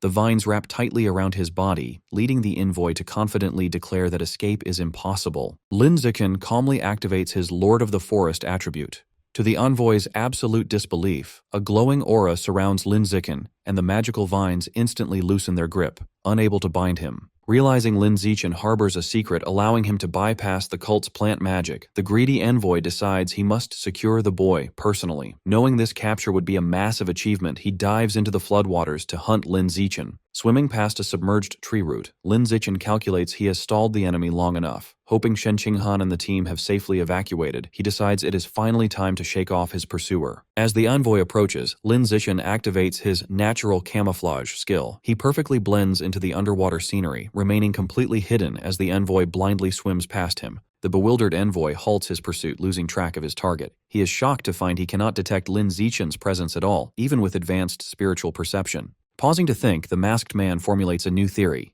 He deduces that since Lin Zichen acted as a decoy to buy time, the boy must have doubled back to reunite with his companions now that he slipped away. Convinced of this logic, the envoy speeds off toward the fleeing students to intercept them. From his perfectly hidden vantage point, a calm Lin Zichen silently watches his enemy take the bait and swim away. With the pursuer off his trail, Lin Zichen immediately heads in the opposite direction. He knows that to ensure everyone's survival, his priority must be to rescue the trapped principal. Farther away, the masked divine envoy abruptly halts his search through the flooded forest, sensing his initial deduction was incorrect and realizing he was tricked. Deep underwater, Lin Zichen finally spots the spherical cage of dark red vines. Recognizing it as the trap-holding principal Mo Dongji, he approaches to secretly use his Lord of the Forest ability to untie her bindings. Before Lin Zichen can intervene, Principal Mo Dongji violently shatters the dense vine cage from the inside.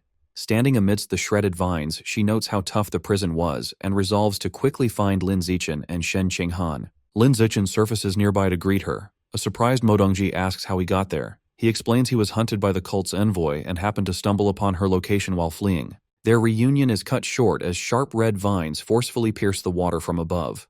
Realizing the masked envoy has caught up, Lin Zichen shouts a warning, and the two dive back into the depths to evade the lethal strikes. Navigating the submerged branches, Mo Dongji takes the lead, pulling Lin Zichen through the water at an astonishing pace. He is amazed by her rare-level agility, noting that in this aquatic home turf, not even the envoy can match her speed. Escaping the envoy's range, the two burst out of the water and leap high above the canopy. As they emerge, their expressions shift to utter surprise at spotting something massive waiting. They are relieved to see the Central Military District's heavily armed reinforcements have arrived, featuring transport helicopters, hovering soldiers, and a colossal red mechanical suit. A lead official inside the giant red mech addresses the principal. He apologizes for their delayed arrival, explaining the military base was temporarily thrown into chaos by an undercover cultist spy. Just as they feel safe, a blaring alarm fills the air. Mo Dongji and Lin Zichen look shocked, with Mo Dongji assuming the arrogant envoy is actually daring to attack despite the overwhelming military presence.